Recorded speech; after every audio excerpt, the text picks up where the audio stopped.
BBC News at 7 o'clock. This is Anthony Birchley.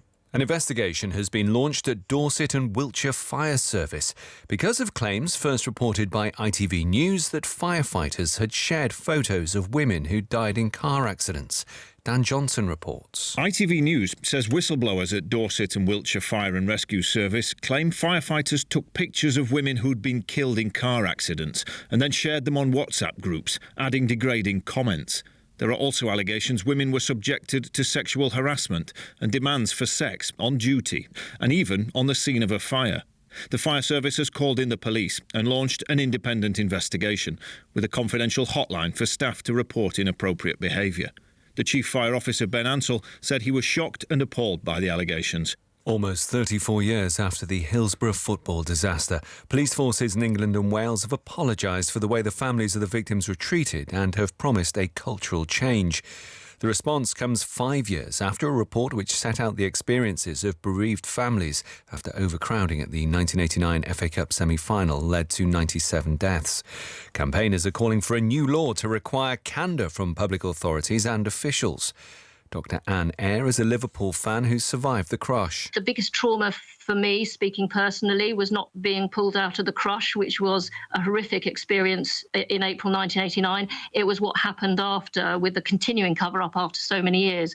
So getting that right at the beginning, enshrined in this cultural change that's being talked about and different procedures, would certainly make a difference for the future. Downing Street has said it's disappointing that school leaders can't plan for tomorrow's teachers' strike in England and Wales because they won't know who's available to work until the action is underway. Up to 23,000 schools could be affected. Pay talks between the National Education Union and the government broke down yesterday. Nick Gibb is the schools minister. We expect the majority of schools to be open in some capacity. It is disappointing that the NEU has decided to go ahead with these strikes when we are still discussing issues of pay and workload and other issues very constructively. Even yesterday we were having those discussions. We want them to do everything, first of all, to remain open, because that's fair to children and it's fair to parents. A man who drove a stolen JCB digger into the front of a house, causing £28,000 worth of damage, has been given a 16-month suspended sentence, a driving ban and a restraining order. 56-year-old Mark Holmes from Caerphilly had been drinking when he damaged the property just before last Christmas. It was the home of his brother's ex-partner. An Iranian couple in their 20s have been jailed for more than 10 years after posting a video of themselves dancing in the street in Tehran. They were reportedly convicted of promoting corruption, prostitution and propaganda. And the weather, a windy night with heavy showers in the north. The south will remain dry. That's the latest BBC News.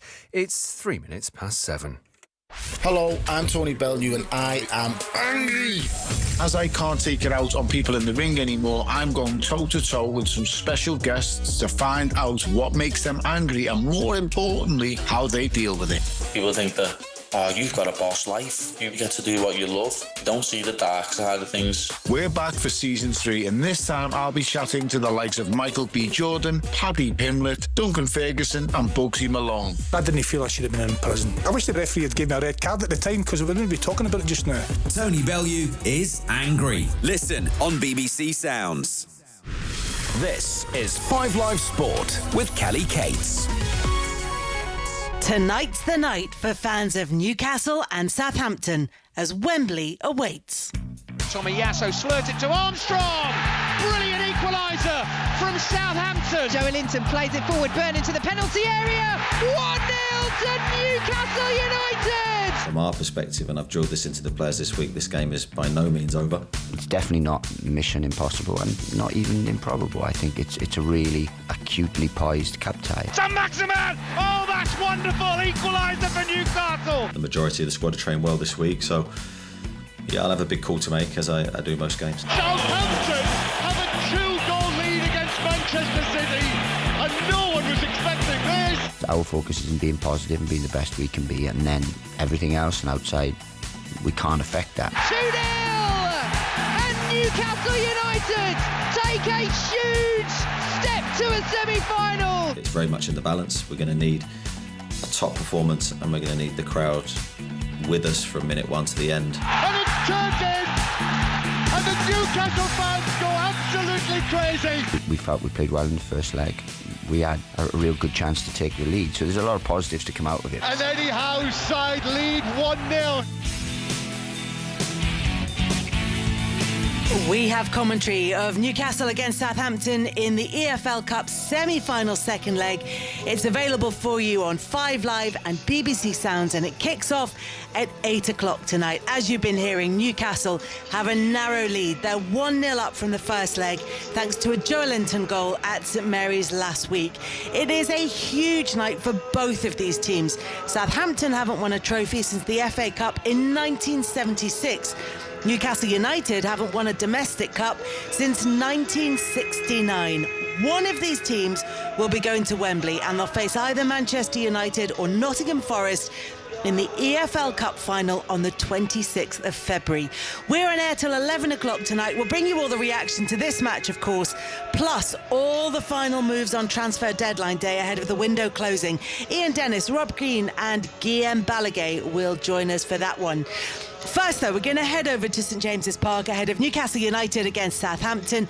Your commentary team there are Pat Nevin and John Murray. Good evening to both of you. Good evening. John, you've got the team news. Yes, I have, but I must say, first of all, Kelly, it just feels like tonight is such a big night. And, you know, whatever happens here this evening, it will be a night that the supporters of whichever club comes out on top will never forget. Newcastle, obviously, and I've just seen Eddie Howe walking along the touchline, smile on his face, waving to one or two friends in the stand above where we are.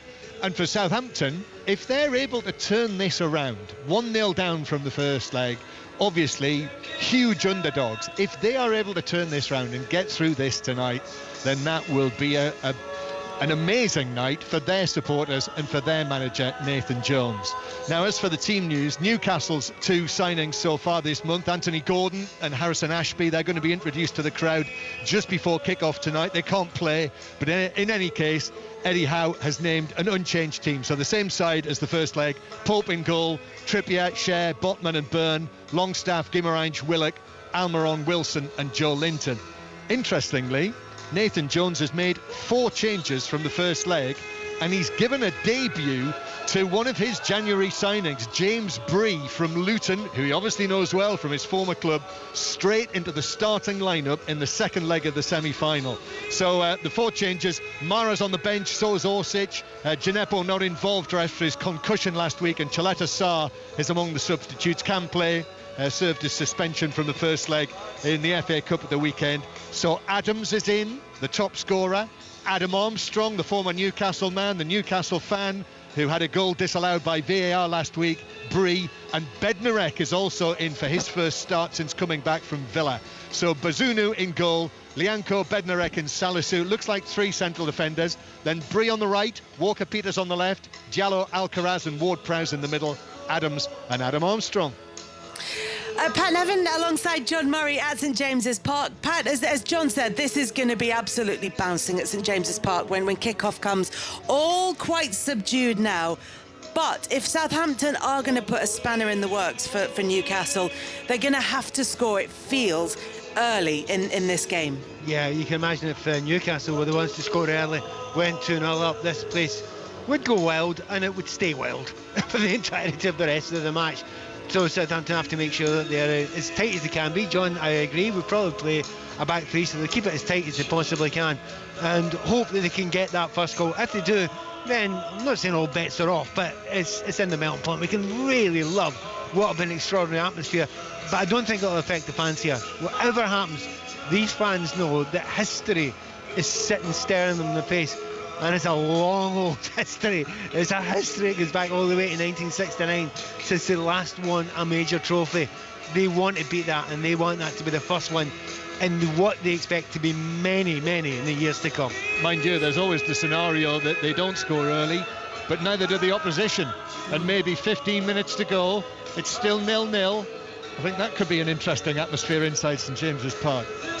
And then you're looking towards the people who can get the goal for Southampton, because Newcastle know that they are so difficult to break down. But someone like a James Ward-Prowse, who was rested for the FA Cup game with Blackpool at the weekend, has got a free kick in his locker. We know that. We know how effective he can be from those dead ball situations. But you can understand, Pat, why Eddie Howe would have been happy with Newcastle's performance from the first leg, unchanged for this time out. What do you make of the changes that Nathan Jones has made for Southampton? Yeah, I'm a slight raise of the eyebrows at one or two of them, but especially maybe Bray coming in.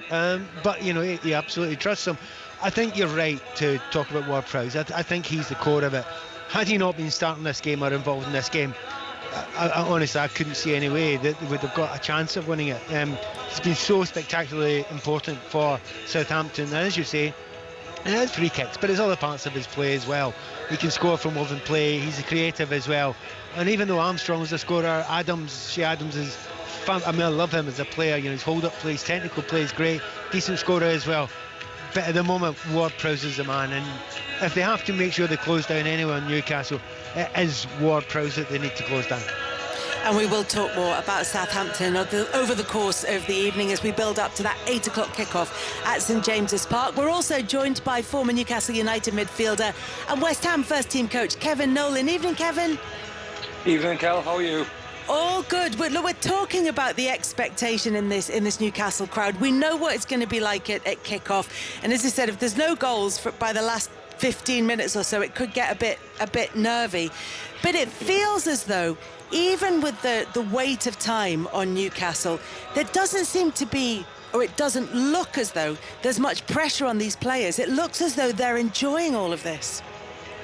Yeah, I think they've done that since, you know, Eddie's come in. They've embraced what he's sort of, you know, tried to get them to play, how he wants them to play, what they want to do, how they want to go about it.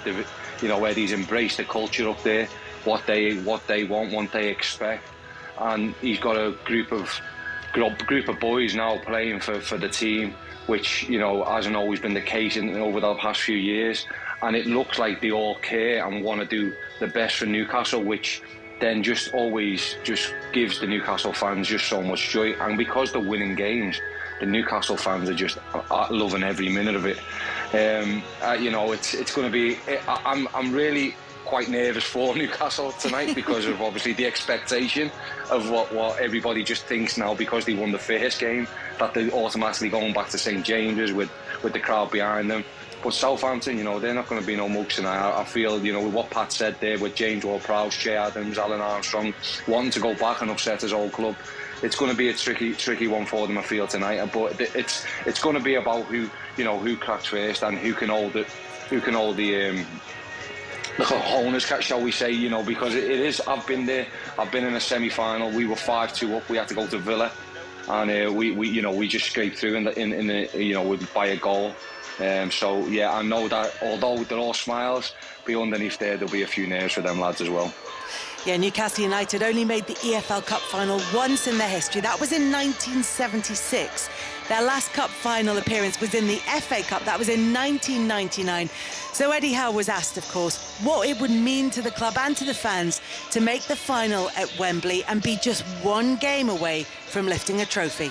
Yeah, I think we feel the passion of the supporters. I mean, even exiting the training ground every day, there's supporters there. Their messages have been very supportive and very, as always, they're very to the point, you know, very expressive in their love for the players. And yeah, they're determined for us to succeed and try and experience what's ahead. But I think for us, we just need to try and blank out a lot of the noise around the game, but try and feed off the passion of supporters in the moment, in the arena. I think that will be hugely important. We also got to keep our emotions in control because we don't want it to spill out in any way. So it's really just focusing on what we can control, focus on the aspects of our performance, and hopefully it'll be enough. Kevin, Eddie Howe's saying it's just another game, which is what we expect from a manager ahead of a big match. But he said it's not season-defining, and again, it's what you would expect him to say. But this could be one of those moments that Newcastle can look back on at the end of the season and say, do you know what? We ended up maybe with Champions League football and a trophy come the end of the season, and that's the game and where it all turned. Or it could be the moment they go, do you know what? We went into this one at St James's Park 1-0 up. Southampton got the better of us and it just knocked our confidence. It could be a sort of sliding doors moment in their season. Yeah, most definitely. I think when you're in these type of seasons, I think it's always the next game what counts, Kel. I think you don't look at what's coming. Well, I'm hoping they're not looking too much at what's going on at the weekend because we've got them. But you just think about the next one, and the next one is getting to the final of the cup, and that's all they want. And they I'm telling you now, they will be. Eddie Howe would not have been able to walk in to a shop this week without someone mentioning it to him. And I've been there. I went to the post office. I remember my wife taking me, sending me out to send out a parcel, and I walked into the post office where you feel quite safe. There was an old lady. She must have been, in her 70s, late 70s, early 80s, and she said to me, "I hope you make sure you beat that Sunderland on the weekend." and opened the top up, and there she had a Newcastle top on, So it runs right through the whole city. So, as I said, and I think it was important there what he said at the end. It's about emotional control, because then fans are going to be fired up, and you want the lads to be fired up, but you want them to be emotionally really, well settled and know exactly what the task in hand is, and not get too carried away with the occasion and play the game. And I think that's what Eddie will be asking for. So it'll be really interesting to see if they can keep that emotional control this evening. That's going to be key, isn't it, Pat? I mean, as much as we know how Newcastle's set up, they have that impenetrable almost defence, and they have those skillful attacking players. Could this come down to just how much they're able to manage the occasion? And sometimes semi-finals can be trickier even than the final. They can be, says the man who's lost 2 of these semi-finals over the years. But there's a reason that happens, Pat. Yeah, it's almost... Go on. Yeah, no, you're absolutely right, Kelly. And by the way, when Kevin said Aston Villa semi-final, my heart just stopped because they beat us and we were 3-1 up after the first leg. Yeah, and it sticks with you. They do stick with you, Kelly. And I think that is your point, isn't it? Because they are different.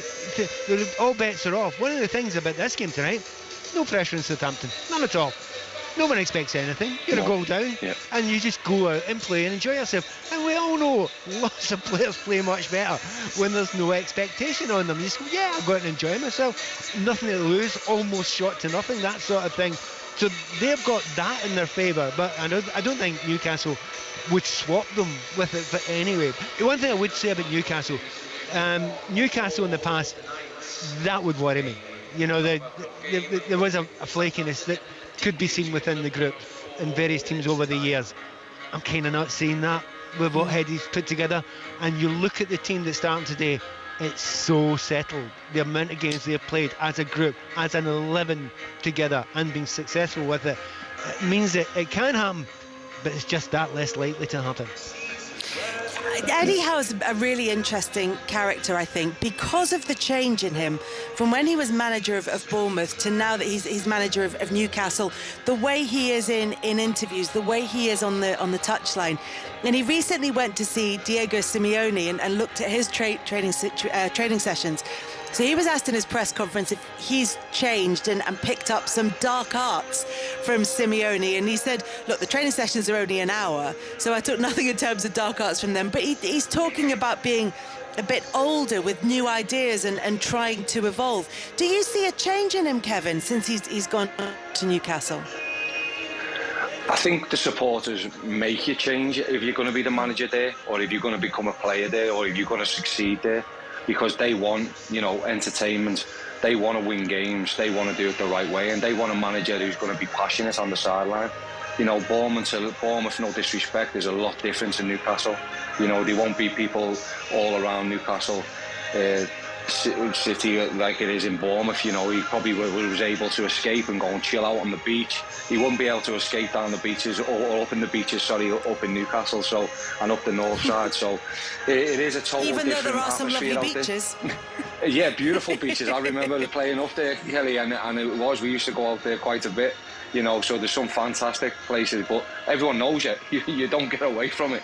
It is like they say it's a goldfish bowl, and it seriously is. But you've got to embrace it, and I think that's what Eddie's done. He's embraced it. He's embraced the fans. He's embraced the philosophy of the whole city and what they stand for, and I think he's done it perfectly well, and it's delightful to see. I'm absolutely delighted to see my old club doing really well, and the fans getting what they deserve, because they deserve good success. They deserve what they're getting at this moment in time, and look, I'm hoping tonight that it is going to be a Newcastle win, so that they, take their eye off the ball for us on Saturday. That's my wish tonight. So you we want can them go out there and celebrating catch after them the cold. game tonight, really, don't you? Ideally. Exactly, Kelly. Yeah. So if you're up there, can you take them out as well, please, for me? I'll put your card behind the bar. We'll be fine. You'll have to go after 10 minutes. You get calls from the bank in the morning. Pat, look, as far as this game is concerned for Newcastle, Eddie Howe, as we said, unchanged from the last game.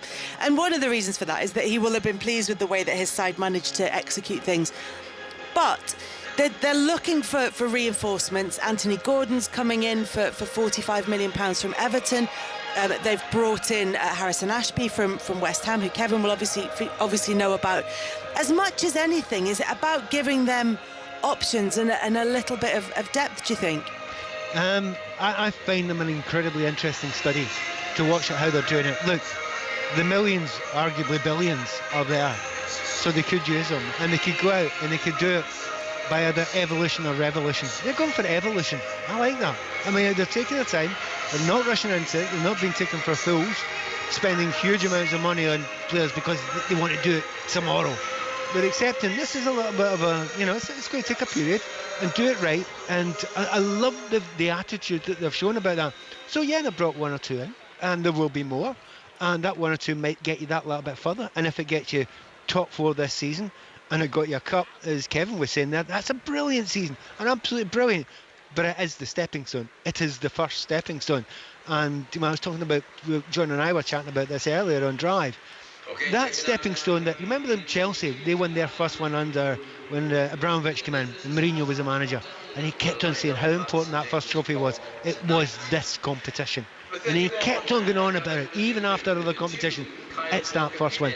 Man City, it was an FA Cup, their first one when they'd spent the money. It's that first one gives you that kind of trampoline effect of we don't think we can do it anymore, we know we can do it. But they're not doing it like in 2 minutes. They're taking their time, doing it intelligently, and people are liking the way they're doing it. And the other thing is, Newcastle fans buy in. They still feel part of it. It's not just a whole 11 players brought in and who are they. It's different from that, and that is a great thing for this era, because you, Kelly, will know, and anyone else who knows football knows that the people are this club, and you need to take them along with you. They're not absolutely convinced on the signing of Anthony Gordon, but Eddie Howe himself has said that he's confident he's going to win them round with his style of play, his good work ethic, his incredible athleticism, but knows that he has to go out and earn their support when he does manage to make an appearance. He's going to be on the pitch tonight and be sort of paraded in front of the Newcastle fans, as is Harrison Ashby. So, Kevin, £3 million from West Ham for him. He's a 21-year-old. He's been at West Ham since 9. So, obviously, it's a big decision for him to make. What can you tell us about what Newcastle are going to get from him? Yeah, Harrison's right. He plays as right back, right wing back. I think he made his sort of mind up, I think, at the beginning of the season, that he wasn't going to sign for us and he was looking elsewhere. And I think it's a fantastic piece of business for Newcastle. He's played a couple of times in Europe for us. He's come on in the Premier League as well. So Eddie would have known of what he's done there, and he's got some really good attributes, really pacey. Good getting forward, like the typical right back of this generation, if you like. Not defensive is not probably his strength, but he's got real good. He's decent at it, but he's not. His strength is more getting forward and firing crosses in. So I think they've got a good one there, and I'm sad to see him go, because I've done a lot of work with Harrison and the young lads there. So, but I wish him all the best, and I think Newcastle. Hopefully he'll be able to fight his way in and be that backup, because that's what they need. If they're going to get into Europe next year, Kelly, they're going to need a team behind that team. And I know they've got a good squad at the minute, but they're going to need to keep injecting better players if they're going to get into that Champions League, and certainly if they're going to be in the Europa League next year as well. So lots more on Newcastle's match against Southampton, and we'll talk more about Southampton before an 8 o'clock kickoff at St James's Park. But a couple of late deals for Newcastle going through, and our senior football reporter Ian Dennis has been keeping across all the latest deals ahead of the Premier League and EFL transfer window closing at 11 o'clock tonight. So we're on air till 11 on 5 Live and on BBC Sounds, and we'll follow all those last-minute moves. So, Deno, what's happened today? What are we waiting on? Well, the one that's just gone through, actually, is a former Newcastle United player. Ayoze Perez has left Leicester City. He's joined Real Betis on loan until the end of the season. But I think the two surprising deals of this January window, Kelly, so far have involved Bayern Munich. One, the loan signing of João Cancelo from Manchester City with an option to buy for £62 million. And one that is yet to be confirmed, but Manchester United signing Marcel Sabitzer from Bayern on loan. Now, Christian Eriksen, that ankle injury that was revealed earlier today, just before midday, is going to be forced out of action for, probably till late April with an ankle problem. And that really has then forced Manchester United's hand, if you like, because despite Erik ten Hag saying you can't base your policy on such bad injuries, the club have acted very, very quickly. So the 28-year-old Austrian international is now heading over to England for a medical, and would expect that one to get done between now and 11. But we're still awaiting for the one that has rumbled on for the start of January, really. Enzo Fernandez from Benfica to Chelsea. It would be £115 million. They still haven't reached an agreement. It's about how the payment is structured, is what is the haggling over. But there was a report in Portugal this afternoon saying that the World Cup winner's actually been having a medical in Lisbon to try and speed up the process and to help facilitate the move, should, of course, they reach an agreement. So that's one that has been bubbling away from the very start of the window. We'll come back to that in just a second, Deno. John Murray, the spending in the Premier League, and it is quite heavily weighted in terms of a couple of clubs in this window, but the spending has hit unbelievable levels. Yeah, and I think supporters will obviously naturally be excited about the new players coming in, and there is the wow factor of how much money is being spent. I just think it's remarkable, really, when you think it's only a couple of years ago, wasn't it? In the early months of the pandemic, that many of the clubs, and even the clubs right at the top, were suddenly pleading poverty, and it was all. It was an existential situation, wasn't it? That suddenly the income had dried up and someone's got to save us. And yet, even though that is just a couple of years ago, it just seems as though that's been entirely forgotten, swept away. And, we're having, discussions at the moment about what they call the New Deal for football, the Football League, the Football Association, the Premier League, planning the way forward. And this is all about football regulation, the way ahead to try and help the whole pyramid of the game. And yet, all this is happening just like it used to. But also as well, John, if you look at the deals that have happened today, with the exception of Jorginho to Arsenal from Chelsea for £12 million, Leicester City have agreed a £15 million deal for the Stoke City Australian defender Harry Souttar, and then the one that you've touched upon already, Harrison Ashby, probably for about £3 million from West Ham to Newcastle. Every other deal, I'm pretty sure, is going out. The money is going out of the country. Mm-hmm. So Chelsea to Benfica, £115 million. Tottenham, Pedro Porro from Sporting Lisbon. It'll be a loan with an obligation to buy £42 million. Southampton, transfer record. Sulemana from Rennes, £22 million. They're also bringing in a striker from Genk for about £18 million. A lot of the deals, all the money is not remaining in this country. Yes, and how much money as well going into the pockets of agents. And, at a time when the football supporters are calling for more of a say in the running of the game. And, the campaign continues, doesn't it, for away fans to be charged no more than £20. And there are all those campaigns. And as you said, that's one of the reasons that football supporters will have mixed emotions, and there will be a mixture of feelings as they see, yes, top quality players coming into their clubs, but also with all the background as you've outlined there, John and Deno. Pat, on Enzo Fernandez, there's a new Premier League record coming in, having won the World Cup with Argentina. Even having said that, and even being a World Cup winner, is he a Premier League record-beating player? I don't think that's one way of looking at it. The other way of looking at it is the way Chelsea do it. You've got a player who's 22. He was young player of the World Cup. He's playing for Argentina. They won the World Cup. They know that Jorginho was running out of legs and they needed someone to play in exactly that position. So they looked around, you've got the best player in the world for the next 6, 7, well, one of the best players in the world for the next 6, 7, 8 years. So just go and divide that 100 million, 115 million by 8, and then it suddenly doesn't sound stupid.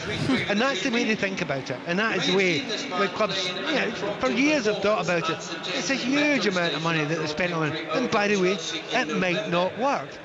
But if you look at what Chelsea are doing just now, the amount of young players that they've brought in, it's actually quite astonishing and quite frightening that they're not going to be the best team in around like tomorrow afternoon, but the amount of unbelievably exciting young players that they've brought in that short period of time, and if it's topped off by Fernandes, I think a lot of people who have for quite some time, and I might include myself in that, thought there was a scattergun approach, are beginning to think, oh dear, wait a minute, that actually looks like a plan, and it doesn't look like a bad one. Well, what is it that makes you, I mean, look, as you said, it's the way that Chelsea are doing it under the new ownership. That's 490 million euros that have been spent in total from, from the whole of this season, not just from this transfer window. What is it about the signing of Fernandes that has clicked for you, that there's a plan in terms of what they want to bring in? Actually clicked before that. It clicked at Mudryk. That's when it clicked. That's when I thought, wait a minute. I'll tell you, let me go through an outfield team for you. 3 centre-backs, Chalobah, Fofana, Badiashile, 21 and 22s, Hall, 18, James, 22, Fernandes, 22, Mudryk, 22, Havertz, 23, João Felix, if they take him, 23, and you're looking at it going, wait a minute, that's incredibly young. A lot of them that they've brought in or kept, or they expect and hope that Graham Potter will build and mould and improve. And that's still a big if that'll happen. Not saying that's definitely going to happen. I'm not here to be a cheerleader for Chelsea, but I can see the thinking now. Whereas maybe a couple of weeks ago I couldn't really see it. It did look scattergun. It looks a wee bit less now. It's an extremely expensive way to do it. It's also a dangerous way to do it, because if you give somebody that sort of money and give them a 7-8 year contract and it doesn't work in the Premier League, which is never guaranteed, and I mean never guaranteed to work in the Premier League, you could be stuck with a player with those wages for 6 years. That's not a good thing. So hey, it's high risk.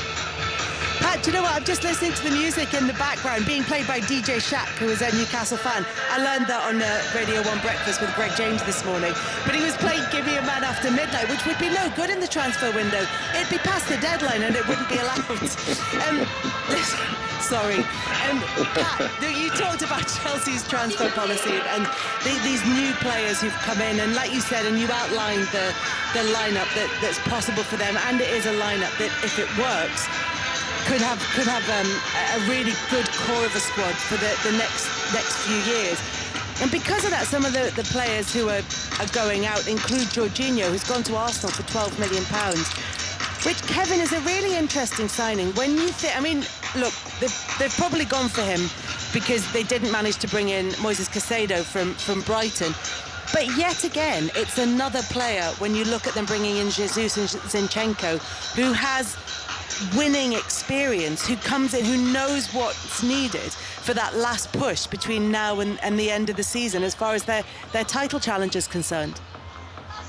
Yeah, I think it's a fabulous piece of business for Arsenal, I really do. And I think it's their mould, and I think Chelsea have sort of gone off what Mikel Arteta's done and what Edu's done at Arsenal, where they've sort of got rid of all the older sort of players and got this young, refreshing, vibrant squad and gone, it's going to be used now, and it's about you driving, and they'll pick one or two. So they have Xhaka, who's probably the big brother or the dad of them all, and I think that's what it looks like Chelsea is sort of trying to, I'm not saying to model themselves on Arsenal, but it looks like it's going down that road, and I think that's just been another good addition. Someone who's in his mid-20s in Jorginho is a great addition, I think, for Arsenal in telling them that, as you said, he's got really good experience of winning and being in big finals and winning that, and that's what Arteta's sort of bringing to Arsenal now, and you can see that when you play against them, the confidence what they have, but bringing someone else who's been a winner into that dressing room is only going to help their cause for the assault on the title and for on the competition what they're still left in. Another player who was potentially going to be on his way out of Chelsea was Hakim Ziyech, heading potentially to PSG. But Deno, you don't think this one's going to happen? No, there were meant to be in advanced talks this morning for Ziyech, and it would have been a permanent switch as well. And then, I don't know, mid-morning to late morning, I was told it was looking unlikely for Ziyech to leave Chelsea. So I think they've been keen to move him on. I know he'd been linked with Everton, but I don't think that will be happening now from Chelsea to Paris Saint-Germain. So that one looking unlikely. But if they are going to offload a player of that style, Pat, is Ziyech the one that you think that... Is he the right balance between a player who's good enough to be able to sell him, but not quite at the level that Chelsea want, or not quite the right fit for Chelsea? Well, since Ziyech came across, to be fair, it hasn't worked him to the level that Chelsea would have wanted, or he would have wanted. He's obviously a good technical player. He seems to play much, much better, as we saw over in Qatar with Morocco. He just looks a different individual. He looks fitter, leaner. I remember saying to you over there, who's that guy Ziyech? Is he related to the guy who plays for Chelsea? Because he just looks a different individual. But I think they're looking at him. And Pulisic, there was hints about Pulisic earlier as well. Was he the one that was going to go? I mean, they've got a lot of players there that in the end will move on. But do they need to move them on right now? I don't think they do need to move them on right now. But there's a number of players in there that were probably considered first choices. But now that Mudrik's there, now that João Felix is, well, he'll eventually be back, but after his ban for his sending off, I think there's less space for a number of players, and I think good players say to themselves, I'm good enough, I can show them, and I'll stay there. Give it a few months, and if they're still not getting a game, it may well be that the big moves in are coming now, but the big moves out come in the summer. Deno, one deal that has gone through, and I think has taken a few people by surprise, but maybe is a bit of a slower burner than we realised, is João Cancelo, who's off to Bayern Munich on loan. Yeah, I don't think many people would have necessarily predicted this. I mean, he's a player who's hardly featured since the World Cup. He's only made 3 appearances, but he's left the Etihad. He's joined Bayern Munich. It's a loan, but with an option to buy for £62 million. So, I mean, he's done a press conference. He's denied that there's any rift with Pep Guardiola, but I guess because it's a loan, he's not going to say anything other. But the fact that he hasn't necessarily figured since the World Cup, just 3 appearances, and also he was so versatile, wasn't he? He could play right side, he could play left. That was definitely a surprising exit and a move away from the Premier League. Yeah, as you said, there was plenty of speculation as to why he was off. But he said in his press conference, there was speculation that my relationship with Pep Guardiola was not the best, but I just wanted to play more. I enjoyed my time at City. I'm still under contract. It's not a final departure. And then talks about Bayern and the sort of push for titles there, and says it's enormous motivation for me to play alongside these extraordinary players in a team, which of course is what he was used to doing at Manchester City when he was a regular under Pep Guardiola. He puts a lot of value on this position, Kevin, Pep Guardiola, and I just wonder, having somebody around who knows it as well as Cancelo, even though maybe a Rico Lewis or a Nathan Ake at times can play in that role and has done this season, if that could be a bit of a loss for them in terms of having somebody who understands it that well. Oh yeah, I really do agree with that. I think it's going to be a massive loss. That he was arguably one of the best players for City last year.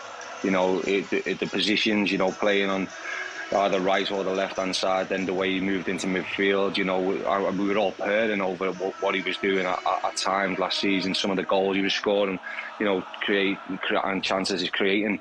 So yeah, it's going to be a massive void. I think it's one where we didn't really see, you know, what Jesus and probably the best of Jesus and Zinchenko underneath Pep because of the likes of Cancelo and Walker. So it's going to be, you know, and what they've done since they've gone to Arsenal to show us that how important they are and, you know, how big of players they was behind the scenes. So yeah, I mean, it's another massive one for Pep to lose and to sort of give a rival, not in the Premier League obviously, but in the Champions League, one of their top players. And yeah, it's going to be interesting to see how that one pans out at the end of the season, because as Cancelo's sort of been very, you know, mature and not sort of kept the feud going, he's just said, no, I'm a Man City player, I just wanted to come out and play. So it'll be interesting to see how that all pans out at the end of the season. But yeah, huge loss, I think, for Man City. But Pep obviously thinks that he can do it and he can manage without it. The other thing, Pat, about this move is that if nobody comes in, which is looking unlikely, City go into the last 4 months of the season with 19 senior outfield players. They're in 3 competitions, and I know that Pep Guardiola works with quite a tight squad, and he likes the players to be versatile enough that the squad feels bigger. But does that feel a little stretched to you, given how many fronts they're competing on? It will be stretched if there are 2 or 3 more injuries, and it will be stretched. But I think you've nailed it there, absolutely nail on the head. Variety of positions that a number of players can play. And if you look at just somebody like Nathan Ake, still haven't got a clue what his best position is. Is it right back? Is it centre back? Is it centre midfield? Is it inverted full back? You know, and he played just to night. Clarify, because you think he's good at all of them, not because he... Exactly. He's magnificent, you know, and he's totally and utterly adaptable. He's a perfect Pep player. So, and he's not the only one who's capable of adaptability. So, you know, Pep would probably, in the perfect world, want more than that, but he's making sure that you've got the right feeling within the group, the squad. I mean, that's why a lot of us, you know, raised eyebrows when Zinchenko left, because similarly, you know, 2 or 3 good positions that he can adapt to. But, you know, Pep, he makes mistakes, and everyone does, but he's not made that many. And if he's lucky with the injuries, he's probably still got enough for, well, at least 2 of those competitions. So Pat Nevin and John Murray are at St James's Park. They're going to bring you commentary of Newcastle against Southampton in the AFL Cup semi-final second leg. Newcastle 1-0 up from the first leg at St Mary's. Kevin Nolan is also with us, and Ian Dennis will be back throughout the show to give you all the very latest on transfer deadline day. As it happens, we're going to stay on until 11 o'clock tonight just to reflect on the big stories of the day in a bit more detail. If we've missed one of the transfers that you're looking for, we will be doing that throughout the evening, and we'll be joined by Guillaume Balaguer and Rob Green for that as well. There's also a special live episode of the Football News Show on the iPlayer and the BBC News Channel tonight for transfer deadline day. That starts at 10 o'clock. And you can follow all the latest on the BBC Sport website and app on the live text page. So even if you're out and about, you'll be able to follow that. Then tomorrow it's commentary of Man United against Nottingham Forest in the EFL Cup semi-final second leg, 8 o'clock tomorrow night, 5 Live and BBC Sounds. Man United 3-0 up from the first leg of that one. Elsewhere today, Warren Gatland has named his Wales side for the Six Nations against Ireland on Saturday. Lee Halfpenny makes his first international start in 19 months. Alan Wynne-Jones, Dan Biggar and George North are also in the 15. We'll have more on that story and about Steve Borthwick trimming down his England squad with our correspondent Chris Jones at half-time. Kenny Shiels has left his role as manager of Northern Ireland women's team. Shiels led the team to their first major tournament as last summer's Euros. And Southampton have dropped their captain Dani van Niekerk from next month's Women's T20 World Cup after she failed to meet the minimum criteria for fitness. One match tonight in the FA Cup. It's a 4th round replay between 2 championship sides. It's Birmingham City and Blackburn Rovers. 7:45 kickoff. Both sides only played the 4th round match 3 days ago. All square, So they go again. Chris Coles. Yes, we have 18-year-old Jordan James to thank for tonight's hastily arranged replay, Kelly. His 91st minute equaliser, seconds after his introduction from the bench, rescued a draw for Birmingham, 2-2 at Ewood Park. And here we are to do it all again. Unsurprisingly, changes from the weekend, 5 apiece, but the star names, if you like, are still present, the potential match winners. For Birmingham, the likes of top scorer Scott Hogan and Reda Kadra, a scorer on Saturday. Bradley Dack and Ben Brereton Diaz both start for Blackburn. Winners to face Leicester away in the 5th round. Players wandering out the tunnel, underway very shortly. Chris, thank you very much. And we'll keep you across one match in the Championship. That also gets underway at 7:45, so not long to go until kick-off. Luton will move into the playoff places if they get a point or more against Cardiff this evening at Kenilworth Road. Aaron Paul. Yeah, they certainly can. Luton has very much been a hub of activity on deadline day already. Marvellous at Camber through the door on loan from Aston Villa. I've been told that their business is not done yet, Kelly. All focused at the moment on the 3 points, no doubt, from Rob Edwards. Cardiff, well, it's been a bit of a lean month, that because of the part embargo the club are under. It's loanees and free agents only, and so the BBC understand that Cardiff are hoping to bring her forward in tonight in the shape of the Guinean Surrey Camber. There's going to be a late dash to get the paperwork done though, but it's all eyes on the new management duo, Sabri Lamouchi and Sol Bamber in charge. They've got their work cut out to get the Bluebirds flying again. I feel like I'm in Ibiza right now. It's no win in 9. What a tune, by the way. No win in 9 league games. Luton have won 4 of their last 5 and are building momentum. Bit late to watch the sunset, Aaron Paul, but you'll be enjoying the music there this evening at Kenilworth Road, and Aaron will bring us up to date with anything that happens there. There is one match in the Scottish Premiership as well. It's Ross County against Hibs, and that's a 7:45 kick-off too. 3 matches in League 2 tonight. Carlisle take on Barrow. Crewe are up against Stockport, and Salford City play Walsall. We'll keep you up to date with all the scores once they all get underway, and they are also 7:45 kick-off. But our commentary matches: Newcastle United against Southampton in the EFL Cup semi-final second leg from 8 o'clock on 5 Live and BBC Sounds. Newcastle 1-0 up from the first leg, and so the tie is very finely poised. Southampton manager Nathan Jones was asked if Newcastle's very slender lead could be a burden on them heading into tonight's second leg. With the greatest respect, it's an advantage, but it can be a tricky advantage in terms of. So I don't want to give Eddie any team talks and stuff, but we'll use a bit of psychology, but also, we have to do things right, and we have to make sure that we start positively and we're the best. If we go up there and wilt, then yeah, it'll be an easier game for them. But that won't happen. We'll be aggressive. We want to go after the tie, and we'd really like to get the first goal. And if we can get the first goal, then a lot of things can change, and a lot of things will change. So look, that's our focus. Our focus is in being positive and being the best we can be, and then everything else and outside opinions, noise, whatever it is, we can't affect that. But it's a wonderful game. Let's not forget, it's an absolutely wonderful game. It's a semi-final. There'll be a full house. It's a great place to play football. St James's Park. It's a semi-final. We're a Premier League team. Where else would you want to be? That was Nathan Jones, and we're joined now by Lucy Hynett, who is a Southampton fan and podcaster. And Lucy, you've got a very interesting dynamic for this game because of your home situation. Yes, I'm married to a Newcastle supporter, so it's a little bit tense in the house tonight. Yeah, absolutely. Obviously, they're 2 teams on very different trajectories, which has taken us a while to get used to. I think it wasn't so long ago that Saints were in top 8 contention and Newcastle was struggling, and now it's all flipped and things are very different. So yeah, it is all a bit chilly in the house tonight. I can imagine. But look, even if it doesn't work out tonight, you've got the 5th round of the FA Cup to come as well. And the club, despite the fact it's not really going Southampton's way in the league, it is working in terms of the cup competitions. Are you... Well, it's not the ideal situation, but are you comfortable with that at the moment? Is it a kind of distraction for you? Can you focus on the cups? Yeah, I don't think it's a negative thing. I know there are lots of worries about whether that becomes a distraction and you don't focus on Premier League safety. But I think when you're a team like us, bottom of the league, and kind of struggling for confidence, I don't think cup runs are necessarily a bad thing. I think particularly in the FA Cup, the draws have been quite kind, so it's not hugely demanding from a squad perspective. And I think, yeah, it's helping people feel a bit more buoyant about what would otherwise be quite a depressing situation, I think. Yeah, well, Nathan Jones is obviously been brought in to try and rescue this situation. He said there, look, there's nowhere else I'd rather be tonight. What about you and your thoughts on Nathan Jones being at Southampton? What impact do you think he's had since he joined?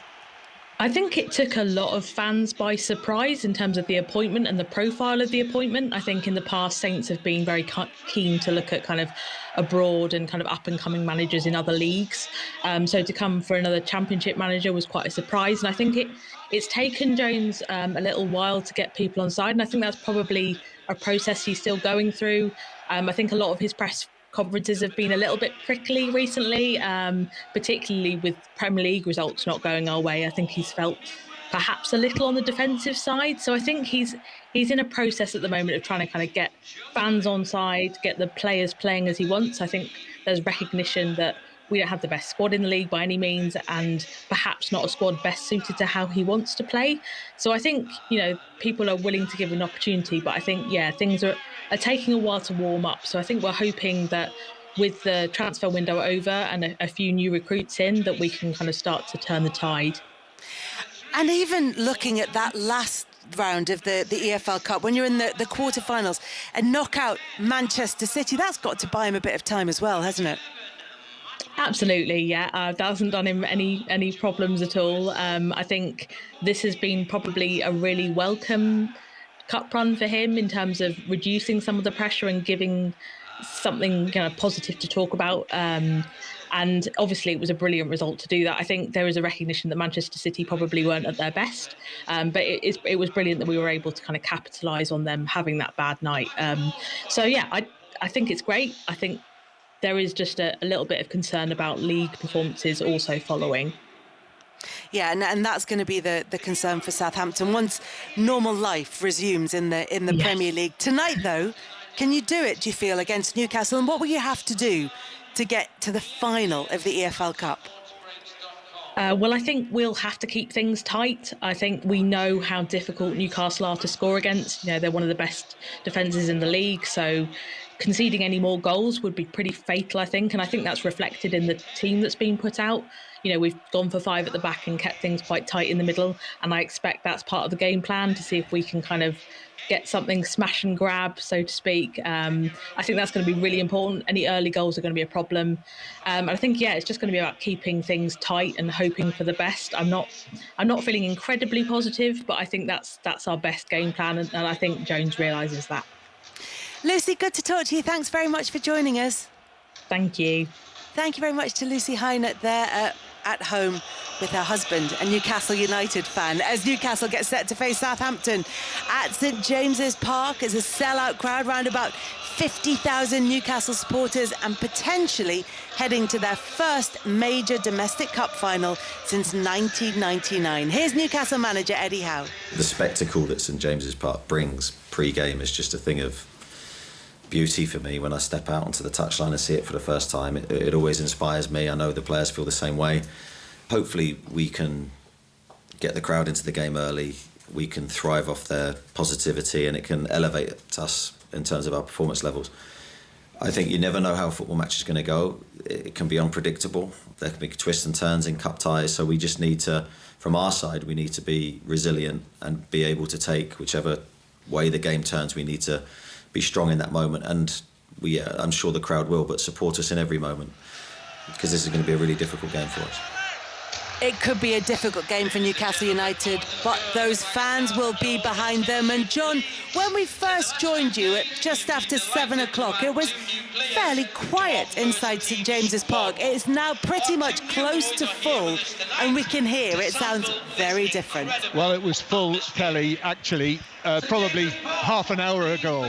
But now it's absolutely packed to the rafters. There are flags everywhere, black and white flags everywhere.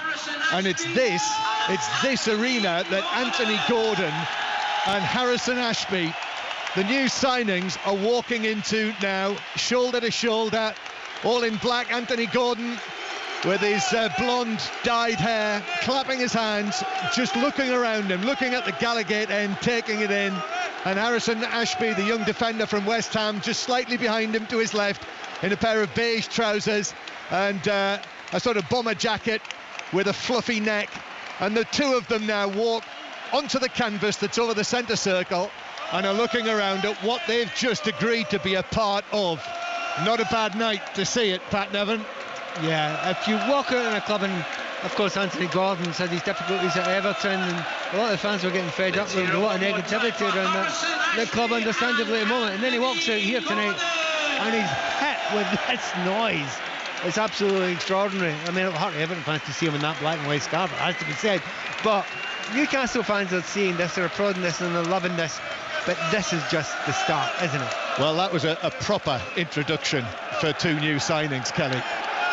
Yeah, and what a game for them to come out and be welcomed by the Newcastle United fans at St James's Park. Kevin Nolan is also with us. Kevin, often we romanticise the support of a football club, and it does make it just an even more engaging spectacle. It creates that fantastic atmosphere that draws everybody in. But what's it like to play in front of? Yeah, they're amazing. I must admit, you know, they've been absolutely fantastic, up and down, but they stick with you all the way. I remember we got relegated, you know, when I started there, and that season when we come back up, and then the season coming back into the Premier League, the way they were behind us was absolutely fantastic. I think we were still selling out when we were in the Championship. You know, they went home and away, 4,000, 5,000, as many as they could get. It's unbelievable, and just seeing the pictures there of Harrison, you know, he won't believe what's hit him tonight, the lad, and I'm absolutely delighted, because what a move it is for him. And obviously, we were talking about Anthony earlier, he will probably, you know, just feel relieved that he's at a new club now. So yeah, I mean, look, them supporters will embrace them as long as they work hard and they show, you know, that they want to play for the badge and for that club, and you know, quote, you know, buy into their culture. Then their fans will be behind them all the way. So yeah, really good scenes there, and I'm really looking forward to it now. There is a real opportunity tonight for Newcastle United and for Southampton. Newcastle currently sitting third in the Premier League table. They're 1-0 up heading into this match, and Southampton, after trailing after that defeat at St Mary's, find themselves bottom of the Premier League table as well, but they are into the fifth round of the FA Cup. But could that good cup form help them in the league? That's what their supporters will be hoping. There's still an opportunity for them, even with that narrow deficit, for them to get to an EFL Cup final at Wembley to face either Manchester United or Nottingham Forest. It is all on the line at St James's Park this evening. Salford City have gone 1-0 up against Walsall in League 2. We will keep you up to date with all the games that are taking place this evening. There is an FA Cup fourth round replay between Birmingham and Blackburn. There's one game in the Championship where Luton are taking on Cardiff, and there are 3 matches in League 2, all of which are 7:45 kickoffs, and all of which we will give you regular updates from throughout our commentary match this evening. We're on air till 11 o'clock tonight, when we'll bring you all the very latest on what's happening, because today is transfer deadline day. We're joined by Ian Dennis, amongst others, right up until 11 o'clock. Kevin Nolan is going to be back with us at full time in this game between Newcastle and Southampton. God, we can hand over now to capture all that atmosphere at St James's Park to our commentary team of Pat Nevin and John Murray. Well, thank you, Kelly, and welcome everyone from inside St James's Park on a semi-final night. And let me tell you, this is a sight to behold that we have in front of us here. Honestly, the place, St James's Park, is alive.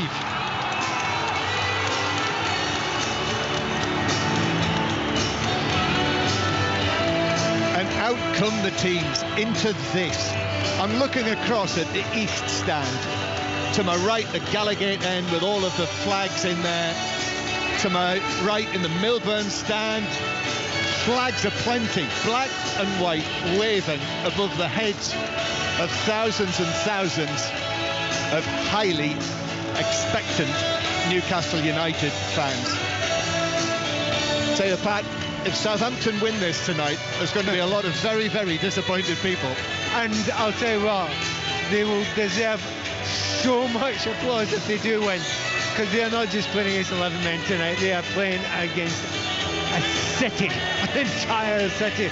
I'm watching this, John. We've been around Europe a lot in the world, places like Marseille and things like that. This is what this feels like tonight. It is immense, the noise around here. Well, this will be a famous night for either Newcastle United or for Southampton.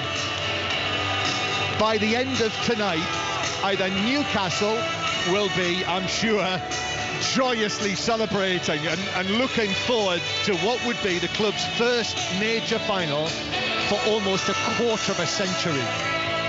Alternatively, Southampton will have defied the odds and the expectations of most, and Nathan Jones will be taking the Saints to Wembley. There is only one goal in it, don't forget that. But Newcastle haven't lost here all season. In fact, they've not let a goal in here in their last 8 matches in all competitions. That's why Newcastle are such strong favourites. And I'll do my best to bat that back by saying Premier League teams can beat Premier League teams, and Southampton beat Manchester City when nobody thought there was a chance in a million of that happening. Look, we know who the favourites are tonight, but it's absolutely not a foregone conclusion just now. Well, some famous underdogs have left Southampton over the years. I was there this time last week, and I noticed that on a plaque in the city walls of Southampton that some of the army of Henry V on their way to Agincourt left Southampton, and also the passengers and crew of the Mayflower and the Speedwell left Southampton. Things turned out all right for them. You haven't looked quite far back into history. And talking about history, that is what you feel here tonight. You feel that these Newcastle fans want to be at the start of a new history, that they can get to a cup final, that they can win a cup final, and they can look at something that hasn't been at this club for over half a century. Silverware and joining the elite where they have always believed they should be.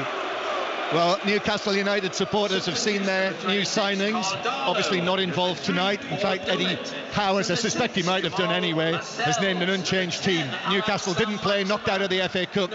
So same team as on duty at St Mary's this time last week. So Pope, Trippier, Shea, Botman and Byrne, Longstaff, Guimaraes and Willock, Almiron, Wilson and Joe Linton.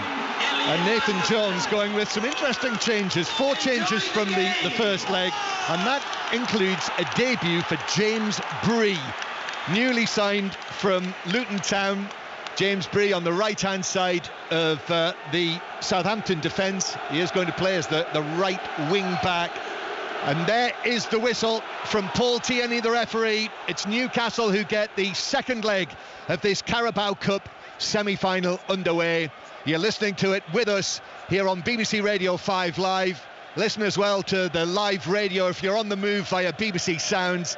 And it is Newcastle in the black and white striped shirts, black shorts and black socks here at St James's Park against the Southampton side in their sort of mint-coloured shirts with white numbers on the back, blue trim, darker blue trim on the front, white shorts, white socks. Southampton with Bazunu in goal, Lianco, Bednarek and Salisu at the back. So this is Bednarek's first start since his return from Aston Villa. Bree and Walker-Peters in the wide areas, Jallo Alcaraz, Captain Ward-Prowse, Shea Adams, who missed 2 big chances at St Mary's, although was saved by Nick Pope, and Adam Armstrong as well starting. So there is a potential story right there. Adam Armstrong, former Newcastle player, Newcastle fan, thought he scored last week to get the equaliser for Southampton until VAR ruled it out for his handball, and he is starting here tonight, the number 9. So Newcastle 0, Southampton 0. Remember, Southampton trailing by 1-0 after the first leg, and the ball's out of play for a throw into Newcastle on the far side. And Pat Nevin sitting here with me, a League Cup semi-finalist, as you were telling us earlier, Pat, as well as Chelsea, Everton, so many other clubs, Scotland International, and this is a special night here at St James's Park to be witnessing it. Bruno Guimaraes stabbing the ball forward. It bounces to Joe Linton, who might have had a hat-trick in the first leg, as it was, scored the only goal in the 6-yard box, but it breaks down for Newcastle. Walker-Peters bringing it forward down the left-hand side. Here's Adam Armstrong for Southampton, just got a touch to that and plays it back to Salisu near the halfway line. Then it's played forward from centre field by Diallo, but Newcastle intercept that and will come forward with Callum Wilson, who was caught there, and even though even though Diallo wags his finger in the air, he did catch him because it's very close to us, just on this side of the field, and it's a free kick to Newcastle. One of the things I don't think we've really taken into consideration is the possibility of Newcastle being overexcited. Not just by, obviously, a cup final win, but the excitement that's all around here. You know, they have to play their own game. I'm sure Eddie Howe's said that to them. Look, a good pace, but don't get carried away with the atmosphere and the moment. Newcastle would love an early goal, of course. Southampton, as we've discussed, probably would like to keep it as tight for as long as they can. And Newcastle bringing it forward. And it's slipped forward into the penalty area on the right-hand side. A lock from Longstaff, and then the ball into the middle. Callum Wilson just got there first. Defender came across, Leanne Cole, and he steered it wide by maybe a couple of yards. You know, it's a real comfort the way Newcastle are playing at the moment, understandably, because they're doing so well in the league and they're on such a good run. But when they're on the ball, there's a real belief, and certainly Captain Trippier, when he comes forward with the ball at his feet, he does look very comfortable. Found a chance that Callum Wilson thrives on those in the 6-yard box, just couldn't direct it on target. He's not scored in his last 9 Newcastle United appearances. Callum Wilson, the number 9, and Shea Adams starting here. Mara is on the bench, who started the first leg. Shea Adams has not scored in his last 9 appearances for Southampton. There's a bit of talk doing the rounds that Everton might have been interested in bringing him to Goodison Park, but here he is starting for Southampton in the second leg of this semi-final, and just chasing across to the far side. Newcastle bring it forward with Dan Burn, who scored in the quarter-final here and very much enjoyed it, as you may have seen the pictures and the way that he celebrated what was his first goal for Newcastle. Breaks down for them though. Now here's Joe Linton on the left-hand side, but got too much on that, and Southampton can clear, but only back to Bruno Guimaraes, who takes the ball out towards the left-hand side. Ward-Prowse comes across.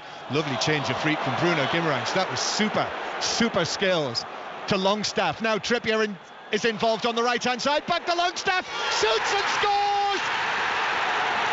The early goal for Newcastle. That is just what the Geordies wanted.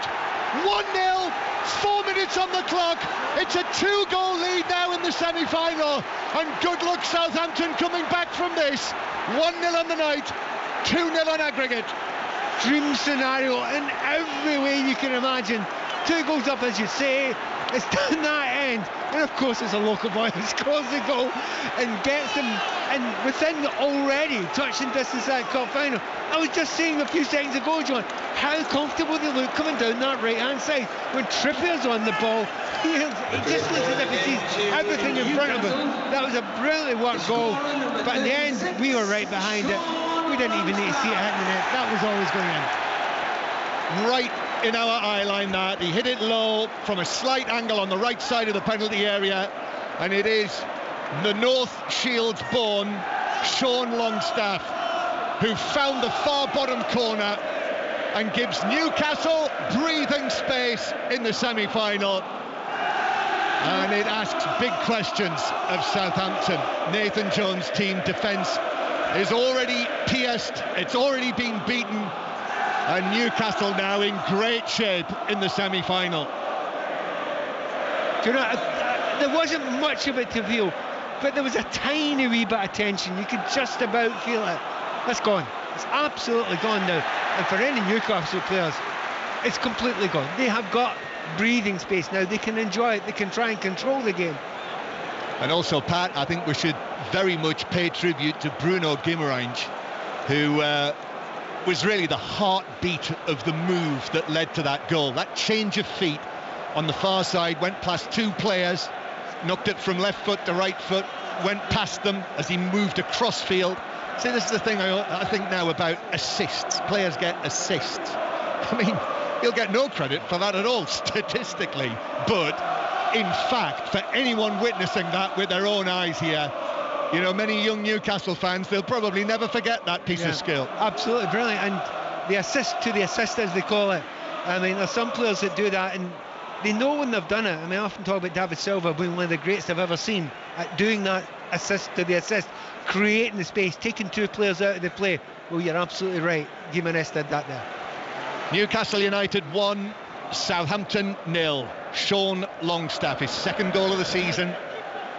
But Trippier now, who was involved in the goal. I think he does get the official assist, doesn't he? It was his ball to Longstaff. Here's Guimaraes on the edge of the area playing it in. Now a chance for 2-0, but it was knocked up with the right foot and then shot wide with the left foot. And Longstaff was, maybe a foot away from getting a second goal on the night. It's the ease in which Newcastle are cutting Southampton apart. When they get into that final third, or maybe final quarter of the field even, you've got Guimaraes. You cannot give him space. If his head is up, he will pick out a pass. And there's willing runners everywhere for him. So it's not just Trippier, it's not just Guimaraes. Almiron, he can do that as well. They've got to get tighter just now. This competition could be out of reach in minutes if Southampton don't close it down better. Sean Longstaff there, great piece of skill from him as it was played through to him by Bruno Guimaraes. He knocked it up with one foot, shot with the left foot, but here's Adams through the middle for Southampton. Adam Armstrong, it bounces to him with the shot, but the bouncing effort, he was stretching for it. He got it on target actually, but straight at Pope, who was able to scoop it up. Yeah, it was a little bit better chance than I thought it was going to be. I think the centre backs there, I think he'd come over there and got Botman, I think it was. He'd been caught very, very sluggish there, and I think Shea Adams will look at that and think, oh, wait a minute there, I think I've got him for pace. Might play on him a little bit. But I think the Longstaff effort at the other end, I said a foot wide, I think it was about a foot wide. That would have been some goal from him. Sean Longstaff, he's turned into Neymar for the night, Pat. There's a foul on Longstaff halfway inside the Newcastle half, and free kick to the home side. In the Scottish Cup tonight, 2 ties tonight in the 4th round. It's Cove Rangers 0, Ayr United 1. I think Ayr won 5-0 there in the league at the weekend, so already 1-0 up. And obviously all of tonight's football will keep you across it. I think just 1 goal so far in League 2. Salford City winning 1-0 against Walsall, as the FA Cup replay between Birmingham City and Blackburn. In fact, shall we go there now? Here's Chris Coles. And there's not much to tell you, in all honesty, John. It's Birmingham 0, Blackburn 0. Bit of a slow burner, this one. Blackburn asking the more searching questions with a few half chances. Birmingham yet to really threaten. 0-0. Newcastle with it on the left-hand side. Here's the cross, but it's blocked away behind Willock, swinging it over, but deflected behind in a corner for Newcastle from the left-hand side in front of the Gallagate. I think we can safely say this one's not a slow burner, is it? It's anything but that just now. You know, and each time, it's one of those games where when Newcastle get the ball and they're in the final third, you can't breathe. You think they're actually capable of creating a chance. They have started that well. 1-0 to Newcastle. We're going to go to the night's championship game in a moment. Nathan Jones' former club, Luton Town, are at home to Cardiff City, but Newcastle with this corner. Kieran Trippier to take this. Takes it short. Almiron back to Trippier, who gets right underneath that. Tried to whip it across, but got underneath it. And absolutely flew it high over everyone inside the penalty area and into probably the 10th row. So 1-0 Newcastle, Sean Longstaff's goal. So to Kenilworth Road and Aaron Paul.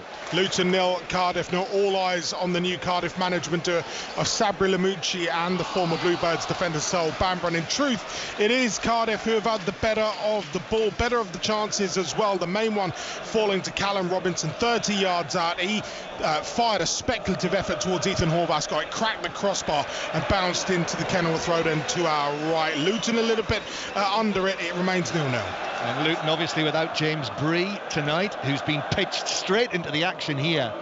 So he's come from the Championship, where he's played every minute for Luton Town this season, incidentally, but was out of contract at the end of the season, which Nathan Jones, I'm sure, would have been well aware of. And so they've paid something like £750,000 for him. And here he is as the right wing back tonight in this Southampton setup. But the Saints with the ball, Alcaraz, one of the January signings. The other one, Orsic, is on the bench tonight, started the first leg.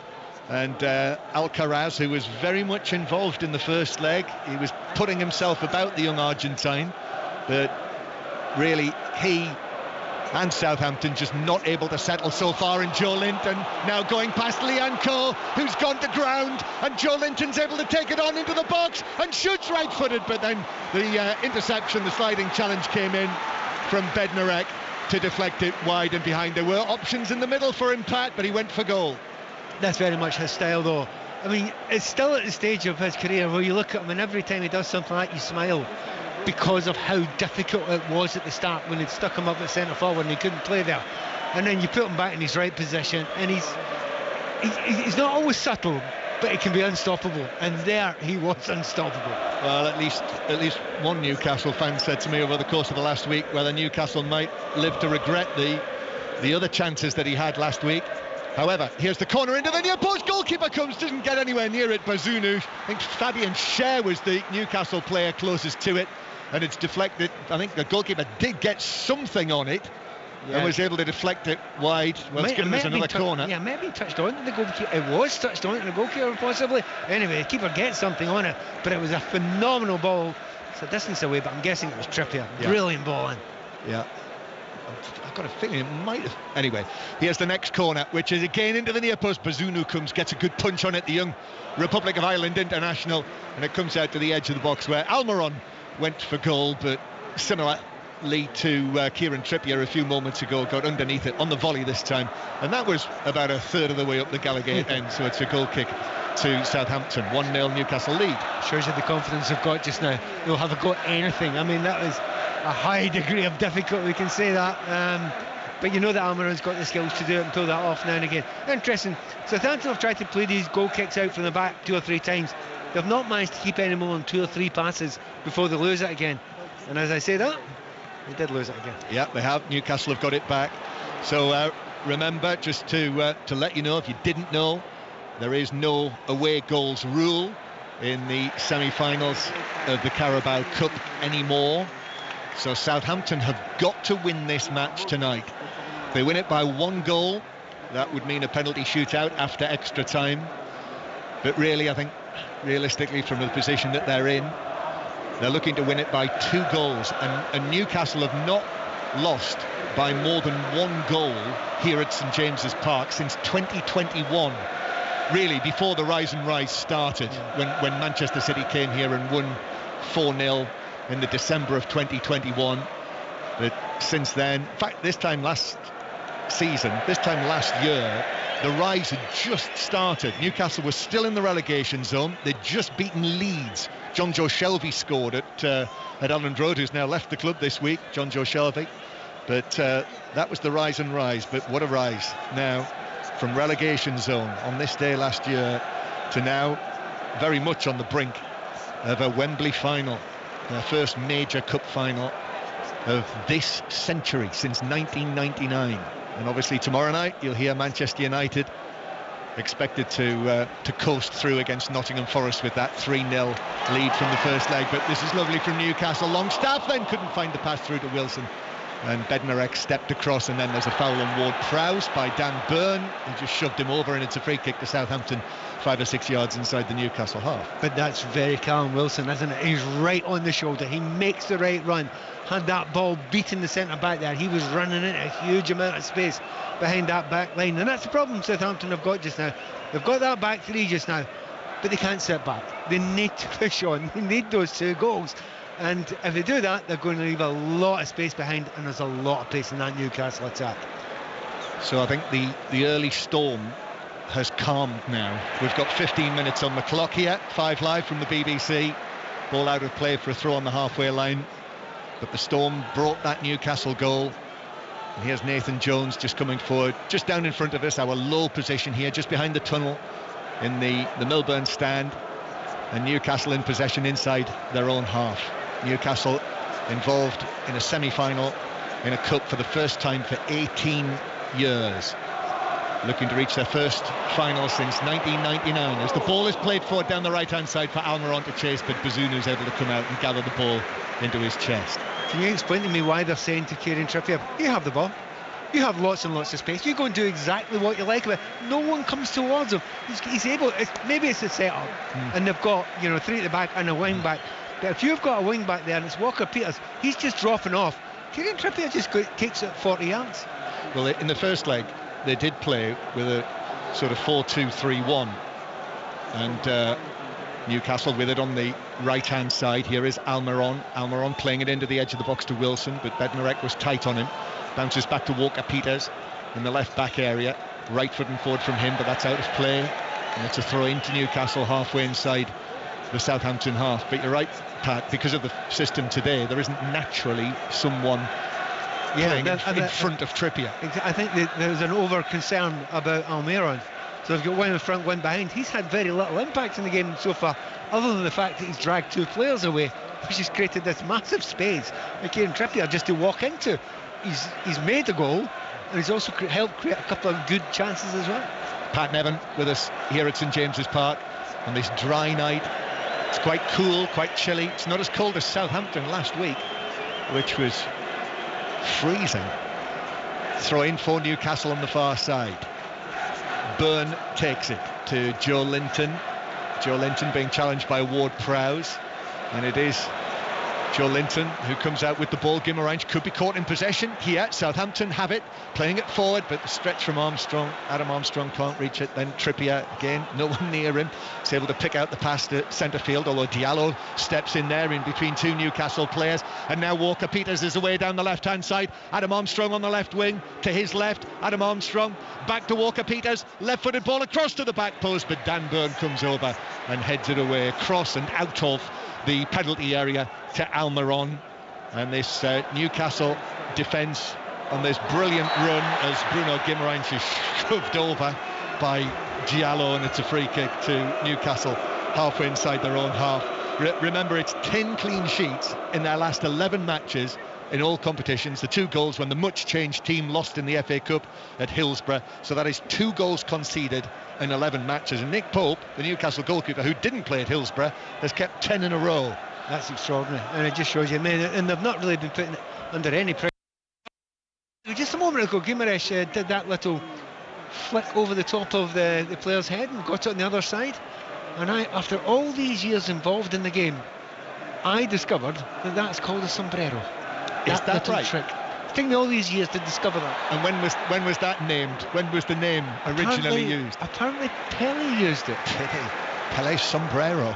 Here is Trippier on the right-hand side. Trippier with Longstaff making the run ahead of him, but Salisu is able to step forward and then pass it out from the back. Adam Armstrong has got Cher with him, who comes across, gets a touch on the ball, and actually back onto Adam Armstrong and out for a throw to Newcastle, who've made a very strong start. Almost 20 minutes played, and Nathan Jones, in what is only his 12th match as the Southampton manager, has got a lot to think about here. Whether he changes things. We've already talked about maybe a problem with this formation with 3 at the back. It's sort of 3-5-2 really, isn't it, Pat? No, he's used it before. I mean, to some degree Ward-Prowse is playing, one off. Playing one off on the...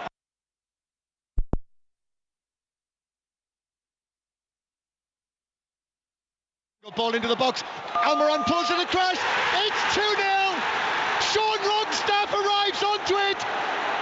2 on the night. 3-0 on aggregate.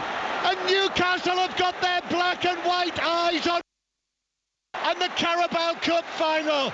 Surely there's no coming back for Southampton from this. Newcastle 2, Southampton 0. A punch of the air down there from Jason Tyndall. And St James's Park, you can feel it. The confidence now, the optimism that the job will be done tonight and they will be going to the final. There's almost a disbelief with some of the Newcastle fans, because looking at it just now and thinking, well, no, we do this the hard way. We never do this the easy way. It's as if they're doing it the easy way now. By the way, that is a beautiful goal. Brilliant understanding, it works with Joe Linton on the left-hand side with Will up there. He holds the ball well, but they don't panic. There's a reverse pass. Again, there's a cutback, and they believe in and are understanding each other. Look, the players did well there, but you've got to say the manager has done some job getting these players working together and understanding each other.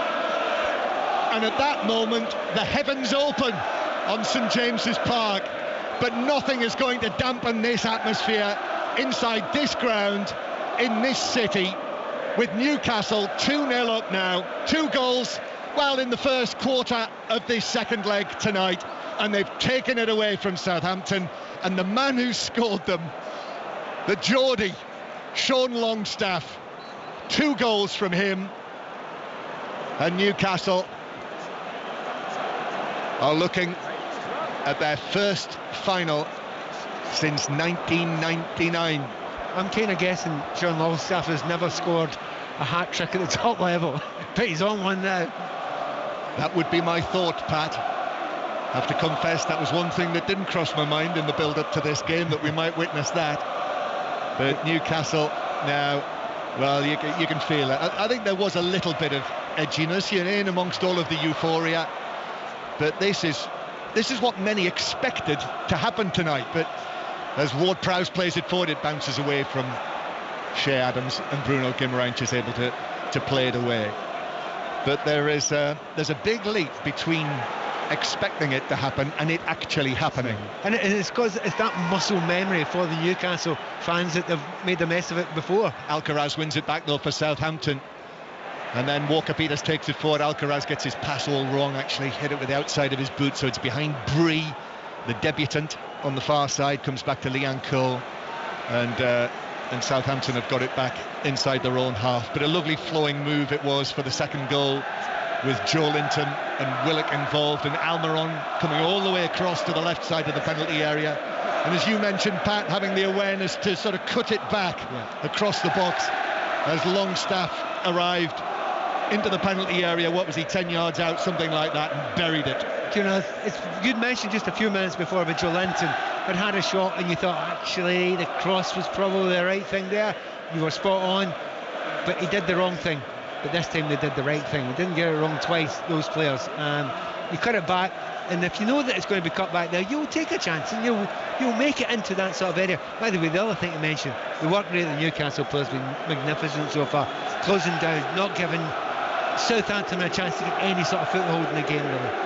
And so you've probably worked it out for yourself, but now here at St James's Park, in this sort of atmosphere, this Southampton team, bottom of the league, have got to score 3 goals without reply just to take it to penalties. You mentioned also the kind of the brilliant piece of play by Guimaraes earlier on for the first goal. He's dominating that midfield. He's absolutely dominated. It's one of those ones where when people try and tackle him, he just looks at them dismissively. Here's Longstaff, he's on for the hat-trick, but he stabs it through for the run of Wilson, but that will just be picked up by Bazunu, the goalkeeper. But he tried to do the right thing. You know, he knows his striker's going to try and make a run behind. If you keep on doing that and keep on dropping balls into that area behind the centre-backs, it will work, especially if you've somebody like Wilson who will chase it every single time. So 2-0 to Newcastle United. Southampton staring at what would be a 3rd consecutive semi-final defeat in recent seasons. Actually, this is actually the 4th semi-final they've been in 7 seasons.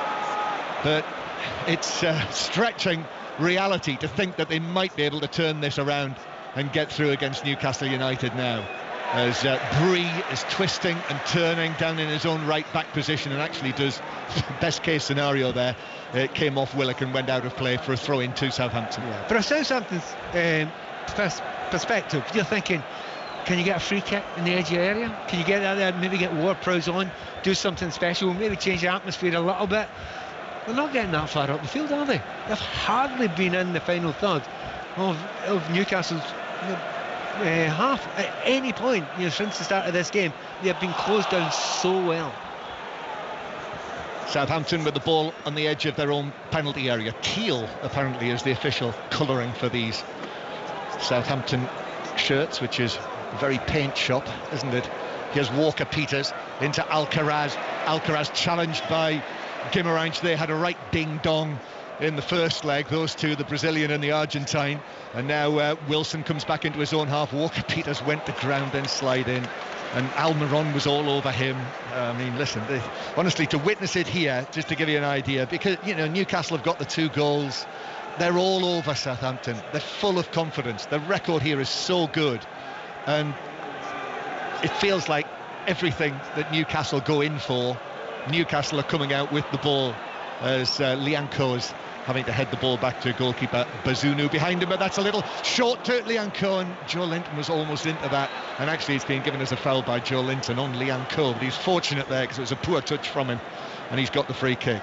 Yeah, I mean, Joe Linton has to go for that one, and it's undeliberate as I felt the referee's got that one spot on, but it's not a yellow card or anything like that. The problem is it's either a dead leg or a knee into the side of, well, it looks like a dead leg, doesn't it?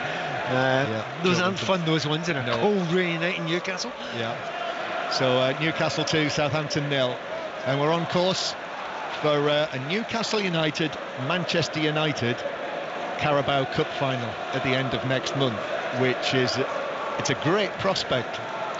And it absolutely is. I mean, the noise of the stadium, if that did happen, would be incredible. But can't get too far ahead of ourselves. But what's intriguing now is, because of that injury, Nathan Jones has been able to get his entire team, apart from the goalkeeper, to come over to him to maybe adapt something. Now, whether it's one or two players just adapting the positions a little bit, or maybe he might think about adapting the system a little bit, but he's got to do something.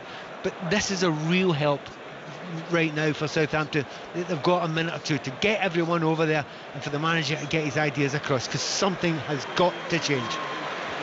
Yeah, all of the outfield players came across there, so just keep an eye on that, Pat, to see what they do, and the players as they move away now. Joel Linton's received his treatment and he's leaving the field on the far side. He's going to be okay to continue. Was there another result come on there? There was. Hibernian are winning 1-0 at Ross County in the Premiership, with Todi Eli Yuan, the goal scorer for Hibs. 7 without reply for Hibs last couple of games. And Ross County struggling down at the wrong end of the table. That's the one game that's being played in the Premiership tonight. The rest of them tomorrow night, including Hearts Rangers, I know it was tomorrow night, as it's given away by Newcastle. And Shea Adams tries a shot and scores! Great finish from Shea Adams to break his goal-scoring drought from the angle. That was probably 25 yards, and it was true and low across Nick Pope, and shock of shocks, Pope lets a goal in. Newcastle concede a goal. 2-1 on the night, 3-1 on aggregate. Well, I'm still not convinced that Southampton have got a touch in the Newcastle area yet. But we've got a goal because it was hit from well outside the area. But that was just a little bit of laziness. I think it was Willett tried to lay the ball back, got it wrong there, passed it past, but there didn't seem to be any trouble there. Newcastle, though, trying to respond immediately. Longstaff with his cross. Might have been a shove on Willock inside the box there, but the ball is cleared away by Southampton to the halfway line. So there we are. Nick Pope has finally conceded a goal, and his 10 consecutive clean sheets. That is where it ends. So that is the club record for a goalkeeper to keep 10 consecutive clean sheets. But he concedes a goal, Nick Pope, for the first time since the 6th of November in a competitive match, which is quite a thing. And it took a very well-struck goal to beat him. For a guy who hasn't scored for a long time either. He's gone and broken his duck. Is it how many games it's Shea Adams scored? That's his first in 10 appearances for Southampton. There's a certain symmetry there. There is. And that's his 9th of the season. Shea Adams, he's now scored 5 in this competition, so moves back alongside Marcus Rashford as the leading scorer in this competition this season. And Southampton have, what do we call that, Pat? The tiniest glimmer. No, it's more than that. More than that. Hey, sparkle. We're only 30 minutes into this game. There's an hour left. He's got a lot of goals and get a lot of chances in 30 minutes. But what they have to do, I mean, you didn't get lucky with the strike. The strike is absolutely brilliant. They got lucky they were given the ball, and they didn't create that there. They were given the ball. But you make the best of what chances you've got. They knew they would have to do that before the game started. They have done that, but they'll have to do that time and again between now and the end of the game. But do not lose another goal between now and half-time, Southampton, if you want to stand any chance of getting back into this. One more goal, John. One more goal for Southampton, and suddenly you will feel a wee bit of nervousness around here. So Newcastle 2, Southampton 1 on the night, 3-1 on aggregate. Nick Pope conceding for the first time since November the 6th, when he let in a goal at Southampton, strangely, when Romain Perrault scored in Newcastle's 4-1 win there in the Premier League. And Newcastle themselves conceding here at St James's Park for the first time since the 8th of October. As Southampton have the ball on the edge of their own box, it's cleared away by Bednarek. In League 2, Carlisle going well, have taken the lead against Barrow. Carlisle 1, Barrow 0. And also Crewe 1, Stockport 0. The latest in League 2. Here's Trippier down the right-hand side for Newcastle. Right-footed cross, Wilson's gone down. Lianco with a challenge on him. Referee Tierney is unmoved. Almiron on the edge of the box, gives it to the right-hand side.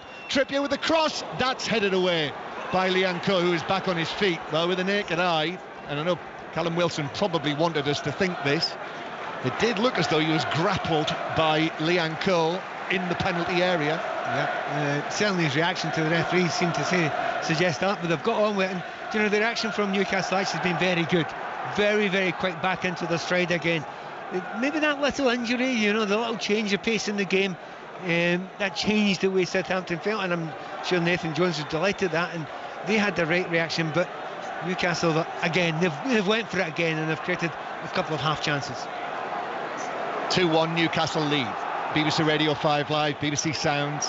There's half-time at Kenilworth Road. We're going to go there in a moment, but Southampton now need 2 goals without reply. Ball forward from Adams to Adam Armstrong inside the penalty area. Back to Walker-Peters on the left flank, chips it into the penalty area. Adams tried to give it back to Armstrong, but the flick didn't work out, but he actually kept possession, carried the ball back out wide. Now Salisu with a cross to the far side of the penalty area.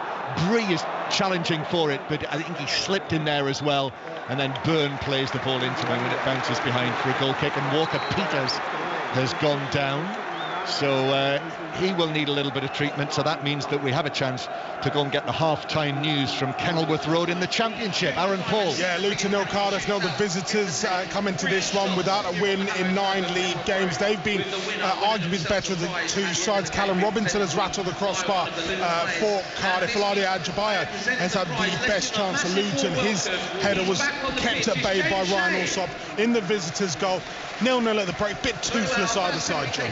So we've got a stoppage here now, and Paul Tierney, you know, we described this as at the end to our left in front of the Leazes end, but at the Gallagate end in the penalty area there, the Southampton penalty area, you know, there was that challenge by Lianco on Callum Wilson. There is VAR tonight, Pat. And I've seen a couple of replays of it, and I'm surprised there's not a bigger deal over this. Certainly the defender's arm was over his neck slightly as he was running in, so I suspected they would have had a little bit closer. There might have been an inspection of it, but we're not hearing anything yet. No, and Darren England is the video assistant referee tonight. It looks as though play will resume when Walker-Peters leaves the field, which he hasn't quite done yet. So let's get the half-time news as well from the Birmingham City Blackburn FA Cup replay. Chris Coles. It's 0-0 at the break. Blackburn the better. Bradley Dack and Harry Pickering both forcing good saves. Birmingham improved as the half progressed. Reda Kadra shooting their best chance wide from the edge of the box. Extra time and penalties. If it stays level, I'd suggest we might be heading there, barring an improvement in the second half. It's goalless at the break.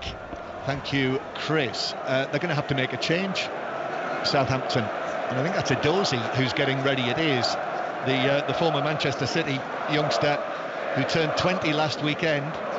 Came on as a substitute in the first leg. That's quite a loss for Southampton. Walker-Peters, and clearly as well in the grand scheme of things, they will desperately hoping that's not too serious, because he's one of their most important figures, Walker-Peters, with his versatility and the way that he plays. So change the system though. Change the system. It will change the system, and Edozie will play as a wide midfielder who'll try and get back now and again, but his job now is to do what Walker-Peters wasn't doing, which is to pin Trippier back and ask Trippier the questions and make him play as a full-back as opposed to an extra winger. This could work in their favour. Newcastle coming forward, ball played to Wilson inside the penalty area, only half cleared. Willicks after this, the ball bounces away, final touch is off Bree, and it's behind for a Newcastle corner. They've caused problems. Southampton have been susceptible from set pieces this season, and Kieran Trippier's delivery into the near post, he's away over there now, just trotting over in front of the Gallagate end to our right, receiving great applause from most of the fans around that corner of St James's Park. When they have the great height in there too, Emma. I mean, if you take a corner from that angle and you see Byrne at the front post, you feel as if you should be able to hit him. Floodlights shining brightly down. The rain's gone away.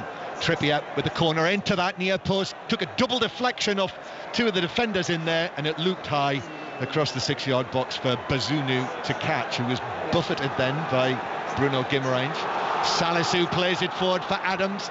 Adams down the left-hand side. Adam Armstrong in the middle. He cuts onto his right foot. Shea Adams, he's still going. He gets away from Joe Linton, but the touch there was heavy. And then he ran into Bruno Guimaraes, and Newcastle have got it back. 5 or 6 minutes of the first 45 to play. We'll have more on transfer deadline day at half-time with Ian Dennis with his senior football reporter's hat on. We'll round up everything for you, and we'll also, by the way, our rugby union correspondent Chris Jones will be on to talk about the latest ahead of the start of the Six Nations this weekend. All of the commentary on 5 Live and Sports Extra, and the Rugby Union Daily podcast as well now on BBC Sounds to get yourself ready for that. But this weekend, Wales-Ireland on Sports Extra, and then England-Scotland on 5 Live on Saturday afternoon. Here tonight in this Carabao Cup semi-final second leg, it's Newcastle United 2, Southampton 1, so 3-1 on aggregate. And Newcastle with Almiron on the halfway line. Almiron playing it back to Kieran Trippier. And then Longstaff, just about the first thing that's gone wrong for him tonight, miscontrolled it, and it's out of play for a Southampton throw. The half-time scores in League 2. Carlisle 1, Barrow 0, Crewe 1, Stockport 0, and Salford 0, Walsall 1. I think I said Salford were winning 1-0 earlier, so apologies for that. It is Salford 0, Walsall 1. Also, Ross County 0, Hibs 1 at half-time. And in the Scottish Cup, the half-times, Cove Rangers 0, Ayr 1, and Inverness 0, Queen's Park 0. Half-time approaching. Good noise inside St James's. Bruno Guimaraes passing the ball long and forward to Wilson on the right side of the area, who looked to play it across. Joe Linton was at the back post, but there were 3 Southampton defenders there as well, and Bednarek was able to intercept. Pat Nevin. It's a wee bit scrappier from Newcastle last 5 or 10 minutes. And I think that's, the game was broken up, there was the injury, a change has been made, the goal has been scored, and you're not quite as dominant as they were before, and so that's a bit of a lift, not only for the Southampton fans listening, but the Southampton fans here. And by the way, there's a lot of them, and they made a good noise when that goal from Shea Adams went in. So there's a little bit of hope breathing into the team just now, and they just have to make sure that they get to half-time, at the very least, no worse off than they are just now, and they'll still feel there is a chance, even though it's still an outside one. Those Southampton fans, it's a long ball's played forward for Adam Armstrong, but it bounces through to Nick Pope. There must be a couple of thousand of them up in the top tier of the Leazes stand to our left, way up there. They'd have had a brilliant view from up there of Adams's goal, actually. I sat up there a few times, and I've never sat up there. It's a brilliant view. Well, I noticed I was driving over the Tyne Bridge today, the famous symbol of Newcastle. And as you drive over the Tyne Bridge, right in the middle of the Tyne Bridge, if you look up, you can actually see up there. That's where you can see it. It's a statement stand. It is, yes. Very much so. I felt like I was in the heart of Geordieland while I was doing that. So Newcastle leading Southampton by 2-1. Trippier takes the throw, bounces for Wilson, who tried to lay it off with his chest, but here is Alcaraz, Charlie Alcaraz as they call him, but he loses possession, and Newcastle with 2 goals. Sean Longstaff is able to step across and chip it out to Byrne on the left-hand side, and Byrne up to Bruno Guimaraes, and Guimaraes now to Willock on the left-hand side. Willock back to Dan Byrne, and then infield for Newcastle, and Longstaff again. Then from the halfway line, Shea hits a long pass to Trippier down the right. Challenge comes in from Salisu, and he was able to get enough on it, but he's given it away. Almiron's onto this. Left-footed ball took a deflection, actually, which took the pace off it, and as a result, it bounced across the penalty area, and James Bree was able to clear for Southampton. Ball hanging near the centre circle. Newcastle get there first. Played forward to Willock, bounces back to Almiron, and then Shea, who was racing forward from the back, slipped over as he was trying to deliver it across the box, and as a result scooped it high over the top of the bar into the Gallowgate end. You've got to tell these centre-backs that wing play isn't as easy as it looks, mate. he gets the ball wide, right? And honestly, he's come a long way. We'll give him that. He's come all the way from the back, and he just ran out of legs completely there. And just, to be honest, they got themselves into a brilliant position, and the one-touch play to get there was superb. So 3 minutes of the first 45 to play, plus added time, and we have had a couple of stoppages. Already a lot of movement in the stand, in the Gallagate end, to our right, as it stretches away up into the darkness at the back of the top tier. People heading down the steps and out to buy whatever. Twice that's happened now. What's happened? They're trying to play out for the back, aren't they? Yes, and Newcastle have actually stepped into the penalty area. Do we still use the word encroachment? Encroached. You did? Yes, one of the rarely settings that one would use that. I was listening to Chris Sutton last night, who mentioned the word brandished. And I was thinking, the only time you hear the word brandished is either with a yellow card or a sawn-off shotgun. Do you often hear that where you live? Well, country's gone to pot, Pat. Newcastle leading Southampton by 2-1 as Edozie plays it infield and it bounces away, but there's been a foul on Shea Adams. And it's just gone a little scrappy, really, after the three times taken goal kick for Southampton. Yeah, I think it has gone that bit scrappier, and that will kind of suit Southampton to some degree, purely because they didn't have a football in the game. They were being utterly controlled. Well, now it's a little bit more open. They feel as if they're actually part of the game now, even though it's maybe a less fluent sort of style from both sides. Yes, not quite as comfortable as it was at 2-0, but still Newcastle obviously in command. And that might have been a foul by Willock on Leanne Cole. Close one, that one, isn't it? It was a shove in the back. I think it was the right decision. You might disagree. Here is Bree now down the right-hand side for Southampton as they break away. It could open up. Adam Armstrong stretching with a touch. Tried to flick it. You can hear what the home supporters think of the award of that free kick. But as a result, it just bounced through to Nick Pope, who underarms it out. Byrne now up to Wilson. Did wonder if Isak might have started tonight, but he went with Wilson, who plays the ball across to Almiron. And then Almiron's ball was a little short to the arriving Trippier, and Edozie was able to get something on it to put it out of play on the halfway line. I meant to ask you at the time, Pat, the Walker-Peters injury. I don't know, did you get any sort of sense of what that might have been? I couldn't see it, but I didn't see there was any tackle involved in it, so you think it's almost certainly soft tissue. He's pulled something. So it would look like a spell out. There are more signings on the way, as Ian Dennis mentioned a little earlier, actually. Southampton, whether they've finalised this. I mean, they'll be doing this on the night that you're playing the second leg of a semi-final, but they're looking to spend a club record amount on Kamaldeen Sulemana, who is Ghanaian international winger.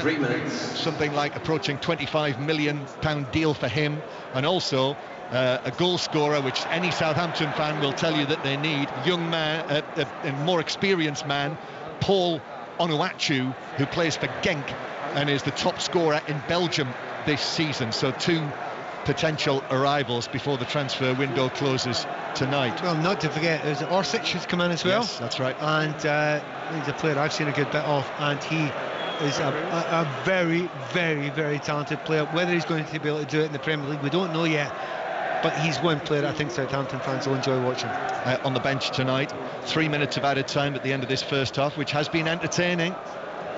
And the place was absolutely rattling when Newcastle got the second goal.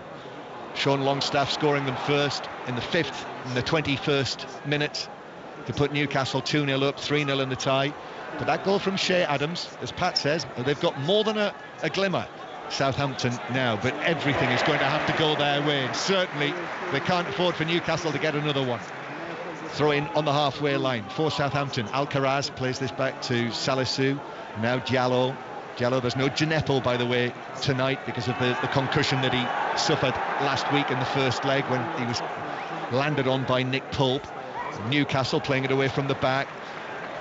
Longstaff goes for the pass over the top. That's cut out, intercepted by Bednarek, and then a high foot from Salisu on Almiron, who's feeling the left side of his chest from where he had contact made on him, so it's a free kick to Newcastle on the right. It's one of those ones, as a player, you'd think, well, I'm going to have to kick the ball away, and it might be an overhead kick.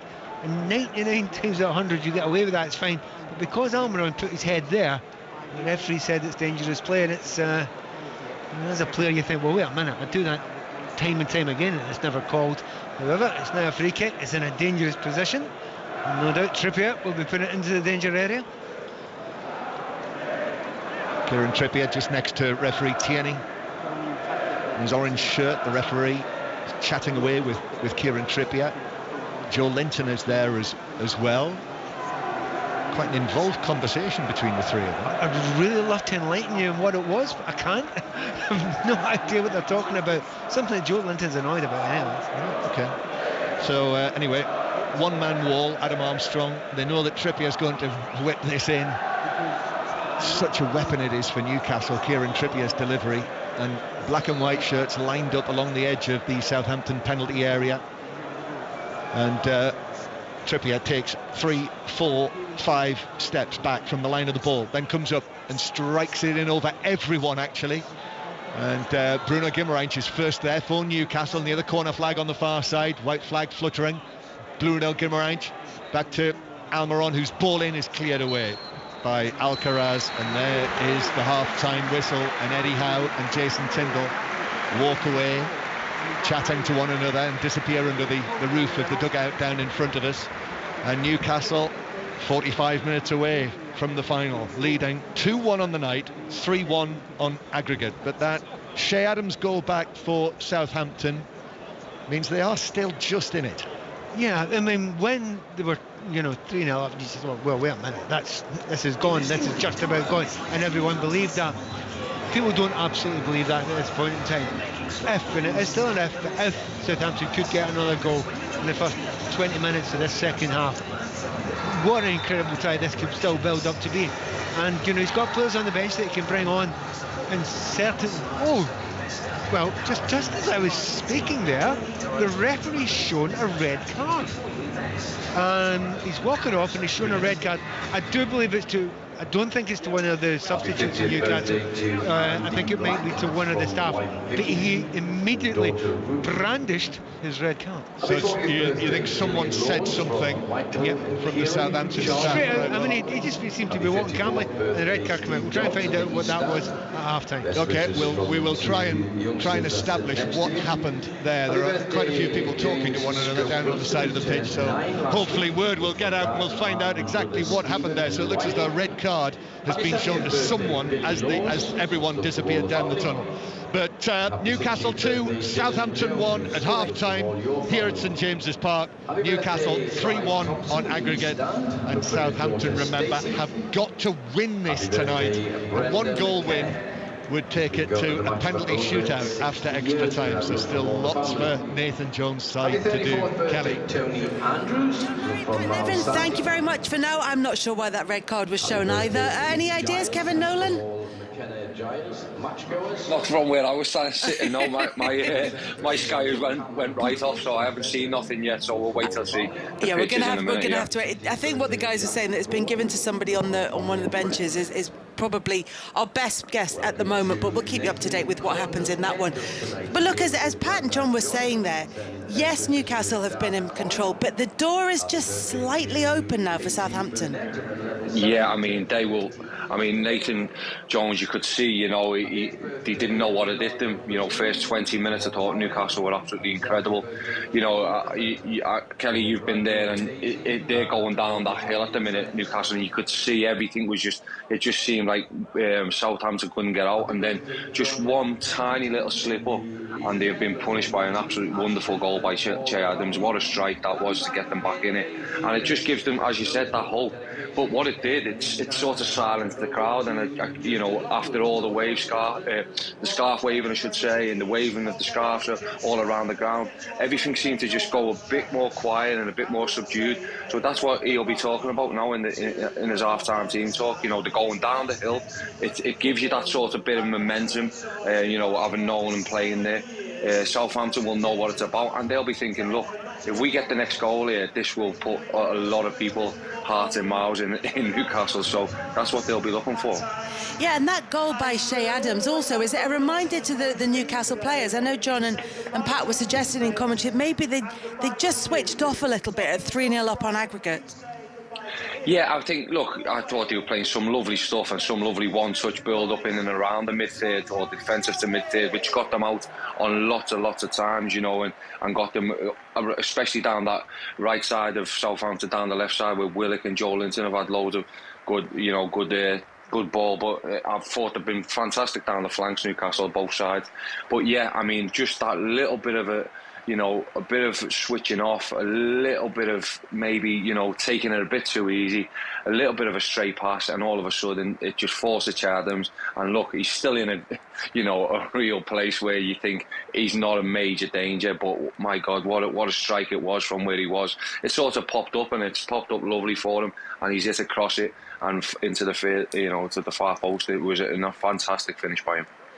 Kevin, for now, thank you very much. Kevin Nolan's going to be back with us at full time in that game at St James's Park. Newcastle then 2-1 up at half-time, 3-1 up on aggregate. But that goal from Shay Adams just allowed Southampton to get back into this tie.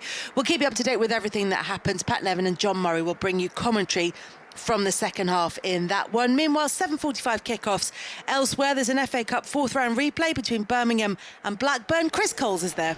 5 minutes into the second half, Kelly. Birmingham 0, Blackburn 0. I think everyone here inside St Andrews, and there aren't too many, given how speedily this game had to be arranged, are hoping for a bit more life in the second half. Scrappy at best in the first. Blackburn looked the more threatening, playing the better football, but Birmingham had their moments, the best actually created by a Blackburn player, Daniel Ayala, rather lazily and haphazardly waving a leg at a cross. Big deflection, excellent reaction save by Ainsley Pears to keep it level, and if it stays level we're going to extra time and penalties, but there's still time for that to change. 0-0, 50 minutes played. He said with hope in his voice. Thank you very much. We'll be back with Chris very shortly, should there be any goals in that game. At Kenilworth Road in the Championship, it's Luton against Cardiff, and Aaron Paul's there. Yeah, into the second half here, Kelly. Luton 0, Cardiff 0. The best chance of the game undoubtedly has come for Callum Robinson, who smashed the crossbar in the first half from 30 or so yards out. In the second half, Macaulay Woodrow's just curled a speculative shot over the bar. Cardiff, of course, under new management, the former Forest boss Sabri Lamucci now in charge, look a bit more organised and just a little bit more hungry than they have in recent weeks. It remains, however, Luton 0, Cardiff 0. Aaron, thank you very much. Regular updates there from there and St Andrews throughout the evening, and throughout our second half commentary of Newcastle against Southampton. In League 2 this evening, Carlisle are beating Barrow by 2-0. It's 1-1 between Crewe and Stockport, and Salford are 1-0 up against Walsall. Just 5 or 6 minutes gone in the second half of those games as well. And in the National League, it's Aldershot 0, Boreham Wood 0, Eastleigh 0, Barnet 1, Solihull Moors 1, Notts County 1, Woking 1, Torquay 0, Yeovil 0, Wealdstone 0. In the Scottish Premiership, just one fixture there, Ross County being beaten 1-0 at home by Hibs, and a couple of games in the Scottish Cup. Cove Rangers 1-0 down at home to Ayr, and Inverness Cally Thistle drawing 0-0 against Queen's Park. All those games 7:45 kickoffs, and all of them we'll have regular updates of throughout our coverage this evening. Now though, it's time for the BBC News with Tim Daly. Listen on BBC Sounds. This is BBC Radio 5 Live. Dorset and Wiltshire Fire Service has launched an investigation after allegations some of its firefighters took photos of women who died in car accidents and shared them with colleagues. Its chief fire officer says he's been shocked and appalled by the reports, initially from ITV News, which alleged the photos were sent via private messages. The government says it's disappointing schools can't plan for tomorrow's teaching strike from the National Education Union because they don't know how many are actually going to work until the morning. University workers, civil servants and train and bus drivers are also walking out. The schools minister, Nick Gibbs, says schools still have a job to do tomorrow. We want them to do everything, first of all, to remain open, because that's fair to children and it's fair to parents.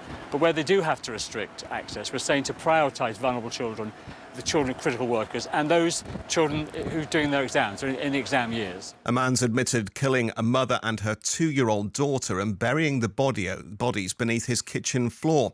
Andrew Innes from Dundee denied murder, lodging a special defence of diminished responsibility. The former Brexit negotiator and Conservative peer Lord Frost says leaving the EU has caused a small hit to trade, but the economy will benefit in the medium term. Some opposition MPs had urged the government to acknowledge the negative effect of Brexit after the International Monetary Fund predicted the UK economy would shrink by 0.6% this year. Lord Frost says the UK hasn't performed badly. We have left the EU into an extraordinarily turbulent period with the COVID, the pandemic, the lockdown, and now the war in Ukraine, the hit to energy supplies, all of that.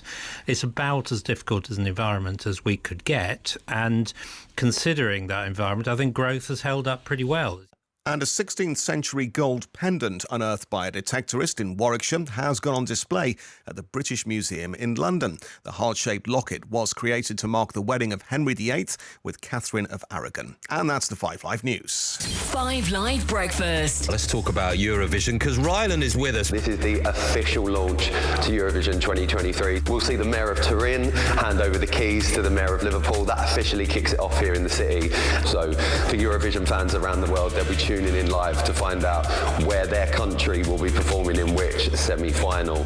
So yeah, it's a really, really big night, and we're just so thrilled that it's all kicking off. Do you know at this stage how much they're going to be including Ukraine? Absolutely. This is a collaboration. We've just announced that this year's slogan for the competition is United by Music, because it really is all about that. So Ukraine will be featuring in every single part of this. We are just the host nation, but we're throwing Ukraine's party. 5 Live Breakfast, weekday mornings from 6. This is 5 Live Sport with Kelly Cates. And our commentary match this evening is the EFL Cup semi-final second leg between Newcastle and Southampton. The home side 2-1 up on the night, 3-1 up on aggregate. And we're on air right through till 11 o'clock, and we'll go through all the last-minute deals on transfer deadline day on 5 Live and BBC Sounds. Guillaume Balaguer and Rob Green will be joining us from around 10:20 this evening. We're also joined by the human version of ticker tape, our senior football reporter, Ian Dennis. What are we up to, Dano? I'm not too sure how the ticker tape works. I was just thinking, you just keep bringing the information through to us on a regular basis. Well, certainly since we last spoke, Sasa Lukic has joined Fulham on a 4.5-year deal. So that's come through from Torino for about £8 million. Arsenal have confirmed Jorginho from Chelsea for £12 million. They will announce that Cedric Suarez has left to go to Fulham on loan, and Albert Sambi Lokonga will also leave on loan to Crystal Palace. And Bournemouth have signed Ilya Zabani, the Ukrainian international defender, 20 years of age, from Dynamo Kiev for around £20 million. And Hamad Traore will follow between now and 11 from Sassuolo. And we're still awaiting news of Marcel Sabitzer on loan from Bayern Munich to Manchester United. And of course, the Enzo Fernandez deal from Benfica to Chelsea will no doubt rumble on.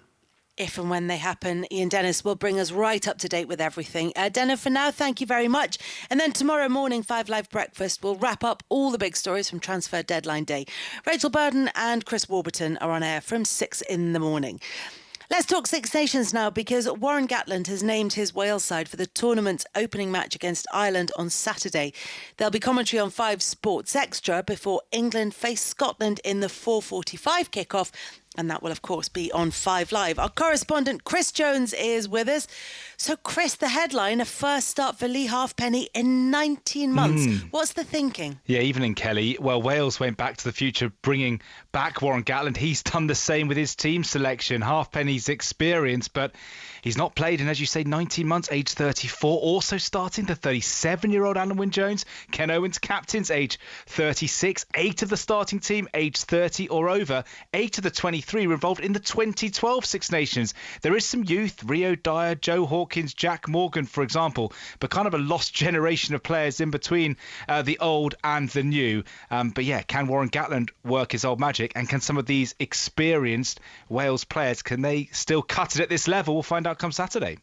And Chris, you've been at Pennyhill Park with the England squad today, where Steve Borthwick has been trimming his squad down quite a bit. Yeah, from 36 to 29. The headline omissions: Johnny Hill playing well for Sale, but not in the squad that's staying in camp. The team is named on Thursday afternoon, so no Johnny Hill.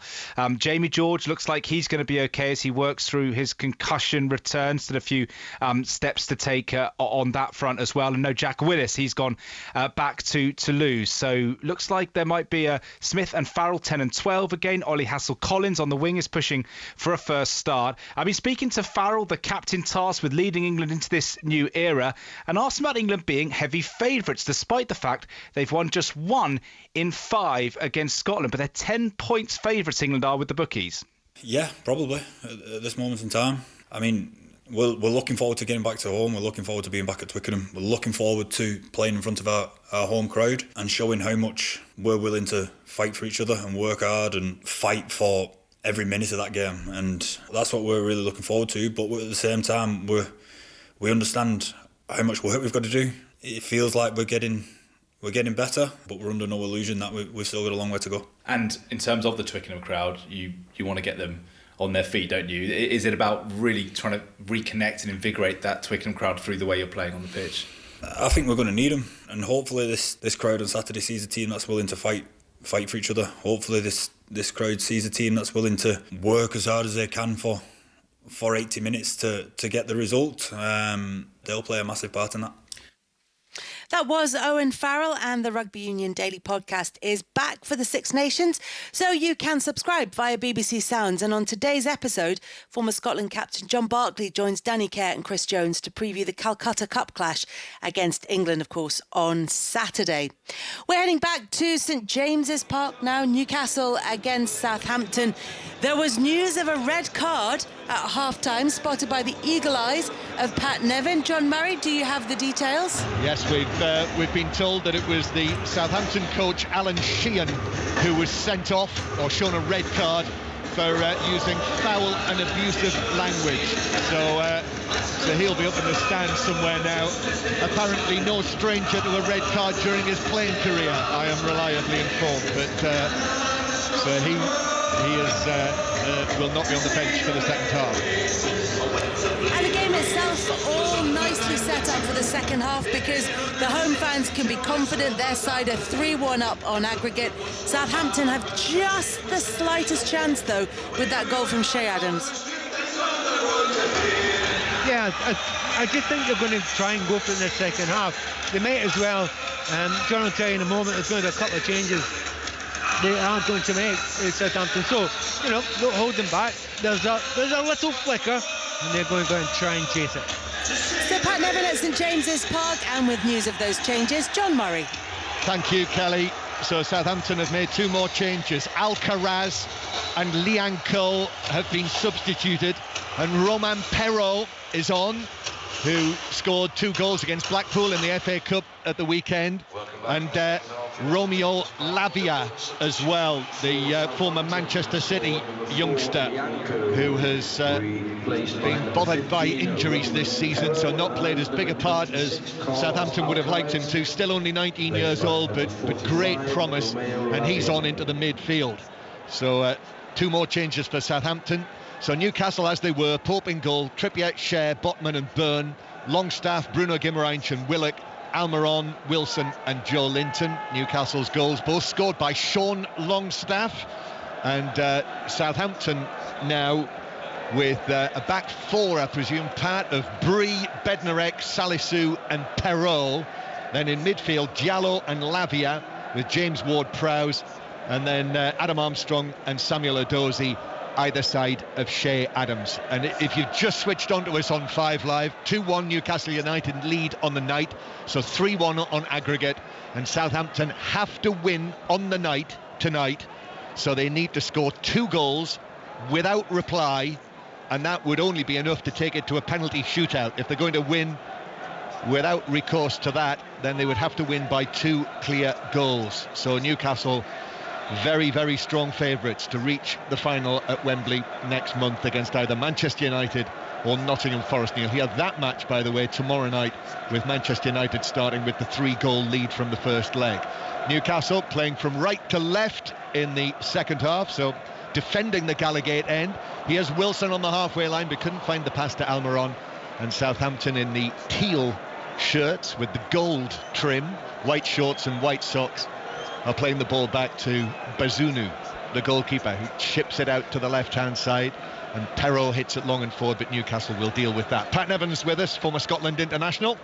Yeah, just to see how Newcastle react to it. There's been a change system, personnel against them. It shouldn't be that big a panic, but will Eddie Howe look at it and think, all right, I'll adapt to that? Or will he think, no, my team's good enough? They have caused enough problems, particularly in the first 30 minutes of the game. He's probably said to him, look, don't switch off. Apart from everything else, do not switch off. Because if you lose another goal now, it gets edgy. Keeping across all of the top-level football being played tonight. And in League Two, latest scores now, Carlisle 2-0 up on Barrow. Here's Bree down the right-hand side for Southampton. Deep cross from him. That is headed away by Trippier. Just got a glance to that. But Edozie now has got the ball down on the left-hand side. Perrault is there. Perrault in field to Diallo. Then back to Perrault again. Looking bright in the early moments since he's come onto the field. But Southampton go back towards the halfway line. Also, Crewe 1, Stockport 1. And just to clarify, it is Salford City 1, Walsall 0. We've had one or two connectivity issues here at St James's Park tonight, one of the blights of the modern world. But it was, as we originally said, Salford 1, Walsall 0. So foul by Edozie on the halfway line. A tackle rather on Edozie, and Newcastle have got it back. And then Botman just got to it, and the ball runs to Byrne, who overhits it forward. But they haven't controlled the game for a period of time, Newcastle. The utter dominance of Guimaraes early on in the game, that's gone. Almiron, I have to say, hasn't had a big part in this game. He's a player that I think we know who's got fabulous qualities, and given space and time, then he'll be very special, but he's not had a big impact in this game. And you just wonder if the changing system that Southampton have made now, that actually should give Ward-Prowse a little bit more space. And to be fair, he's not done much in the game so far either. No, he has not. Here's Joe Linton near the centre circle. Joe Linton playing it out to Almiron, and that's a poor touch. Almost illustrating exactly what you're saying, Pat. Should add that he did set up the second goal for Longstaff, but other than that, it's not been the... It doesn't look right. He actually doesn't look as if he's moving right to me. Here's Bree down the right for Southampton. In comes the challenge on him from Willock, who did enough to check his progress, but Bree's done well, back on the ball. And then Southampton, here's Lavia, the number 45, the young Belgian, former Anderlecht youngster before he went to Manchester City. Now Ward-Prowse, the Southampton captain, flicked forward by Bree. Joe Linton, though, is in front of Bree, might have been pulled over, that's what he wanted, the free kick. But in any case, Newcastle have cleared it away downfield. So 5 Live and BBC Sounds here at St James's Park. Newcastle 2-1 up on the night, 3-1 on aggregate.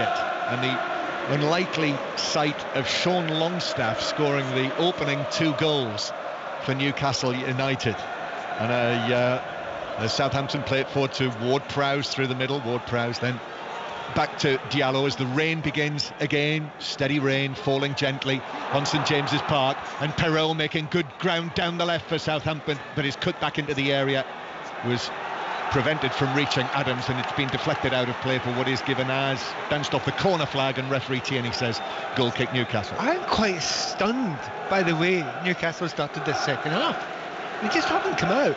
Do you know that for the first 30 minutes or so, they closed down, they were really high up the park, everyone was together as a unit. It looks nothing like that just now. And, whether there's a bit of tiredness that have come into the play, they keep on going back to the same, 10, 11 players a lot of the time. And there's 1 or 2 players out there you're thinking, you can't keep on going like this. You can't walk through the second half, because you will be put under pressure by Southampton. You need to lift it. So Southampton will take encouragement from that, but here's Wilson through the middle. Salisu with a challenge on him. Wilson went down, it's a free kick. Referee Tierney was right there, 5 or 6 yards away, immediately called it as a Newcastle free kick, just slightly right of centre, 25 yards out. I know what you're thinking. I know what you're thinking. I know what everyone in this ground's thinking just now. There's only one person you expect to be hitting this ball. So Kieran Trippier arrives on the scene. Ayr United now 2-0 up on Cove Rangers in the Scottish Cup, so heading for a home tie with Elgin City. But Newcastle would absolutely love to restore their 2-goal advantage on the night. Trippier standing, Cher is there with him. He's hit a couple of long-range free kicks in his time, Fabian Cher. But the Southampton wall is in the D. 4-man Southampton wall. Maybe Diallo will join the end of it to make it a 5-man wall. Gavin Bazunu, the Southampton goalkeeper, just lining this up. Kieran Trippier standing over the ball, pointing with his left hand to the edge of the area. Cher has actually got the final touch there on this, just to give it its final rotation, just to make Southampton think. And he's stepping away to the left. Yeah, they've got me thinking. You just wonder. Cher looks very, very interested in this. He does. Trippier walks away, just steps away. It is going to be Cher who hits it woefully into the knees of the wall, and it bounces out for a throw-in on the far side for Newcastle. Well, there wasn't anyone lying behind the wall, and I think that was the idea of it. They've obviously looked at it in previous games, and the wall does jump, and there's no one behind it, so they tried to go underneath. The thing is, you have to keep that one on the ground. Well, if he'd scored with a low free kick from 25 yards, he'd have done very well. Well, the keepers can't see it if it goes underneath like that. I mean, that's the thinking, but you need to strike it clean and true, and you need to put it, has to be the old daisy cutter, doesn't it? Ball's chipped into 3 rows in front of us by Dan Byrne, who is remonstrating with the assistant down here, and I think he's suggesting that it took a flick off Adam Armstrong and it should have been a Newcastle throw, but it's been given Southampton's way. 2-1 Newcastle, 5 Live and BBC Sounds. And more news from League Two, where Carlisle now 3-0 up on Barrow. Bazunu playing the ball out from the back. And in the Scottish Cup, Cove Rangers now down to 10 men in that match. Ayr United winning by 2-0 and seemingly going through. Throw in for Southampton, just in front of Nathan Jones. Just down in front of us. Bree takes it. Ward-Prowse gets underneath it, volleys it high into the Tyneside air. Drops onto the head of Botman, who heads it away, bounces out of play. Bree with the throw, straight to Luton because there's a penalty, Aaron Paul. It is a penalty to the home side. It is Elijah Adebayo who will step up to take it after a handball in the Cardiff area. Adebayo with the most peculiar stance. He goes to a quick run up and it is saved low down to the goalkeeper's right. Cracking save by Ryan Alsop in the Cardiff goal. Luton 0, Cardiff 0. So still 0-0 there, still Birmingham City 0, Blackburn 0 in that FA Cup 4th round replay at St Andrews. And 2-1 Newcastle lead here, and Newcastle have got a free kick. Just the wind beginning to get up here, you can see it ruffling the shirt of Botman as he takes this free kick forward towards Longstaff, who had Southampton players either side of him and was dispossessed. And now Ward-Prowse to Adams, back to Ward-Prowse, but that return pass was overhit, so Byrne was able to step into line and clear it away.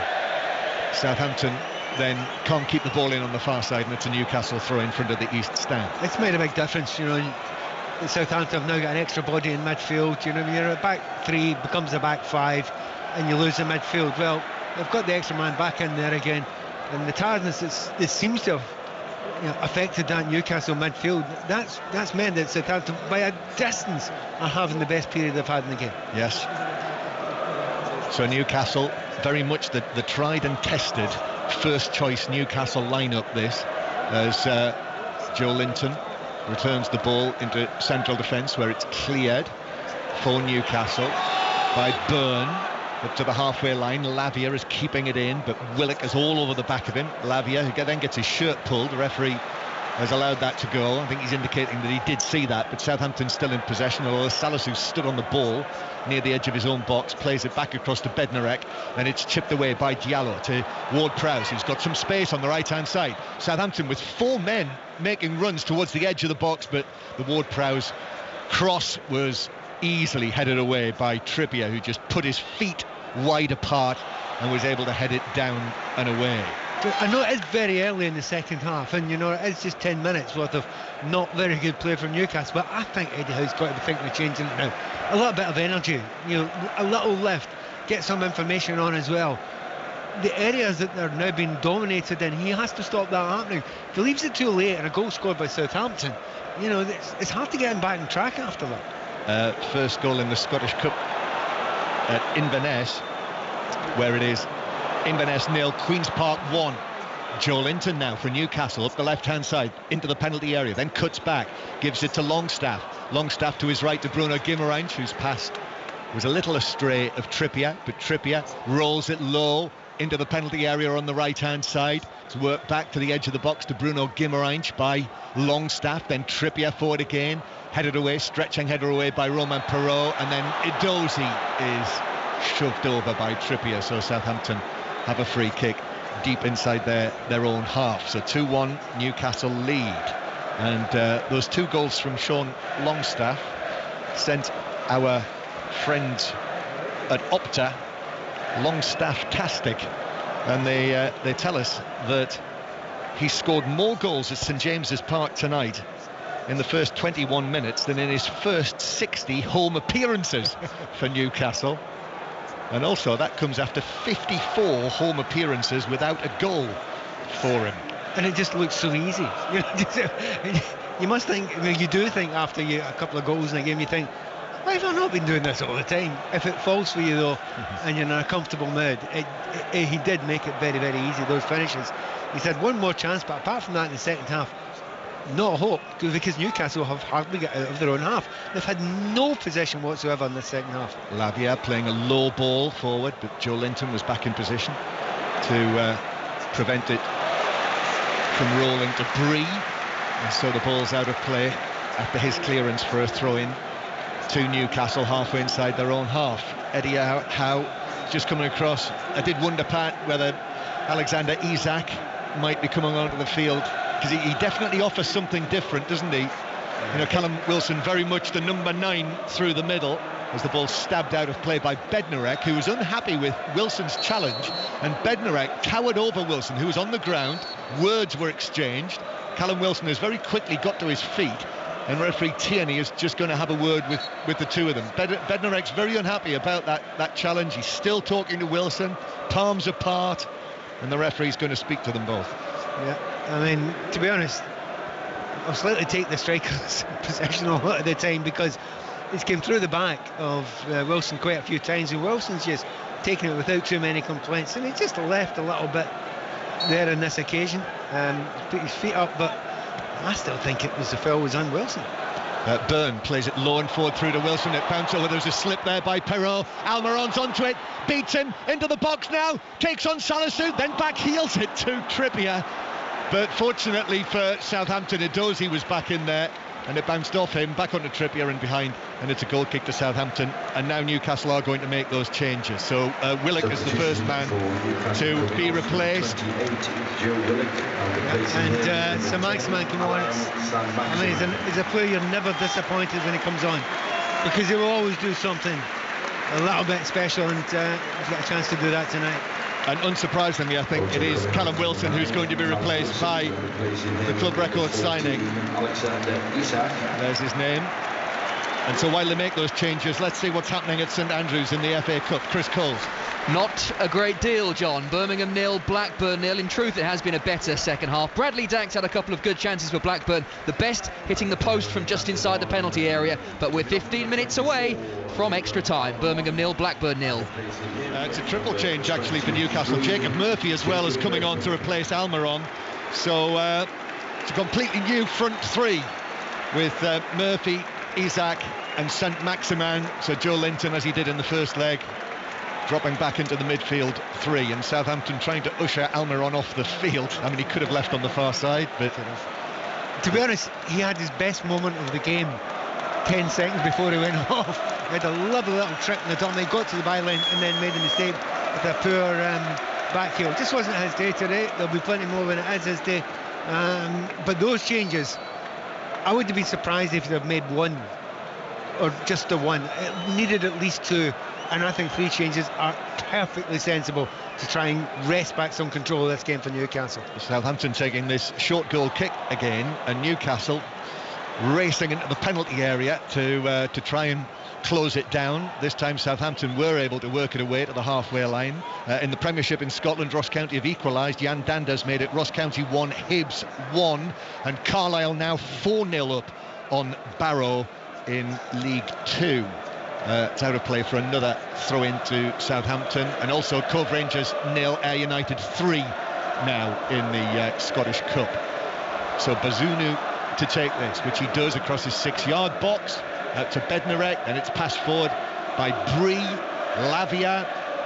Bruno Guimaraes puts in the challenge on him, takes his legs away, and that is a free kick to Southampton halfway inside their own half. Jacob Murphy on the field, Pat, who this time last week on the Tuesday night in the first leg, when Douye Chalata-Sarr was sent off, Jacob Murphy waved him off, which was widely circulated, and I suspect might have been mentioned before the start of the game tonight, so that adds a little bit of something to it, as the long ball is played forward to Adams, who's in an offside position, so it's a free kick to Newcastle. As we say in the game, expect a dull one early on, which I think there's a fair chance he'll get.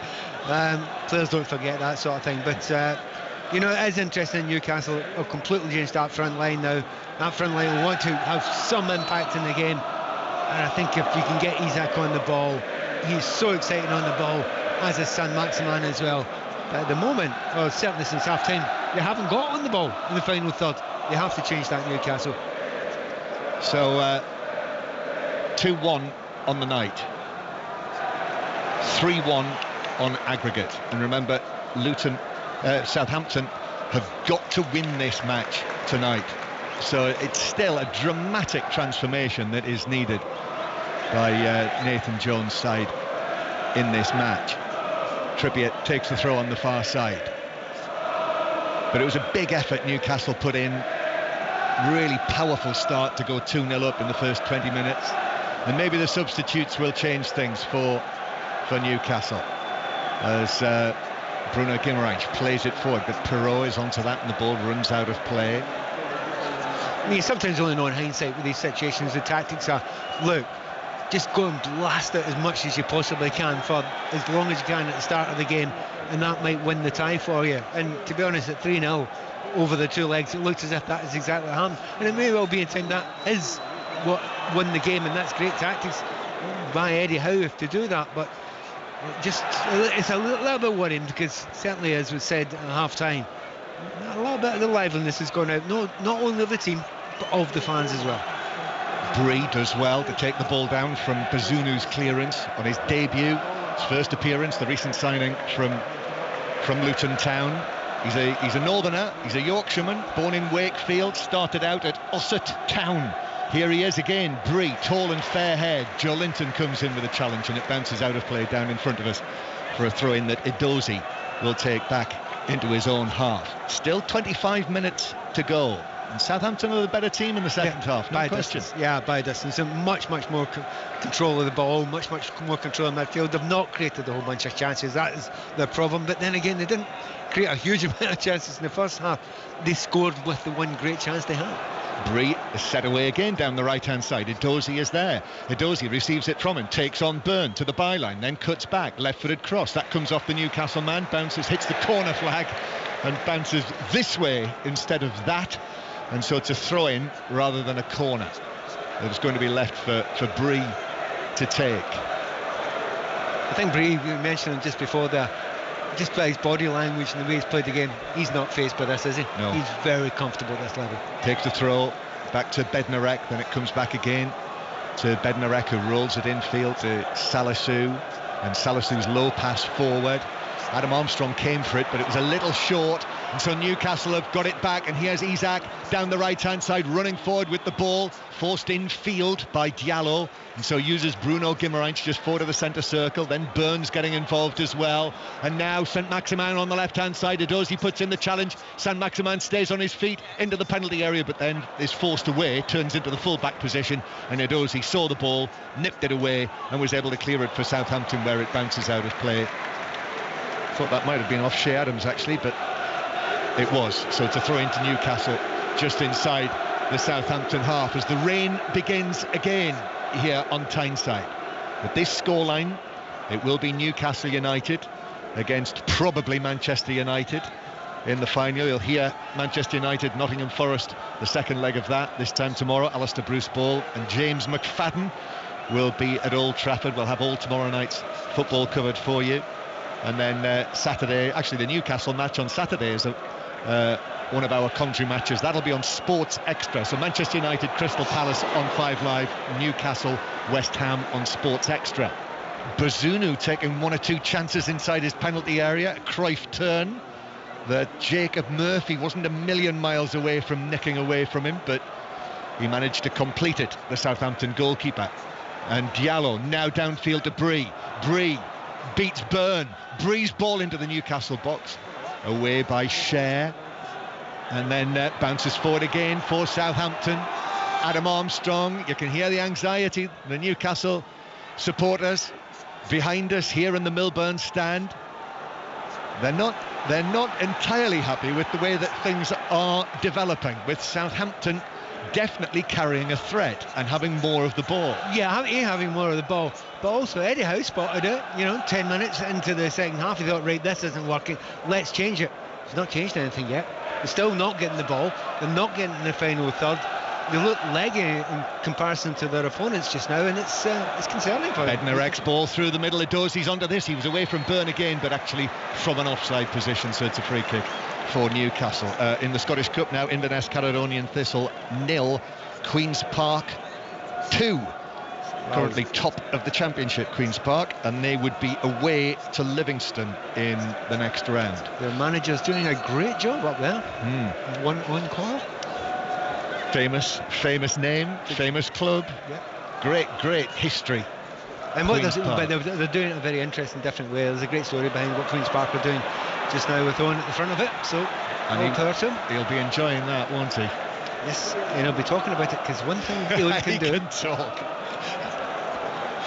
And that's a positive thing. It is a very good thing. Newcastle 2, Southampton 1 here in the second leg of this semi-final. Newcastle, last time they were in a semi-final, it was Manchester United. Last time they were in a major final, it was Manchester United. The FA Cup final in '99, and Bruno Guimaraes has thrown the ball away after being penalised. Referee Tierney, I think he's going to let him away with it. He has. Well, I'm amazed by that. I would be more amazed if he... No, I'm absolutely stunned by that, because that is absolute stick-on yellow card, throwing the ball away right in front of the referee's face.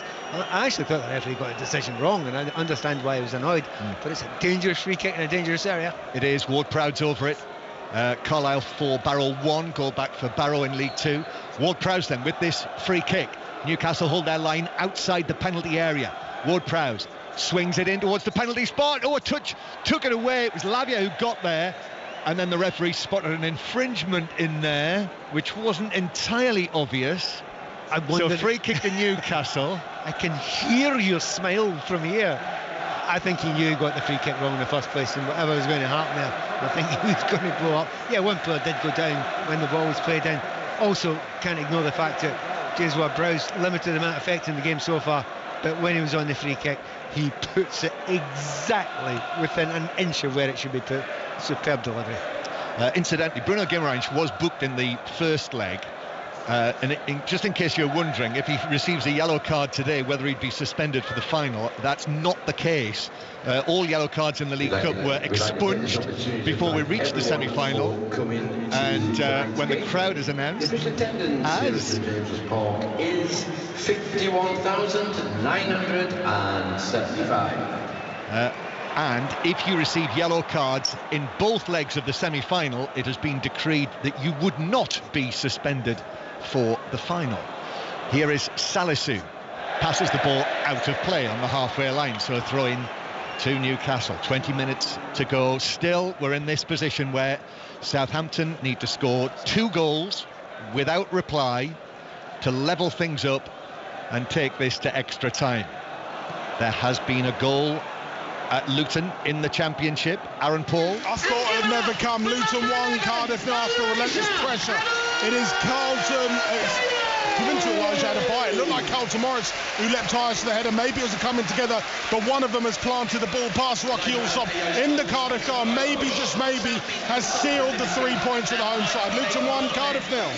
Here comes Edozie taking the ball away for Southampton on the right-hand side. Back in field to Lavia. Lavia slips it right through the middle to Adam Armstrong, but Pope comes out, makes a save with his leg. Really important save. No offside flag. That was Adam Armstrong's big moment. And Pope was out to save, but I think... He's given a free kick to the referee. And he's brought it back. Maybe to Southampton, he's given a free kick to... he stopped the ball in the middle of there. He was onside. Spot on. The assistant referee's seen that very, very well. I mean, it looked for all the world in first viewing as if it was offside, but it's a beautiful reverse pass. Right centre back's playing him on. He's got a yard there, so that was the moment. I mean, if they didn't know beforehand, they know now. This game isn't over. That should and could have been a goal. What's going on here? The referee is going to give a bounce ball. Drop ball, which Ward-Prowse plays over the top. Bree then hits it forward down into the full-back position, and Dan Burn sees it behind. I didn't see, but did it hit the referee? Must have done. Yep. It's a possibility. That, in fact, we're just now seeing a replay. Well, that's mystifying. Yeah, so the offside we can see didn't appear to hit the referee. What the referee's actually done, he's blocked Joe Linton as he's tried to run towards the ball. And because he's blocked him there, he's had to stop the play because that could stop the chance. Yeah. So as a result, it was a bounce ball, but certainly Southampton's ball, and right for Southampton to go and try and play positively from it. Yeah. So 2-1 remains the score. Carlisle 5-1 up on Barrow now. And Jallow for Southampton. Still rain on St James's Park. Newcastle United are now just over 15 minutes away from clinching their place in the Carabao Cup final. But Southampton are dominating possession and dominating the game. Ward-Prowse to the left-hand side, Adam Armstrong allows it to run to Perrault, back into the penalty area. It's Adam Armstrong who tried to turn with the ball but just presented it to Newcastle, who were able to clear it away downfield. Adam Armstrong attacking towards the Gallagate end. I don't know where he used to sit inside St James's Park as a Newcastle United fan when he was a youngster, but he'll be dreaming of scoring in front of the Gallagate end as Diallo fouls Isak, and it's a free kick to Newcastle just near the centre circle. They're wanting a yellow card for Diallo, but it's just going to be a free kick. I think the Newcastle fans are beginning to figure out they need to help the team a wee bit just now. They've gone quiet for quite a long time. The nervousness was there, but they're beginning to understand now, look, it's 15 minutes. You're 15 minutes for Wembley, and they need to make sure their team have got the energy. They've got them over the line before. They probably need to do a bit more now. Free kick then for Newcastle. Bruno Guimaraes long to the edge of the area. It's headed away. Shouts for handball. It hits Salisu. And then the shot comes in from, believe it or not, from Longstaff. And Bazunu, diving to his right, was able to make the save. Follow-up from Isak is also blocked behind. And the Newcastle players are saying, what about a handball? What about a penalty for when it struck the arm of Salisu? And we've seen a replay. And I must say, first view of that, it looked as though it hit him on the top of the shoulder. And apart from anything else, I think Botman pushes it into him. Botman's pushing him. So the ball goes down there. His arm's out because he's off balance, because he's been pushed. So I don't think that's deserving of a penalty kick. No. And we're just seeing it again. And actually, I'm not sure. Even though his arm was outstretched, I think it hit his shoulder as opposed to his arm. He wouldn't have given it because of the push. The only reason he's in that position there is because he was nudged over. Yeah, they've had a look. They've had a quick look. And play will continue with a Newcastle corner. The score, Newcastle 2, Southampton 1. So that is 3-1 Newcastle on aggregate. Trippier waiting to take this. Here it is, delivering it into the 6-yard box. Bazunu pushes it, punches it away. And then it comes out for the shot that is deflected by Alan Saint-Maximin, but deflected up and into the gloves of Bazunu, who is making ground to his right, and he quickly overarms it out. Southampton now, time is of the essence. We are into the last 15 minutes of the 90. Southampton need to score 2 goals without reply to take this into extra time. Edozie back to Bree, and then back it goes into Bednarek. Forward from him to Lavia. Bruno Guimaraes is in. Looked like a good tackle to me, I must say, but Lavia went down. Obviously contact on the ball, on the man, and referee Tierney gives the free kick Southampton's way. I just think with Southampton just now, they've had that period, they've controlled the ball, but I'll not finish that sentence. They need to make another change, and they're going to make another change. It's not who they expected, and Rebo's going to come on, but they needed to do a mix up again and ask a couple more questions, because it's as if Newcastle's right, OK, we've got that. We're not getting the ball, but we're not giving away chances. So they brought on Joe Aribo. Yep, Joe Aribo, the former Rangers man, Nigerian international, with cup-winning experience last season in the Scottish Cup with Rangers, and famously scored the goal, didn't he, Pat? You were there, weren't you, in Seville? Yes. In the final for Rangers in the Europa League at the end of last season. So Joe Aribo, the number 7, is on, and that is change number 4 for Southampton. And Lavia is fouled again, and the referee is just going to have a word with Bruno Guimaraes. And if you remember, there was quite a lot of needle in the first leg, which has not really been the case tonight, but there have been elements of it, and Bruno Guimaraes was quite heavily involved in that. That's all there should be. It's the cup semi-final. You know, you should be fighting and battling and using everything you possibly can to get through at the final. So yeah, there should be something they do, but it's not been a dirty game. That's the thing. It's not been over physical. That's Pat Nevin. This is 5 Live from the BBC. We're on air until 11 o'clock tonight, 5 Live Sport, because it's transfer deadline day, so we'll have more on that and all the latest news. Here's Bruno Guimaraes now. He's able to carry it forward. He's on his left foot and he shoots wide. It's hit the post, hasn't it, John? Clipped it. Yeah, I mean, it's a great, but there were players in front of him, but they didn't seem to want the ball, or else they knew there wasn't any chance he was going to pass it there. But he's curled it with his left foot, and you're absolutely right. It just touched the outside of the post, not quite enough curl on it. Had it been inside the post, keeper was not getting that. Remains 2-1 Newcastle, and Southampton take this out from the back. Newcastle, for these supporters, these Geordie fans all around us, behind us, on all 4 sides of the ground. Time seems to have slowed, but they've got a 2-goal cushion. Bednarek heading it forward. Here is Aribo into the action for the first time. Aribo rolling the ball out to the left-hand side. Adam Armstrong is there. Adam Armstrong, the Geordie, takes it down into the right-back area. Still going. The challenge comes in on him from Jacob Murphy. Newcastle have got it back. Played to Trippier virtually on the dead ball line. He did keep it in play, cleared it away, but they've got it back. Lavia with the cross to the edge of the area. Newcastle clear that away. Eddie Howe and Jason Tindall looking a little edgy, talking to one another just down in front of us. Closing in on a cup final. At this stage, Newcastle with the opportunity to win the first trophy of the new era. Here is Ward-Prowse playing it forward. Edozie onto this, but overran it, and Bruno Guimaraes stepped in and caught him. That's a yellow card. It's finally come for Bruno Guimaraes. He just stepped in. It was one of those where the Southampton player Edozie actually miscontrolled it, bounced away, so Guimaraes came in, he mistimed it, caught the man, and it's a free kick to Southampton, and James Ward-Prowse will like the look of the position of this. Well, the referee's closer than I was to it. I thought Edozie put his leg out, as opposed to he was kicked by Guimaraes. So, I mean, we've not seen a slow motion replay of this yet.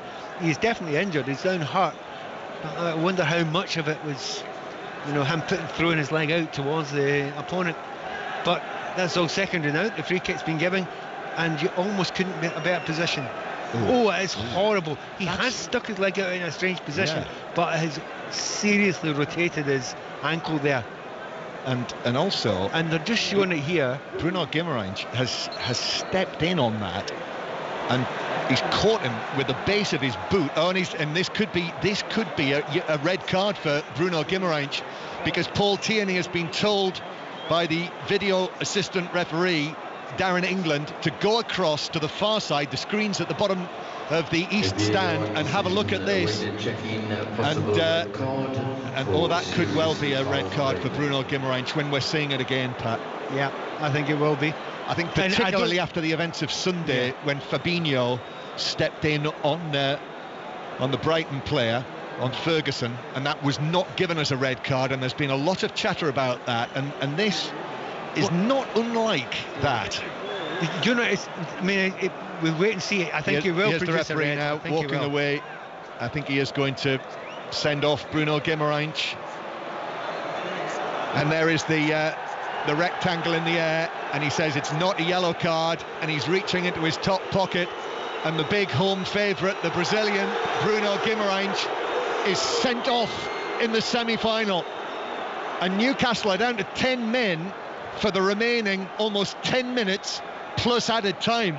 So Newcastle down to 10 men, and that will be a suspension for Bruno Guimaraes, which will not rule him out of the final. Incidentally, if Newcastle get there, he will serve an immediate suspension. Newcastle playing West Ham here on Saturday, Bournemouth away after that, Liverpool at home after that. So, I guess that'll be seen as violent conduct, and that'll be a 3-match ban. It will be, absolutely. Look, we'll have time maybe afterwards to explain exactly what happened there. I don't think Guimaraes did that deliberately. I think the opponent put his foot out there, but the referee is within his rights to say he was not in complete control. It was a horrible coming together when it came together, and as I suspected, the referee, and you suspected correctly, he produced a yellow card. I'm not arguing with that, but I can tell you why Guimaraes is upset, because he didn't believe that he meant that. Yeah, well, they did show it on the big screen actually. You could hear the boos, but I think anyone will have seen the contact that there was there. So it is a red card. Newcastle down to 10 men with a 2-1 lead on the night, a 3-1 lead on aggregate. So Luton had a red card shown to their coach, Alan Sheehan, at half-time. And Newcastle have had Bruno Guimaraes sent off, which is their first red card of the season, incidentally, in any competition. And now Southampton have got a free kick. James Ward-Prowse, one of the best around. Newcastle perfect position. On his right foot, slightly right of centre. Nick Pope standing just to the right of the goal as he looks at it. Ward-Prowse hits it into the top of the wall. Huge cheers for that Ward-Prowse wasn't able to deliver.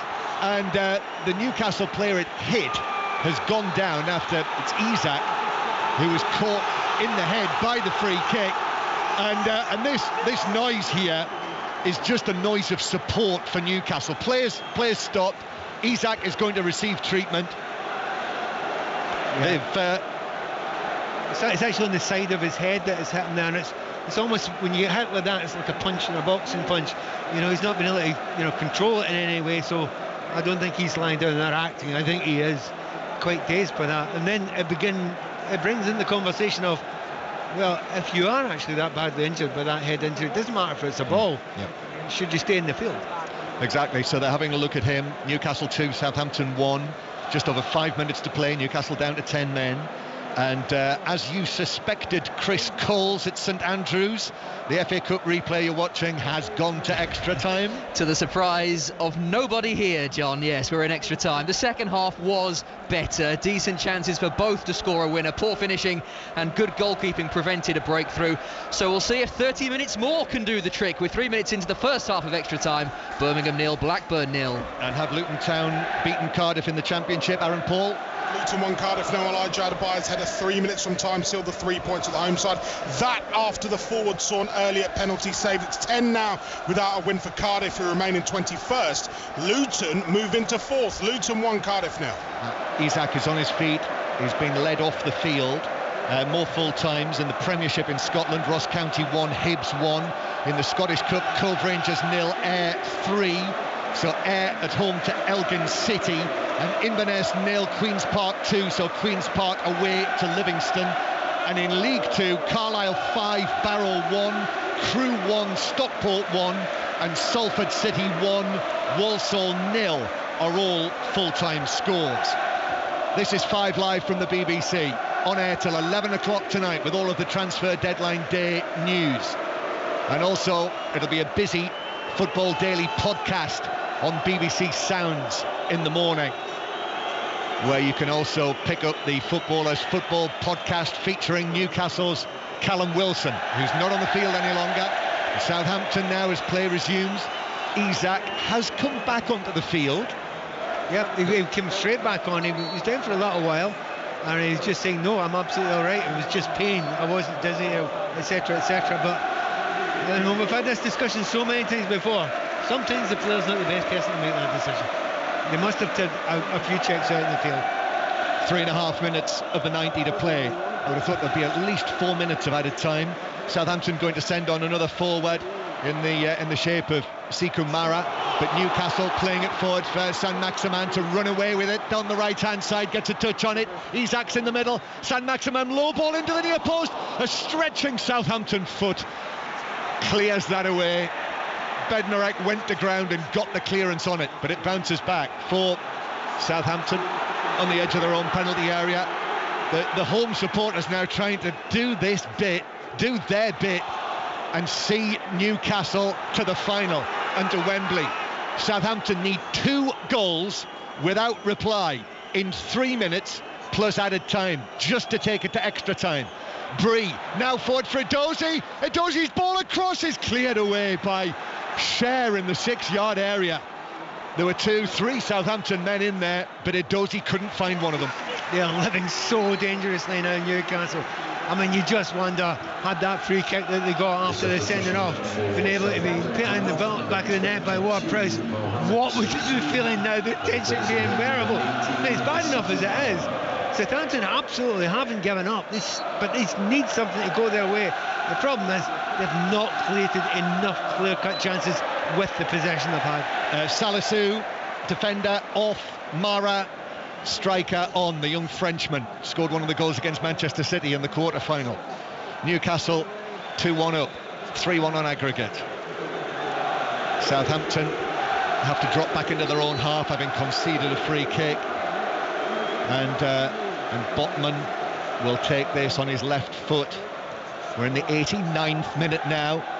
Botman's free kick over the head of Bednarek and through to Bazunu. He gives it out to Perrault, and then Lavia. Southampton still halfway inside their own half.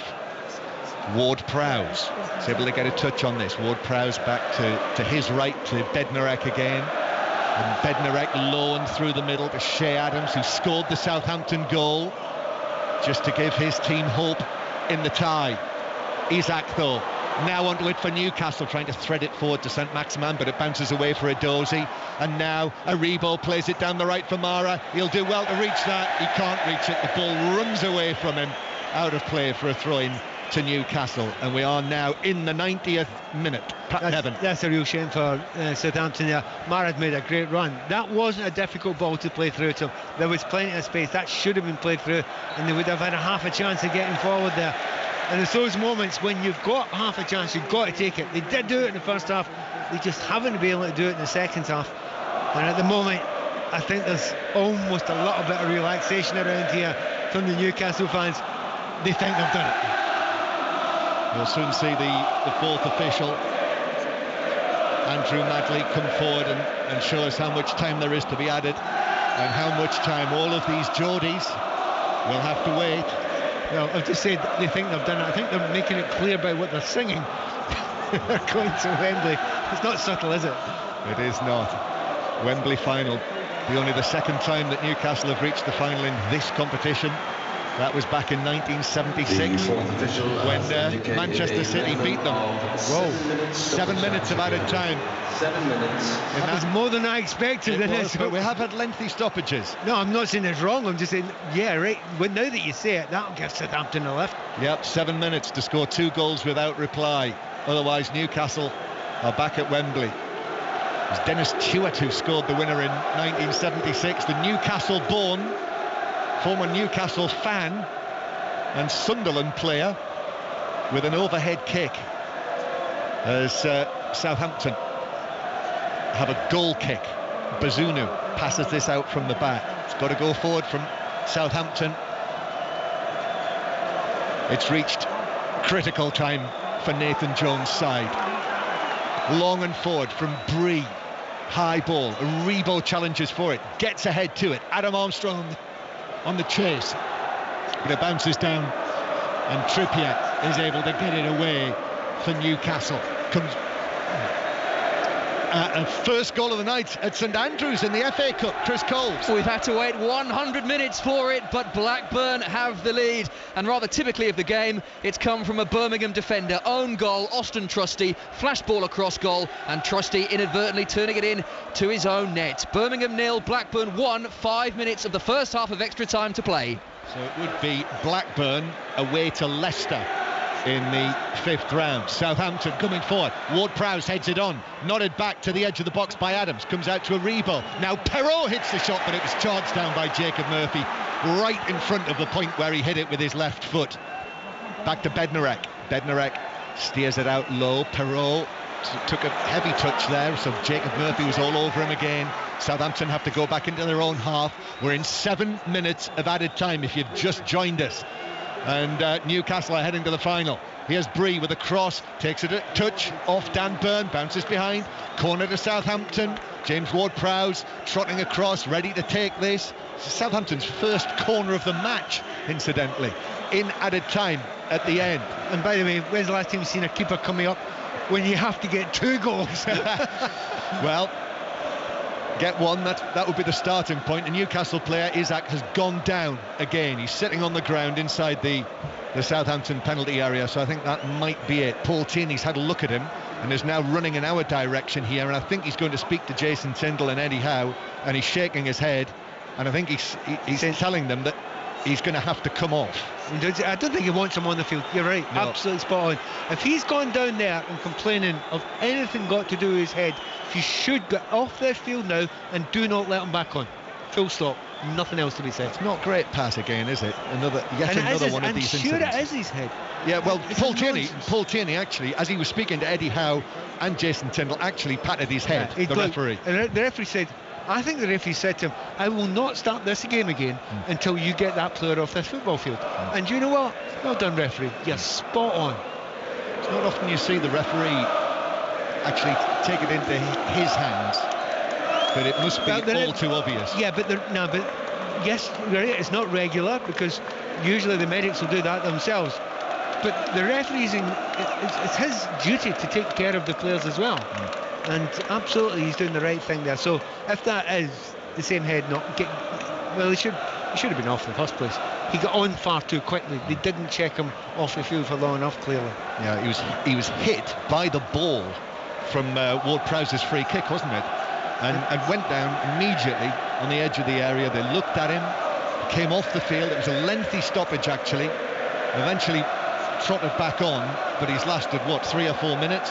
And it's the thing how I described it was, it's like a boxer's punch in the side of the head. You don't see it coming.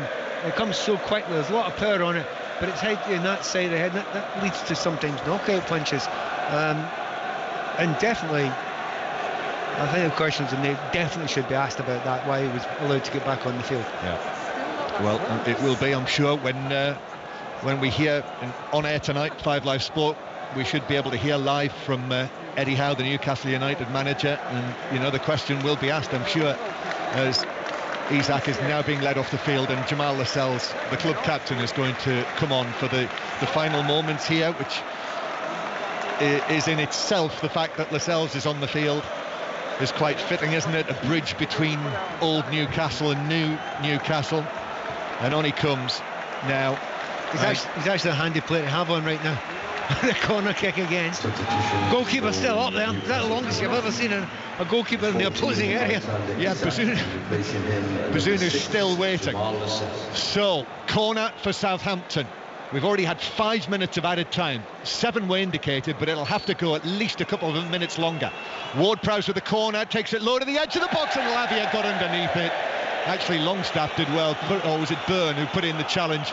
He threw himself in front of it, and Lavia lifted it up and over him, but also well over the bar, and it's a goal kick to Southampton, and Newcastle still lead 2-1 on the night, 3-1 on aggregate, and Isaac is just reaching the area in front of the dugout now, and is actually sitting down on the bench. I mean, we'll certainly look at that after and talk about it afterwards.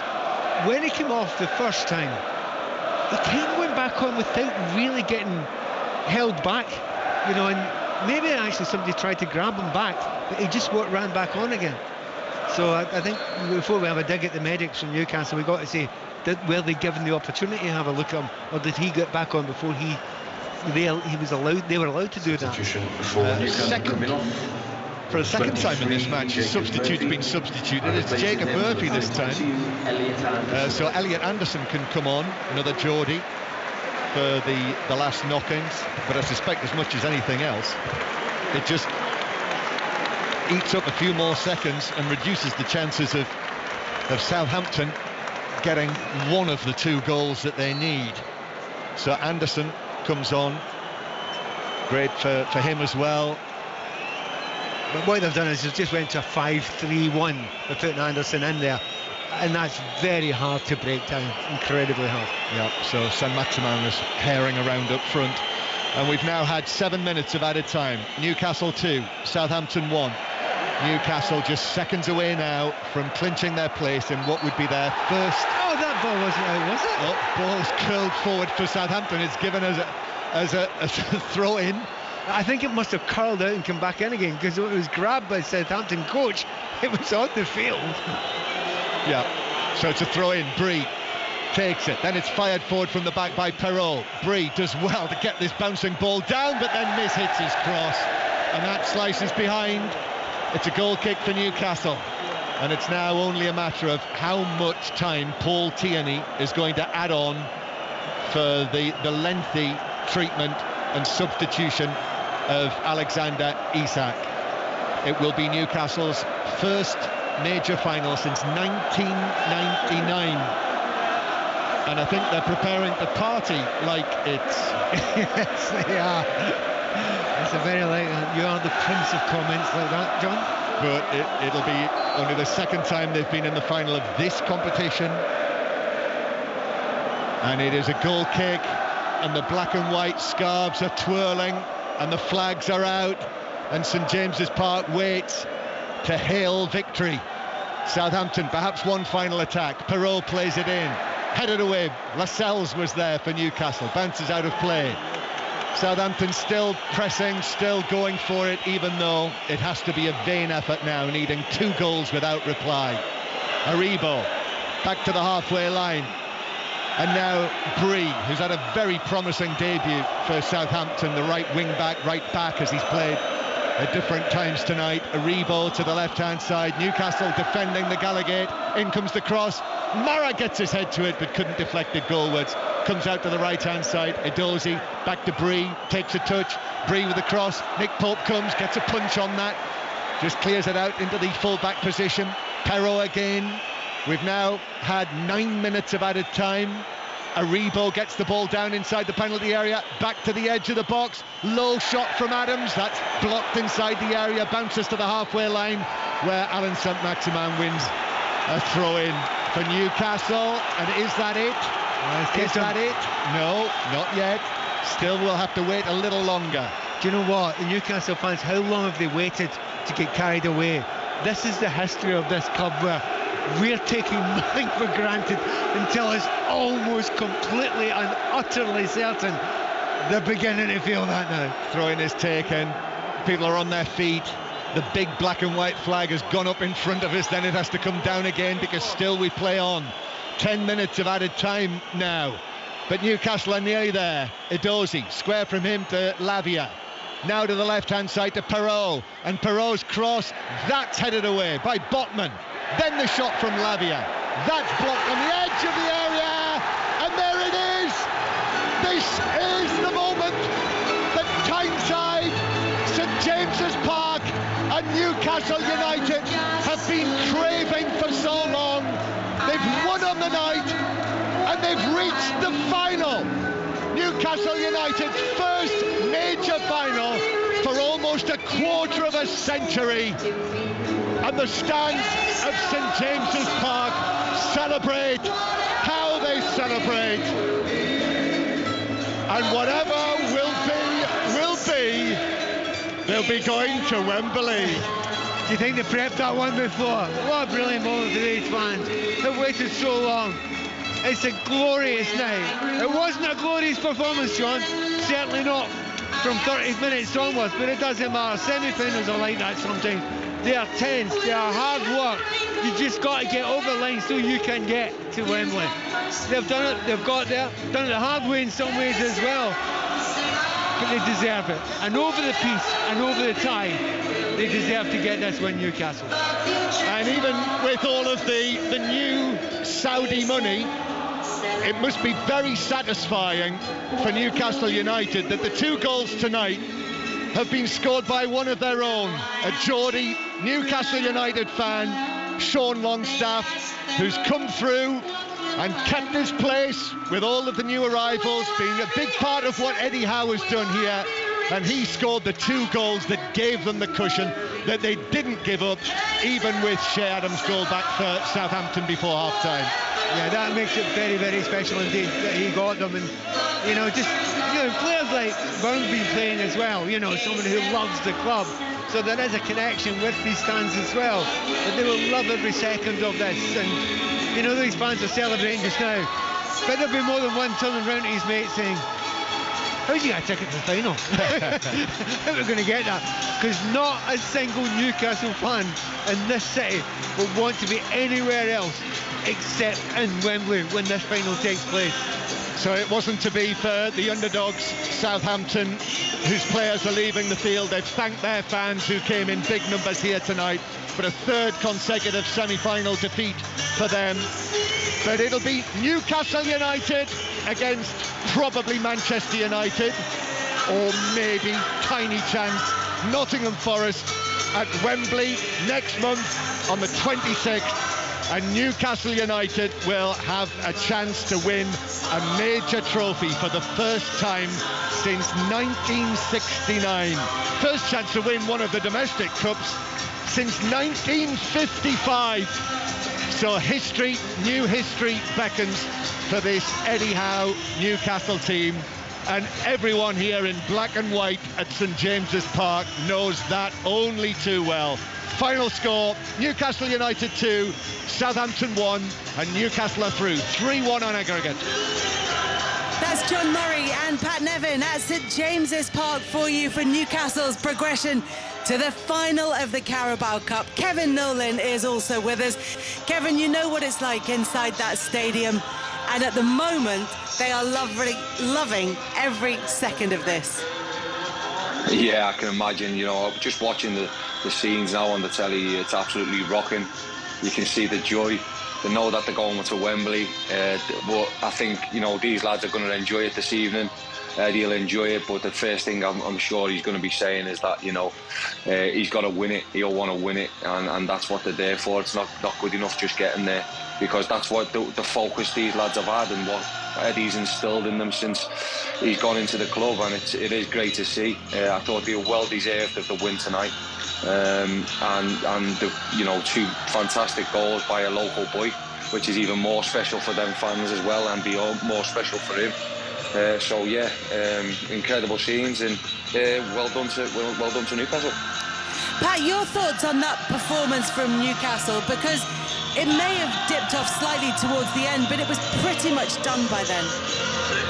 Yeah, that was the tactic really early on. The first 30 minutes or so, they flew out of the box, they changed everything, they closed down every single player. There was no space whatsoever to Southampton. They sat out with a back 5, and they took advantage of it.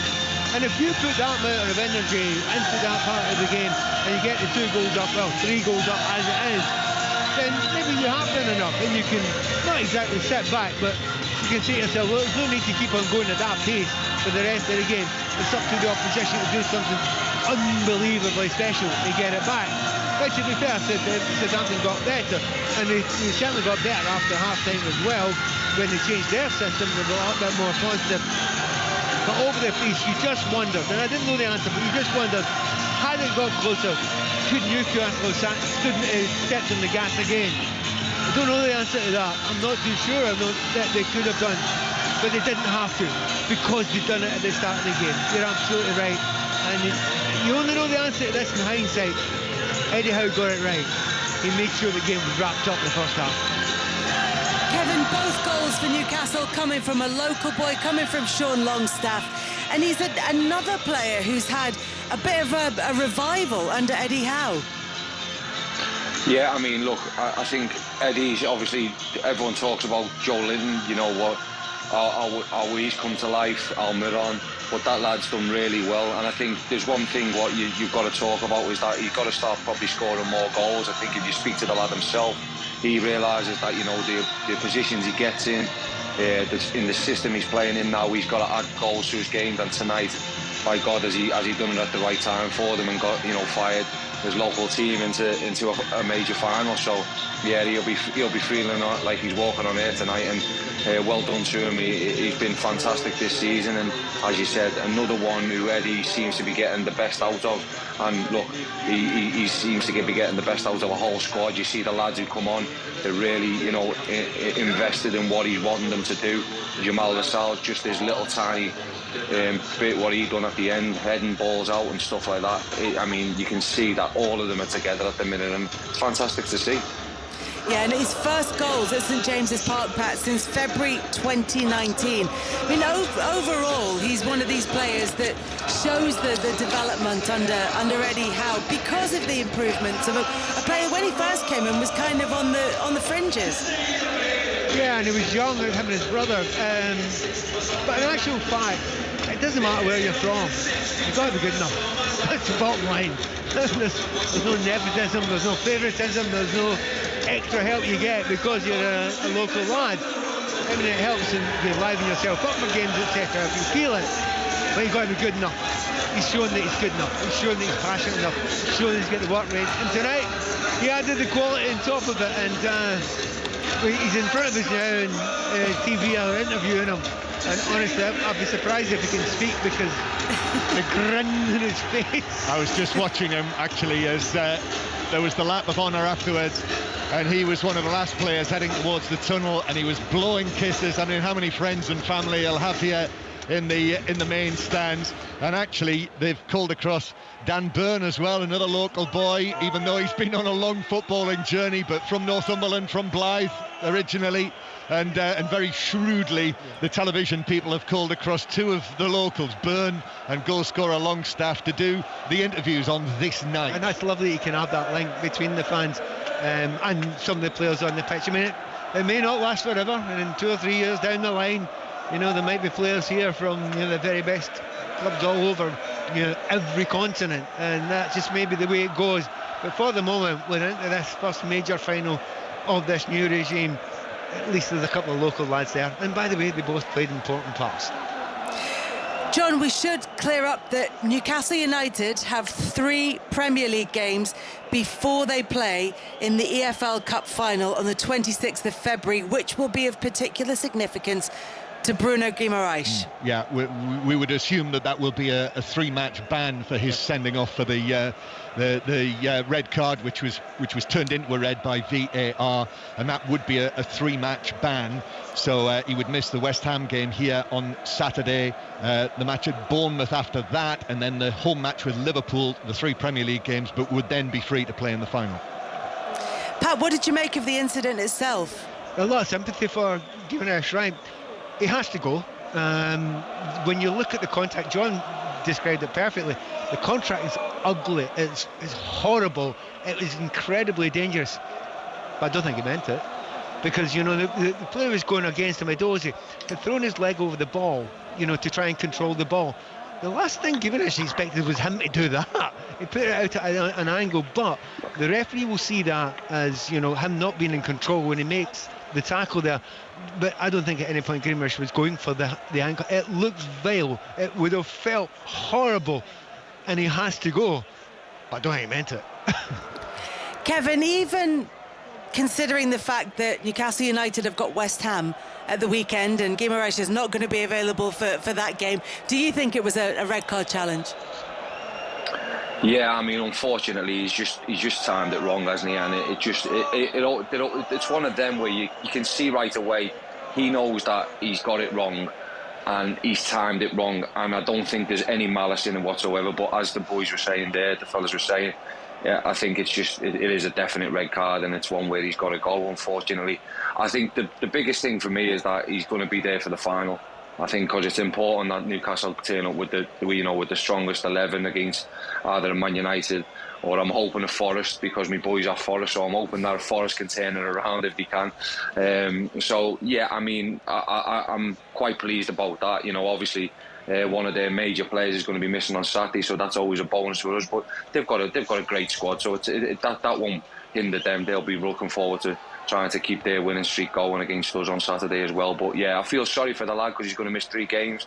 That's not perfect preparation, but I do agree with the boys. So if it is 3 matches, it'll be at home to West Ham on Saturday. The following Saturday, it will be at Bournemouth, and then the Saturday after that will be the game at St James's Park against Liverpool that Bruno Guimaraes will be missing for Newcastle. In terms of the final itself, Newcastle can completely concentrate on that. Eddie Howe at great pains before the match, Pat, to say we're not in this final just yet. Well, they are now, and they can start thinking about it. And as much as Kevin might want Forest to sort of mount a comeback at 3-0 down, it looks like it's going to be against Manchester United. Do they have much to fear if they play like they did in the first 30 minutes of that game? I think Newcastle underdogs. Decent-sized underdogs if Manchester United get to the final. I think United have, although you look at the league positions and you could make a good argument against that, I think the form that United have actually started putting together just now is pretty spectacular, with the strength and depth that they've got in their squad. And Newcastle, they come into it. I do think they are maybe slight, but definitely underdogs between the two teams. Have they anything to fear? Well, you don't fear anything in the final. You just go and have a go as much as you can. I'm looking at it tonight, and I think there's a number of players that have to up their game a little bit for Newcastle if they're going to go on and win this final. I certainly think Almiron's got to do a little bit better than he did tonight. I mean, I love him to death as a player, but he had a really, really quiet game tonight. And if you're going to win cup finals, you need special players to do special things. He's one of them. And I mean, Isak come on, and he's got a bit something special as well. But you need every one of those talented players to be at their very, very best if you're going to do that. And maybe the one above all is Saint-Maximin. And he came on, and I've not seen him for a long time. And he's had a lot of injuries, and he is currently a shadow of the brilliant player I'd seen before. He needs to be back to his best. So if you get all that happening, then you've got a right good chance. Yeah, there's a few things that need to be tweaked for Newcastle between now and the final, Kevin. But going into that, if it is against Manchester United, do they have a chance of getting that first piece of silverware in decades? Definitely, yeah. I think they'll relish the fact that people will start calling them the underdogs, and with the season they're having and everything else and how it's going, I really think that they'll take that. Eddie Howe will take that. They'll go about the business as they have done all season long. It'll be interesting, and I'm hoping that they do take the eye off the ball this weekend. Leading up to the final. But I mean, I can't. With what I've seen so far this season, from what I've seen last season when Eddie's gone in, I don't think they will. I think they'll be really focused. You'll have a squad of players who will all want to be available for that final.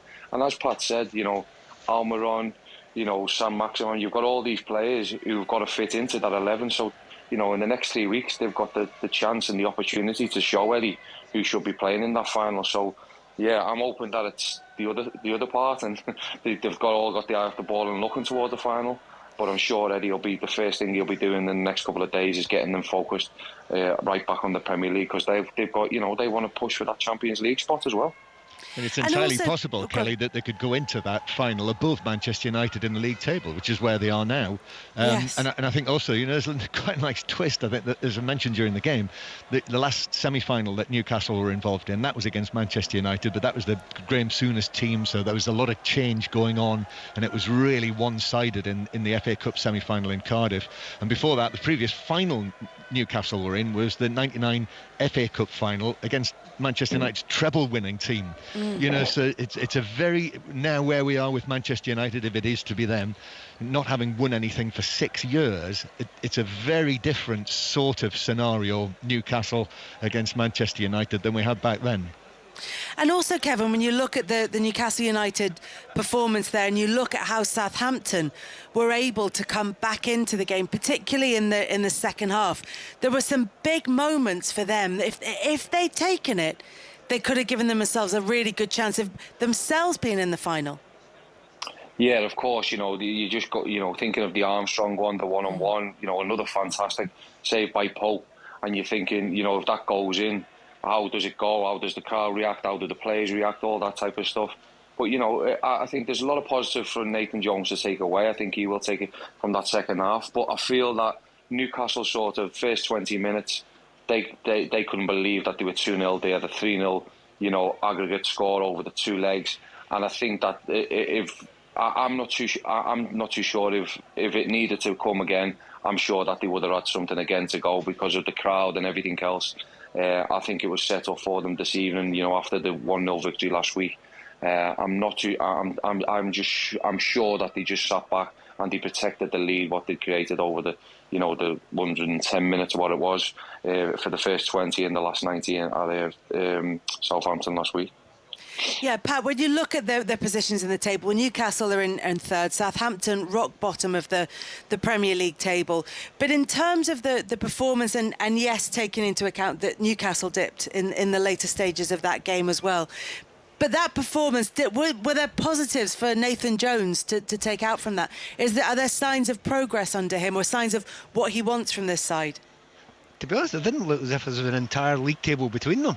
It didn't look like that tonight for large parts of the game. So yes, he can take something from that. Also, like a lot of other clubs, and we're going to talk about this for the rest of the evening, he's added a little bit of strength and depth as well. And it's whether those players that are coming in can, get to the pace of the Premier League, the ones that haven't played in the Premier League before, and also get to understand what the team is all about, and if they can lift that. And it doesn't need a huge amount of lifting from where they were tonight and how they played the game tonight, particularly in the second half, to get them in a position where they can get chances.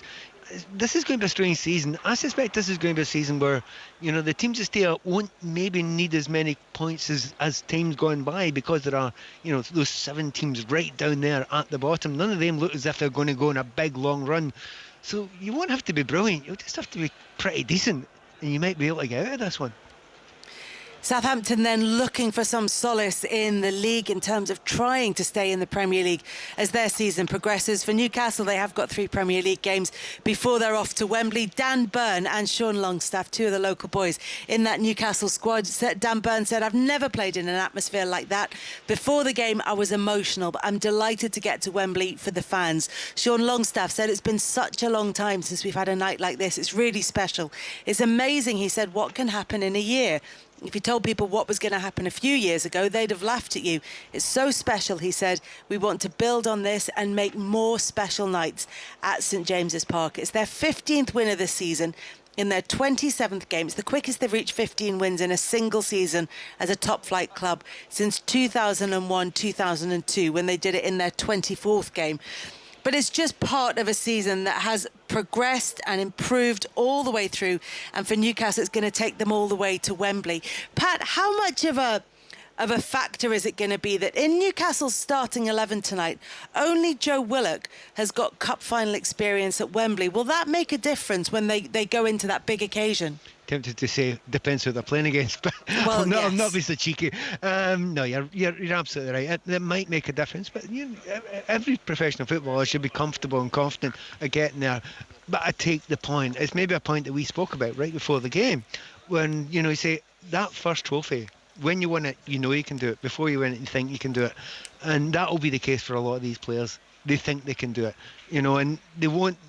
You're a different person when you finally get that one trophy and that one gold medal, and you're a different team, you're a different club when that actually happens. So yeah, that could well make a difference. But I'm trying to help Newcastle a wee bit by initially saying they are underdogs. That takes a wee bit of the pressure off, doesn't it? Jacob Murphy was born in Wembley. Does that count? What, inside the stadium? I think the greater St. John's Wembley ambulance area, had the Kelly. work cut out that day.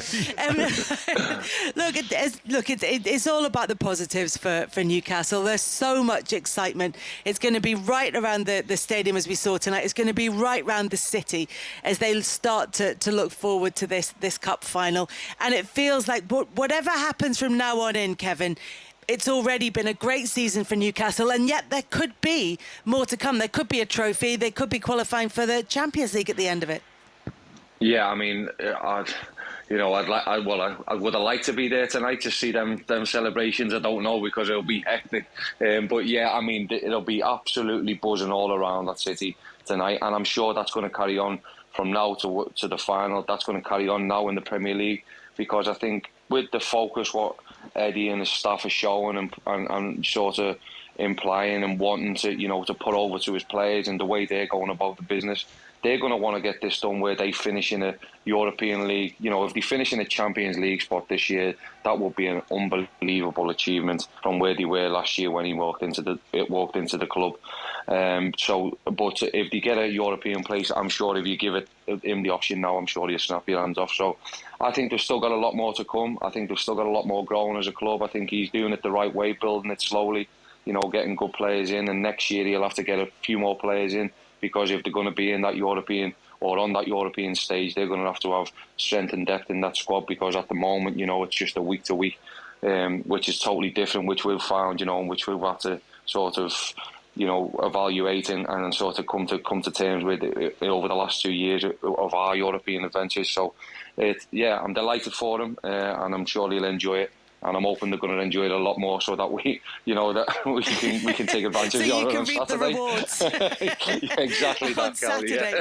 Yeah. But look, there have been a lot of questions asked of Newcastle fans saying, if it came down to it, would you rather have a trophy or would you rather qualify for the Champions League? And I think, judging by, I'm only eyeballing it on social media, but they sort of tip in towards fans saying, I want to see Newcastle win a trophy because it's been so long. I haven't seen them do that. I've seen them play in the Champions League in recent memory, but I haven't seen them win a trophy. Do you think that the reaction at the final whistle today at St James's Park has answered that question? Most definitely. I think, Pat said it there before. Once you get that first trophy, that's when you say we're winners, and that's when it starts breeding that confidence and that breeding, and you're breeding winners then and saying, no, this is the first of the many of what we're going to win in the coming years. So I think every Newcastle fan, if you're offered them now, a win at Wembley in 3 weeks' time, they would snap. I think every one of them would snap your hands off, because they'll know they'll be in Europe next year, they'll have a trophy, and then they can start building on that for next season and everything else. But it's going to be exciting times for the tune, and hopefully we'll see good times coming back. Kevin, good to talk to you tonight. Thanks very much for joining us. Thanks for having me, Kelly. It's lovely to speak to you. See you soon, yeah? Thanks, lads. Take care. Well, I'm working on your game against Newcastle at the weekend, so I'll give you a wave.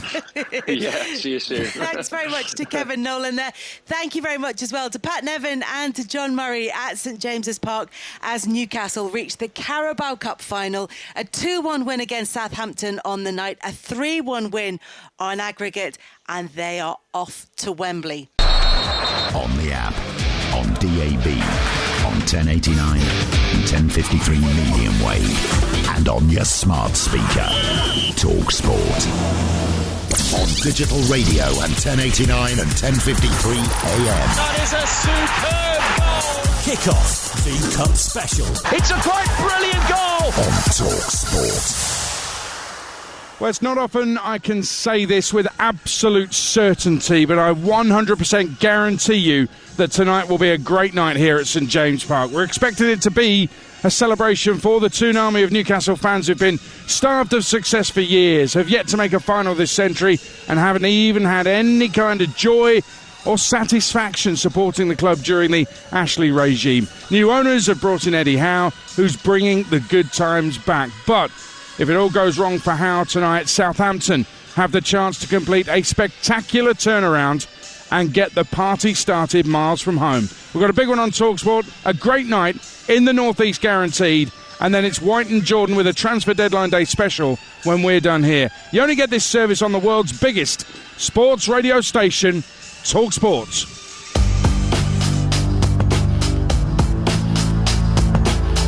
Here's Isak, he's run round Chaladasar, gets to the byline and he's put in! Well, Joelinton missed from 5 yards, he wasn't going to miss from 5 feet. It is a big, big step towards their first League Cup final since 1976. Southampton 0, Newcastle United 1. Well, listen to the Geordie noise. They think they're on the way to Wembley. It's very much in the balance. We're going to need a top performance and we're going to need the crowd with us from minute 1 to the end, and hopefully we can get through. I wouldn't be surprised if they double down on winning a pot, which may well be the EFL Cup. And that would be absolutely phenomenal for Newcastle. I think they're doing tremendously well. They've certainly come forward more quickly than I anticipated, and many others. Ward-Prowse, right-footed, strikes it, it's in! Oh, what a goal! What a magnificent strike from James Ward-Prowse! It's a wonderful game, let's not forget, it's an absolutely wonderful game. It's a semi-final, there'll be a full house. It's a great place to play football. Where else would you want to be? Good evening, I'm Adrian Durham, and I wouldn't want to be anywhere else but here right now in this stadium. Expectation is at an all-time high. I reckon we might look back in years to come and remember this as one of those very special, never-to-be-repeated football nights. It's the first time in nearly 50 years that so much has been riding on 90 minutes of football here at St James Park for Newcastle United. Sure, they've been involved in title races, FA Cup finals, a League Cup final, and even a UEFA Cup semi-final in that time, but the outcome of this semi-final is decided one way or another here at this famous old stadium tonight. Make no mistake, it's massive for the fans, the club, the players, and for Eddie Howe, but the man who calls himself the skinny rat-faced boy is ready to be a pest here tonight. Nathan Jones is the Southampton manager who needs to overturn that 1-goal first leg deficit, and as he keeps telling us, he knows what he's doing. So he needs to prove that tonight. It finished Southampton 0, Newcastle 1 last week. The tide to be completed then here tonight. Let's get the teams with your commentator on TalkSport, Jim Proudfoot. And Newcastle yet again, Adrian, are unchanged, which means it's Wilson rather than Isak that leads the line. It's the 6th successive game against Premier League opposition that Eddie Howe has fielded the same team. No surprise, Southampton have run the changes though. 4 changes from the side that lost the first leg. James Bree makes his debut after his move from Luton. Jan Bednarek makes his first start for Southampton since he left for Villa on loan. Adam Armstrong, a lifelong Newcastle fan, and Shay Adams are also recalled. Chaladasar sent off in the first leg, dropped to the bench, along with Orsic and Mara. And there's no Genepo because he has concussion also picked up in that first game. So Newcastle, Pope in goal, Trippier, Cher, Botman and Byrne, Longstaff, Guimaraes and Willock, Almiron, Wilson and Joelinton.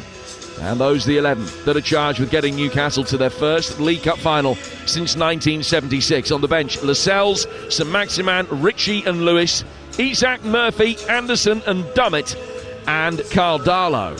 For Southampton, Bazunu in goal, may well be a back 3 of Bednarek, Lianco and Salisu, Bree and Walker-Peters at wing-back, Alcaraz, Diallo and Ward-Prowse, and then Adams and Armstrong up front. And the Southampton bench, Chaladasar, Mara, Orsic and Perro, Edozie, El-Yunusi, Lavia, Aribo, and 41-year-old goalkeeper Willie Caballero. 4 changes for Southampton.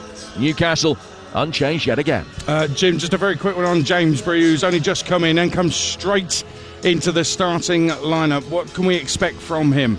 Well, he's a player that Nathan Jones obviously knows very well. He had him at Luton, so you could argue, knows him much better than any of the other charges that he has. He'll be a player that will push forward down that right-hand side. I just wonder, there is the potential that Nathan Jones might be springing a surprise. He did in that first leg where he moved Walker-Peters from left back to right back and everybody shifted across. What we have seen in his time at Southampton is that he likes to play a centre-half at full-back. I just wonder whether Bree will play at right back today. It might be a 4 and Walker-Peters plays as a right winger. That would kind of make sense in a way.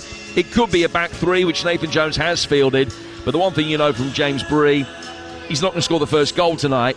Defensively, though, very sound. player than Nathan Jones has an awful lot of respect for, a lot of trust in, and it's no surprise he's come straight in. Yeah, it's amazing, isn't it, that he's not cup tied after signing from Luton, and he's pitched straight into a Carabao Cup semi-final. Just watching the Newcastle keepers going through their paces with the keeper coach here at St James Park, Shwan Jalal, the former Woking and Peterborough goalkeeper. It's a decent job he's got in front of the Newcastle fans, testing out the keepers. Danny Mills is with us as well, won the League Cup with Middlesbrough in 2004. At the semi-final stage, you drew Arsenal in their so-called invincible season. You've destroyed that myth on Drive a few moments ago. I told you not to mention that we beat the Invincibles twice. They didn't lose a game that season apparently, and yet Middlesbrough beat them twice, winning both legs, at Arsenal 1-0, then at Borough 2-1. What was your mindset going into those two games with Wenger's side? I'm trying to get into the heads of the underdogs here, Southampton. We knew that we had an opportunity. Arsenal were a little bit complacent in the first leg. They played a weakened side. A very weakened side, didn't they? Yeah. In that game. Obviously, we got the win. And I think then they were maybe a little bit overconfident in the second leg. Martin Keown, rash as always, got sent off after 45 minutes. So that didn't do them any favours. But that was cliche. It was our cup final. We had nothing else to play for that season. You know, Middlesbrough at the time, I don't think had won a trophy for 127 years. It was the first one in their history. We had a good side as well, and people forget that. You know, Mark Schwarzer in goal, very solid. Our defence was obviously myself, Gareth Southgate, Hugo Etiog, obviously the late Hugo Etiog, God rest his soul, or Colin Cooper, vastly experienced, Frank Quadru, George Boateng in front of that. We didn't concede too many goals. And in then we had like Mendieta, Zenden in there as well, Juninho. Our issue was we couldn't score goals, and Massimone and Michael Ricketts up front was our biggest problem. But we dug in, we dug deep, and you go into it and you're thinking, so on paper, I look at it and we had a much better chance than I think Southampton have got. We got beaten between that, by the way, 4-1 in between those two games by Arsenal in the league. We thought we'd give them that one and let them go and lose. Lull them into a spot of security. Exactly. But it's interesting what you say there about, Southampton. You had a better chance than Southampton. Are you giving them no chance here tonight? They're going to have to score the first goal. Newcastle are going to score, I feel. So, therefore, they're going to have to score 3 to go through on the tie unless they take it to penalties. I just can't see Southampton doing that, especially here with this incredible crowd behind them. The sort of form that Newcastle are in. Nick Pope, unbelievable form at the moment. Vast experience as well in that defence. I can't see anything else than a Newcastle going through. What do you think Nathan Jones, he will have a plan, surely? He's not just going to go into it saying it's just another game. He has to have a plan to overturn the deficit. Yeah. Do you think it's best if he goes 100 miles an hour, tries to get back on level terms in the tie, first of all, get that out of the way and then build from there? Or just sit back and soak it all up, try and repel any goal-scoring opportunities that Newcastle might have, and try to hit them later on in the game, maybe on the break? Stay in the game. Have to stay in the game. So don't go 100 miles an hour. No, because if that backfires and you're 2-0 down at half-time, you might as well go home. Go to the train station, get the train early and get that 8-hour journey back home. It's going to be a long trip home. You never know. We know about James Ward-Prowse, his free-kick specialist, whether that's delivery or direct. So there's always that chance. So stay in the game. Give yourself an opportunity with 20 minutes to go to have a chance of getting a draw or getting the victory. If you go all out, as I said, and you're 2-0 down after 20 minutes, half an hour, forget it. 3-0 down in aggregate, dead and buried. No point. So you're expecting this to be a big night for the Geordies in St James Park? Oh, I'd be amazed if it's not. And what a night it will be. Their first cup final for a long, long time. Hasn't happened. We've got a big Geordie with us, I think, coming up next. I mean, what a day out at Wembley that will be for the Newcastle fans. For where they were 12 months ago, an unbelievable turnaround. Absolutely incredible. It's not a million miles away from what Leicester did. When you look at the position that they were in, I know Leicester went on to win the Premier League. Well, there's still an outside chance that Newcastle, but there's an outside chance Newcastle could do that. Who knows? But I think it's a miraculous turnaround what Eddie Howe has done here. Well, if Newcastle do seal the deal tonight, this is going to be a big noise, big party here at St James's Park. It is a big night for Newcastle. The fans are buzzing at the thought of making a cup final for the first time since 1999, that FA Cup final. TalkSport's Declan McCarthy is out and about speaking to supporters. Dec.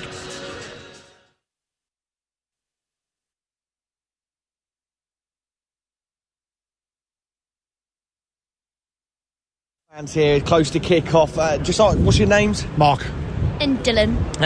Obviously, you're going to tell me you've been supporting Newcastle all your life, but when it comes to memories, is there any that really stick out for you? Probably the 97-98 FA Cup final, which was disappointing, but it's the one that I remember because it was the first big game that I went to as a supporter. And so you're here tonight, season ticket holders. I mean, the atmosphere around the town is unbelievable. What does it mean to be in this semi-final and also going into the game 1-0 up? To me, it means, I think the most about it is that the owners and the manager are looking at the fans now and know that we are part of this club.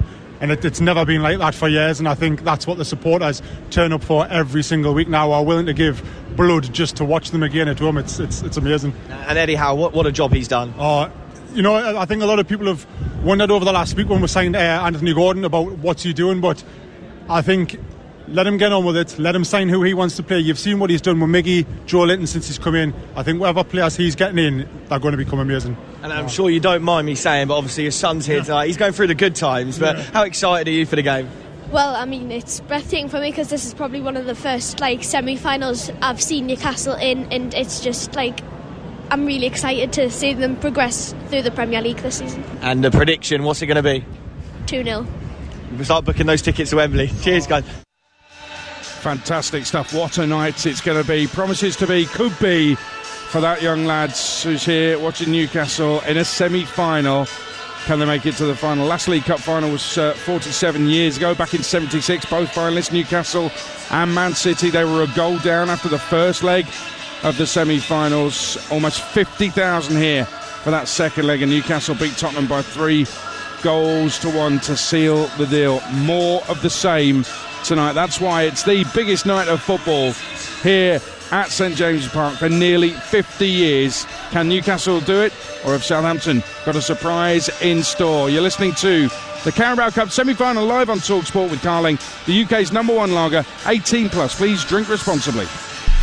Carabao Cup live on TalkSport with Carling, the UK's #1 lager, 18 plus. Please drink responsibly. To wash their clothes these days? Discover the half car, half washing machine. It's time to take this fresh new hybrid car for a spin. Though you might have to wait 60 seconds for the door lock to release. There's a wrong way to do hybrid, and with Toyota, there's a right way. Strikingly designed and powered by over 2 decades of hybrid innovation, the Toyota CHR self-charging hybrid SUV is living proof. Not all hybrids are born equal. I make 5% cash back on everything I buy. I made 5% back on that. On this! Drop down and give me 5! 5% back on this workout.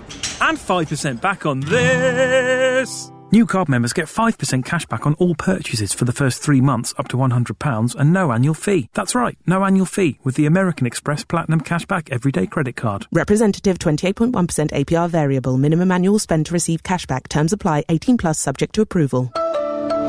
If you leave your customers happier than Larry. If you always take your boots off at the door.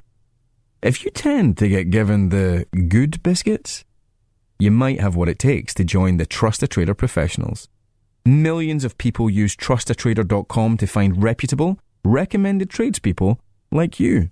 So if you're looking for more business and even more good biscuits, apply to join us at trustatrader.com. It's the most wonderful time of the year. Free airport lounge access with 4- and 5-star holidays with On the Beach. See terms and conditions. Outbound only. Subject to availability at all protected. On the beach. Carabao Cup live on TalkSport with Carling, the UK's #1 lager. 18 plus. Please drink responsibly. Wednesday night. Midweek League Cup live on TalkSport. High intensity, expressive football. He's fallen it high into the roof of the net. Manchester United versus Nottingham Forest. Build up from 7, lift off 8 p.m. Wednesday night on TalkSport. It's a sensational goal. No one else brings you more. Carabao Cup semi-final action here at St James Park. Newcastle taking on Southampton, 1 up from the first leg. 10 o'clock tonight, TalkSport White and Jordan Deadline Day special. Keeping you in touch all the way through and beyond the windows shutting. That's through till 11:30. Sports Bar will be on TalkSport 2 from 10 through till 11:30. Then switches over to TalkSport from 11:30 onwards. Right now on TalkSport 2, a transfer deadline day special. If you want to get TalkSport 2, just download the TalkSport app for free. You can swipe between the two stations. We're going to catch up with the latest from transfer deadline day very shortly on this show here on TalkSport. We've got other action as well tonight. We've got an FA Cup 4th round replay. Birmingham taking on Blackburn at St Andrews. Ian Stringer. Yeah, and a quick turnaround, Adrian, isn't it, following that 2-2 draw, thanks to Jordan James's last gasp equaliser for Birmingham. Blackburn last made the 5th round in 2016-17 season, and they seem, quite rightly, focused on their 5th place league position in the Championship. The Blues last reached the 5th round 3 years ago, having beaten Blackburn in the 3rd round, and they exited to Leicester, who are the side that await the winners of tonight's clash. 5 changes for each side, including different strikers. Hogan comes in for the home team, and Jack Vale, who's winner against Norwich, propelled Rovers into this round. From St Andrews, Birmingham City versus Blackburn Rovers. And we've got a game in the Championship as well. Luton take on struggling Cardiff. Ian Abrahams. A point for Luton will put them in the top 6. A win by big style could put them as high as 3rd. 4 changes for Rob Edwards' side. So they line up with Howarth in goal. The back 4 will be Amari, Bell, Lockyer and Reece Burke, who comes in for Dan Potts. Cody Damray and Alfie Doughty will be the 2 overlapping fullbacks, with Jordan Clark and Paddy Ruddock holding in midfield. The recalled Corley Woodrow just behind Carlton Morris, who replaces Harry Cornick, and Adebayo as well up front. As for Cardiff, well, they're only 3 points off of the relegation zone. They really need a win tonight. 4 changes for them as well. Allsop is in goal. The back 4 is G. McGuinness, Kit Pray and Jack Simpson in for Callum O'Dowda, who's ill. Romain Sawyers comes into midfield. He'll play just in front of Wintle and Joe Rawls, who returns as captain. Sawyers will have Ojo one side, Callum Robinson the other, and Mark Harris as the lone striker. This, of course, the first game in charge for Sabri Lamouchi as the Cardiff City manager. Hasn't got Sol Bamba with him here tonight. He's not well, but Lamouchi is here. He's in charge, and he's picked that team. It's Luton against Cardiff, but we start, Adrian, here in just under half an hour's time. It's an 8 o'clock kick-off here at St James Park for Newcastle against Southampton in the Cup. But I mentioned 1976, and last time Newcastle won a game here at St James Park to then go on and reach a Wembley final. It was also the year Southampton won the only major trophy in their history, the FA Cup, beating Manchester United 1-0 in the final at Wembley. Time now to look at the latest football action with Ladbrokes. The big preview on TalkSport with Ladbrokes. Are you in? Let's go. Play at ladbrokes.com. 18 plus begambleaware.org. Well, TalkSport's transfer guru Alex Crook is having his Christmas day today, deadline day. So much going on. What's the very latest that you've got for us, Alex? Yeah, good evening, Adrian. This is going to be frenetic, even by deadline day standards. We are heading, I think, for one of the most dramatic January conclusions of all time. Chelsea desperately trying to get this British record deal for Enzo Fernandez over the line, but in the last few minutes, TalkSport have been told by a source very close to negotiations, no guarantees this deal happens tonight. They've offered £115 million Chelsea to include bonuses. At the moment, Rui Costa, president of Benfica, is making it very difficult to get this one over the line. My understanding is they're still discussing and debating and trying to negotiate the terms of payment. There'll be a hefty upfront fee, the rest of it to be paid in instalments. It was even suggested to me earlier today that Chelsea were trying to find a way to navigate FFP regulations to try and pay the whole buyout clause in one hit. I don't think that's going to happen.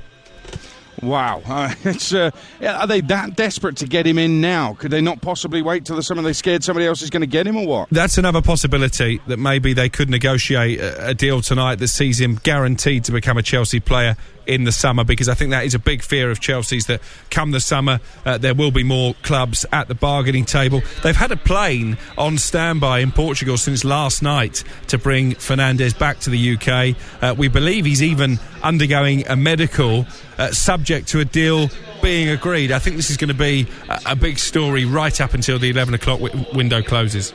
Well, Chelsea, are they about to lose Jorginho? Has that been confirmed yet? Well, there's pictures of Jorginho in an Arsenal shirt, so that's a pretty strong confirmation that deal has all been agreed. Not been formally announced yet by either club. We're told at TalkSport it's a £10 million fee, rising to £12 million. It will be an 18-month contract. What I can tell you is I've had confirmation in the last few minutes that Chelsea today have rebuffed all offers for Conor Gallagher, so he stays at Stamford Bridge. I wonder if that's also a reflection that they're not 100% convinced this Fernandes deal gets over the line. Eriksen out for United for a while. Sabitzer's move hasn't worked out to Bayern Munich, and he's being linked with a move to the Premier League. Yeah, more than linked, Adrian. He's on a flight as we speak over to Manchester. They've got a car waiting for him at Manchester Airport to undergo his medical terms, both with Bayern and with the player agreed. You're right, it hasn't worked out for him at Bayern at all, but he was a good player at RB Leipzig. I don't think this is the worst free transfer in the world. It wasn't on the agenda for Manchester United as recently as this morning. Then they found out that Christian Eriksen would be sidelined until April. He fell victim to what was a horrible tackle from Andy Carroll in the FA Cup at the weekend. And if you're going to get a loan signing, no option to buy, I'm told, I don't think you do much better than Sabitzer on the final day of the window. There's others that have been ongoing for some time and have been confirmed that maybe people who are just listening for the first time today after a busy day at work don't know about, as well. Cancelo and Jed Spence, Diego Llorente. Run us through a few of those. Yeah, Jed Spence to Rennes. I'm not sure too many of us would have had that on our Jed Spence bingo card in terms of his next destination. That is also a straight loan, so he will be coming back to Tottenham at the end of the season. We're waiting for Spurs to announce Pedro Porro's move from Sporting Lisbon, although the finances are all in place for that one. In the last few minutes, Jose Perez has left Leicester on loan to join Real Betis. Coming the other way, Leicester hoping to tie up the signing of a defender from the Championship in Harry Souttar from Stoke City. £15 million fee agreed. That one should go through. And you're about to watch Southampton try and overturn this 1-0 first leg deficit. They've been really busy today. Kamaldeen Sulemana is undergoing his medical. That will be a big money move from Rennes. They saw off competition from Everton for his signature, and they're not stopping there. Southampton, the 6'7" Genk striker Paul Onwuchu, he is also set to sign for Southampton tonight. That will be an £18 million fee. He's the top scorer in the Belgium League with 16 goals this season, 28 years of age. That's the number 9 that Ralph Hasenhuttl wanted in the summer. He didn't get, lost his job. Looks like Nathan Jones will be a little bit more fortunate. And I was listening to Drive earlier, and unless I was dreaming, you said Matt Doherty's going to Atletico Madrid. Yeah, that is another curveball that we didn't see coming. What a move that is for Doherty. But I'm interested in the recruitment process and the scouting process from Atletico, because they've looked at a lot of right-sided players in the Premier League. Cedric Suarez looks like he's going to Fulham on loan tonight. I know Atleti certainly were looking at him at one stage. And also Nelson Semedo at Wolves. So maybe one of their top scouts is based in the UK. Amazing. I'm just going to run through a couple of notable EFL moves. Marvellous Nakamura, Aaron Ramsey, both left Villa on loan. Nakamura to Luton, Ramsey to Middlesbrough. The interesting thing with the Aaron Ramsey one, the Middlesbrough fans thought it was the ex-Arsenal Aaron Ramsey until they got the details. Bristol City have signed Wickham's Anis Mehmeti's a good player, but that affects Wickham's League One playoff chances. Duncan Watmore joined Millwall from Middlesbrough on a permanent. Marquinhos has joined Norwich from Arsenal on loan. Nathaniel Chalobah as well has gone to West Brom from Fulham on a permanent. Now you're keeping an ear open and an eye open and your phone charged up for all of these tonight, Alex, on TalkSport 2, 7 till 10, and then on TalkSport with Jim White and Simon Jordan, right? Yeah, looking forward to that. For the first time, Simon Jordan graces us with his presence for the final hour of the transfer window, and I'm going to be really keen to get his take on this Fernandes deal, one way or another. £115 million potentially for a player that cost just 10 not that long ago. I wonder what Simon Jordan will make of that. Mate, Simon Jordan hates agents and he hates greedy players. This is going to be box office tonight on TalkSport from 10 o'clock, no doubt about it. Can't wait. I'm not sure he likes me much either, so that's a deadly combination. Who does? Alex, thank you very much. Great stuff from Alex Crook. And over on TalkSport 2 right now, there is a transfer deadline day show. And as I say, from 10 o'clock tonight, White and Jordan, Alex Crook will be there as well. 10 o'clock on TalkSport when we're done here at St James's Park. That's all thanks to Ladbrokes. Play at ladbrokes.com. 18+. BeGambleAware.org. The big preview on TalkSport with Ladbrokes. Are you in? Let's go. Play at ladbrokes.com. 18+. BeGambleAware.org. Players out on the pitch warming up. The fans are filling up the stadium. This is going to be some atmosphere. Just before 8 o'clock tonight, and we will have that noise for you live on TalkSport. A huge night at St James Park. Newcastle on the verge of a cup final. Let's go back to our reporter, Declan McCarthy. He's with some more fans. Thank you, Adrian. We're just by the terrace bar outside, and I'm delighted to say I've got two fantastic guests here. You've travelled a long way. Please introduce yourself, and where have you come from? Courtney from South Africa with my wife Anya Bam, not Cake anymore, but Anya Bam, all the way from South Africa. First time in Newcastle, been here 14 years ago, but never to Newcastle. First game ever, and we are looking so forward to it. And it's a semi-final game. And the semi-final. To be here with each other, I mean, it must be a dream come true, right? So excited to be here. It's going to be flipping amazing. Can't wait to feel the vibe inside the stadium. It's going to be amazing. So first question, Courtney.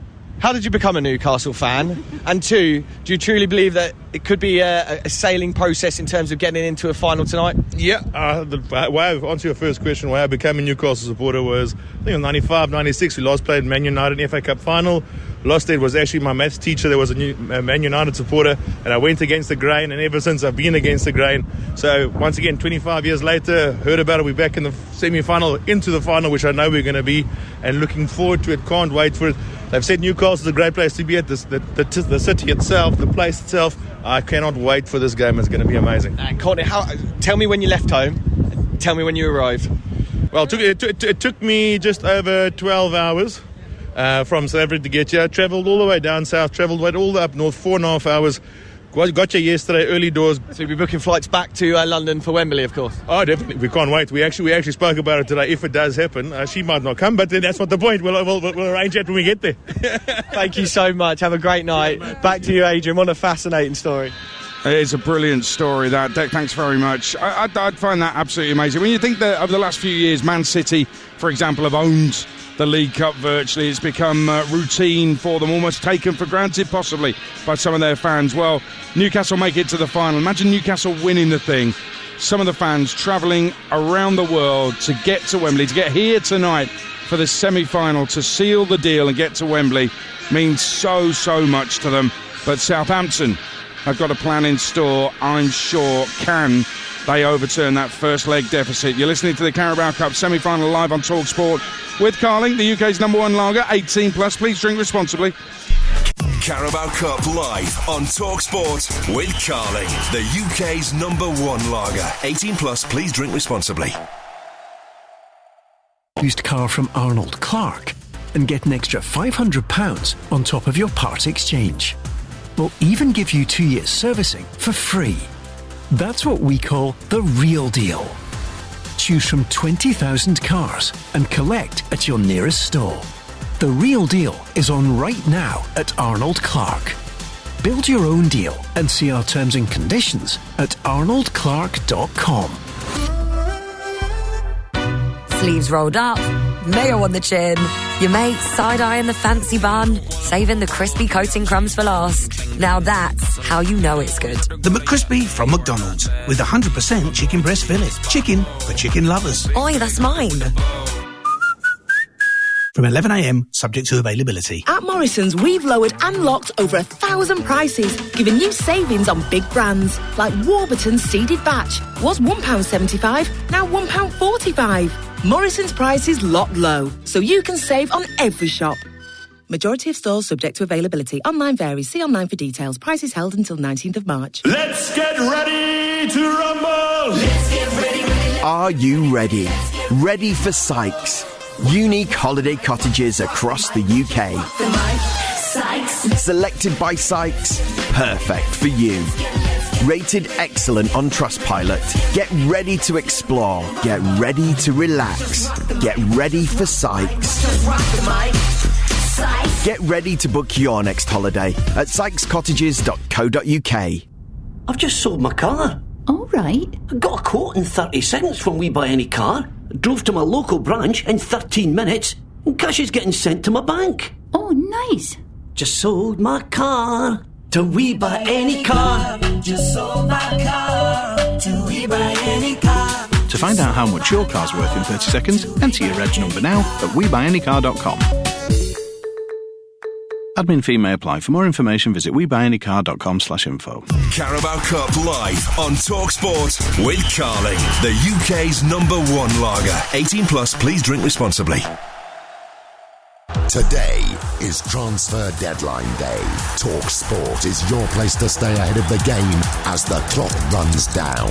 What a way to do it! Get instant reaction to all the last-minute deals as clubs hurry to secure an 11th hour Supremo. Oh, what a move! Then, as the month of winter spending reaches its thrilling climax, Jim White and Simon Jordan will be on hand to dispense expert analysis as the seconds tick away ahead of the 11 o'clock deadline.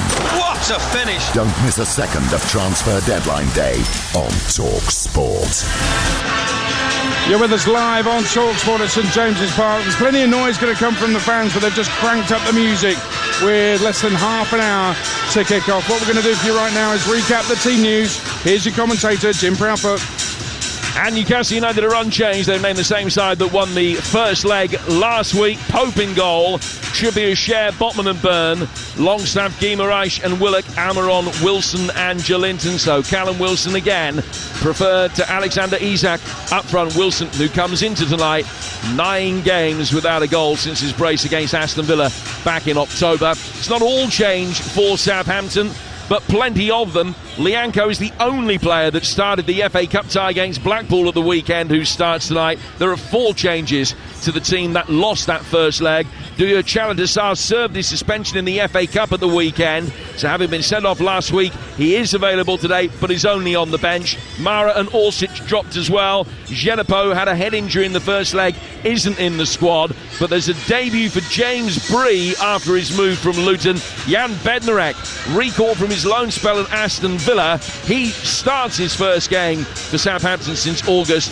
And Che Adams, the second leading scorer in this competition, and lifelong Newcastle fan Adam Armstrong are the other players that are brought in. Southampton, Bazunu in goal, Bednarek, Lianco and Salisu, Bree, Alcaraz, Diallo, Ward-Prowse and Walker-Peters, Adams and Adam Armstrong up front. And kick-off 25 minutes away.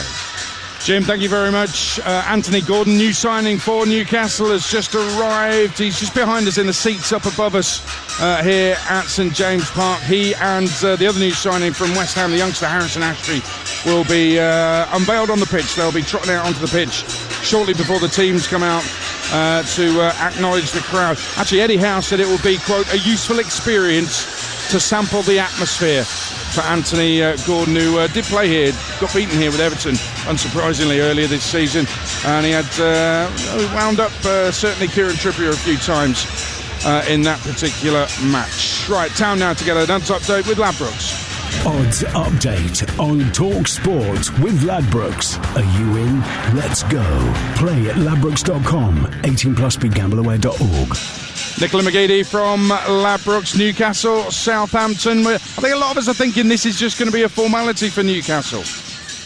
Yeah, the odds sort of reflect that. But you know what, Adrian? I think it's going to be a good and interesting game. Newcastle, they are the 4-11 favourites to get the job done tonight, you know, after they beat Southampton in the first leg 1-0.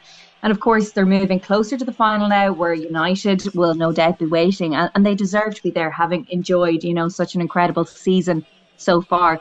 Whether or not they get their hands on silverware, which, you know, has eluded them for a very long time, that remains to be seen. But they are 5-4 for the silverware, second favourites just behind Man United, who are 8-13. And with no FA Cup, they've had a full week to recover for this game, so they do deserve to be the firm favourites. And of course, they're on this great run of 8 consecutive clean sheets at home, so I do fancy them to continue that, and they're 21-20 to win 2-0. In contrast then, there haven't been many clean sheets for Southampton. Tonight, they're 8-1 to win in 90 minutes. They are friendless, as is the draw at 7-2. It really is, one-way traffic for Newcastle. But you certainly, as I said, you can't write them off altogether. Yes, they're bottom of the table, but they shocked Man City. They're into the 5th round of the FA Cup. So it's not all bad reading for the Saints. It is going to be a tough ask for them, to break down the Toon defence. So that is why I'm leaning towards Newcastle keeping that clean sheet.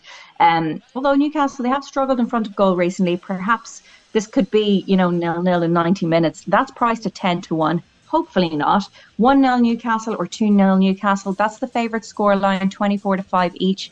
With so much riding in this match, it's probably going to be a cagey, intense game. So I don't think we're going to get a high-scoring game. 1-0 Newcastle is proving really popular. And Callum Wilson, he's leading the line for first goal, priced at 14-5.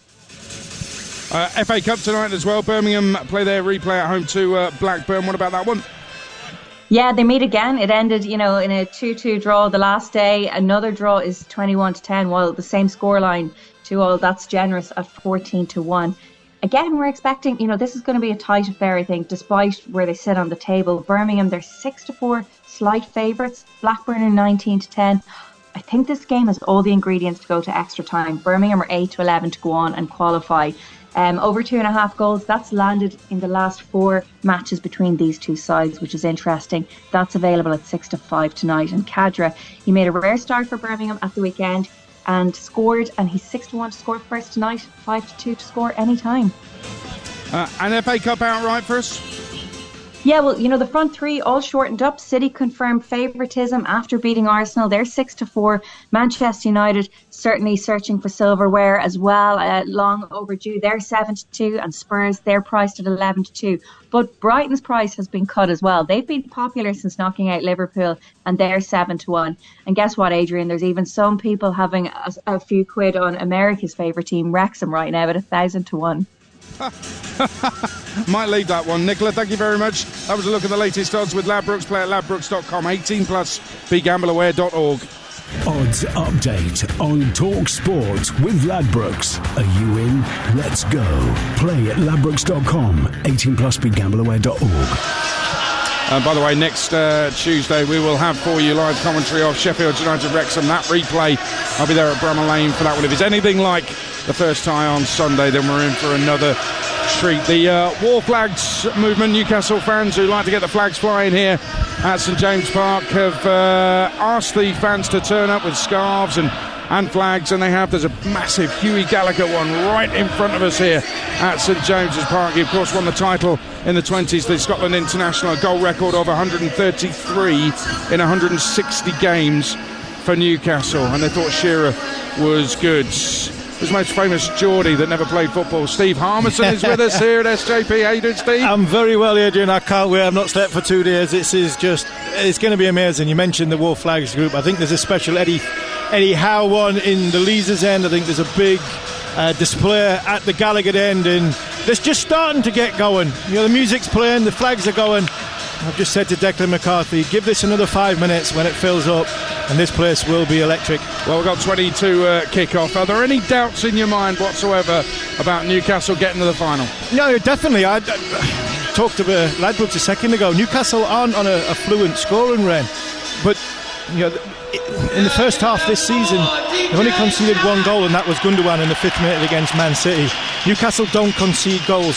Southampton have to come out and have to try and make the game and try and force Newcastle's hand. And when I look at that, the way Newcastle's season's gone, whenever they haven't scored a goal, they've kept everything tight, they've drawn games, in Premier League games, they've picked up points, and then there's 1 or 2 games they've gone on a run and won by 2 or 3 goals. And the one game that stands out for me is the Brentford game. And the Brentford game, Brentford came, and they came open, and they tried to play, and they got done, by a few. So there'll be caution, I'm sure, from Nathan Jones, but I think from Newcastle, Eddie Howe asked his team, can you wake these lot up even more in the first 5 or 10 minutes? If he does that, then I think the contest might be over. In terms of the team selection, was there any chance that he might have picked Alexander Isak over Callum Wilson? He's surprised he's stuck with Wilson? No chance. He was sticking with he's a loyal man, Eddie Howe, a very, very loyal man. And whenever anybody tries to question what his team's going to be, 2 or 3 changes, St Maximin back in, he sticks with his tried and tested, he sticks with the plan that he's got. At the end of the day, if Newcastle finish this game 0-0, to go through to the final, and that's what Eddie Howe will be saying. The minute they come at us, we've got a bit of pace, and we've got something that can change the game, especially now from a strength point of view. Isak's fit. We've got players that can come off the bench where we didn't have St Maximin and Isak probably 6 weeks ago. Now he's got a lot of things going for him. Newcastle do it tonight. What's the party going to be like in here and in the town? I think the party will be massive when it comes to in here from the outside. I can't imagine the party will be too much on the field, knowing Eddie, as I have done over the course of working in this job for the first half of the season. He will just see, well, the job's not done. We've got a final to play, and I think the city will go mad, the supporters will go mad, and the players will enjoy themselves. But I think they'll be brought down to earth if they ever got too carried away, because of the manners. Eddie Howe has been so meticulous so far this season, and why Newcastle are in a Champions League spot and why they find themselves in this spot. I think he will not want them to over-celebrate, because at the end of the day, we haven't won anything yet. It's true. And just talk to us about what it means to the fans. It's not just the amount of time, the length of time it's been since, this century they've not been to a final. We know how long it is since they actually won a trophy. There's a lot about the relief of, the end of the Ashley era, the new era starting. Yes, they're doing well. I think it's more about a reaction to that, isn't it, than the length of time since they won a trophy? Yeah, I think that is, you're 100% spot on. It's more about freedom. I think what Eddie Howe has given the Newcastle supporters is freedom. He's been helped, don't get me wrong, he's been helped off the field by spending power, but every Premier League club has had spending power. What Eddie Howe and his team have done, they've gone and bought Kieran Trippier, a ridiculous character. Nick Pope, ridiculous character. Bruno Guimaraes. The players that he's brought in have been perfect characters for this football club and the city and the area. But what Eddie Howe has done is, as a manager and as a leader, he's improved. Fabian Schär, £3 million. Wow, what a player he's been for Newcastle this season. Sean Longstaff, Joe Linton, Miguel Almiron. So it's not just about money coming in and players coming in. It's been about the whole package, and I think that's what Eddie Howe's brought to Newcastle this season. Can I ask you, if it does go wrong, okay, I don't want to tempt fate, but if it goes wrong, how are you going to be? You'll be disappointed, but I think the one thing Newcastle fans haven't been carried away with the sort of external pressure of, like 12 months ago we were buying Mbappe and Neymar, and Newcastle fans would never buy an Mbappe and Neymar. They were never getting Ronaldo. They were wanting characters like Bruno Guimaraes and Kieran Trippier. You mentioned the Ashley eras. They just want the team to get evolved and the club to get better, and the people sitting behind us now, Adrian, in the director's box, to care about the 52,000 people that are in here and make their experience better. And I think if you do that, you'll get these lot on your side. So if it does go wrong tonight, Newcastle fans will trust Eddie Howe and the people behind the scenes to make sure that they're going in the right direction. It will be disappointing, but they'll know they're going in the right direction. Steve, great to talk to you. Thank you very much. Enjoy the night. I will. I'll be watching your party and celebrating if it happens. Steve Harmison, proper Geordie, proper Newcastle fan as well. We are 15 minutes away from kick-off at a noisy St James Park. Carabao Cup live on TalkSport with Carling, the UK's #1 lager. 18 plus, please drink responsibly. Looking for subscriptions that you no longer need could be an easy win. The Barclays app makes it simple. You can view your subscriptions and upcoming payments in one place, helping you to manage your spending. You might even spot some other savings you can make right now too. For more money help, search Barclays Cost of Living. Barclays, make money work for you. You need to be 11 or over to access this product or service using the app. T's and C's apply. I'm a British Gas money-saving engineer. Tooled up to help bring your bills down. Replacing your old boiler might seem like a stretch right now, but a new energy-efficient one could save you over 20% on your gas bills. And you can take the heat off by splitting the cost over 4 years interest-free. Buy now and get a free high thermostat mini. Search British Gas, new boiler. Offer ends 27th of February. For savings, see website. Geographical restrictions and terms apply. A credit broker, not a lender. Using panel of lenders. Credit subject to status. Good evening, late night revellers. This is the last bus home. Calling is still ringing, and tired dancing feet via warm fries or a cheeky cheeseburger. Our final destination, as always, is home. Plenty of McDonald's restaurants are open late tonight. See mcdonalds.com for opening times. When you're driving along a motorway and you see a red X sign, it means stay out of that lane because there's a hazard up ahead. Red X signs are there to keep us safe and keep us moving. Because we all want to be somewhere. Somewhere like being at home for the season finale of that series you're into. Follow the signs. Keep us all moving. Search National Highways Red X to find out more. Carabao Cup live on TalkSport with Carling, the UK's #1 lager. 18 plus, please drink responsibly. High-octane football fan fuel. What a goal! Kick-off, the Cup special. Oh, what a strike! On TalkSport. 13 to kick off here, Newcastle against Southampton. Newcastle won it from the first leg, and the atmosphere cranking up at St James Park, as you would expect. Let's get a bit more on transfer deadline day from TalkSport's Alex Crook. What do you got, Alex? Yeah, big moves happening all of the time, Adrian, as we move into the final 3 and a bit hours of the window. Fulham look like they're going to be busy between now and 11 o'clock. One confirmed deal, Sasa Lukic has arrived from Torino, the midfielder, signing a 4.5-year contract with a year's option on top of that. The fee is around £9 million. Cedric Suarez leaving Arsenal for Craven Cottage. This is a deal that was on at the start of the window, then it was off, now it's on again. In order to facilitate it, Fulham will have to agreed to make Shane Duffy's loan from Brighton permanent. My understanding is that talks between those two clubs are at an advanced stage, and Sambi Lokonga close to being unveiled at Crystal Palace on loan. That's because Arsenal, of course, are signing Jorginho. One other eye-catching late move, Keylor Navas on loan from PSG to Nottingham Forest. Obviously they need a new #1 keeper because Dean Henderson is injured. That one could well happen. That's ridiculous. Crookie, thank you very much. Keep us updated throughout the course of the evening. There's a special Transfer Deadline Day show on TalkSport 2 right now. If you want TalkSport 2, just download the TalkSport app for free. You can swipe between TalkSport and TalkSport 2 easily. And very quickly, let me tell you what's happening tonight on TalkSport. We've got live commentary of the Carabao Cup, of course, and when we're done just after 10, White and Jordan with a Deadline Day special on TalkSport. Alex Crook will be a big part of that as well. That's through till 11:30. The Sports Bar will start at 10 on TalkSport 2 and then come over to TalkSport at 11:30. So you won't miss a moment of Transfer Deadline Day. You won't miss a moment of this Carabao Cup semi-final second leg. Newcastle leading 1-0, and Newcastle fans have got another reason to be confident tonight. Harmy just alluded to it. They haven't conceded a single goal in the last 8 home games, all comps. That's the longest run of consecutive home clean sheets since Chelsea went 9 games in 2014. That stat courtesy of TalkSport Edge. For team news, goal updates and much more, download Edge for free today. Ali McCoist is here tonight. We were talking to him early on breakfast tomorrow as well. I was listening to him at 6 o'clock this morning.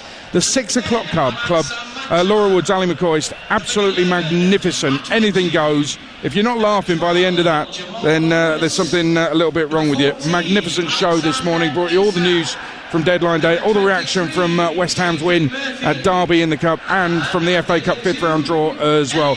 TalkSport breakfast tomorrow morning from 6 o'clock. All the flags are out, away to our right. There's a big one for Bruno Guimaraes, a huge one for Alan Saint-Maximin, a big one with Kieran Trippier at the front of it as well. And ironically, Kieran Trippier should inspire Southampton tonight. Trippier was in the Spurs side that was a goal down after the first leg at Tottenham in that Champions League semi-final, remember. Then 3 down on aggregate in Amsterdam with 35 minutes left, but still overcame Ajax in a Champions League semi-final. And we just wonder who could be Southampton's version of Lucas Moura tonight. And if it happens, will we see Nathan Jones running across the pitch at the end in tears? Danny Mills, as the flags fly and the atmosphere builds here at St James Park, 10 to kick off. That expectation, is that going to weigh heavy on those Newcastle players when they emerge from the tunnel? I don't think it will be. I think they know that they're the favourites. They were the favourites at the moment that this got drawn. I think the crowd here are enjoying their football. The team are full of confidence at the moment. OK, as we heard from Harmy, who I can't wait for, by the way, a party back at his house. Apparently we're all invited. Should be absolutely superb. But this crowd, they're enjoying what they're seeing at the moment. They can see what's being built. Of course, the players, the pressure's there from the players themselves. They want to get to a cup final. They want to do that. So no, I don't think there's too much external pressure. They'll go out, they'll play tonight, and I expect them to win the game.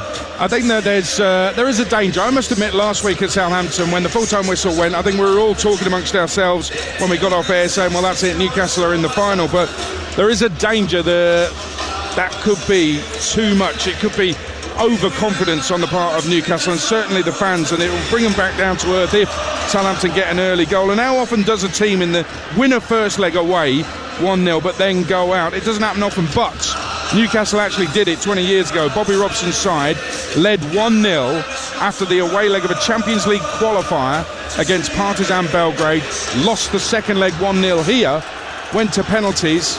Newcastle crashed out. Among those who missed, Alan Shearer. It can happen, and that's why we love football, isn't it? But I just don't see it this evening. The way that the two teams are playing, they're chalk and cheese. One at the top of the Premier League, one at the bottom. I know they beat Southampton, beat Manchester City. We've seen other freak results in recent weeks. That's why we love football. That's why we love the surprise factor all the time. The underdog. But I can't see anything else. Sunderland. Newcastle don't have those sort of characters, I think, to be complacent. Well, just being unveiled to the crowd here, walking out onto the pitch, two new signings this window. Anthony Gordon from Everton and young Harrison Ashby from West Ham United. And listen to the reception they're getting. Wow, that must be ringing in their ears. If you're Harrison Ashby out there in the middle of the pitch listening to this, looking at the sights and sounds, the flags flying, and the Newcastle fans, loads of them in shirts, supporting their team, you must be thinking, I think I've made the right move here. For Anthony Gordon, already an established Premier League player, he applauds the fans, as does Harrison Ashby. Wow, fans are giving him a right royal reception, aren't they? Yeah, two very good players. I think Ashby is a very good player. A lot of potential. Quick, good on the ball. Again, coming to a place. And I said a few weeks back, I think this will be Newcastle's transfer policy. Dan Ashworth is no mug. Look at what he's done at Brighton and what he's set up there, for a huge part of that. I think they will buy a lot of young players, and they will buy maybe under 21s, and they'll have to spend a few quid. They might have to spend anywhere between 5 and 20 odd million. I know Gordon's a little bit more than that, but I think their transfer policy will be, let's get 5 lads in at 20 million, because probably 2 or 3 will come good. If we spend all our money on 100 million, we've all seen that flop from time to time, and it's a complete waste. So actually, it's not a bad way of doing things. Yeah, you can understand the logic behind it. Just as Anthony Gordon, they walked out to the centre circle, Anthony Gordon and Harrison Ashby, and as they walked back after acknowledging the crowd and taking the applause of the crowd, Anthony Gordon shouted across to Harrison Ashby, I think I can lip read, and said, this is unreal. And they both just kind of fell about laughing. So I think they've had an amazing reception there from the Newcastle fans. They haven't even kicked a ball for their club. And as I said, Eddie Howe said it will be a useful experience to sample the atmosphere. It will. But am I right in thinking that Newcastle have still got to go back to Everton? Oh, yeah. If Anthony Gordon thinks this is unreal, wait till you go back to Goodison, lad. They'll make him feel welcome back home. Yeah, probably not. Well, let's just hope he turns up, eh? Yeah. I'm only joking. Listen, what an atmosphere. How many flags are flying in here? Have you ever seen anything like it? Everybody, if they haven't got a flag, they're waving their scarf in the air. And the noise as we await the teams coming out is sensational. This reminds me of Eintracht Frankfurt, final of the Europa League against Rangers last season. The choreography with the flag waving was sensational with them. This is something else. This is Newcastle United. This is what will happen when Newcastle United, if Newcastle United really get back to the very, very top of the English game and back into the Champions League, into Europe, and start competing deep into that tournament. The noise in here is something else. They know they're right on the brink these Newcastle fans. They know they're on the cusp of something very special. And that includes tonight when they could be on their way to a Carabao Cup final. They just have to do what they're specialist in. Keep a clean sheet. But wow, what a noise and what a sight. I mean, the amount of flags in here, Danny Mills, the amount of black and white we are witnessing all around. It's almost like every single Newcastle fan has got a flag and is waving it in the air. Oh, it's fabulous. And this is what this club wants, needs, deserves, perhaps. Absolutely superb. They don't need this ridiculous PA system. I say it every time they come here. These fans just need to start them off. And they are incredible. They don't need, the PA system is an absolute ridiculous noise here. But what an atmosphere this is going to be. When they go through the party afterwards tonight in Newcastle, there'll be several thousand sore heads tomorrow, I guarantee that. And that's the great thing about this ground. It is right in the middle of town, just a short walk. Get out of the ground, turn left, you're into the middle of town. And there's plenty of places where they will be able to celebrate. But let's not forget, the job is not done yet. As the officials lead the players out. Listen to the noise. This is St James Park. This is the welcome for their Newcastle heroes who they expect to get the job done tonight. Transfer special right now on TalkSport 2. Transfer updates while we bring you commentary here on TalkSport. And let's focus on this semi-final. You get hotbeds of football and then you get the North East. You want football passion in huge numbers, you come to Newcastle. You have that endless debate about what a big club is. And it's only when you witness this, what you're listening to right now, that you realise it's not all about trophies. Football is the most important of the things that aren't important. And yet tonight, it feels like this means everything to the Newcastle United fans. But only in football would anyone want to completely kill the mood here tonight. And that's exactly what Southampton are planning. This will be special. Newcastle, 1 up from the first leg. It's Newcastle against Southampton, live on TalkSport with your commentary team of a League Cup winner, Danny Mills, alongside your commentator, Jim Proudfoot. Thank you, Adrian. And how stark is this transformation? St James's Park no longer the angst-filled monument that spoke of former glory, but it's now an arena swathed in optimism of the present and the future. A return to the can't hear yourself think nights of yesteryear. The flags, the excitement, the joy. And it's come after so many fell out of love, not just with the experience of watching their side, but with the club itself. For others, there was a reluctance to their devotion, coming here almost out of a sense of habit, their fervent ardour channeled towards the desire for change and a restoration of pride that they would one day be Newcastle United again. Well, that day has come. There are no shades of grey in this city where they worship the black and white and dream of silver. 54 years and counting. 68 since a domestic honour, the longest wait, but one that could be into its final 4 weeks. 2 more hurdles and they're more than halfway over the first of them. To put the drought into perspective, since the Toons' last piece of domestic silverware, 35 English teams have won a major trophy. Amongst them Southampton, whose hopes in this competition depend on them being the first team to beat Newcastle here all season. 6 years ago, when they embarked on their last League Cup semi-final, they did win the second leg away from home and then, like now, faced the side third in the Premier League table. But if they can emulate that Anfield triumph and reach the final again now, it will be, under the circumstances, one of the most notable nights in their history.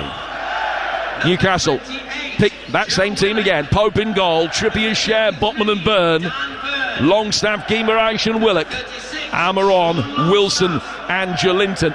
On the bench, Dummett, Lascelles, St Maximin, Richie, Lewis, Isaac, Murphy, Anderson and Darlow. Southampton, Bazunu in goal, Bednarek, Lianco and Salisu, Bree, Alcaraz, Diallo, Ward-Prowse and Walker-Peters, Adams and Adam Armstrong up front. Chaladin, Sarr, Aribo, Orsic, Perot, Mara, Edozi, El Yanusi, Lavia and Caballero on the bench. Well, the first, most modest of victories for Southampton. They've turned Newcastle around. And the Geordies, who love to kick down a pretty appreciable slope towards the Gallagher in the second half, having to do that from the start here. And Newcastle in their black and white striped shirts will get the game underway. Southampton in turquoise, defending the end away to our right-hand side. Well, in some quarters, it has been billed as Newcastle's biggest single game on Tyneside for nearly 50 years. The Toon, 90 minutes away from Wembley, on a night when they just need to avoid defeat to the side bottom of the Premier League. But Southampton retain a puncher's chance. They've already eliminated Manchester City.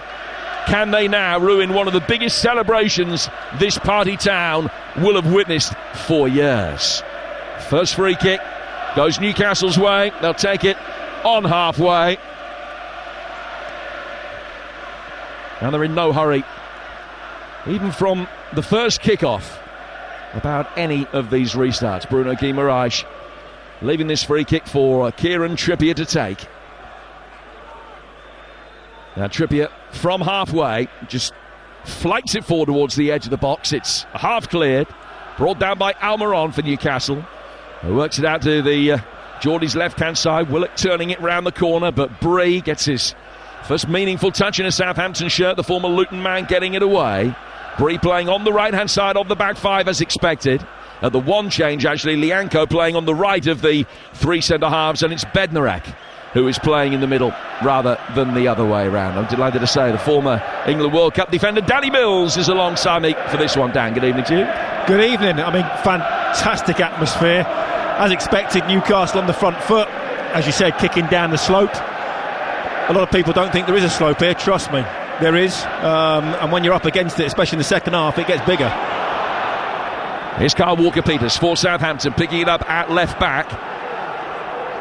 And he'll run away from Longstaff and bring it forward into Newcastle territory. Trippier coming across, won a 50-50 with Armstrong, but Salisu able to pick it up for Southampton. He plays it forward, it's easily brought back under control by Fabian Schär for Newcastle, and then Wilson is caught, and Newcastle have a free kick just inside their own half. 0-0, 1-0 to Newcastle on aggregate, with a couple of minutes gone at St James's Park on TalkSport.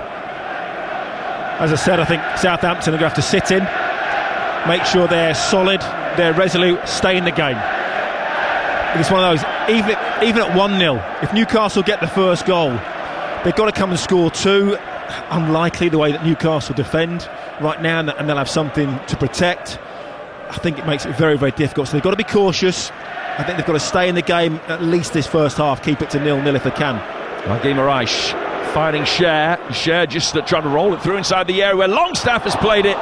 Here towards the near post area. Wilson trying to get across the front of Bednarek, got a touch, but could only steer it harmlessly wide and out of play for a goal kick that Gavin Bazunu will take. Well, you've talked about the outstanding defensive record, but let's put some numbers to it. They played 13 games at home this season, Newcastle, and they've led in 5. The last of those, an Ivan Toney penalty back on October the 8th. And since then, a small matter of 12 hours and 40 minutes since they conceded. Well, we talked about it at the top of the show. Nick Pope is an outstanding goalkeeper. And you know what he does? Keeps goal well. It's not about playing out, but we know he's not the greatest playing out with his feet, and Eddie Howe doesn't really ask him to overdo that. He can do it when he's got time and space, but when it's not on, he doesn't do it, and that's what I like about Eddie Howe. He's not asking him to do something he's not particularly good at. It's not the way that he's going to play out. But what he does do, he's an exceptional goalkeeper, coming for crosses, shot stopper. And his personal run is now 905 minutes. 10 clean sheets in a row. Roman Perraud's on the bench for Southampton tonight, the last man to score against him, as the ball is cleared by Lianco, the Brazilian centre-half for Southampton. But straight to his teammate Guimaraes, to his compatriot Guimaraes, I beg your pardon, and then Longstaff will do well, just turn away. Guimaraes was caught, play goes on, Trippier trying to turn inside the penalty area, setting up Longstaff, and it's only taken Newcastle 4.5 minutes. No sign of early nerves, no sign of the occasion getting the better of them. It's 1-0 Newcastle on the night, 2-0 on aggregate. Wembley and potential silverware takes a mighty step closer. Well, they've started well. I said that Newcastle Southampton had to stay in the game, but Newcastle on the front foot. Guimaraes on the far side, magnificent feat to get away from the tackle, brought it out to the right hand side, couple of passes, Trippier into the box, cuts it back to Longstaff. Goalkeeper gets a hand on it, maybe could do a little bit better, I think, in that situation. Bazunu, but doesn't, and it ends up in the back of the net. Real good, confident start from Newcastle. Sean Longstaff scoring just his second goal of the season. It's only his 7th for his hometown club, but it's one of massive importance. Southampton now need 2 unanswered goals in the next 85 minutes to even take this to extra time. No away goals tonight, so from that point of view it doesn't have any ramifications for Southampton, but it's 2-0 on aggregate to Newcastle, and they will feel, they thought they were already nearly there, they really will feel as though the job's all but done already. Yeah, just seen it again, Jim. It's not a mistake by the goalkeeper. I think maybe he sees it a little bit late, but he gets a hand on it, and it's not like it was the most powerful shot in the world. It was, it wasn't a pure strike. He absolutely ripped it into the back of the net. I think when the goalkeeper looks back on it, he'll think, maybe I could have had a bit of a stronger hand, could have possibly done a little bit better. Well, so much for Southampton to do now. They've won their last 2 away games. They did win the away leg of the last League Cup semi-final they were in. It was back in 2017 when they won the home leg significantly against Liverpool with a Nathan Redmond goal, and then soaked up the pressure at Anfield, and Shane Long scored a very late winner on the night in the second leg, and they went through 2-0 on aggregate. They're now 2-0 down on aggregate, and Newcastle believing, dreaming and expecting. Started with confidence and now playing with real confidence, playing with a swagger. Everybody wants the ball, everybody's looking for it. Some good passing. Southampton have got to be careful now that they don't end up 2 or 3 down before half time. Trippier playing it down the line. Almiron will hair after it. He's going to be able to keep it in down by the dead ball line. He's played it back to the edge of the area. Guimaraes, Longstaff made an uncharted run to his right. He can pick it up, but fires it wide. Should have hit the target, Jim, but another exceptional move. Great play down this right hand side. Trippier involved with Almiron, played it back inside to Guimaraes, and a fantastic little reverse pass with his left foot. Incredible first touch from Longstaff to set himself up, and then maybe just got a little bit excited with his left foot, swung at it a little bit too hard, a little bit too early, and just dragged it past the near post, but really should have hit the target and probably made it 2-0. It could have been 2 and 3 minutes for Newcastle. They lead 1-0 on the night here on TalkSport. 2-0 on aggregate. Bazunu under pressure from Almiron can fire it out towards the Newcastle United right, and they'll be able to come back and defend. Che Adams is trying to get their edge of the penalty area. Shot comes in from Armstrong. It's on target, but bobbles its way through, and Nick Pope can make a comfortable save. We'll keep you updated with all the goals as they go in elsewhere. The match in the Championship tonight, Luton against Cardiff, is goalless. League 2, Salford lead Walsall 1-0. In the National League, Solihull Moors a goal up against Notts County, who are second in the table, level with Wrexham at the start of the night. Wrexham against Sheffield United, such a belting cup tie on Sunday, and we'll bring you the replay of that game at Bramall Lane, this time next week here on TalkSport. But so much live football to get through between now and then, as Newcastle just lose out in the midfield. The whistle had gone though, as Longstaff was caught just near the touchline.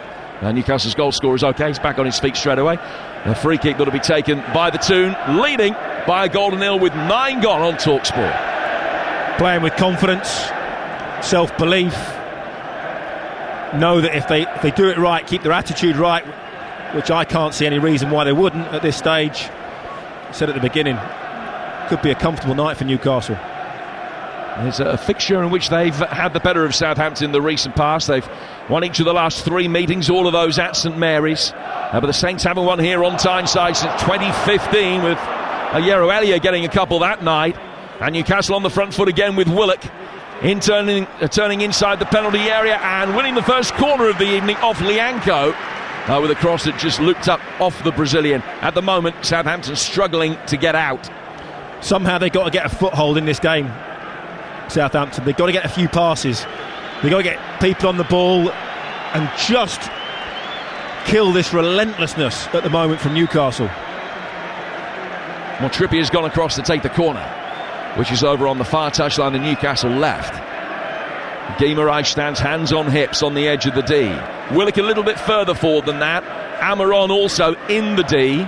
He shows for the short one. Southampton a little bit slow in getting out there. It's worked back for Trippier, who, with a little bit of adrenaline coursing through his veins, has whacked it twice as hard as he needed to, and straight into the Gallagher away to our right-hand side, out of play for a goal kick. You've seen the Southampton game plan. Do they change anything now, or is it still about containment for them as they try and get themselves somehow back into this tie? Well, I said they need to get into half-time at 0-0. I'm not convinced they can change their game plan, because we've seen what Newcastle are all about. You know, they're high press, the high tempo, they've got pace in the forward areas. If Southampton come and try and play and attack them a little bit more, they're going to leave themselves open. So they've got to try and just hang in there until half-time. Keep it bare minimum to 1-0. Those are the thoughts of Danny Mills. You're listening to Newcastle against Southampton in the Carabao Cup semi-final. It's live on TalkSport with Carling, the UK's #1 lager, 18+. Please drink responsibly. Ward-Prowse playing it forward. Armstrong. Charlie Alcaraz, one of Southampton's recent signings, letting it run for Carl Walker-Peters.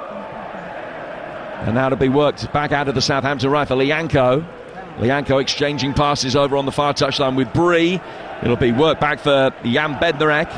Salisu still inside his own half, controlling it. And he sends a left-footed ball out towards the right-hand side for Ward-Prowse. That was one back, and then Jolinton has simply outmuscled Lianco and will make his way forward towards the edge of the penalty area, and still he goes. A right-footed shot hits Bednarek and goes behind for a corner. Let's get some breaking deadline day news from TalkSport's Alex Crook. And it's a player swapping north for West London. Jorginho has completed his move from Chelsea to Arsenal. £10 million up front, rising to 12 million.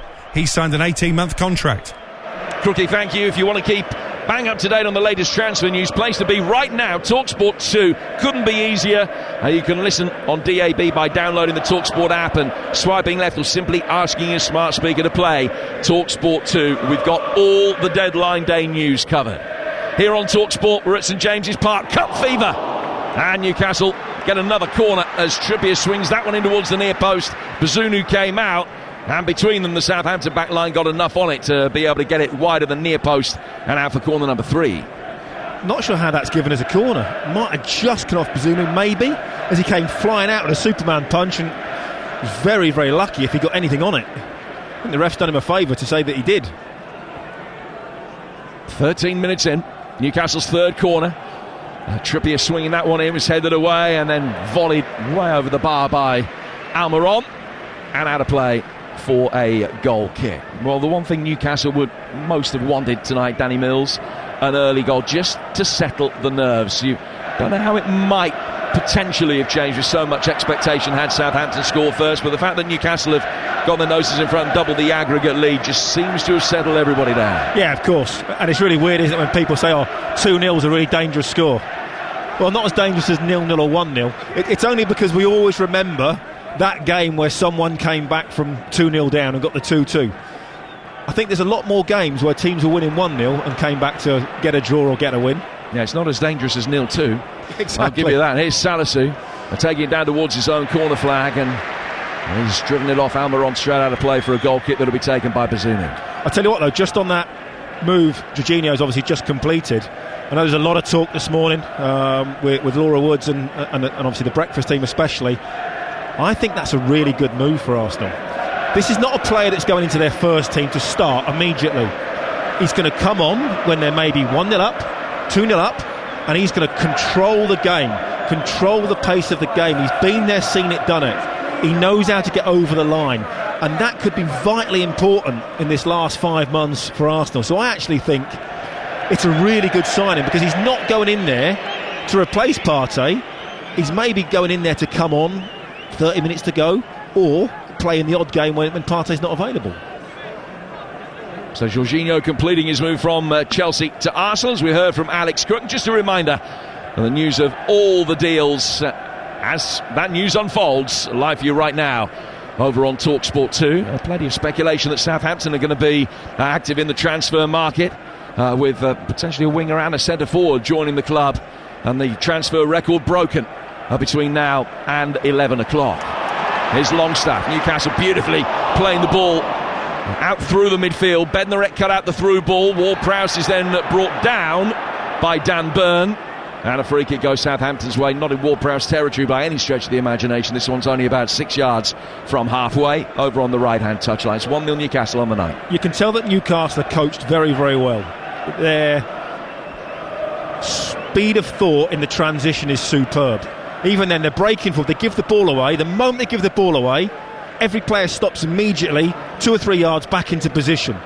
And that's coached day in, day out on the training ground. And obviously, clearly, Eddie Howe has worked an awful lot at that. Bazunu playing it forward. And it's taken a touch off Bree and gone out of play for a throw that'll be taken by Newcastle's Dan Burn.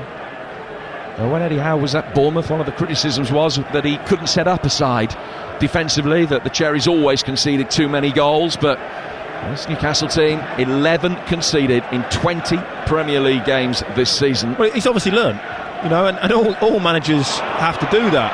Almiron chasing here, and he stuck out a left foot, but Bazunu, marginal favourite, justified his race off his line and got the ball in his hands. Eddie Howe is still a young manager. I know he's been managing for a long time, but of course he was at Bournemouth for such a long time and had carte blanche almost to do what he wants. And that very small spell at Burnley, it didn't quite work for him. But he's come into Newcastle, and he's clearly developed himself.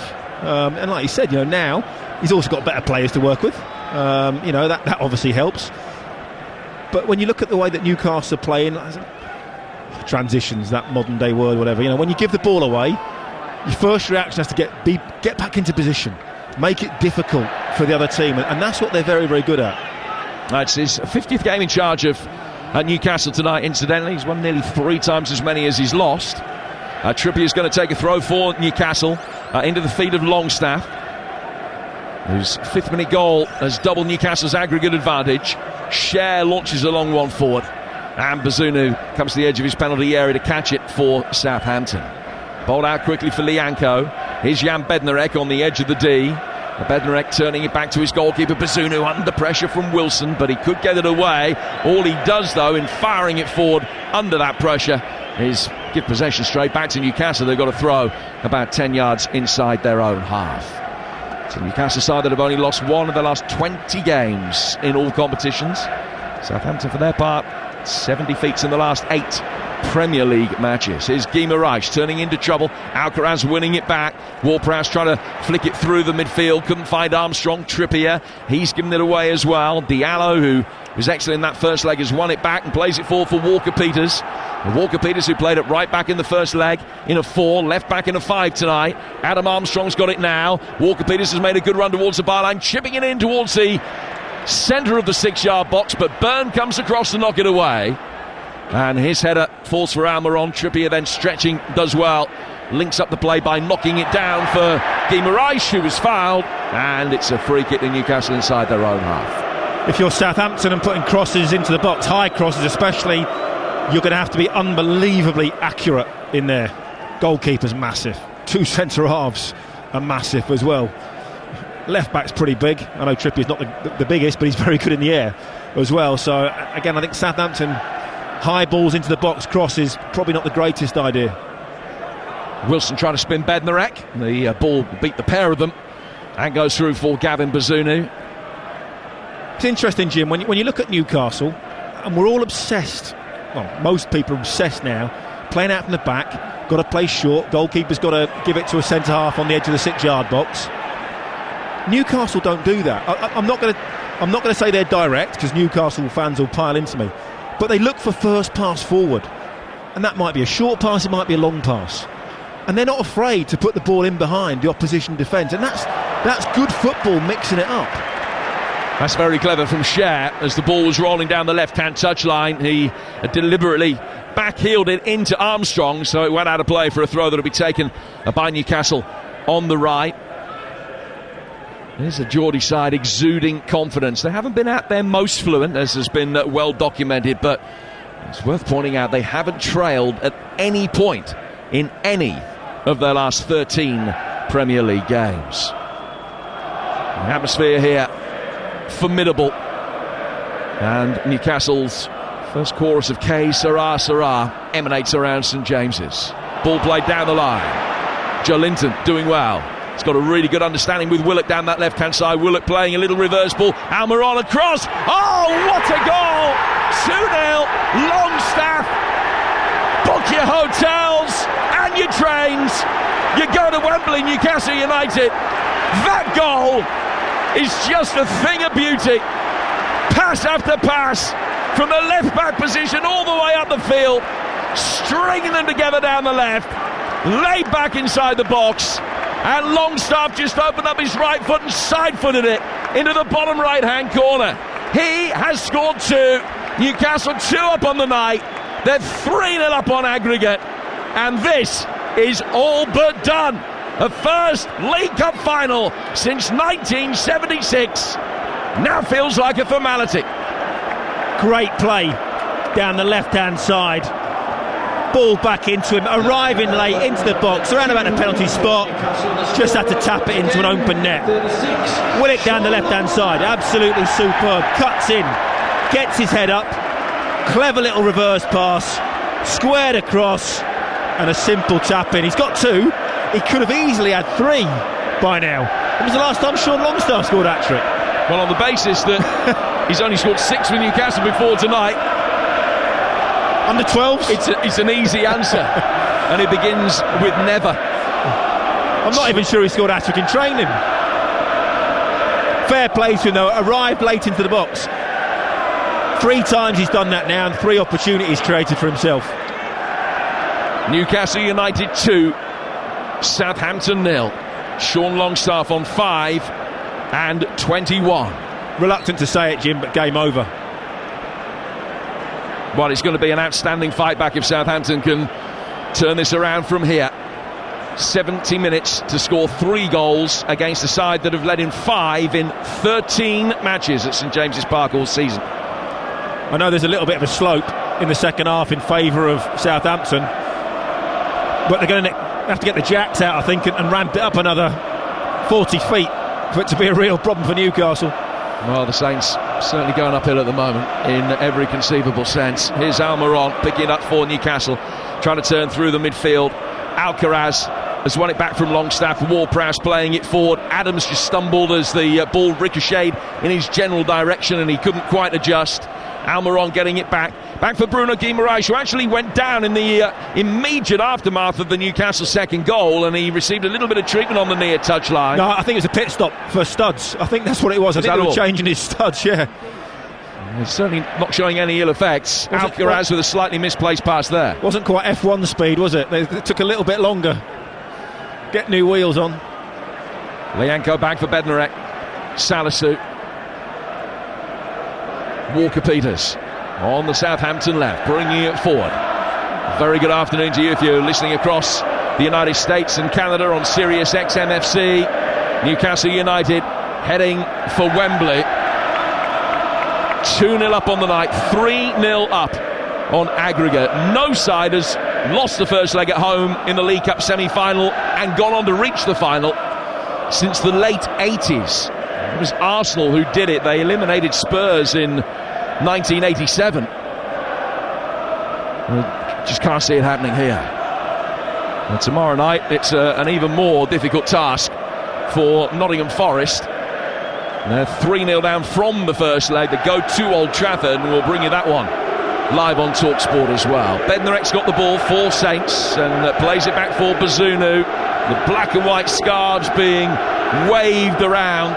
It's just an extraordinary assault on all of the senses, the sights and the sounds of a Newcastle United in full flow. I haven't seen it like this for years. Please, no train strikes for the cup final. Please, for the sake of Newcastle and probably Man United fans. Here's Fabian Schär.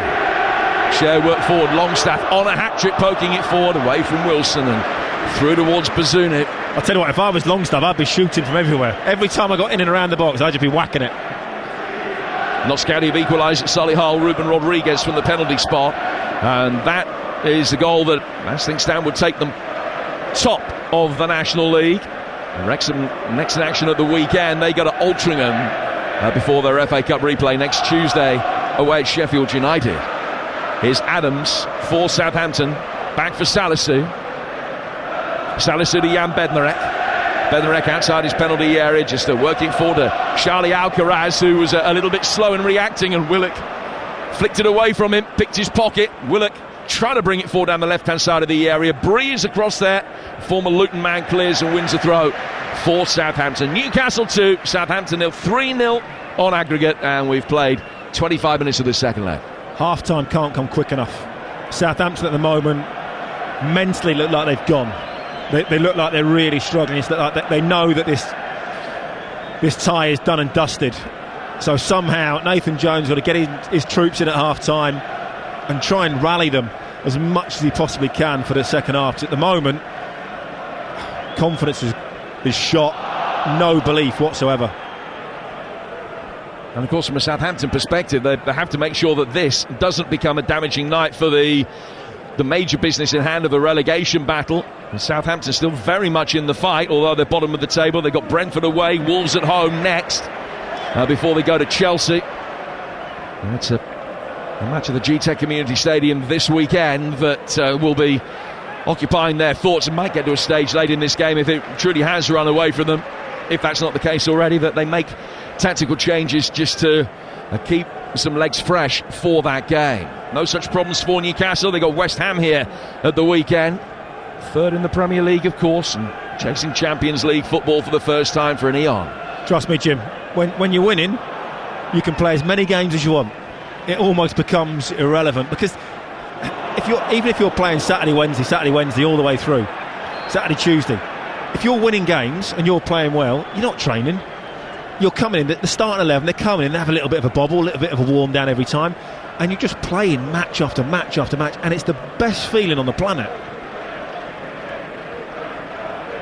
Well, squad rotation certainly isn't high on Eddie Howe's agenda. It hasn't been ever since he's been here. Just a brief hiatus now because Joelinton has gone down. It's coming together between him and Lianco. Free kick's actually been given Southampton's way. The ball had run away from the pair of them, and they were both a little bit late. Collision inevitable, and Joelinton's come off the worst of the two. Nathan Jones is seeing this as a full opportunity to do a full team talk, effectively. He's called all his players over. There's one now coming from the far side, and he's having a full team talk, you know, while this injury to Joelinton is assessed, and he needs to. He's got to get in their heads. They've got to get some passion back. They've got to get some self-belief, a little bit of confidence. Yeah, one of the members of the Southampton coaching staff, Chris Cohen, was sat right in front of us. When the second goal went in, he went back down to the technical area and just giving the benefit of his advice now to a couple of the players. He's got his left arm around James Bree, someone that he knows well from their time together at Luton. A lot of Newcastle's play gravitating down that left-hand side at the moment, including the wonderful move for the second goal. Joelinton's okay, he's received his treatment, he's over on the far side and will be coming back on in a moment. Southampton restart play with a free kick, 15 outside their own penalty area. Bazunu knocking it short for Lianco. Now Lianco will now send it way towards the edge of the opposition penalty area. Botman just comes across and with a minimum of fuss heads it away from Adam Armstrong, but Southampton turn it over. Shea Adams from distance has one back, fires it from 25 yards into the bottom left-hand corner.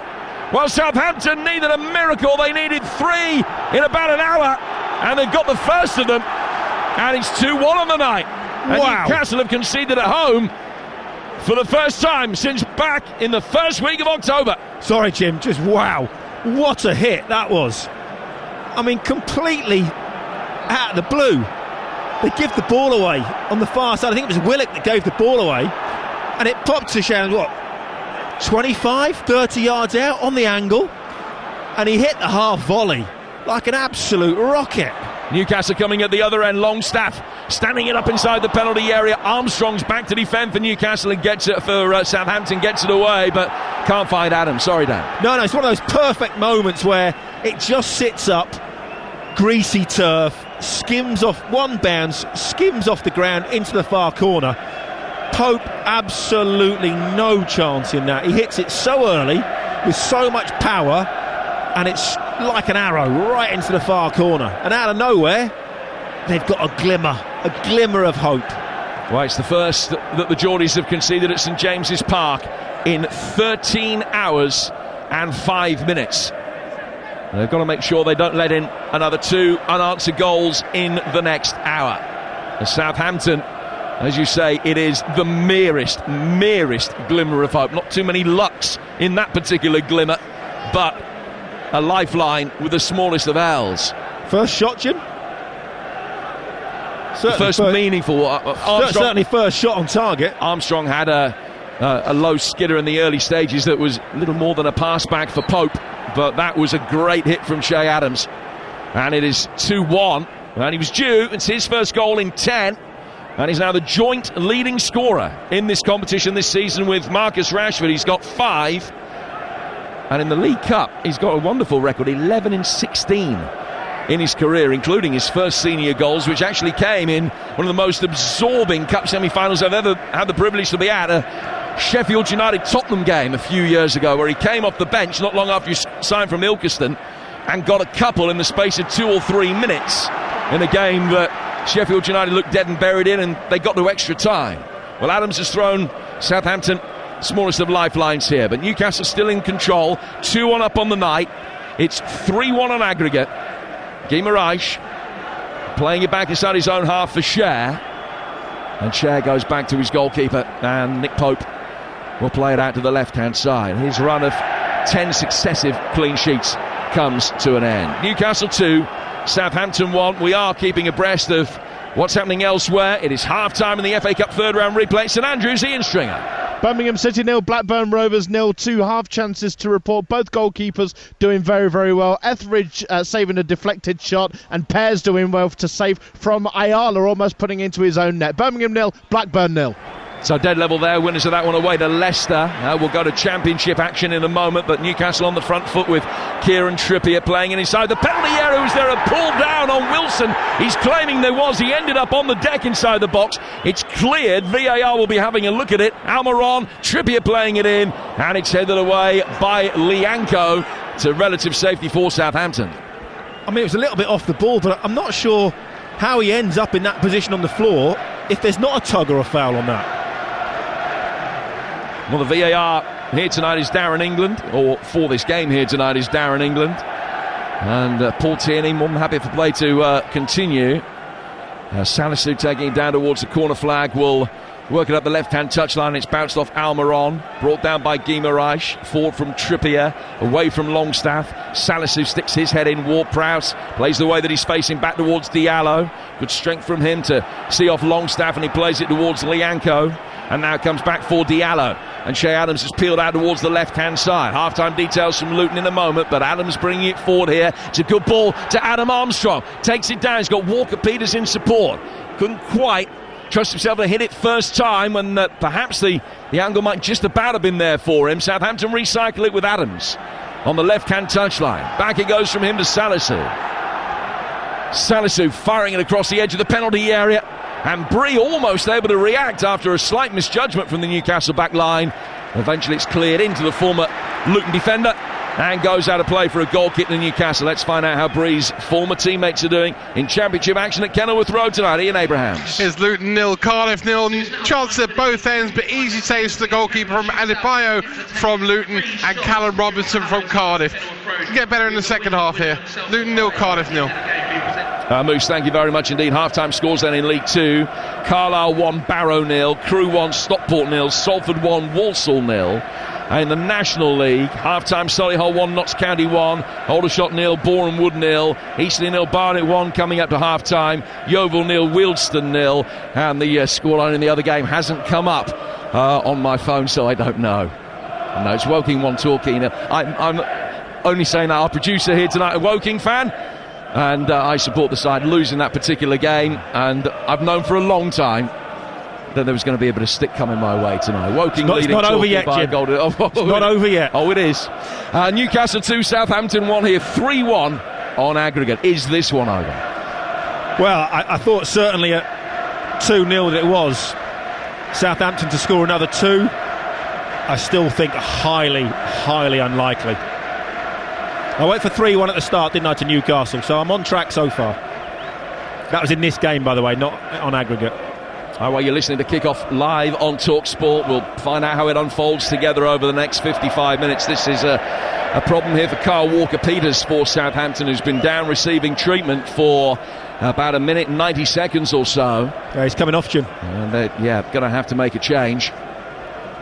And this is a moment of even greater concern. Sam Edozie is the player that's going to come on to replace him. A left winger who Southampton paid £10 million to Manchester City for. Still a teenager. A young man who was originally a product of Millwall's youth system. And he comes on and capable of playing as a left wing back. Southampton might use this as an opportunity to level off to a 4, and it seems as though they are going to do that. Salisu at left back and Bree at right back, in a back 4 now for Saints. Yeah, good spot, Jim. You're right, straight to a back 4. Well, or maybe not. Yeah, I think Edozie will play as a left winger. It certainly looks like a back 4, the way that they've lined up, doesn't it? Bree slotting in at right back. Jolinton playing it down the line. Here's Willock. Willock with a good ball towards the edge of the penalty area for Wilson. And it's ricocheted off Bree, and he's not going to be able to keep it in. And Newcastle have a corner. It's their 4th. I know the manager knows him, but it's a tough game to come into where you don't know your teammates.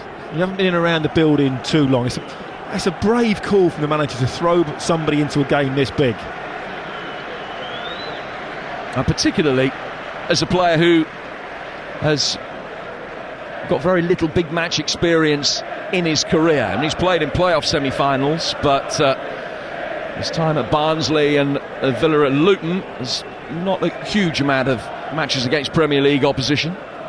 In comes this corner for Newcastle. It's swung in towards the edge of the 6-yard box. Bednarek with a header which hit a Newcastle player but ricocheted high in the air, and Bazunu can come out and claim it. It's 2-1. 2 Sean Longstaff goals. Shea Adams pulling one back for Southampton, and now making his way forward again down the left-hand side, running towards the edge of the area, gets it onto his right foot. Can he get himself into a shooting position? He can't. He just got caught by Jolinton. Referee says no foul. He's stayed down, and Newcastle bring it away. And Southampton couldn't make the most of a promising opportunity there. He ran out of options and then had a bad touch, and that took him into Jolinton, and he's still sort of hobbling around at the moment. Ward-Prowse slides in, loses out to Willock. Guimaraes to Jolinton.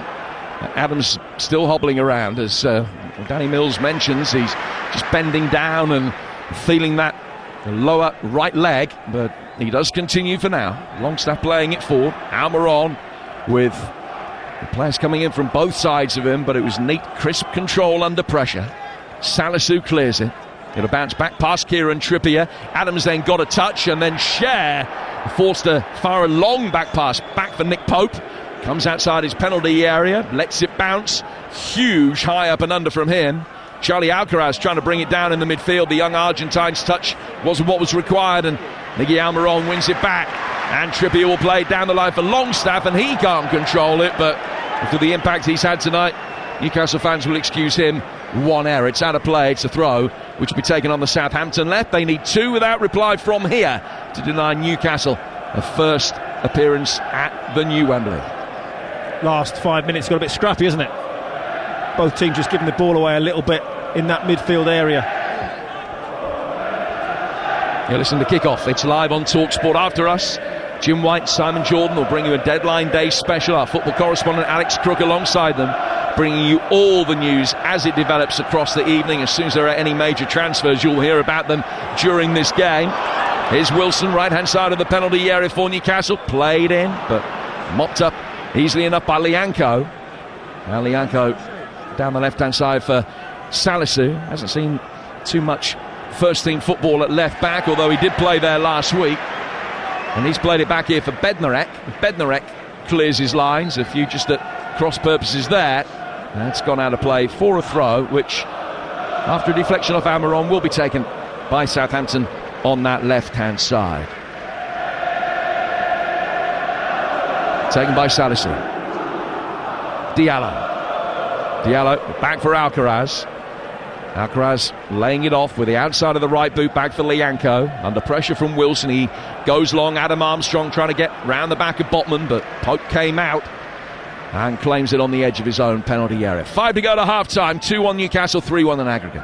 I think both managers will be happy at the moment just to get their players back into the dressing room. At half-time, clearly Eddie Howe will be much the happier manager, but I think they'll both just want to have a few chats, tactical talks as well, just to calm things down. Eddie Howe just want his team to just up the tempo a little bit again and get that passing going again, where they were so effective in the first 20-25 minutes or so. Trippier with his heavily tattooed arms, bending down, picking up the ball, throwing it forward. It's come back then off a Dozy and out of play for another throw, which will be taken by Trippier again on the Newcastle right.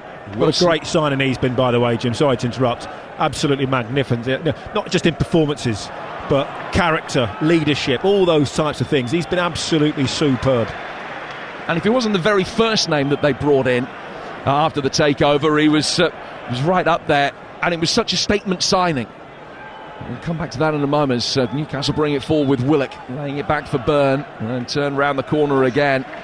Back eventually for Fabian Schär, and Trippier will make his way forward down the Newcastle right, and it's got in between Edozie and Salisu, and Salisu got across there in time and can clear, but in doing so he's just presented it to Almiron, and Almiron cutting his left foot across the ball, an inaccurate shot, and Southampton clear their lines again. But going back to that point about Trippier, it was a statement signing because, okay, they're bringing in the first choice player at international level from Atletico Madrid, a man who's got such an excellent CV. They clearly mean business, and then it's easier to attract other players on the back of Trippier's acquisition. And I think he's underrated at times. You have to remember his performances that got him into the England squad. His set-piece delivery is superb. His final ball into the box crosses, absolutely superb. That's why Gareth played him at wing-back during 2018. You know, he changed the system to fit Kieran Trippier in. He then went to La Liga and won La Liga with Atletico Madrid. No mean feat, by the way. You've got to be a fantastic defender, which obviously Doherty's going to find out now, if he's any good, now that he's gone to Atletico Madrid under Simeone.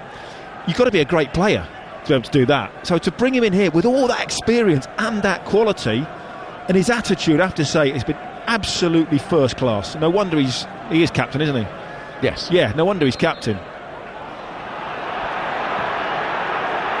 Well, Gavin Bazunu tried to restart play with a goal kick, but there was a Newcastle player inside the penalty area when he took his touch. He wanted to work it short, and Willock, sensing that, tried to nick a yard, and referee Paul Tierney was alive to that and has asked for a retake and had a word with Willock. And Paul Tierney, the man in charge tonight, he was the official for Manchester City's FA Cup win over Arsenal that we brought you live and exclusive on Friday. More FA Cup action next week, and live Premier League action next Wednesday as well.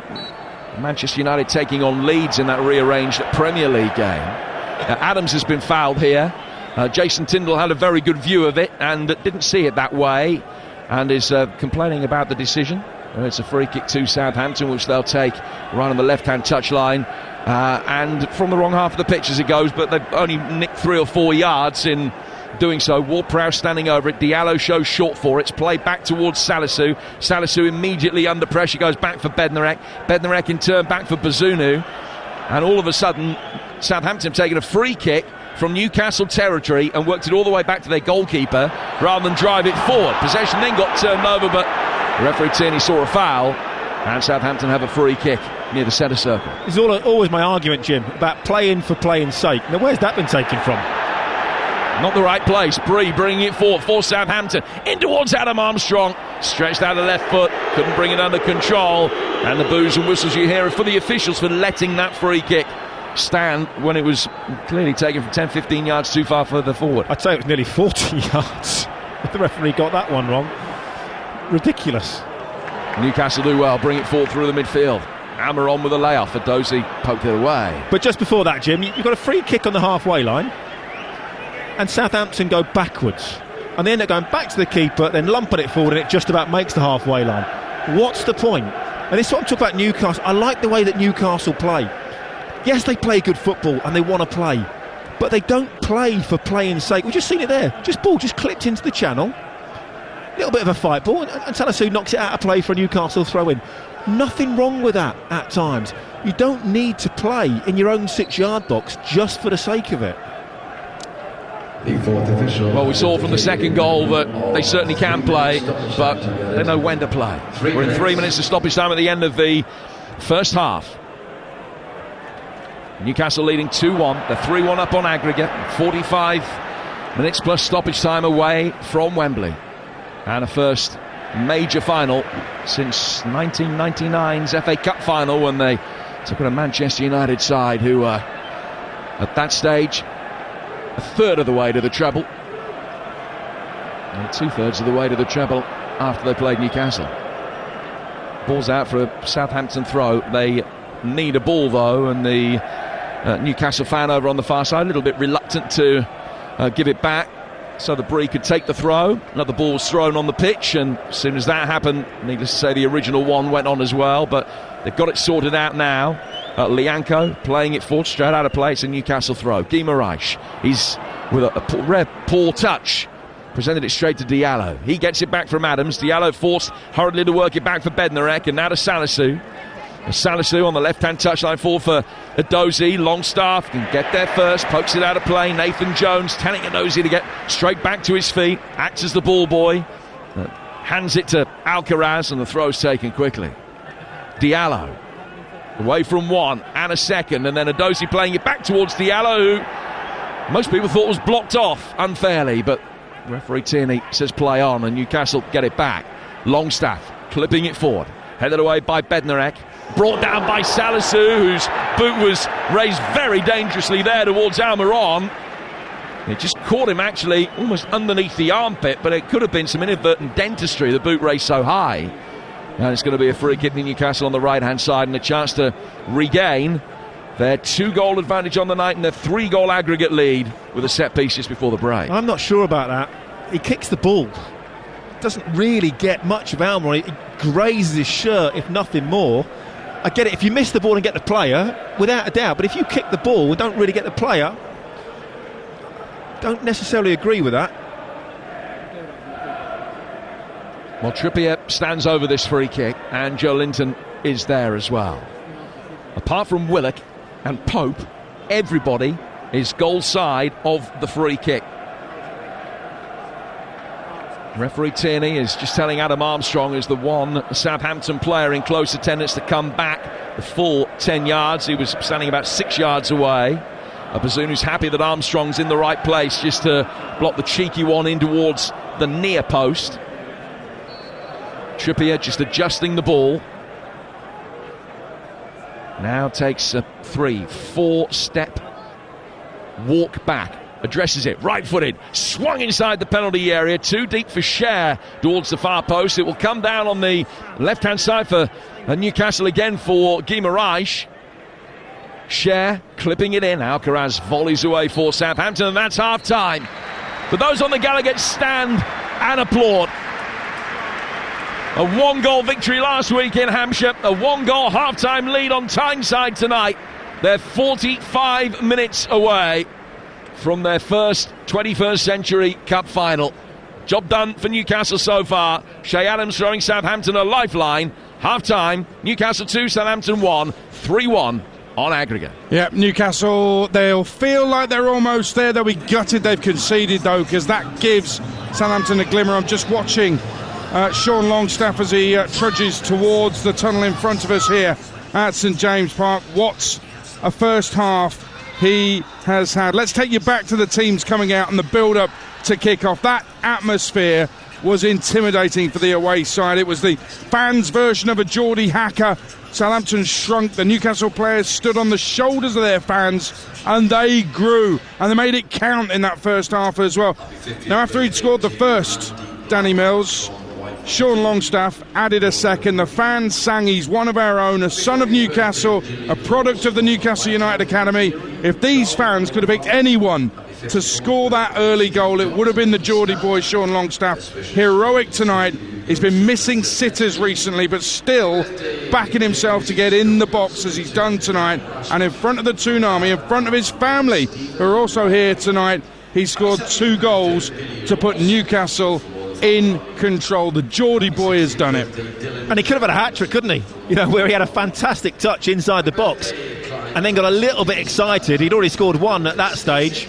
But you're right, he's done well. He's got into the box, he's arrived late. Good finishes. Second one was a simple finish. But that's what Newcastle do. They don't overcomplicate it. They don't overplay out from the back. They look to play first pass forward, which is always a good thing. Sometimes they'll mix it up. They'll play to feet. They'll knock it in behind. Eddie Howe's not going ballistic when they give the ball away, if they're trying to put the ball in behind for Callum Wilson or Almiron, whoever it might be. He understands that if you're trying to do that, you're going to give the ball away from time to time.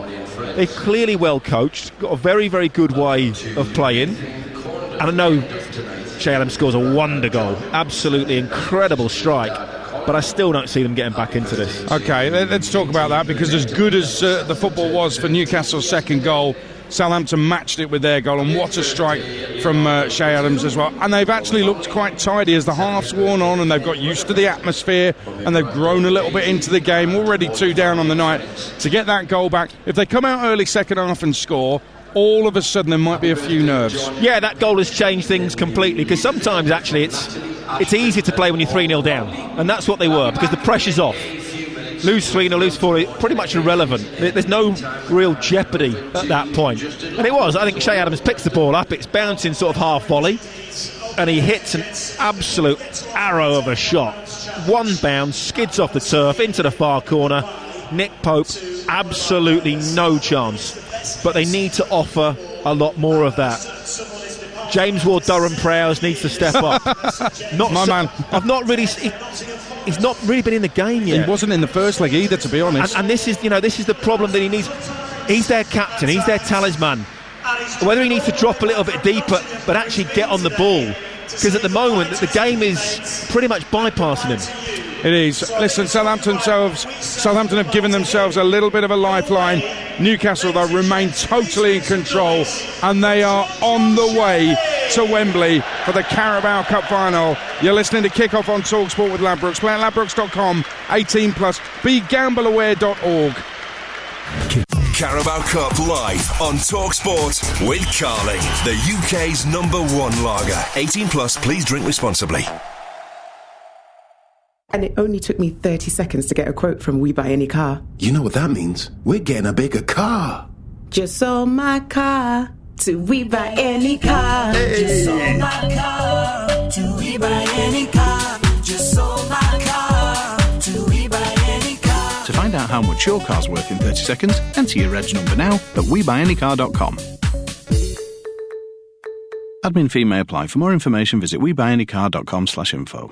When you're driving along a motorway and you see a red X sign, it means stay out of that lane because there's a hazard up ahead. Red X signs are there to keep us safe and keep us moving, because we all want to be somewhere like being at home for the season finale of that series you're into. Follow the signs. Keep us all moving.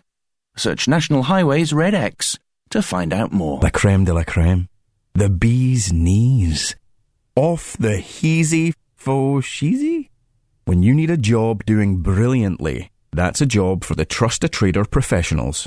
Pop in your postcode and what you need, and you'll find reputable and reliable local tradespeople, all who've passed the Trust-A-Trader 15-point assessment, ensuring that they and their work are top drawer. Find the Trust-A-Trader professionals at TrustATrader.com. A traffic update for all late-night travellers. There are delays outside getting to bed due to a hold-up at Grand's Never-Ending Stories. Please take the diversion via Mayo Chicken or a warming latte, which will see you home. Plenty of McDonald's restaurants are open late tonight. See mcdonalds.com for opening times. Carabao Cup live on TalkSport with Carling, the UK's #1 lager. 18 plus, please drink responsibly. On digital radio and 1089 and 1053 AM. That is a superb goal. Kick off the Cup Special. It's a quite brilliant goal. On TalkSport. It is TalkSport. We're live at St James Park. Big noise at half-time. I'll tell you why very shortly, but let's get the half-time odds with Ladbrokes. Odds update on TalkSport with Ladbrokes. Are you in? Let's go. Play at ladbrokes.com. 18 plus, begambleaware.org. Nicola McGeady from Ladbrokes. Newcastle lead 2-1 on the night, 3-1 on aggregate. I think we were all thinking this was done and dusted, and then Saints went and scored, so that little bit of doubt there.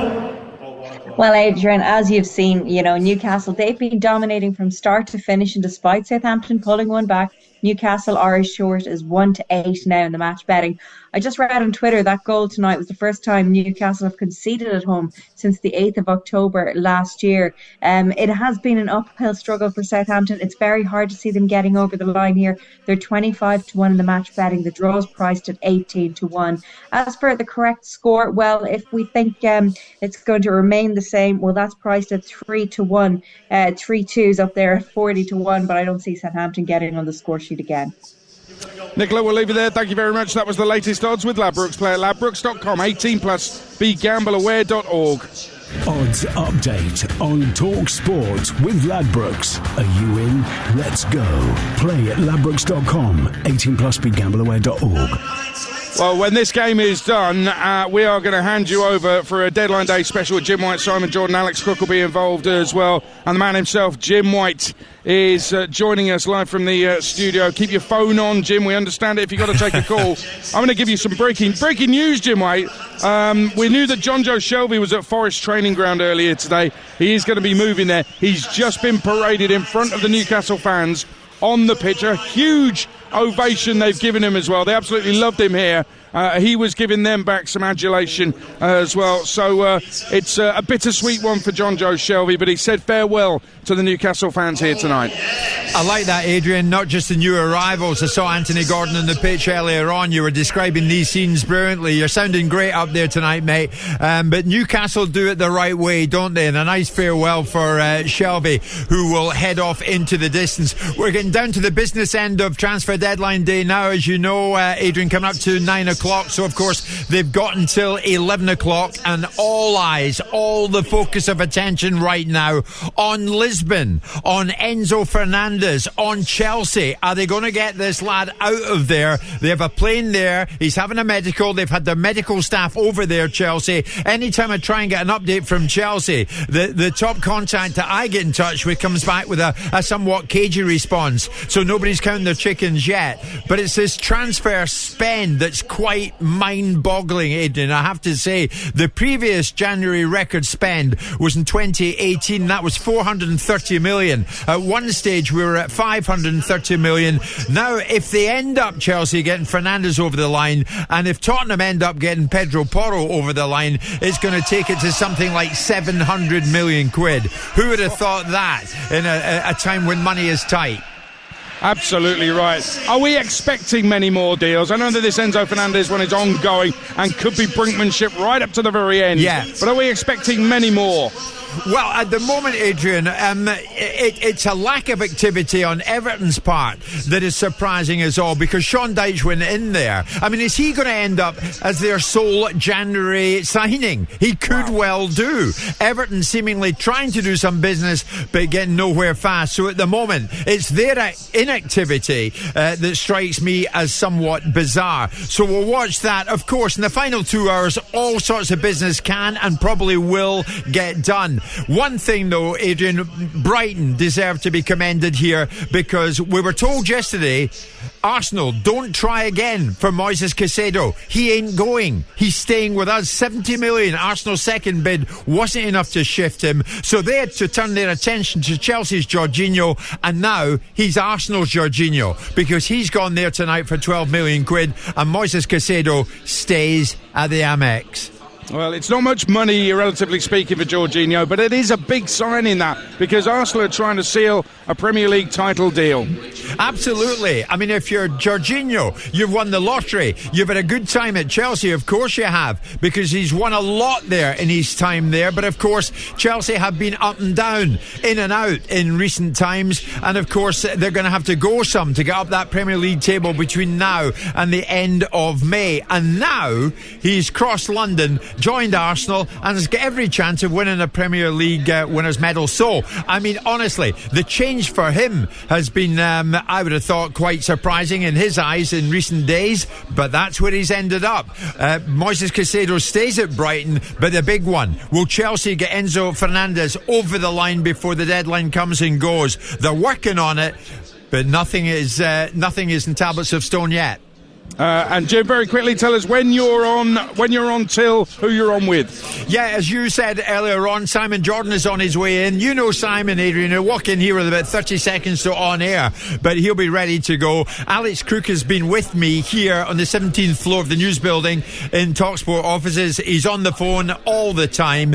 Alex and I working on deals at the moment. We will go on air at 10 with the man Jordan. Don't miss it. Do not miss it. Expect the unexpected. Fantastic, Jim. Really looking forward to it. He loves it, doesn't he? Jim White, he loves the transfer window, loves deadline day, and that's why we've got him on TalkSport tonight. 2 shows in a day. Wow. Jim White with you when we're done here after 10 o'clock with Simon Jordan as well, and Alex Crook keeping you updated with all the transfer dealings through until that window closes at 11 o'clock. Right now on TalkSport 2, there's a transfer deadline day special. If you want to have a listen to that ongoing, maybe if you're a Sunderland fan or something, then download the TalkSport app for free. You can swipe between TalkSport and TalkSport 2, or just tell your smart speaker to play TalkSport 2. We're waiting for the teams to come out in the second half. No further goals to tell you about in the second half of games up and down the country, although Carlisle have got a second actually against Barrow, 2-0. Joe Garner, after they were looking doomed for much of last season, Carlisle United, they're now looking like they might actually go up automatically. Stockport have equalised at Crewe as well. Carl Wotton just after the restart. So we'll keep you in touch with those goals as they go in throughout the course of the second half. But I want to go back to Sean Longstaff. There was a really revealing interview he did not so long ago. He wasn't sure if he was going to make it at Newcastle. It's not always been straightforward. There were many fans thought that his brother Matty was better than him, and he's doubted himself. He's opened up recently about his emotions. A couple of years ago he went out to breakfast with his dad David, who's the head coach of Whitley Warriors ice hockey side, a brilliant ice hockey player, a Great Britain player. He's in the British Hall of Fame for ice hockey, actually, David Longstaff. And Sean's brother Matty also went out for breakfast with him, who's also a player, came through the academy here as well. And he couldn't eat. Sean Longstaff just couldn't eat his breakfast. He was so emotional. He'd had a bad game the day before, and he just couldn't eat properly. So they went back home, and he had a conversation with his dad, and he just burst into tears. He let it all flow out. Doubts about himself, doubts about his ability. He said it was a real turning point. And that very day, quite by coincidence, one of the Newcastle subs who's out there having a half-time kickabout right now, Matt Ritchie, and this tells you what a good pro Matt Ritchie is. They might tell you why Matt Ritchie's still at the club, actually. That same day, he was worried about his mate Sean Longstaff, texted him to recommend a psychologist. Longstaff followed the advice, and he's been building his mentality, harnessing his emotions ever since, getting better and better, growing into the Newcastle shirt. It's about belief now. He's never scored 2 in a game before tonight. He got 4 in 4 on loan to Blackpool a few years ago, but he's now rising to the occasion as we're seeing tonight. That's quite an emotional journey, Danny Mills, for Sean Longstaff to take. And to see him do this tonight on such a big occasion says it's all worthwhile. Yeah, and you can sort of understand it, really, because I'm not going to be disrespectful, but he's not the most aesthetically pleasing player, is he? You know, when you look at him, he's not one of those players you go, oh yeah, he's got a bit of ability, he's got that. He's workmanlike. He's been called clunky in the past. Yeah, and maybe that's sometimes to do with running style and all those types of things. You don't look at him and go, oh wow, majestic type of footballer. Gimaresh is out there going, oh, look at his balance, look at the way he moves. Yeah. That's not it. So it's easy sometimes to be criticised off the back of that. Well, it's just how he runs or how he goes about. But no, fair play to him. He's obviously had a difficult spell, and he's come through it. And getting to the top level in any sport is about resilience, perseverance, dedication. Anyone can be motivated, but motivation is not enough when you're having a bad time. You've got to have that little bit extra. He's clearly got the ability as well. Family, as I said, are here tonight. His dad, his brother, and they are a big support to him. Let's see what the second half brings. It should bring a Newcastle trip to Wembley. They lead 2-1 on the night. They lead 3-1 on aggregate. Second half about to get underway. Here's your commentary team. League Cup winner Danny Mills alongside Jim Proudfoot. And Southampton making a double change at half-time. Lavia for Alcaraz. And Lianco has made way. Romain Perraud has come on. He scored 2 goals against Blackpool in the cup victory, the FA Cup at the weekend. A natural left back. Salisu moving back into centre half alongside Bednarek. I'll run through the two sides for you in a moment. We're back underway. Newcastle, black and white shirts, black shorts. And they're kicking from right to left. Defending the Gallagher end of the ground. Southampton kicking down the slope in this second half in their change kit of turquoise and white. Newcastle lining up Pope in goal, Trippier, Share, Botman and Byrne, Longstaff, Guimaraes and Willock, Almiron, Wilson and Jolinton. Southampton, Bazunu in goal, Bree, Bednarek, Salisu and Perraud. And then in midfield it's Diallo and Lavia, Ward-Prowse ahead of them. Adam Armstrong and Edozie wide, and Shea Adams through the middle. Bazunu clearing. Southampton need 2 unanswered goals in this second period to take it to extra time. There is no away goals. The only way this goes to extra time if Southampton are a goal ahead of Newcastle on the night after 90 minutes, then it goes to extra time and then penalties. But just to reiterate, no away goals. Here's Jolinton under pressure from Bree.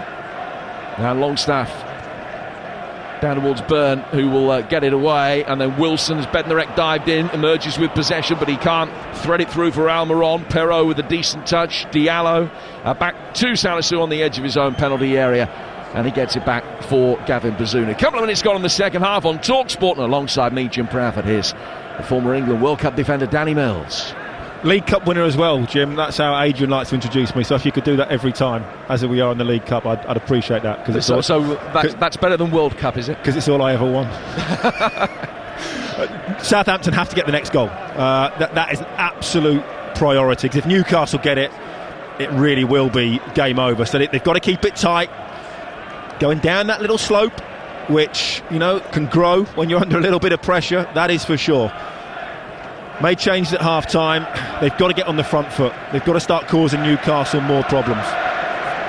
And something that you picked up on as well, as the coaching staff were leaving the field for Southampton at half-time, Alan Sheehan was sent off, one of Nathan Jones's right-hand man, and he was dismissed for something that he said to referee Paul Tierney or one of the other officials at half-time. So Alan Sheehan shown a red card. Here's Perraud, back for Diallo in the midfield for Southampton. You'd expect that they will have the majority of possession in this second half. Wasn't all my work, that, Jim. I did nick it off somebody else. So, well, listen, information is king. Information is power. Bazunu finding Salisu. Salisu getting it forward towards Romain Perraud down the left-hand touchline for Southampton, looking for Edozie. He was easily dealt with by Trippier. Back from him to Guimaraes. Guimaraes almost gave Alan Armstrong a shout of winning it back. Byrne can clear for Newcastle, but it's a hurried ball forward, and just not a murmur of discontent from the Newcastle fans, but almost a collective shout of just calm down. Diallo laying it back for Salisu. Diallo getting it again and going back for Salisu again for Southampton, playing on the left of 2 centre halves now, having played on the left of a 3 and left back in a 4 at one stage in this game. There's the impressive Botman for Newcastle. Just drifts out towards the left-hand touchline himself and getting it forward. Brilliantly done by Jolinton, who stuck out a right foot. He had no right to win that and bring it under control, and he turned beautifully between Lavia and Diallo and sent a ball out towards the right-hand side, where to say that his brilliance in terms of control wasn't matched is an understatement. Southampton won it back, and they'll get it forward here with Bree. Carlisle 3, Barrow 0 in League 2 in the Cumbrian derby tonight. Carlisle going well, back into the automatic promotion positions on the strength of tonight's result. Here's Lavia to Diallo. Now Lavia down towards James Ward-Prowse. He's got a good record. He's scored in his last 2 matches for Southampton here at St James's Park, but he hasn't really been able to get into the game as much as Southampton would like tonight. Newcastle clear long, again looking for Wilson, the perennial out ball, but Salisu mops up and finds his keeper. Just realised, Jim, while I was getting the coffees in at half-time, Torquay have equalised. Well, I didn't like to mention it. Topi Fadahunsik, a recent signing from Sutton, and it's 1-1 in that game, which will be a blow for Woking as they chase automatic promotion. And here's James Ward-Prowse. Inwardly, my heart is leaping. Adosi to Ward-Prowse again, beautifully played down the line. This is a chance for Perot, pulled it back. Adams maybe just a little bit on his heels, but the ball was under hit anyway, and then it's cleared, hits a corner flag and goes out of play for a goal kick, which Nick Pope will take. 5 gone second half. Newcastle 2, Southampton 1, 3-1 on aggregate here on TalkSport. Eddie Howe just saying to his team, come on, we just need to up the pass a little bit. Need to be a little bit sharper, get that ball moving. Southampton were always going to come out second half with a little bit more energy, a bit more aggressive, try and win the battle in the first 5-10 minutes of this second half. Newcastle just got to weather that storm. Also in the National League tonight, Eastleigh 0, Barnet 2. A scoreline that will certainly be of interest to Southampton fans as the ball is brought back down by Callum Wilson from a long pump forward from Nick Pope, and Wilson himself was brought down as he tried to get the better of Bednarek and Salisu. He managed it. Salisu has pulled him to the ground, and this is a free kick for Newcastle in prime Kieran Trippier territory. He picked the ball up on the halfway line, almost like it's a penalty. He went, this is mine. Everyone, don't even think about it. What are we talking, 25 yards out? Dead centre? It's a difficult one for the goalkeeper because Kieran Trippier's got the ability to go either side, and it's far enough out where he can hit it with a bit of pace and he can go over the wall, causing the keeper problems. But if the keeper gambles and he flips it the other way, again, keeper could be in trouble as well. Great distance for Trippier, this. Well, he spotted the ball down. Now Fabian Schär is standing over it as well. I don't think anybody is fooled. Southampton have got everybody back on the edge of their own penalty area, with the exception of 4 in a wall, which is a foot outside the box. 29 yards I'm going to go, Jim. Bearing in mind the wall's a yard outside the penalty area. Well, I think that's probably a very good assessment. Not bad, is it? No. See, you got GCSE maths. Well, I'm guessing. Schär. You've done 18 plus 1 plus 10, though, in your head. And I kept my shoes on. Referee's in, he's happy. It is Schär, actually. I said nobody would be fooled except for everybody. That was. And the free kick hits the wall and goes straight out of play, and Kieran Trippier maybe just has an inner look of mystery. I think we all do in that situation. I mean, Kieran Trippier's amazing technique from free kicks. I've not seen Fabian Schär stick to me in the top corner. Throw taken by Trippier, who didn't delegate responsibility on that occasion. Southampton clear it, and Newcastle at the back just a mop up with Botman. Botman back for Dan Burn, who came up with that memorable celebration, having scored his first Newcastle United goal in the League Cup quarter-final here against Leicester 3 weeks ago. The throw's been given Southampton's way, but I think all the complaints from the Newcastle players were that it hit Armstrong on its way out.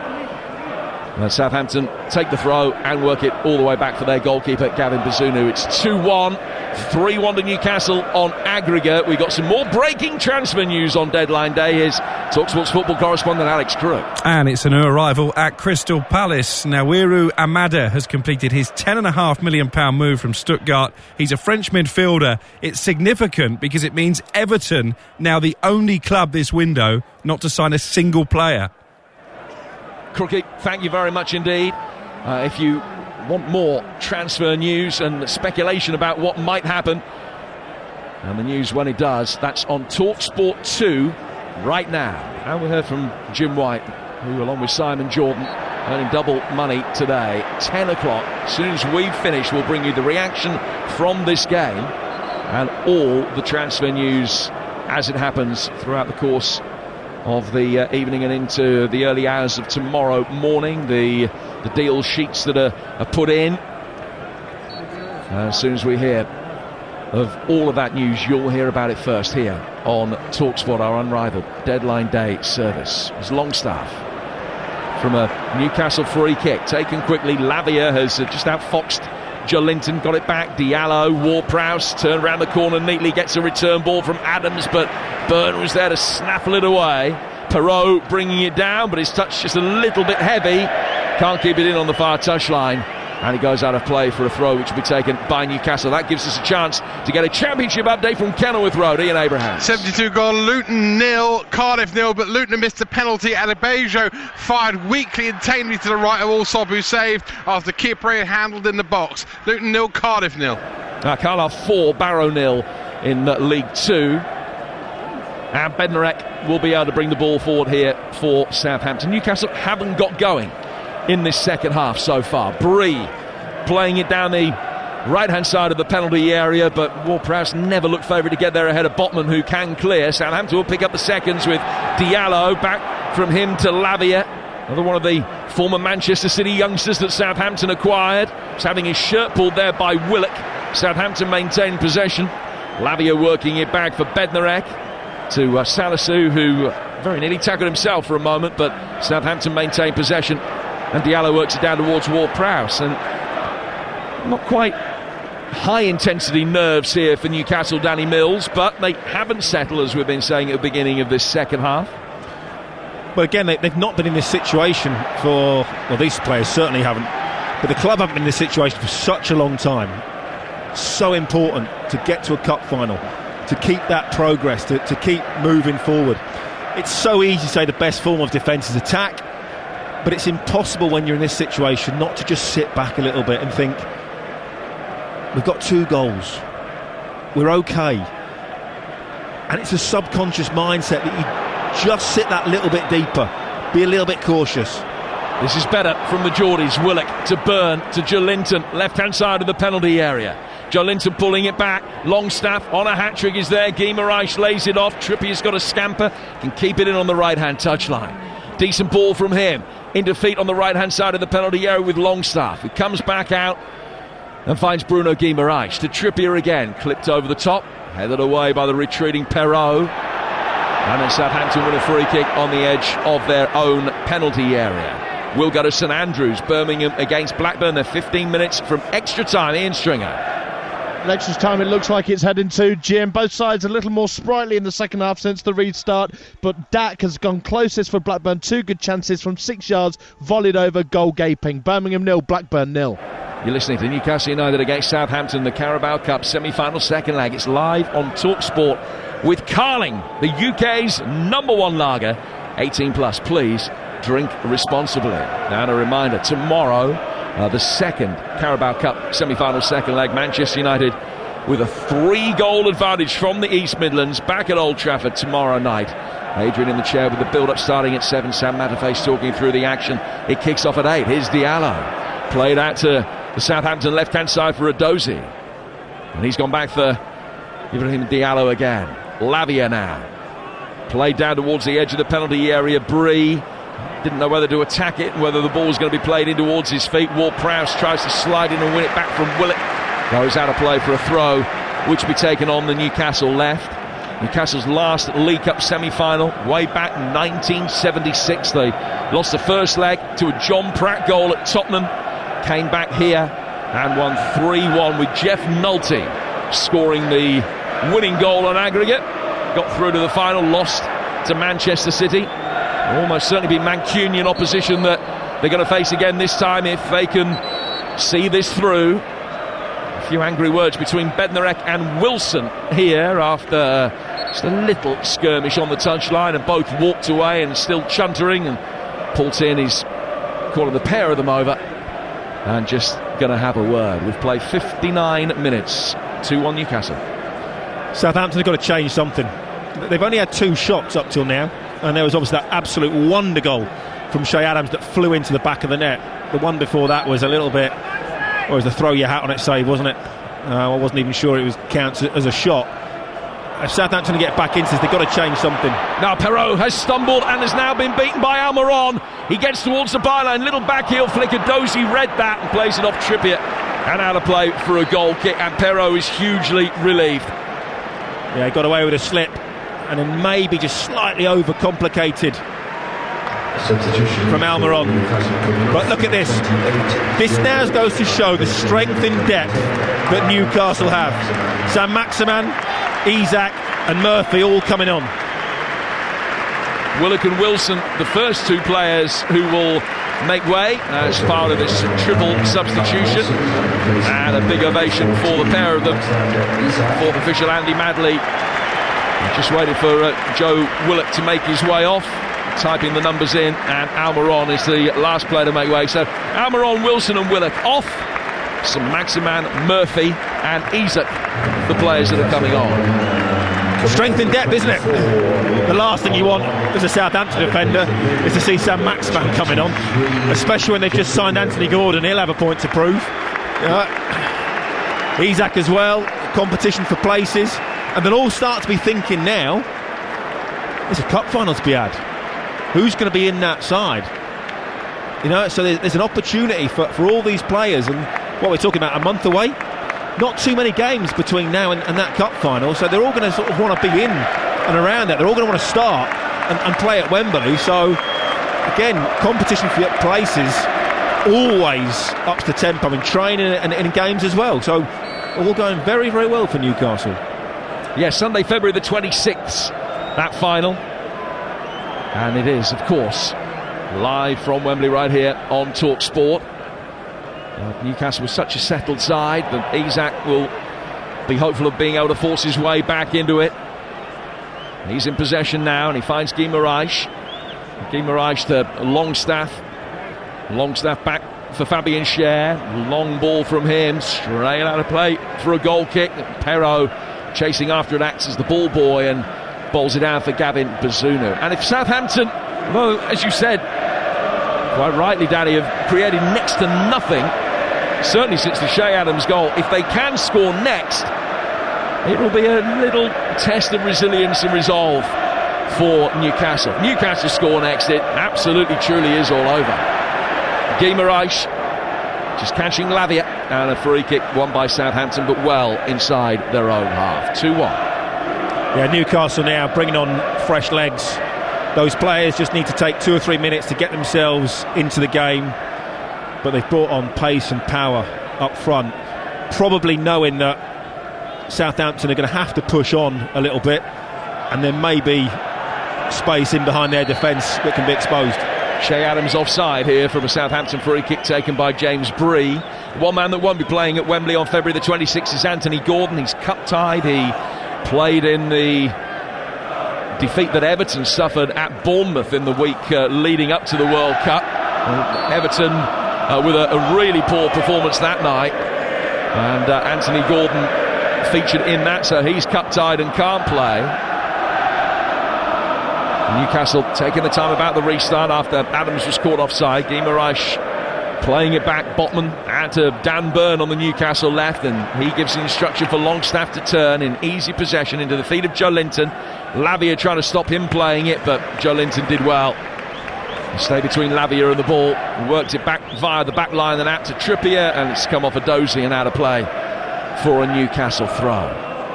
And they're just suffocating the game really out of Southampton. Newcastle doing the job very ably. Notts County have come from behind in the big game in the National League tonight. Ruben Rodriguez with both of their goals. They'll be at 3 points clear of Wrexham again at the top of the table. Solihull Moors 1, Notts County 2. 19 minutes gone in the second half here on Tyneside tonight. A little bit of rain in the air over the course of this afternoon. Probably at its heaviest in the 20-minute spell in which Newcastle scored their 2 goals.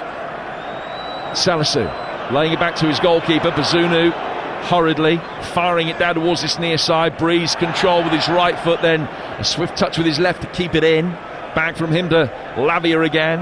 Lavia turning away from Joe Linton and then from Isak and finding Bazunu. Now Salisu will be able to bring it forward. Back from him for Jan Bednarek. Edozie making a run down the Southampton right. Bednarek had needed to play it first time to find him. He would have been offside. Bree then drags it back in field and it's come off Joe Linton and gone out of play for a throw which will be taken on the Southampton right hand side by Edozie. Back from him to Bednarek. Bednarek waiting for options to present themselves. Just down towards Edozie. The game as a whole, Newcastle dominating, well, not dominating, sorry, having the majority of possession, 53-47. It was 60-40 in the first half. Southampton with 2/3 of the ball in the second, but not really doing an awful lot with it. Edozie playing it in. Have they won their first corner? No, it's hit the corner flag and ricochets back the other way and out of play for a throw that Bree will take. 20 minutes gone in the second half. 2 on Newcastle. Yeah, game's just gone a little bit stodgy, isn't it, at the moment? Newcastle not quite free-flowing like they were in the early part of the first half. And again, maybe that little bit of cautiousness, subconsciously just sitting back, protecting their lead. Aldershot 0, Boreham Wood 1 in the National League. Salisu playing it forward, giving it away to Longstaff, who scored the 2 Newcastle goals tonight. Now it's worked forward towards Isak. So Maximan makes his way forward, Breeze back goal side. Isak still has the ball at his feet. Diallo forces him to play the pass. He lays it behind square for Joe Linton. First touch from Byrne round the corner for St Maximan, who just deceives Edozie. Can't get a ball in as yet. He's taking it down towards the dead ball line and he's forced to check back out. And Edozie stuck to his task manfully and gets it away. And it's hit Adams last and goes out of play for a throw which will be taken by Dan Byrne on the Newcastle United left. 66 gone, 24 minutes to go. It's all that's separating Newcastle from their first final in 24 years. 24 years they've waited. 24 minutes remain. Byrne getting it long. Bednarek sweeping up, getting it back to Bazunu. Played for by him out towards Salisu. Goal back for Barrow at Carlisle, but 4-1 at Brunton Park and all over by the shouting. Got more live Premier League action coming in your way on Friday as Bazunu very nearly got caught in possession by Willock, but he managed to get it away. By Murphy it was, I beg your pardon. It was Jacob Murphy who was in there, but he did manage to get it away. Bazunu now to be played down towards the Southampton right-hand side for Bree. Bree coming inside, getting away from Byrne. Playing it across the edge of the penalty area, but it's cleared by Cher. Back in from Diallo. Adam Armstrong, another Southampton player's not seen too much of it. Linking it up and finding Perrault. Perrault back for Salisu. For all the Southampton possession they have had, it's been the deepest of their 6 outfield players that have monopolised the ball. Edozie in space on the Southampton right, but a reluctance in this phase of play to play it to him. It's worked back instead towards Bednarek. Still Southampton stringing the passes together and still they're going sideways and backwards. Bednarek again. Edozie making a run in behind Byrne. I think he might have made it too early. The flag hasn't come up for now. It does now when Fabian Cher comes across and clears, and it will be a free kick for the offside. Chelsea Fulham coming your way Friday. Saturday, Sean Dyche's first game in charge of Everton, who, as we were hearing, still haven't signed anybody in this transfer window. They take on league leaders Arsenal.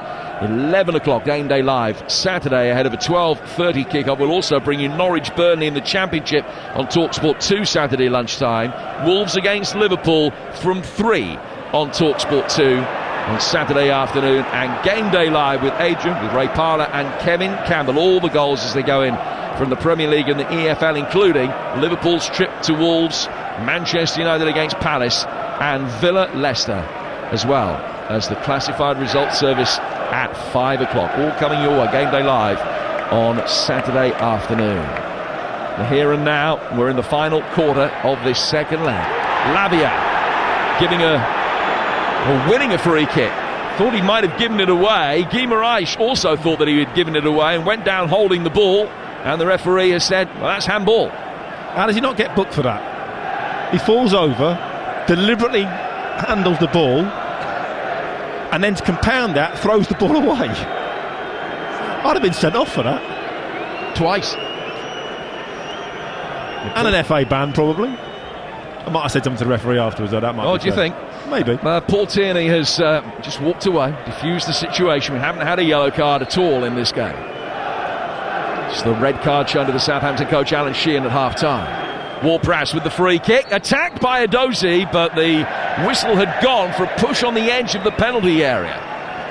Fabian Schär was the man that had gone down, and it's a free kick to Newcastle, and they got 20 minutes to see the job through. Newcastle 2, Southampton 1. Game's fizzled out a little bit, hasn't it, in the second half? I have to say, incredibly disappointed with Southampton this second half. For 5 minutes, looked like they were going to have a bit of a go, but they've still not managed to even think about troubling Nick Pope. No, I don't think they've had a single shot on or off target. No, in this second half, which is bizarre. You're 2-1 down, 3-1 down on aggregate. What you're doing isn't working. You've got to change it slightly. Play into the channels or play a little bit more route one, direct, whatever it might be. But you've got to try and affect the game. If not, you're going out of the cup at the semi-final stage. Well, it's 42 minutes since they last had an attempt on goal of any description. Shea Adams throwing them that lifeline, but they haven't come close to being able to add to it. And then Salisu's given it away over on the far touchline as he looked for Perrault, and he went straight past him and out of play for a throw which will be taken by Newcastle's Kieran Trippier. There's been a goal at Kenilworth Road. Ian Abraham. Luton 1, Cardiff 0, 3 minutes from time, and Abejo's headed the ball into the back of the net. Luton heading into the playoffs. It's Luton 1, Cardiff 0. Ian, thank you. Up to 4th if they win tonight. Started the night out of the top 6 on goal difference. Cardiff will remain 3 points clear of the bottom 3. It's a tough task that for Sabri Lamouchi at Cardiff. Here's Edozie bringing it forward for Southampton. Got a tough task with a capital T. Here's a good ball played through though. Armstrong onside. Pope makes the save. Adams heads it back forward and he's cleared by Sven Botman. And that was the chance. Adam Armstrong on the end of a ball that was played forward. Referee has actually pulled play back, has given. What's he given here, Danny? I've no idea. sorry, Jim, can't help you. A free kick. Did the ball hit the referee? Ball hit the referee. So it's a drop ball which will be given to Southampton and James Ward-Prowse in a central position, 15 yards outside the box. No, 10 yards outside the box. No, 15 yards outside the box. He moved back and everyone followed him, and he's just moving the Newcastle players the requisite distance away. Southampton haven't made the most of it at all. Breeze just turned it forward away from Edozie and straight out of play for a Newcastle goal kick. Dan Burn very reluctant to give the ball to his goalkeeper Nick Pope, and Edozie trying to give Pope the hurry up, and he might get himself on the wrong side of the referee. And now Kieran Trippier is being called over by referee Tierney, and I think he's just being told, as the Newcastle captain, I'm across all of this time wasting that's going on. Just make sure that you're not taking any liberties. The time will be added on and yellow cards will be forthcoming. But it's irrelevant. It doesn't matter. It's not about actually wasting time. It's about killing the momentum of the game. Players don't mind playing 5-10 minutes of injury time. What you don't want is the opposition to get up ahead of steam and have attack after attack after attack, and that's one of the reasons for time. It's not technically time wasting, it's breaking up the play as best you possibly can and breaking up momentum. Bazunu getting it away from the edge of his own 6-yard box. Guimaraes couldn't get there in the midfield. Adams can work it back. Lavia doing well, getting it between the lines for Ward-Prowse. He will play it forward out towards Adam Armstrong. Southampton trying to get the turquoise shirts forward. Perrault back inside the area. Took a little nick off Armstrong, but not to Ward-Prowse, and Newcastle hammer it away. Not with a great degree of guile. And again, a few murmurs in the crowd of frustration. Newcastle are panicking. They're certainly not panicking.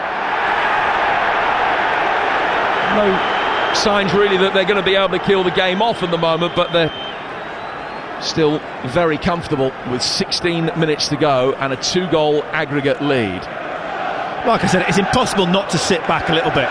be a little bit cautious and just think, if we don't concede, or even if we concede one, we still go through at this stage.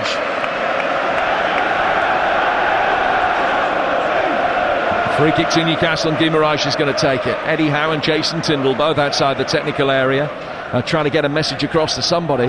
It's a hoisted high and long, big appeals for handball inside the area. Oh, a magnificent shot from Longstaff that saved. Isak on the follow-up forces another save from Bazunu. That would have been a decent way to get a hat-trick, more than a decent way to get a hat-trick. Longstaff struck it so sweetly, but now there's the big debate as to whether there should be a penalty for a handball. I think it's shoulder. I think his arm is out, but I think there's enough of it that hits his shoulder. From the first replay that I saw, the angle looked quite definitive. I'd be surprised if this is given as a penalty. But what a volley from Longstaff. Absolutely outstanding. Decent stop from Bazunu. And it's kept. Yeah, shoulder. I don't think that's a penalty. You can't get out of the way of that. It's way above the shirt line. There's backpedaling Salisu, and it's hit him from close range. So play will restart with a corner to Newcastle, which is their first of this second half. The first that either side have won in the second half. Newcastle still had all the corners of the game. Trippier takes it, and Bazunu gets enough on it, comes outside the box. So Maximan with an effort, which spun into the ground and deflected on its way through to Bazunu, but it was a comfortable stop, and he will bowl it out as quickly as he can, the Irishman, and get it out towards Perro. It's 2-1 to Newcastle, 3-1 in aggregate, 14 minutes to go. Really impressed how quickly Newcastle got back then as well.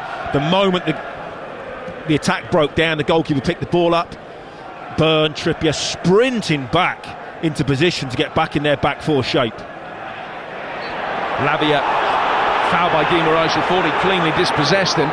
It's a free kick to Southampton. Not sure on that one, Jim. No, you are sure though, aren't you? Eddie Howe agreed with me as well. Southampton will bring Aribo on for Diallo. For Southampton coming off. This is their final change.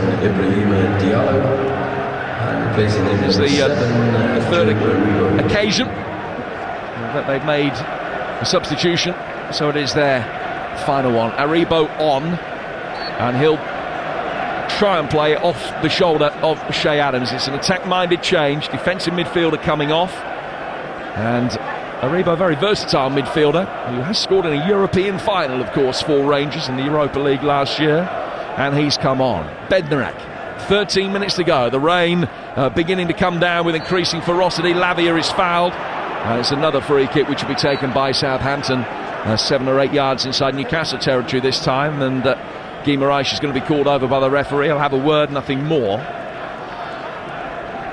The play again just being fragmented. Newcastle doing very well to stem any flow that Southampton have had, and there's been very little sign of one.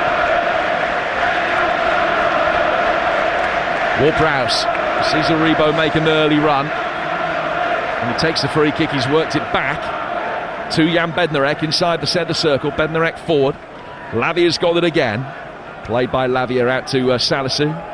Salisu to Lavia, who just tried to whack it forward and completely missed his kick, and Newcastle have turned possession over. It's Bruno Guimaraes letting fly! That's hit the outside of the post and gone to safety for Southampton. Newcastle inches away from killing it off. Great awareness from Guimaraes. As he's running forward, he's looking round and he curls that shot with his left foot. It probably goes 3 yards outside the post and then starts to bend back in and just clips the outside of it. That would have been it. That would have been definitely K. Sarrar off to Wembley. 12 minutes to go. Newcastle almost there, but still very much in the balance in the FA Cup at St Andrews. They're going to extra time, Ian. Full time, Birmingham City 0, Blackburn Rovers 0. Jutkiewicz, the sub for the Blues. 2 chances, Jim, to win it in the last 3 minutes. Shot well saved, and then from close range, poked it straight at the keeper. Extra time, Birmingham 0, Blackburn 0. Adam Armstrong trying to make headway down the Southampton left. Lost out. Man was a Newcastle fan as a boy. Here's Lavia. Southampton win the seconds. Driven in, headed away by Jolinton on the edge of his box. To Bednarek. Bednarek to James Ward-Prowse. Full-time details from Kenilworth Road. In a moment, Luton have won that. Here's Salisu back for Ward-Prowse again. Salisu bringing it forward over halfway. Laid off for Ward-Prowse. Bree waiting in space on the Southampton right. Forward towards Adosi. Adosi very quickly closed down. Guimaraes got a yellow card this time. He's brought him down, and he's brought him down in a position that James Ward-Prowse will really fancy. Free kick coming in a moment. First of all, though, full-time details from Luton. Ian Abraham. Luton 1, Cardiff 0. Elijah Adebayo missed the second half penalty, but headed the winner 3 minutes from time from a deflected Doughty cross. Luton into the top 6. Luton 1, Cardiff 0. Danny Mills here at St James's Park. Adosi will need a little bit of treatment. Ward-Prowse with time just to try and ascertain exactly what he's going to do from here. And you have to think that if Newcastle can keep this free kick out, they'll be at Wembley. Well, first and foremost, just that finally getting to see a replay, I wasn't convinced. He stands on his ankle. There's no malice in it, whatever. He plants his foot because he actually came away the ball, Guimaraes. It was unintentional. It was his standing foot, really, that went in. I mean, it's a naught. Oh, he's going to get a red card here. Well, referee Paul Tierney is going over to the referee review area, which is a monitor over on the far touchline from us, and is being shown the angle. Andy Madley, the fourth official, just explaining the situation to those on the near touchline. But VAR, Darren England, is told Paul Tierney to go and have a look at this. If this is given as a red, Jim, after what we saw at Old Trafford at the weekend, it's a disgrace. Absolute disgrace. There's no malice in that. He doesn't mean to. He steps on his ankle, granted. It's a sore one.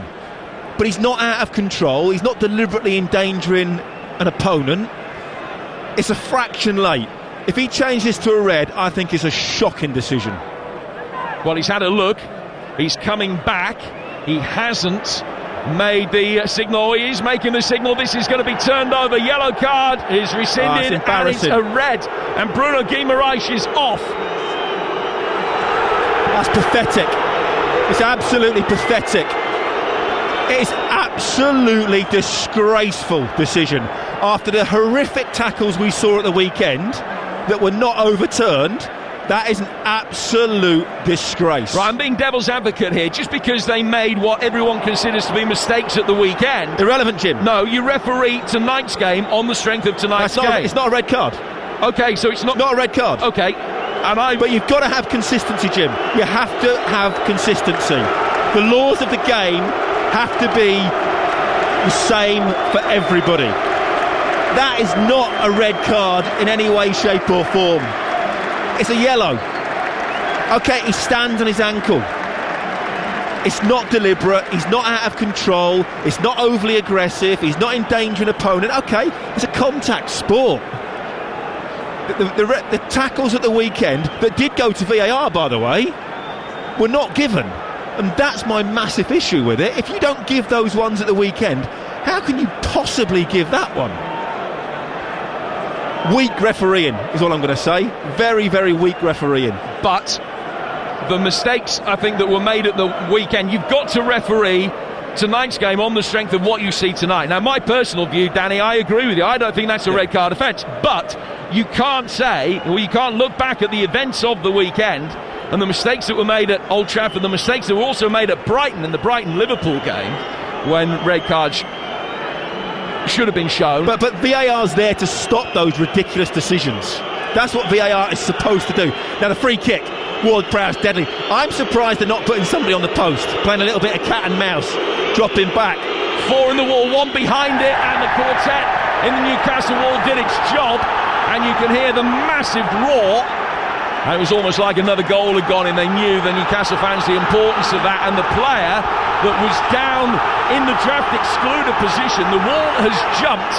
And has it come back? Has it's jumped back down? Have they jumped back down on Isak, who now needs treatment? It's hit him in the temple.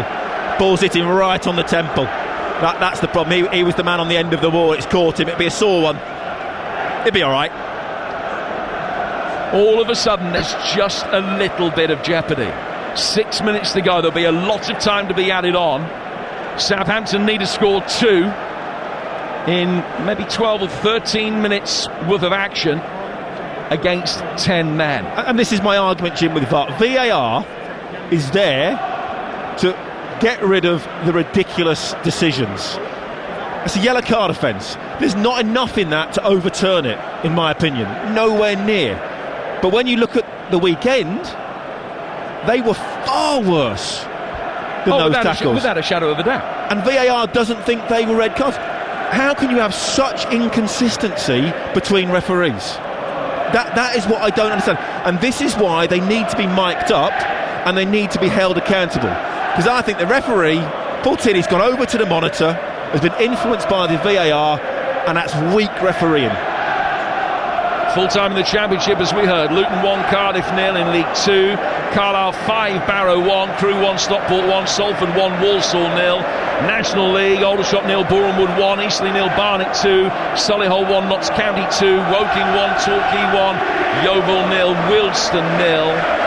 Still playing in the FA Cup. It's gone to extra time, 4 minutes into the first period of extra time. Birmingham against Blackburn 0-0 for the right to go to Leicester in round 5. And still playing here. 4 minutes of normal time to go, plus a stack of time to be added on. Isak's received his treatment, but he's having to come back off the field, and now is allowed back on as Southampton restart play. Guimaraes controversially sent off after VAR. Andy Madley recommended that Paul Tierney had a look at a challenge which had been made on a Dozy. Newcastle down to 10 men. Guimaraes sent off, will be suspended for Newcastle's game against West Ham here. I wonder whether Newcastle will appeal the decision. A serious foul play would be a 3-game ban, so it would also miss Bournemouth away and Liverpool at home. Byrne taking the throw for Newcastle. Ward-Prowse heading it. Mara's going to be coming on for Southampton shortly. Salisu knocked away by Longstaff out towards the Newcastle right.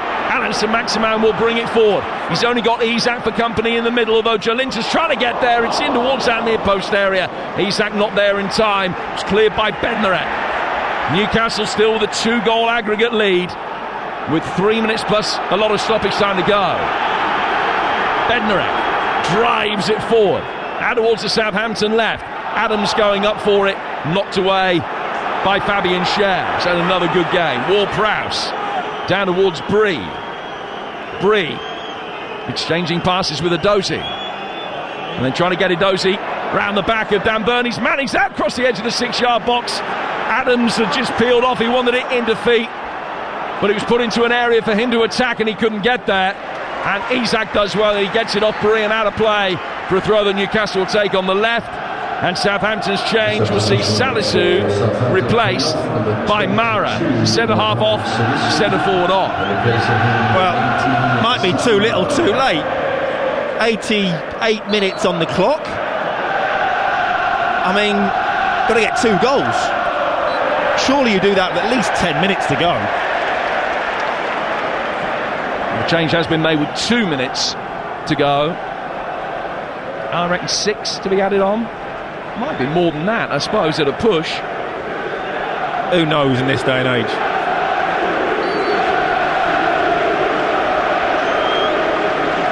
St James's Park still a cauldron of noise. Still, there's just the faintest edge of nerve to it as well. They know that it's within touching distance. They know that they've still got this massive margin for error. They can concede 1, but they can't concede 2. Then it will go to extra time. Oh, this is now just defend for your lives. Doesn't matter about playing in this last 5, 6, 7 minutes, whatever it is. This is about getting the ball up the other end of the pitch. Yes, in an ideal world, you keep it, pass it around. But if you have to keep sticking it in the stand for the next 5 minutes, nobody cares. Edozie through the midfield for Aribo. Aribo trying to release. Sekumari's going to scamper after it, can't keep it in. And another roar of appreciation from the Newcastle fans around us. Goes out of play for a throw they'll take in their left back position. Fourth official, Andy Madley, is ready with the numbers board. We'll find out very shortly how many extra minutes are going to be added. Joe Linton has been fouled, and it's a free kick which will be taken by Newcastle well inside their own half, but again in absolutely no hurry to take it. 2-1 they lead. 3-1 on aggregate. At the end of this game, we've got a choice of listening. Is following us on TalkSport. Jim White and Simon Jordan will return for their second show of the day to see out the transfer window. If you want to react to this game, Jamie O'Hara and Jason Cundy take your calls on the Sports Bar on TalkSport 2. So again, a choice of listening for you tonight on the TalkSport network. Now, Mr. Madley, how many extra minutes? How many minutes separate Newcastle from Wembley? 7. 7 minutes stoppage time to be added. Well, 7 minutes. 7 minutes to go, and the other option for TalkSport, those that are invited, is a party at Army's house. Those that are invited. We're gate crashing, Jim. We're not invited, but we're gate crashing. Dan Burn with the ball in his hand. Throw to Newcastle into the feet of Joe Linton. Joe Linton poking it down the line away from Burn, out of play for a goal kick, and that'll be taken away to the left hand side by Gavin Bazunu. And it's been a weekend that saw plenty of late drama in cup ties. Is there going to be a little bit more here on Tuesday night? It's going to be very late and extraordinarily dramatic if Newcastle are forced to extra time from here. Aribo trying to help on a long, hopeful ball punted forward. Adam Armstrong chasing after it. Kieran Trippier clears straight to the feet of Lavia. It's 2-1 Newcastle, 3-1 on aggregate. Perrault. Newcastle down to 10 men with Bruno Guimaraes dismissed controversially about 9 minutes ago. Lavia playing it back here for James Bree. Bree down towards Adozie. Adozie coming in off the right-hand touchline here for Southampton. Back from him to Lavia, down towards Bree again. Bree swinging the ball in towards the near post. It's cleared by Byrne, and the deadlock's been broken at St Andrews. Ian Stringer. 99 minutes it took. Birmingham 0, Blackburn 1. Trusty with an own goal, left wing cross, 3 yards out, facing his own goal. He scored an own goal. Birmingham 0, Blackburn 1. Here's Jan Bednarek. Blackburn with their noses in front there. Remember, the winners of that go to Leicester in round 5. Jan Bednarek for Southampton. We're in 7 minutes of added time. Ball fired down the Saints' right-hand side for Bree, and Southampton win their first corner of the night, and it comes in the 93rd minute. Well, something dramatic is going to have to change, because they've had 3 shots all night, only 1 in the second half. Bazunu's now going up, taking a gamble. They've got to, I mean, that's the disappointing thing from Southampton. Second half, losing the game, semi-final of a cup, 1 shot off target. Not good enough.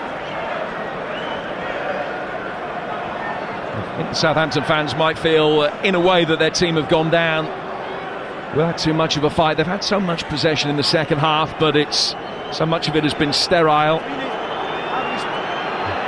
Referee Tierney has come across, has indicated that a player stopped because there's a player down with a head problem, as he suggested. I think he's saying that Isak's not in a position to continue.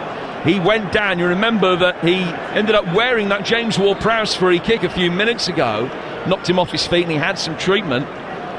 Lascelles is coming on. He doesn't look right, so they're going to bring Lascelles on for Isak, which will be a concussion substitute. Again, sadly, we've got to look at concussion protocols, haven't we? You know, that's the worrying thing. He went down with a head injury. Nothing against the medical staff whatsoever. I'm sure, you know, they would have done their job as best they could have done, what they thought was right.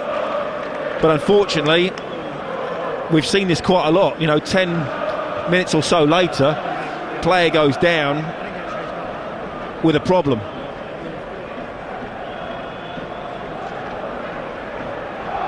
Well, they're still attending to him. Jamal Lascelles is ready. Newcastle not averse, clearly, at this stage of the game, to bringing a centre-half on. Another 6-footer to try and repel anything that is fired inside the Geordie's penalty area. Kieran Trippier just indicates over to the near touchline, confirmation that Isak's not going to be able to continue here, but Lascelles is primed and ready. And Jason Tindall stands with his left hand on the shoulder of Lascelles, giving him his final instructions. Eddie Howe's just had a swig from a bottle of water, which he's just disdainfully tossed down to the ground in front of the dugout. Now the Newcastle manager, who really is going to have cause for celebration for game number 50 in charge of the club, just gives Lascelles one last piece of advice, and the experienced stopper's going to come on. So Gavin Bazunu has been in that penalty area for the last couple of minutes, waiting for this corner to be taken.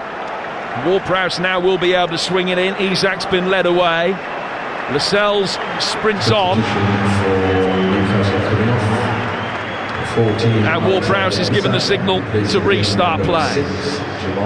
So probably still 4.5 minutes to play. Newcastle can get away with conceding 1 but not 2. Ward-Prowse low in towards the near post, fired over the bar by Lavia, who's a skidder into the near post area about 15 yards from goal. Lavia attacking it, but skies it over the bar into the Gallowgate, and Newcastle edge that ever bit closer. Obviously something they've worked on in training. Unfortunately, Lavia just leaning back, completely skied it.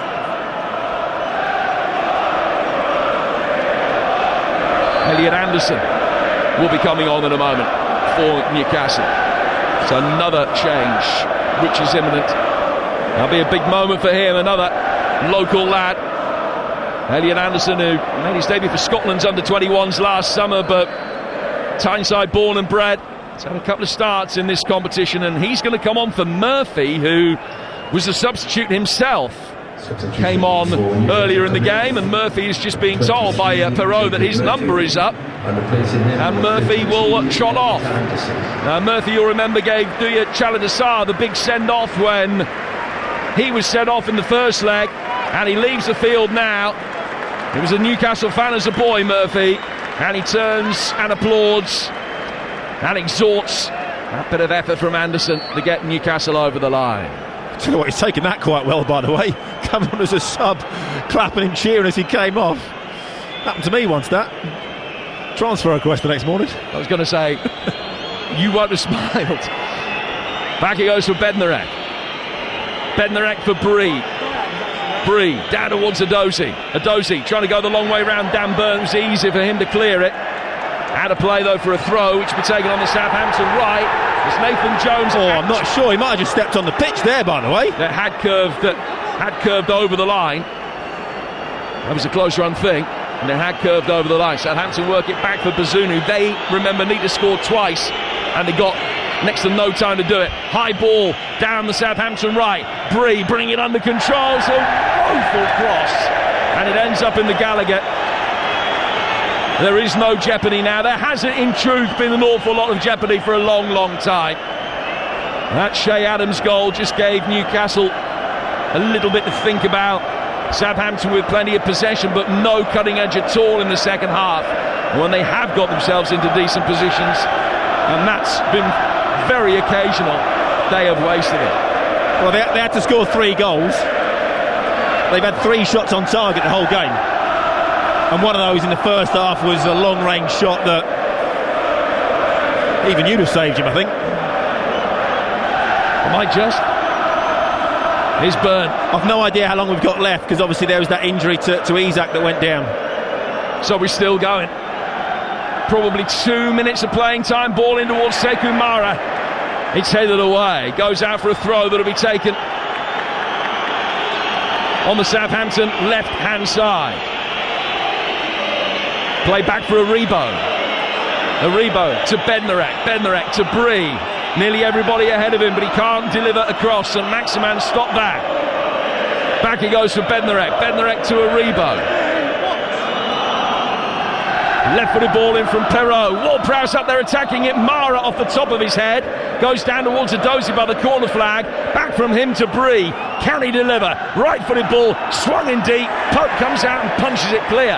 Back outside the penalty area. Perrault's got it now.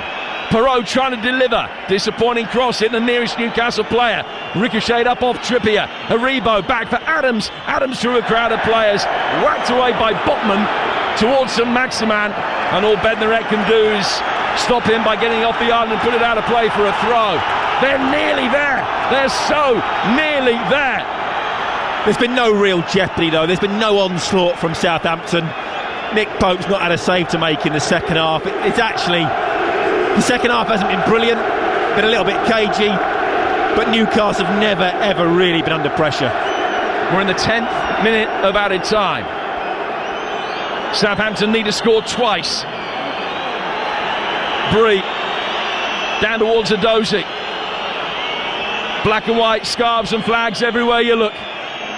Lavia. Romain Perrault. Perrault inside the penalty area, headed away by Botman, falls on the edge of the box for Lavia. Right-footed effort from him.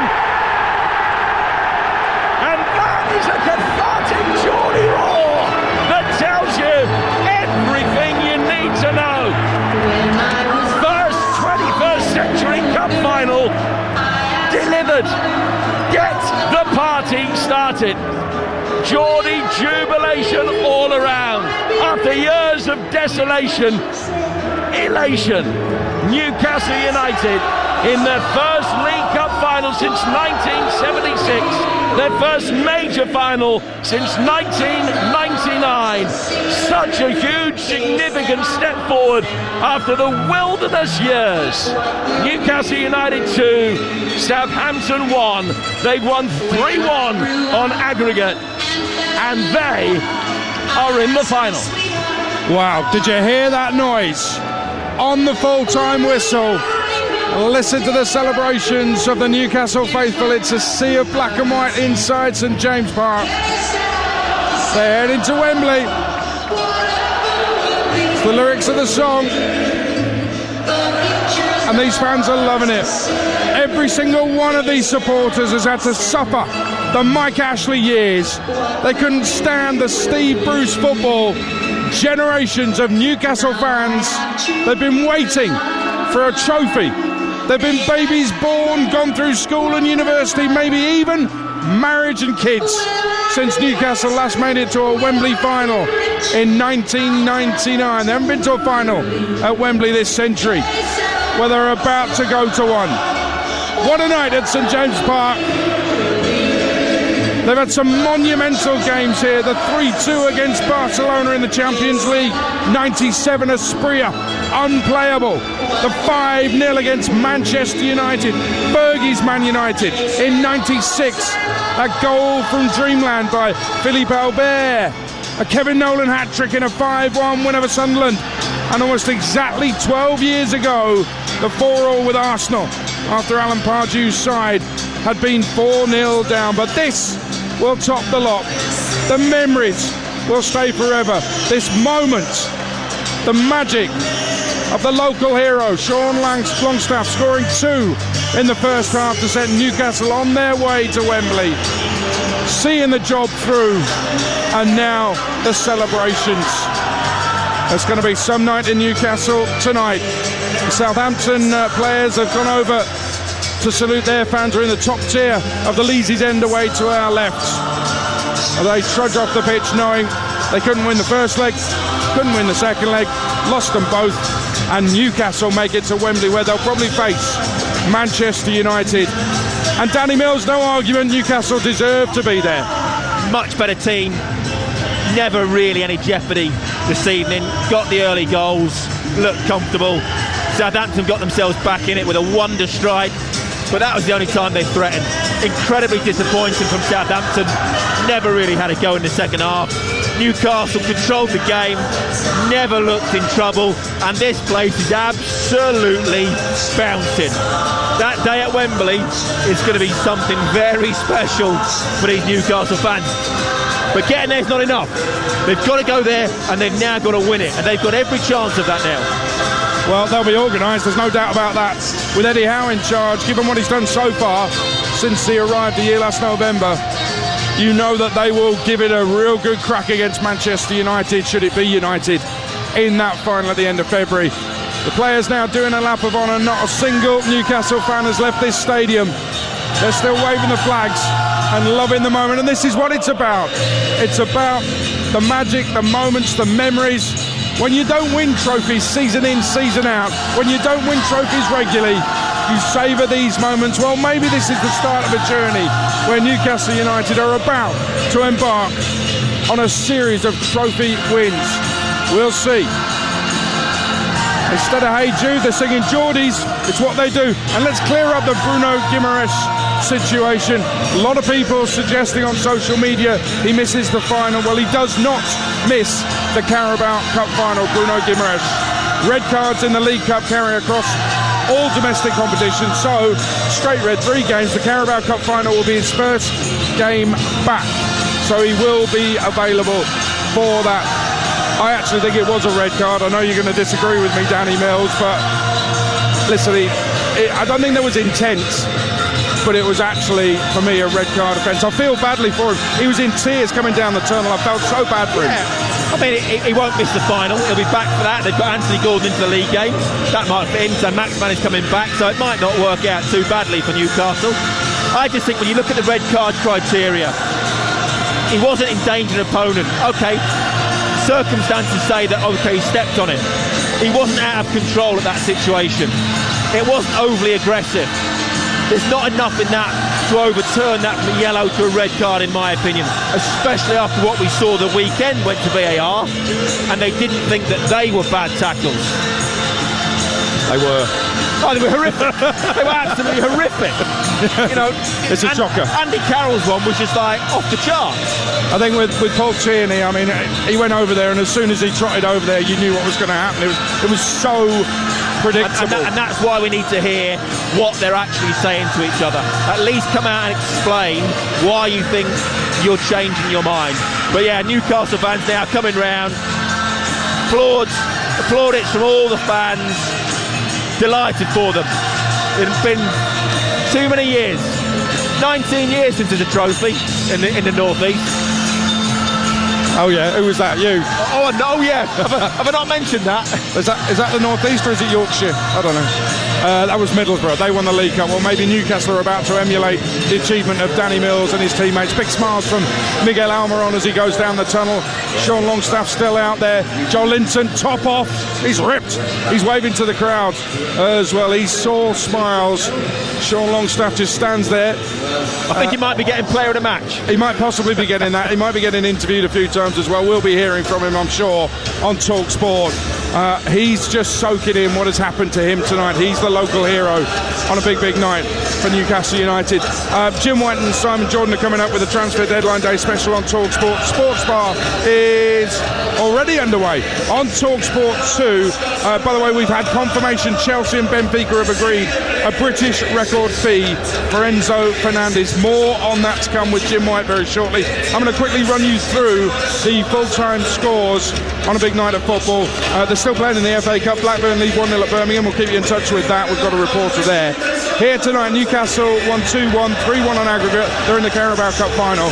Sky Bet Championship, Luton up to 4th. They've beaten Cardiff 1-0. Sky Bet League 2, Carlisle United are flying. They've beaten Barrow 5-1 in the Cumbria Derby. Crewe 1, Stockport 1, Salford City 1, Walsall 0. Scottish Premiership, Ross County 1, Hibs 1.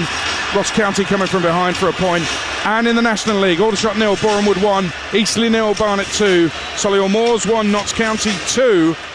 Woking were held at home by Torquay 1-1. Yeovil 0, Wealdstone 0. In the National League North, Chester 1, Alfreton 1, Chorley 1, Telford 0, Darlington 0, Southport 0, Kettering 3, Boston 2, Kidderminster 3, Blythe Spartans 1, Kings Lynn 2, Bradford Park Avenue 1, Scarborough Athletic 0, Brackley 0, Spennymoor Town 1, Hereford 0. National League South, Braintree 1, Cheshunt 1, Dover 0, Worthing 3, Farnborough 1, Hemel Hempstead 2, Hungerford 1, Chelmsford 1, Taunton 2, Havant and Waterlooville 0, and Weymouth 2, Hampton and Richmond 1. What a night we have had here at St James Park. And Sunday 26th of February, last one out of Newcastle, turn out the lights because the Toon Army are heading south to the Carabao Cup final.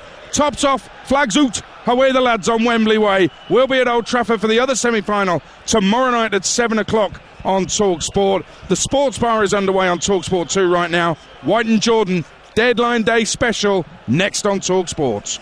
Kick-off on TalkSport with Ladbrokes. Are you in? Let's go. Play at ladbrokes.com. 18 plus begambleaware.org. Mufasa, you know you sold the car, right? What? You know you sold the car, right?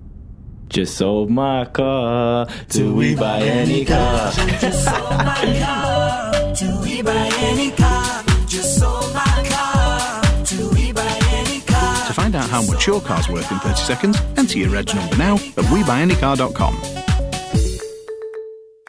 Admin fee may apply. For more information, visit WeBuyAnyCar.com/info. Let's get ready to rumble. Let's get ready. Are you ready?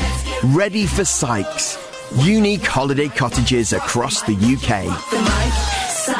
Selected by Sykes, perfect for you. Rated excellent on Trustpilot. Get ready to explore. Get ready to relax. Get ready for Sykes. Get ready to book your next holiday at sykescottages.co.uk. When you're driving along a motorway and you see a red X sign, it means stay out of that lane because there's a hazard up ahead. Red X signs are there to keep us safe and keep us moving. Because we all want to be somewhere. Somewhere like being at home for the season finale of that series you're into. Follow the signs. Keep us all moving. Search National Highways Red X to find out more. Good evening, late-night revellers. This is the last bus home. Calling is still ringing and tired dancing feet via warm fries or a cheeky cheeseburger. Our final destination, as always, is home. Plenty of McDonald's restaurants are open late tonight. See mcdonalds.com for opening times. Carabao Cup live on TalkSport with Carling, the UK's #1 lager. 18 plus, please drink responsibly.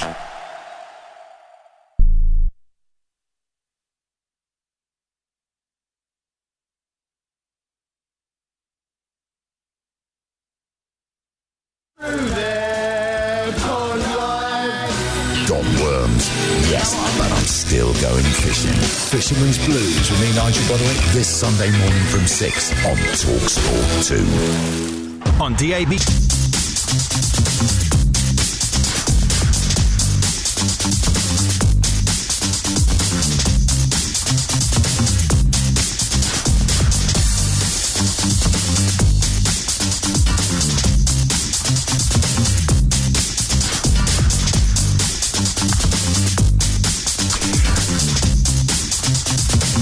Good evening, everybody. You're listening to Jim White, Simon Jordan and Alex Crook on Transfer Deadline Day, and we're live on TalkSport. Over the next hour, we'll be taking you through all the deals as they happen before the window slams shut at 11 o'clock. It's all agreed, but will Chelsea get the British record deal for Enzo Fernandez over the line? Have Arsenal done the right business to take them to the title? And as they look set to become only Premier League club to do no business in this window, have Everton well and truly blown their chances of survival? Stay tuned as we guide you right across the final stages of this spectacular record-breaking January window. It's Jim White, Simon Jordan, Alex Crook on Deadline Day, live on TalkSport. 100% engagement. Jim White and Simon Jordan on TalkSport. Hi there, good evening everybody. Good to be with you. Alex Crook, as I say, is alongside me and Simon. We will take you through the 11 o'clock deadline. Everything that's going on out there is coming our way, and we will bring it to you first and fastest right here on TalkSport. It's all agreed between Chelsea and Benfica for Enzo Fernandez. Now it's down to getting the paperwork done. It's a race against time, but we think it's a race that Chelsea will win. Simon Jordan alongside me. This is unusual for us, my friend. Indeed it is. It's dark out there. Indeed it is. Do you look better at night, Jim? I don't know. Good to see you, Simon. Nice to be what seen. about this spend? Can you believe it?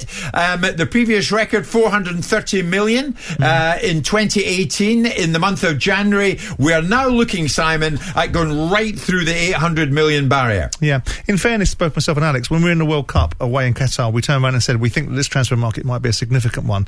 We spoke about it again in the middle of January and said, maybe we'll get past 600. To get to 860, to get to 86% of £1 billion in a secondary transfer marketplace, which is the January marketplace normally is an indication of where the Premier League is and where some of the people in the Premier League are capable of taking it economically.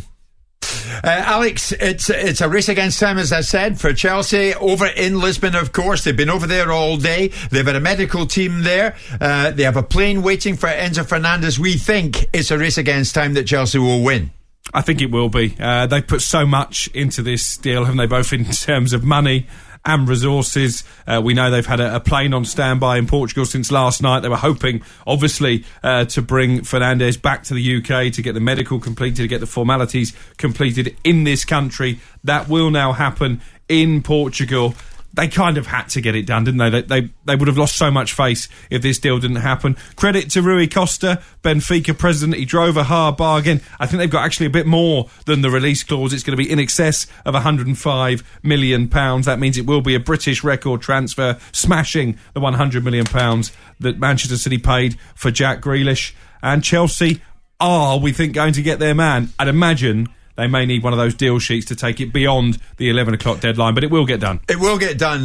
Simon, I've asked you many times, but I'll ask you again, for everybody at home, for everybody out there listening, how are Chelsea doing it? How are they spending so much money? I mean, this morning they spent 180 million in this window and they weren't done yet. Now they've got Fernandes, they've added to it big time. How are they doing it?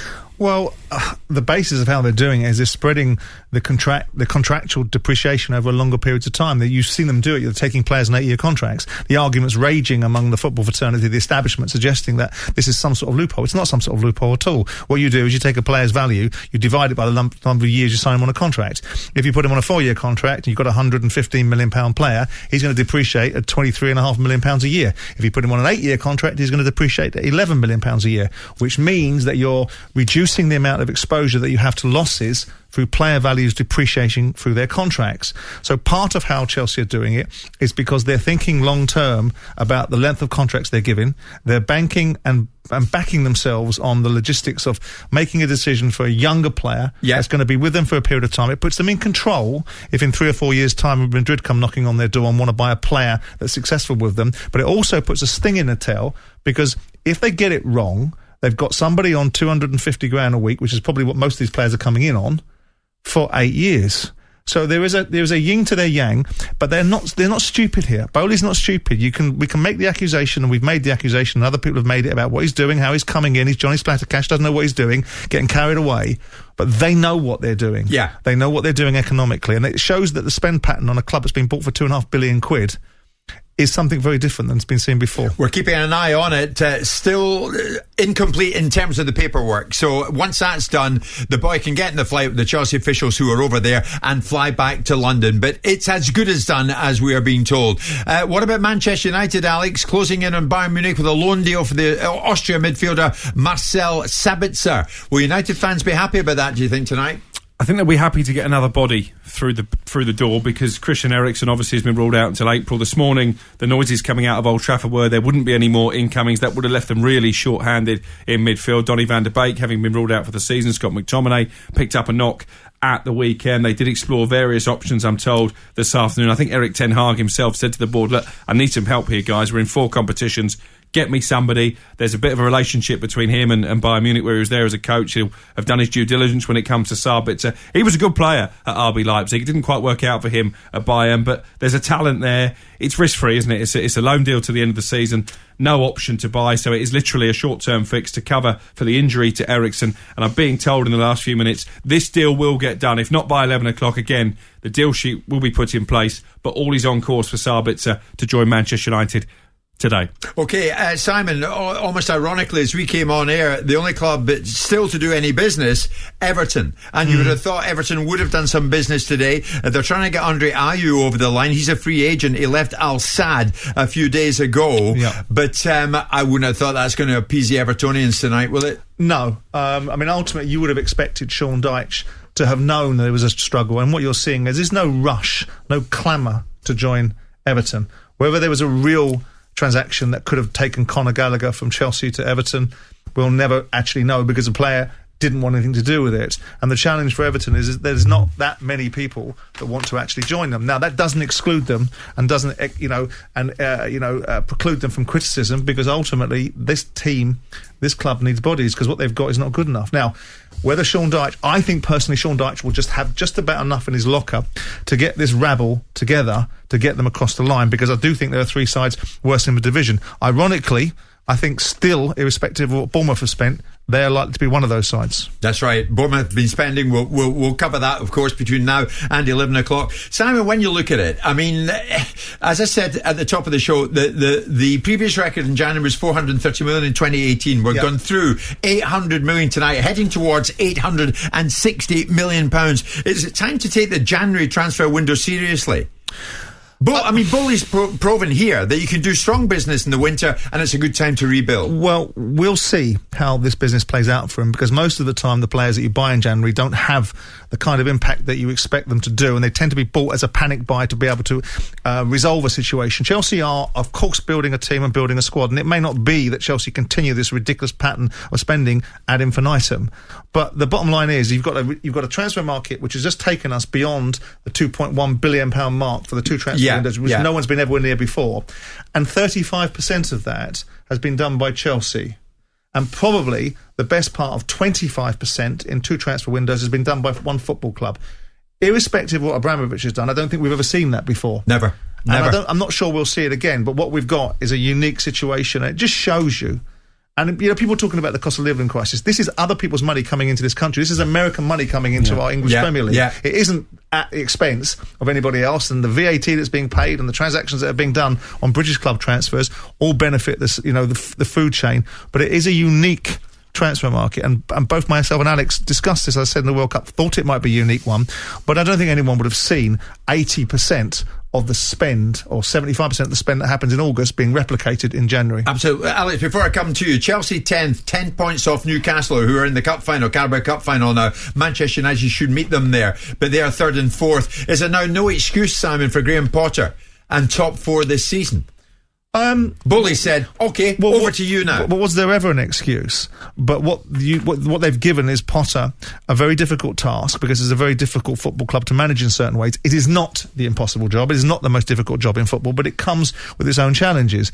Now, the difficulty is, it's one thing buying all these players, it's another thing integrating them and then managing the expectations of both the fans and the media. Yeah. He does have to get close, and I don't know whether Chelsea will get him a top four, but I don't believe that Bowley will pull the trigger on him, even if he doesn't. I think the pressure's ramped right up on Potter now, though, Alex.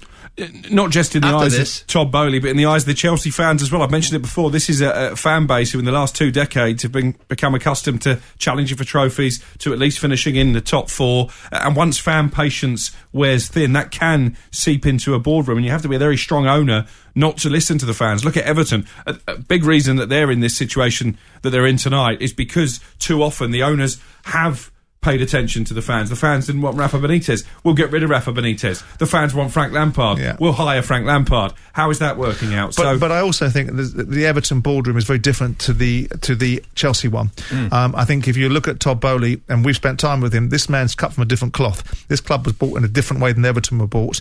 And Mashiri spent £500 million of arguably someone else's money, someone else's money, we don't know. But the bottom line is Bowley and the private equity guys have come in to make an impression. And I think part of the impression they wanted to make is they want to be the biggest cocks of the walk, in terms of they'll spend whatever it takes to get where they need to get to. And I think they quite like the idea, with all due respect to them, because it's an American trait, of now having the biggest transfer in English football. I think they quite like the idea of that. Simon, we're hearing Fernandes should end up being an 8.5-year deal for Chelsea. Simon, let me ask you this straight. Do you think Bowley's arrival on the scene at Chelsea has been more explosive and spectacular than Abramovich's? No, because you'd never seen the like of Abramovich before. We're now seeing the like of these guys. We've never seen a transaction where a football club's been bought for $2.5 billion. We've seen these mythical valuations. We've all seen the ideals behind the Deloitte's valuation of these football clubs being worth $3 billion, $4 billion, and so on and so forth. And I've sat here repeatedly saying, yeah, get someone to write a cheque out for them. Now, someone has. $2.5 billion in this marketplace might be perceived in certain people's terms as a low value for a football club, because NFL clubs are worth more, and they are pretty much indexed to North America. Football is a global sport, and so we're getting to the point where these businesses are going to be worth much more. But to go to your point, Abramovich was... There were three things that started football's engines. Sky Sports, Jack Walker, and Roman Abramovich. And everything followed from there. Now, I think it's a race to the bottom, but that's because I've got a different view on it. Yeah. But Bowley and his perspective is more calculated. It's more thought through. You know, even from taking contracts and spreading them over longer periods of time is a calculated decision. They know what they're doing and the reasons why they're doing it. We'll see if they get it right. And you mentioned 8.5-year contract. It might be more than that. I was told earlier this week 8.5 with a year's option on the end. So you could be looking at a contract of nearly 10 years for this British record signing. Where will we all be in 8.5 years? Don't tell me I'll still be looking at you in the mornings. God forbid, or in the evenings. Mr. Jordan alongside me here with Alex Crook. We're on the 17th floor of the news building, unaccustomed as we are to being in the building at this time of night, but it's a special night. It's transfer deadline day, and of course Alex, earlier on this evening, well, just a short time ago, we saw Newcastle players on the pitch at St James's Park having got themselves to a Carabao Cup final, one would think, against Manchester United, although Nottingham Forest might have something to say about that, but they solved the challenge of Southampton tonight. I think Southampton, Alex, looking back on that tonight, might think, opportunity missed. I think over the two games, I was at the first game of St Mary's. Shea Adams missed a huge opportunity at 0-0. Could have been a completely different tie had that have found the back of the net. And I think you can see why Southampton have been doing business today. Kaladim Sulemana, £25 million signing from Rennes. That should be confirmed shortly. And they've got the number 9 that Ralph Hasenhüttl craved in the summer. Didn't get him. He lost his job. Nathan Jones looks like he has got that number 9.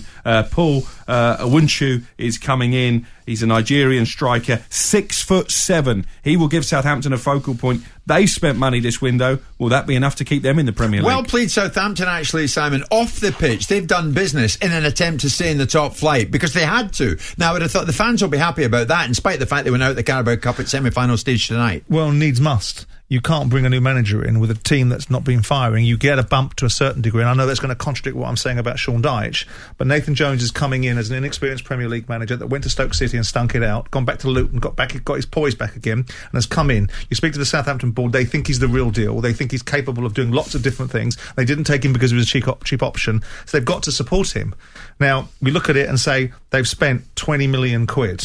More than that with these two deals tonight. You're talking. So we're talking 53 million quid, are we? Okay, yeah. So actually we're talking about 63 million quid. So that's more like in keeping with what a club is going to need to spend when they've got a weak base in the first place. Because Southampton are a weak base; they're not a great side. So the key component now is, can Nathan Jones take advantage of the money that he's been given and make sure the signings he's been given turn it into some sort of result for Southampton? Well, it's been a good night for Newcastle. Newcastle fans, you can get your calls in now to the Sports Bar. Jason Cundy and Jamie O'Hara are live right now over in TalkSport 2. Make sure you download the TalkSport app and you can switch between TalkSport and TalkSport 2. Right now, we are heading towards the deadline. Not long to go now, 31 minutes until we hit it at 11 o'clock. When we come back, we shall bring you an update on the Fernandes to Chelsea deal. It's as good as done. All we need now is confirmation that the paperwork is done. He can get on a flight and fly to London. What a deal that is. 8.5-year contract, it would seem. Todd Bowley and Chelsea have been working overtime on this. It's all gone down out there. Jorginho's an Arsenal player. When we come back, Simon, myself and Alex will put a lot more meat in the bones in these final deals in the final minutes. The Sunday session is back. Absolutely extraordinary! And as TalkSport gears up to bring you another blistering Sunday afternoon Premier League experience. Official betting partner Betfair is also back to make sure you've got all the latest odds at your fingertips. What a goal! Hear the fever pitch build-up live on TalkSport with Betfair. Get a hand from Betfair's popular bet builder and easily add our fan favourite football selections to your bet slip. Terms and conditions apply. See support.betfair.com. 18+, begambleaware.org. When you're driving along a motorway and you see a red X sign, it means stay out of that lane because there's a hazard up ahead. Red X signs are there to keep us safe and keep us moving. Because we all want to be somewhere. Somewhere like being at home for the season finale of that series you're into. Follow the signs.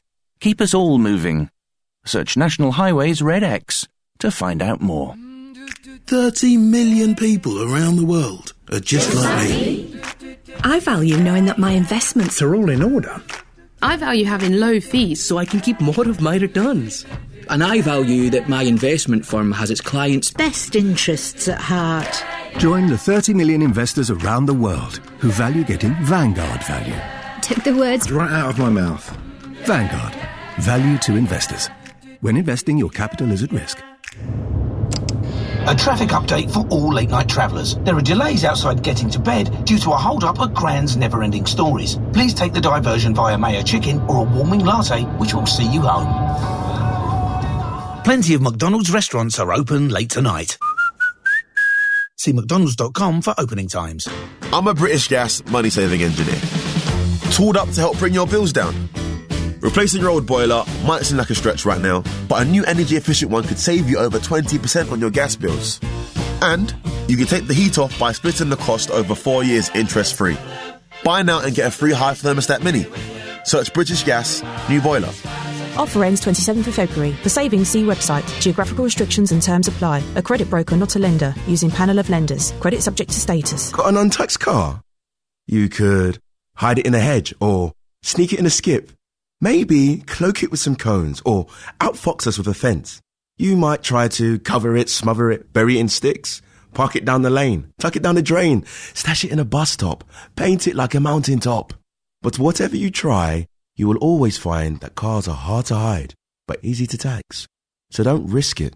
Tax it with DVLA at gov.uk/DVLA/taxit.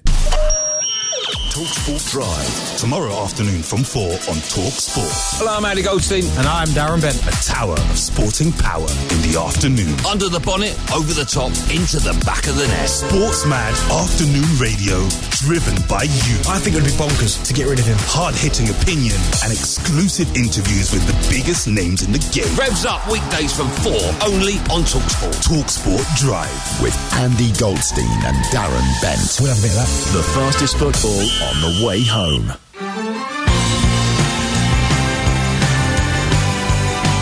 It's Jim White, Simon Jordan, Alex Crook. We're live in TalkSport, just gone 10:30 in the evening. And of course, it's transfer deadline day. We're into the final home stretch of the deadline itself, coming up at 11 o'clock. Newcastle fans, you can get your calls in now to the sports bar. Jason Cundy, Jamie O'Hara, live right now over in TalkSport 2. Make sure you download the TalkSport app and you can switch between TalkSport, TalkSport 2. You know what you're doing, so you can get on with that. Evertonians might want to call them tonight because so far, nobody in apart from Sean Dyche. So how are you feeling about that now? Everton fighting from their Premier League lives, and nobody across the line yet. Andre Ayew was the latest name being mentioned, but even that has not been given the thumbs up as yet. Alex Cook and I were talking about that earlier. Alex, I'll come to you and Simon in a second. But of course, just the other day when he took the job, Sean Dyche spoke to Everton TV and gave us a rough idea that he wanted bodies into the club before this 11 o'clock deadline. When I got the great news from the chairman and the owner about being the manager, straight away working with Kevin about the lists, about the players. We've already had a look at some. We'll be meeting again today about what is there, what we can affect. But even with that, it starts with the group here. I look at some of these players and they're very good players. So it's about enhancing them as well. So yes, if there's something there that we believe can affect the group, then that's different. But I'm big on looking at what we've got. Sometimes you can overlook what you've got and the qualities they have. So it's about that as well, focusing on that, giving everyone here what we want, giving them a chance, some feedback as well, what they're suggesting, whilst looking outside. But we are hot on that at the moment, and, with the immediacy, it deserves, obviously. And you could predict, Alex Crook, that we'd be hearing from Everton fans tonight, but not in a good way. Protest banners outside the training ground tonight. They are not happy. And you can understand that. You look at the deals they have been trying to get through the door. You've mentioned Ayew already. I'm not even sure he'd get a work permit, by the way, because he's been playing in Qatar. That's now a Category 6 league. So that might be difficult for him to get a work permit, even if they can agree on personal terms. And the other player they've been trying to sign in the last hour or so is Ismaila Sarr at Watford. That was a loan deal, £2 million the offer, with an obligation to buy if Everton stayed up. Why on earth would Watford, who are competing for promotion from the Championship, agree to let one of their best players go for a paltry £2 million guaranteed? And I tell you what, I've been speaking to a lot of people trying to get deals done this week, a lot of board members at various Premier League clubs. Everton have been at the table for a lot of deals, and actually they've been a hindrance to some of those clubs around them trying to sign players, because the feeling amongst other clubs is that Everton are offering to buy players, but they don't have the funds to see those deals through. I think these are worrying times for Everton.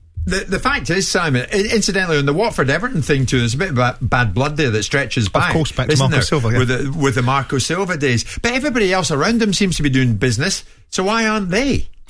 Because they're not a desirable proposition in the minds of players coming to a club that's in disarray, with fans at the board.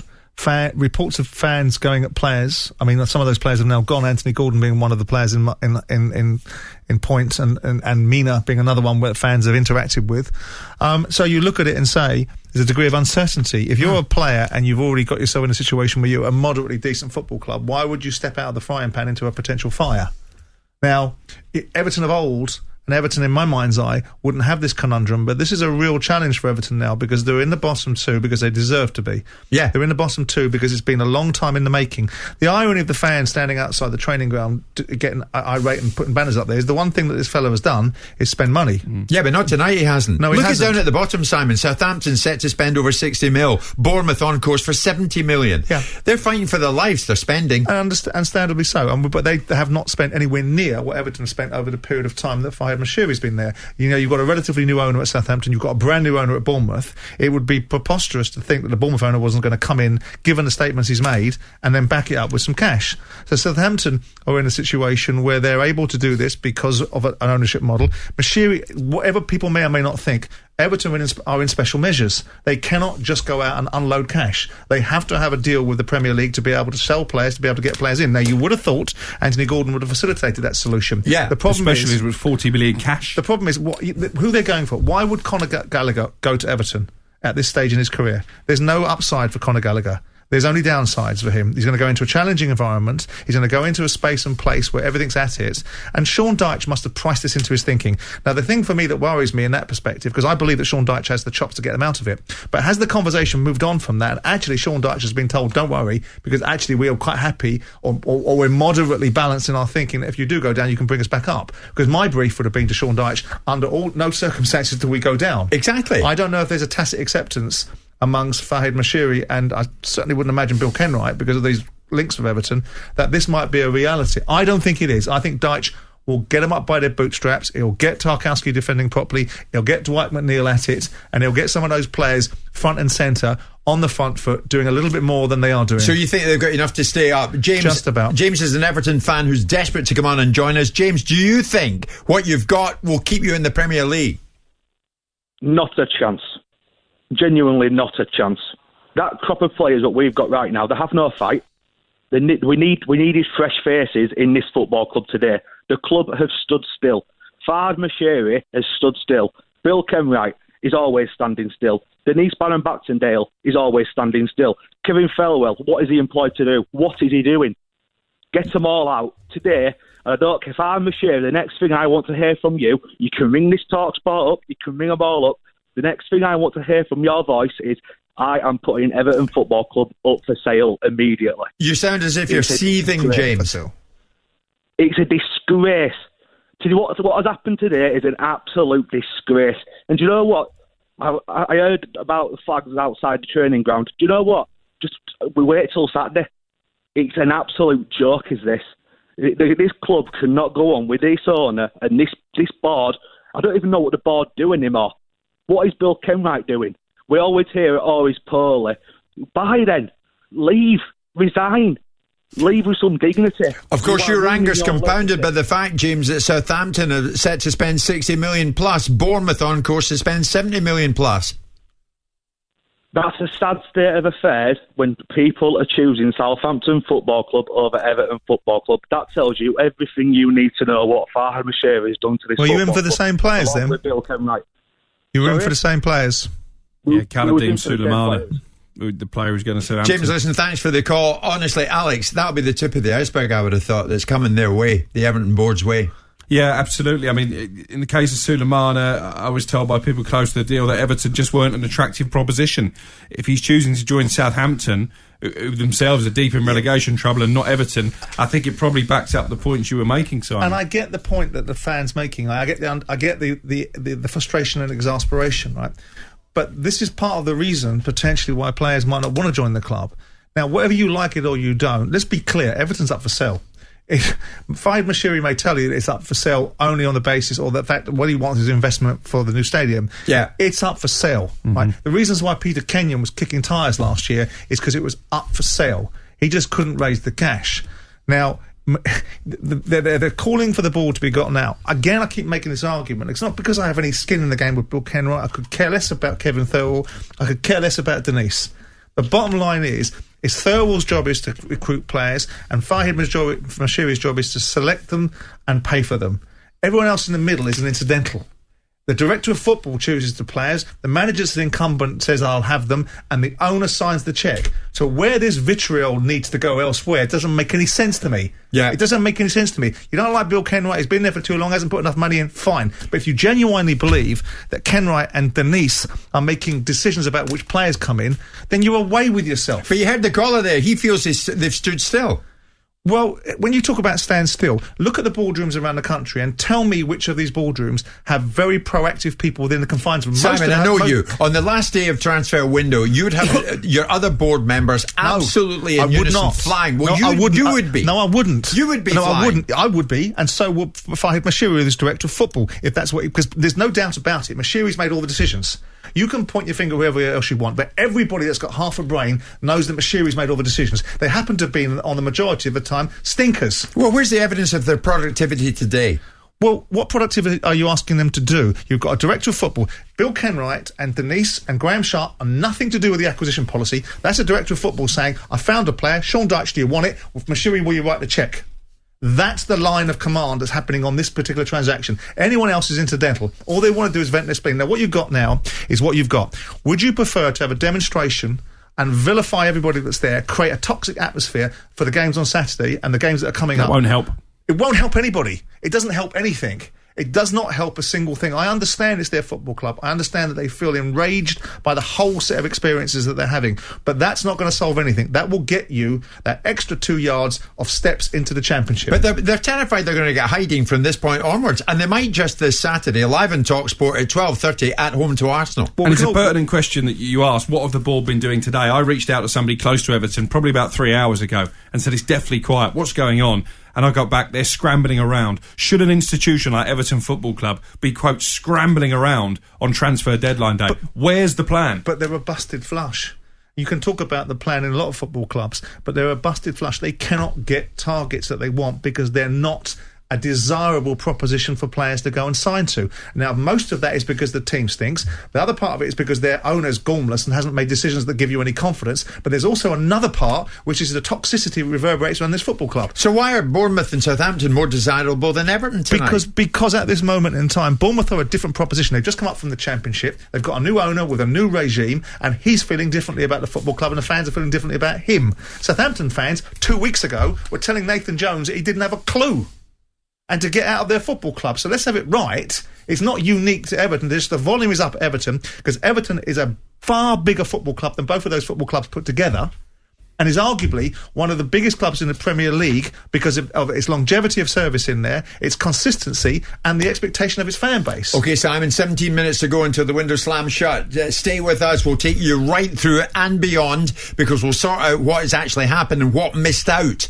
Chelsea fans, fingers crossed, Fernanda gets done for you. It's all agreed, just the paperwork getting done, but we are being assured they're doing everything they can over in Lisbon to get that paperwork sorted. Then Enzo Fernandez will be a Chelsea player there at the incredible cost of something between 105 and 115 million pounds that we're streaming live on YouTube and Facebook. You can watch the closing stages with Mr. Jordan, with Mr. Crook and me, Jim White, live on TalkSport.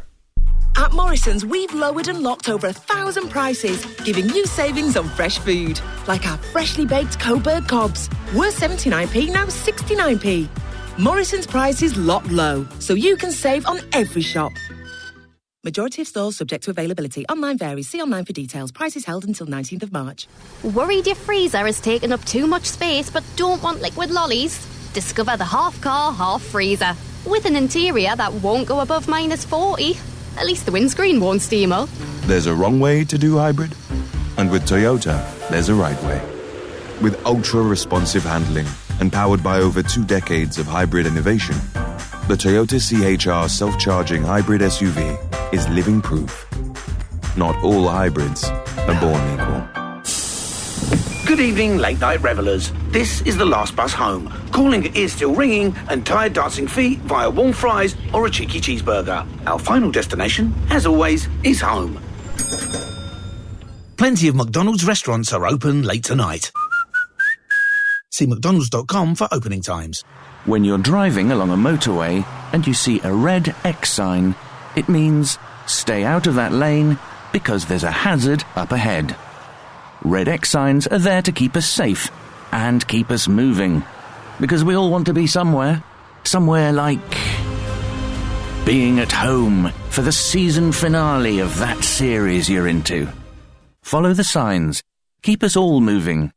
Search National Highways Red X to find out more. Let's get ready to rumble! Let's get ready. Are you ready? Ready for Sykes? Unique holiday cottages across the UK. Selected by Sykes, perfect for you. Rated excellent on Trustpilot. Get ready to explore. Get ready to relax. Get ready for Sykes. Get ready to book your next holiday at sykescottages.co.uk. At Adrian Flux, we offer value for money specialist insurance for all kinds of vans and commercial vehicles. From couriers and caterers to plumbers, chippies, and even Mr. Whippies. Last year, our customers saved an average of 21% with a cost-effective, expertly tailored policy from Adrian Flux. Get van insurance that works hard for you and your business. Visit adrianflux.co.uk to get a call back today. Adrian Flux, insurance for the individual. The countdown is on. Get all the last-minute moves as they happen. That is brilliant. Transfer Deadline Day Special with Jim White and Simon Jordan on TalkSport. Leandro Trossard has been the coolest man inside Anfield to step inside his man and roll the ball past Alisson at the Kop end. Jorginho slowly makes his way towards the ball, and there's the familiar hesitation before stroking it into the bottom left-hand corner. Leandro Trossard in at Arsenal for a cool 27 million quid. Jakub Kiwior in at Arsenal for 21 million quid. And then in the last few hours, Jorginho from Chelsea to Arsenal, 12 million pounds. Alex Crook and Simon Jordan are with me here in studio. Have Arsenal done the right kind of business, Simon, that will take them to the Premier League title? I don't think it's particularly exhilarating business. I think Trossard's a very good player. I think Jorginho gives them something. I mean, I know the Chelsea fans this morning on a show this morning were saying, thank God for that, we'll drive them around in a cab. Yeah. You know, we're getting calls coming and saying, thanks very much, it's made our day. But clearly, people have got short memories because the player was very influential for the Italian side in the European Championships. He's a good player. He'll add to the squad. And so it gives Arsenal a different option. It gives them different depth. It gives them more experience at an elite level. So it all adds to the mix. Yeah. Whether it's going to propel them. No, I don't think these are exciting signings that are going to propel them to the Championship. I think staying and being injury-free with key players in their team like Odegaard and Saka are the real ones that are going to give Arsenal the opportunity to steal this Championship. They're in pole position now, though, Alex, aren't they? I was going to say, do you know Arsenal's best piece of business this transfer window might be João Cancelo leaving Manchester City to go to Bayern Munich. You know, it's another experienced player, another winner that Manchester City have lost from their squad, having already lost Zinchenko, Gabriel Jesus. We've seen the impact they've had in North London. I think it's fascinating with Arsenal because if you look at the start of the window, it looked very different. They were all guns blazing for Mudryk. That would have been an £80 million transfer. Probably if that went through, none of these signings would have happened. Yep. Instead, they've recycled the money elsewhere. I agree with Simon. I think Trossard as an impact player, when games are tight, when it's cagey towards the end of the season, he could be a really good one to bring off the bench. Kiwior brings some depth. It will allow Gabriel to be rested as centre-back for some games. And Jorginho has that winning mentality. He's won trophies for his club. He's won trophies, as Simon's alluded to, for his country. So they've got a deeper squad now, Arsenal, than they had going into the window. And I think arguably Manchester City, their only real rivals, are weaker. But they didn't get the one they wanted. They didn't get Moises Caicedo from Brighton, Simon. So it's a touch of Plan B, but at least they went into Plan B and gave that a shot. Yeah, and Brighton have held on to Caicedo. I mean, we will have the propensity to categorise it as Plan B, but notwithstanding that, there's an ability to be able to make deals happen. Arsenal are in a box seat; they can make deals happen. They've got the cash to do it, and they've got the lure and lustre right now. Yeah. So it makes it easier for them to do. Yeah. Now, surprisingly, they're doing it by taking players from opposition sides, but then I don't suppose Chelsea think they're in the title race, so perhaps it's not much of a concern for them. And ultimately, Chelsea can sell a player for 12 million quid and book a £6 or £7 million profit on it. Simon, just over 10 minutes to go until the window shuts. Alex, tell us about Keylor Navas. Nottingham Forest done? This is incredible. I mean, you talk about owners backing their managers and going big in the transfer market. This is a multi-Champions League winner. Nottingham Forest only need a stand-in because Dean Henderson is injured, and they've gone out and they've got Keylor Navas. Deal not done yet, but it's agreed between the two clubs. Navas has accepted personal terms. Again, it's a bit of a race against time because it's all developed very quickly at the end of the day. But that is another statement signing, isn't it? I wonder, does Steve Cooper know anything about it? Hang on a second. Isn't this the fella that signed too many players and ultimately Nottingham Forest are going to be in carnage? No, getting towards mid-table now, aren't they? Well, how many have they got through the door? I'll tell you how many. Since the summer, that's the 28th signing. That is incredible. Forest. That is incredible. You ever heard anything like that? No, but ultimately what we were told at the beginning of the season, this was outrageous. It was never going to be able to be knitted together. And ultimately you've got an owner that's far too busy for his own good and putting immense pressure on his manager who's going to be fired. A, his manager hasn't been fired. B, his team has got better, and C, they've knitted themselves together, and D, players like Jesse Lingard, which are Hollywood signings, haven't worked out. Yeah. So with those we things, all saw that coming. Yeah, we did, didn't we? To be fair. Did you not say, oh, hang on, it is getting a bit overcrowded at the entrance? No, I've reserved my judgment on the basis, because the big argument was how much of this does Steve Cooper know about? And, I still maintain that he probably knew about quite a lot of it. It's not a bad deal if you get Keylor Navas in because of Henderson's injury. I think the big question here is what happens when Dean Henderson's fit. If Navas comes in and does well, we know all about how highly Henderson rates himself. If he doesn't come straight back into that team, that could be a headache.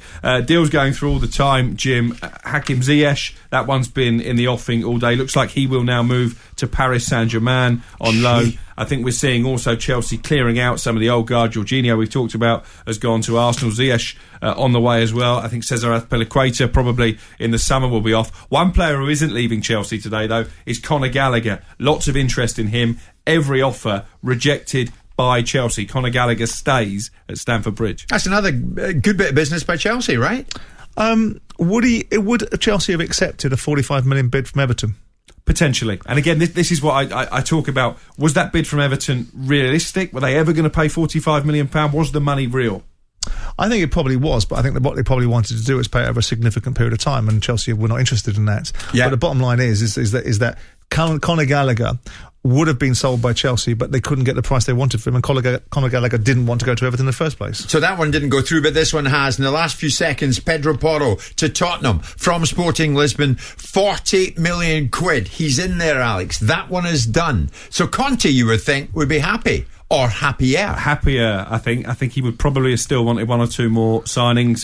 We were told at lunchtime by sources at Tottenham this would be the only significant addition today. They've signed Arnaut Danjuma. That was a bit of a circus involving his potential move to Everton, and probably again backs up Simon's point about how hard Everton have found to recruit players. Jude Soon-Sup-Bell has come in, a youngster from Chelsea. Is that enough to keep Antonio Conte? Probably not for long.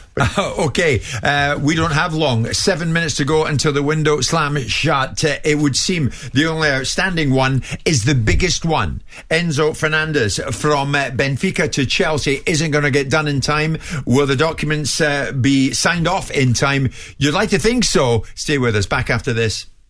TalkSport Breakfast in partnership with Arnold Clark. Ultra smooth, seamless transmission between high-revving team talk and big club exclusives with super celebrity sports guests as standard. Plus, more goal talk to the gallon guarantee. It's a thunderous belter! Feel the driving force of the turbocharged TalkSport Breakfast. Weekday mornings from 6 on TalkSport with Arnold Clark. Reserve your next car online with only a £99 deposit. At Car Finance 24/7, we believe life's better done right. No manager confirms a team after the final whistle. Shorts and then the lucky pants. We don't think so. At Car Finance 24/7, we do things the right way. We'll find you the very best deal from our panel of lenders. And with the money stuff sorted, you can focus on the fun bit, choosing a car and driving it home. Car Finance 24/7. We're in your corner. Get a quote today at carfinance247.co.uk. Representative APR 19.9%. Car Finance 24/7 is a credit broker, not a lender. In 1,000 yards, turn left. Or is it right? Maybe go straight on, past the cows. At the roundabout, keep going round and round. Hang on, where are we going again? Without clear guidance, you can feel a little lost. But when it comes to taking your pension pot, Money Helper's PensionWise service will help you get clear about your options. If you're over 50, our free impartial guidance backed by the government will help you find a way forward. Ooh, get you sorting your pension out. Now go straight ahead. Visit the Money Helper website to book your free PensionWise appointment today. A traffic update for all late-night travellers. There are delays outside getting to bed due to a hold-up at Grand's Never-Ending Stories. Please take the diversion via Mayo Chicken or a warming latte, which will see you home. Plenty of McDonald's restaurants are open late tonight. See mcdonalds.com for opening times. Achieve more of your sports and fitness goals with Optimum Nutrition. Search Optimum Nutrition to kickstart your sports nutrition journey. 5 at the back. 5 shots on target. 5 seconds of genius. And now, 5 bets in a bundle. Whatever the action this week, with new football bet bundles from Coral, you can get a bundle of 5 bets for double the value or more. Choose a £2 classic or £5 premium. New football bet bundles, only from Coral. 18 plus UK ROI only, ends 1st of October 23. Real money purchase of £2 or £5 get a football bet bundle. 5 times £1 or 5 times £2. Restrictions and T's and C's apply. Take time to think. Transfer Deadline Day special with Jim White and Simon Jordan on TalkSport. Okay, just under 4 minutes to go until we hit the deadline itself at 11 o'clock. It's all going on out there. We're trying to get confirmation of Enzo Fernandez from Benfica to Chelsea, which would be a mind-boggling £115 million. Simon's with me. Alex Crook is with me. Alex, big deal's going down the last few moments. It's done at Tottenham. Pedro Porro in from Sporting Lisbon, and that's a £40 million deal. What else have you got for us? Well, we're still waiting for Marcel Sabitzer. If that doesn't happen between now and 11 o'clock, Manchester United confident with the help of the deal sheet that will get done. Nathan Jones has been speaking to TalkSport in the last few minutes. Southampton out of the EFL Cup, but still very much in the race for 2 new additions. Khalidim Sulemana, that will be a £25 million deal from Rennes, and Paul Owenuchu, £18 million coming in from Genk, top scorer in the Belgian league. Nathan Jones confirming to TalkSport he's hopeful those deals will get done tonight. As you say, Enzo Fernandez still waiting on that one. Sambi Lokonga on loan from Arsenal to Crystal Palace, that should go through as well. So too Cedric Suarez leading the Premier League leaders to join Fulham. Fulham missing out on Sander Berge earlier today, so still lots to be done between now and 3 minutes time, plus maybe an extra couple of hours. That's right, 2.5 minutes to go. Leandro Trossard, of course, we know was in at Arsenal, so too was the Pole Jakub Kiwior, but now they've got Jorginho in there as well. I saw Jorginho earlier on this evening in an Arsenal shirt. It still looks strange, but hey, that's what happens on deadline day. It is all going down. I might have a bit of news on Chelsea. Hold your breath. Hold your breath. I'm hearing that Chelsea have got 1 more hour. They've got an hour extension, Simon. Simon, do you want to check that out? You know who's just sent me that, right? You go with that? It's an hour-long extension. That's what we're hearing. So that means Enzo Fernandez will get done tonight. Yeah, absolutely. That's the crucial information we've been waiting for, Alex. Yeah. They've managed to get themselves one more hour. We've got an hour extension, I'm hearing, from an extremely good source, to say the least, at Chelsea. So it seems, Simon, the sensible opinion there would be, it's going to get done and the boy will be on his way. Yeah, absolutely. I mean, ultimately, it's been going on all day and it's all about the structuring of the deal. They've done their deal now, so the paperwork will get done. They'll get it done. And what they've now done is spent £300 million in a January transfer window. Wow, good business. I mean, amazing business. Chelsea pulling out all the stops over in Lisbon tonight, and this is going to get done. So, Alex, just over 1 minute to go. Any other deal you think is nudging towards a deadline? Do you think, that might not make it? I don't think so, Jim, unless Everton are going to pull something out the bag. We're still waiting for Leicester. Harry Souttar, £15 million from Stoke. That one's not been confirmed yet either. Yeah. John Joe Shelvey was waving goodbye to the Newcastle fans. I think we're about to get imminent confirmation that he's joined Nottingham Forest. And I think that will be that. West Ham, not active today. Mikel Antonio wanted to leave this window. He stays at London Stadium. OK, so the short and the tall of it is the big deals are happening. Pedro Porro is in from Sporting Lisbon to Tottenham, $40 million plus deal. But the biggest one of the lot, and Chelsea fans have been holding their breath, Enzo Fernandez to Chelsea from Benfica, a World Cup winner. Well, that one's a bit special. And because he's special, Chelsea have managed to get another hour to play with. So they've got a 1 hour extension to get it over the line. And you have to think that they will. A mind-boggling £115 million. This deadline has now been reached and the window is shut.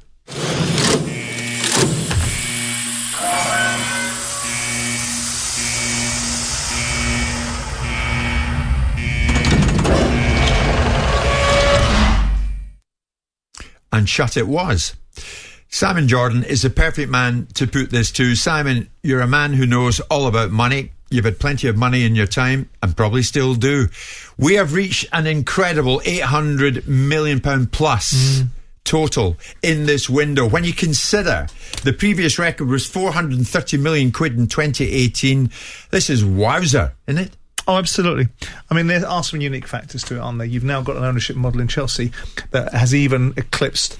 I know that we were talking this morning with Kevin Maguire about the expectation of Chelsea against their spend pattern of Roman Abramovich. And if you put inflation on what Roman Abramovich spent in his first transfer market, it would have been $650 million.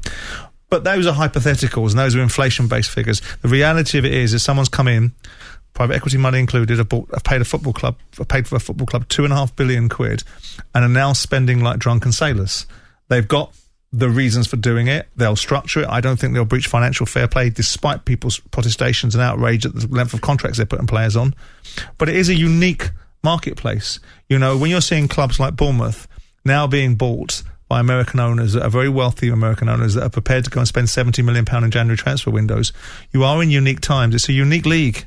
There's nothing like it. No wonder there's this clamour around Europe to try and change the direction, to try and get European Super Leagues up and running, to try and get 39 games around the world, because they simply cannot compete with the economic might of the Premier League and the draw that it has to foreign owners around the world. So, Simon, we know that Chelsea got themselves a 1 hour extension, and that will allow them, and I don't think I'm tempting fate in saying it, to get Enzo Fernandez over the line, done and dusted, $115 million, and he will become a Chelsea player for a new record fee. The same applies, Alex, I can tell you, to Manchester United, because Manchester United have got a 1 hour extension as well. Sabitzer, a bit more time to get that one over the line there as well, and that will be, I would have thought, met with a sigh of relief from many United fans tonight in the knowledge that Christian Eriksen is out until at least the end of April, beginning May. Yeah, it's going to be a key addition for Erik ten Hag. They're still competing on four fronts. Manchester United, this one all happened very quickly. We first got wind of it just after lunchtime. Then we saw him boarding a plane from Munich. That plane only touched down around about 8 o'clock. He was whisked to Carrington to undergo his medical and agreed personal terms. That's why that deal has gone past the 11 o'clock window. But once these deal sheets get submitted Basically, that's the Premier League accepting that the deals are so far down the line. Very unusual for a transfer to fall down once the deal sheet has gone in. Sabitzer, I'm told, will be a Manchester United player on loan from Bayern Munich until the end of the season, and Fernandes will be a British record signing for Chelsea. So we're now past the deadline, Simon. It is after 11 o'clock, and yet extensions come into play. That seems to me to be logic. Does it not? It's a logical route to go down. I mean, ultimately, there is an element of ridiculousness about doing deals at the very last minute, because ultimately you're spending. We're now not doing deals at the last minute like Peter Odom-Wiggin turning up trying to force a transfer deal. We're now putting world record transfers or British record transfers at the last minute. There is a feel about this that's so random that only football would allow. Yes. But of course, once you're at a stage where everything's been agreed and you're just talking about dotting I's and crossing the T's, it would be ridiculous for them to turn around and suggest that they aren't going to allow the extension to do what's required. It won't go on forever and ever and a day, but they're there. They're there. The deals are done. The deals are done. Now, your little chum Jack Grealish is no longer the British record at 100 million quid. It's going to be now Argentinian World Cup Cup winner. Express himself. Yes, indeed. Yes, indeed. I mean, Alex, it's pretty mind-boggling. Did either of you ever think we'd be reaching a total like the one we've reached, 800 million plus, and that one player would go from a Portuguese club to a London club for 100 plus million in this window, in this January window? Well, again, myself and Alex spoke about this in Qatar and thought this has the propensity to be quite a unique transfer market because of all the different foibles about it. World Cup year, changes of direction from football club ownerships, new ownerships coming in at major football clubs. But then we discussed it again in the middle of January, and we ruminated on the fact that I said it could be 600 million quid, but I didn't think it would get near to 900 million pounds. I mean, these are outlandish sums of money in a transfer market that ostensibly is a transfer market that's designed to fix problems, and now it's designed to be spending almost as much as you spend in the beginning of a season when your attitude and outlook is completely different. Yeah. I think it's also reflective of the fact that so much is still up for grabs, isn't it? The league championship, the race for the top four, the relegation scrap. You can probably count, 7 teams in danger of being relegated to the championship. Historically, in January, it's those teams at the bottom who spend the most money. If you look at the lowest spenders this window, Brentford only spent £1 million. Brighton, £10 million.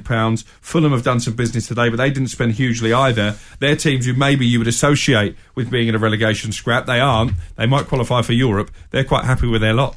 Yeah. Do you think, Simon, one of the biggest winners in this window will prove to be the ever-improving Brighton and Hove Albion? Because of the fact they've held on to Moises Caicedo, they'll probably need to increase his weekly wage in the process. But Caicedo, for one, thought he was out of there. He wanted out of there by the looks of it, by what he posted on social media. Now he stays. He's crucial to what De Zerbi wants. And Brighton have kept a key player. Well, Brighton win on so many fronts, don't they? Because they've got a manager that's very articulate, albeit the language is his second language, but you get the message from him very clearly what his expectations of Brighton are. I don't think it was ideal for the player to go into social media. I don't think that's what Brighton would have wanted to have seen. No. And I suspect it's not a case of if the player leaves, it's when. Yeah. And whether there's going to be any more juice in this particular deal to make it even more rewarding for Brighton. But what you've got is a football club. I sat there and I watched with great glee Brighton playing at the Withdean Grange and using their boardroom, a scout hut as a boardroom, and watching Dick Knight struggle with this Brighton football club because it was in disarray. And now Tony Bloom has rebuilt this football club to a remarkable level. You're a huge admirer of his, right? Well, you can't not be. I mean, Tony has been prepared to take on a huge amount of financial risk to himself. He may have a huge amount of money, but don't be under an illusion that people just want to splatter it around. We can't all walk around being as gormless as Fahid Mashiri. And the point is, he's built a football stadium, he's built a football club that's competing, and most of it's right. And the recruitment policies, people will say, what a wonderful blueprint. Buy very cheaply and sell very high. Well, that's an ideal world. I just think good recruitment is good recruitment, and good management decisions are good management decisions. Yeah. It isn't that difficult. People that can't do jobs very well make it more complicated.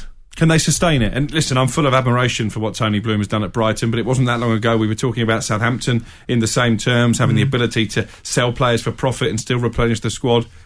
Does it catch up with you in the end? Well, I think you've got to look at the ownership model. I mean, it doesn't go on forever. Tony doesn't go on forever. There is still an ask on Tony. There's still a requirement for Tony to step into the breach every now and again. And I think he's done more than enough for that football club to warrant a back seat. But the debate was being had this morning, and again, Kelvin Maguire was talking this morning about the ambition that Tony will have to have gotten this side from where it came from to Europe will be all his dreams come together and all his Christmases come at once.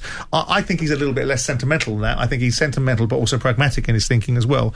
But what you've got is, good people do good jobs, Jim. And this idea that it's you need to be in Harry Potter to be able to make things happen is nonsense. Just good, thorough people being professional at what they do. Yeah. And they've been good in their recruitment, they've been good in their management, and they've been good at their ownership. And all of those things come to pass.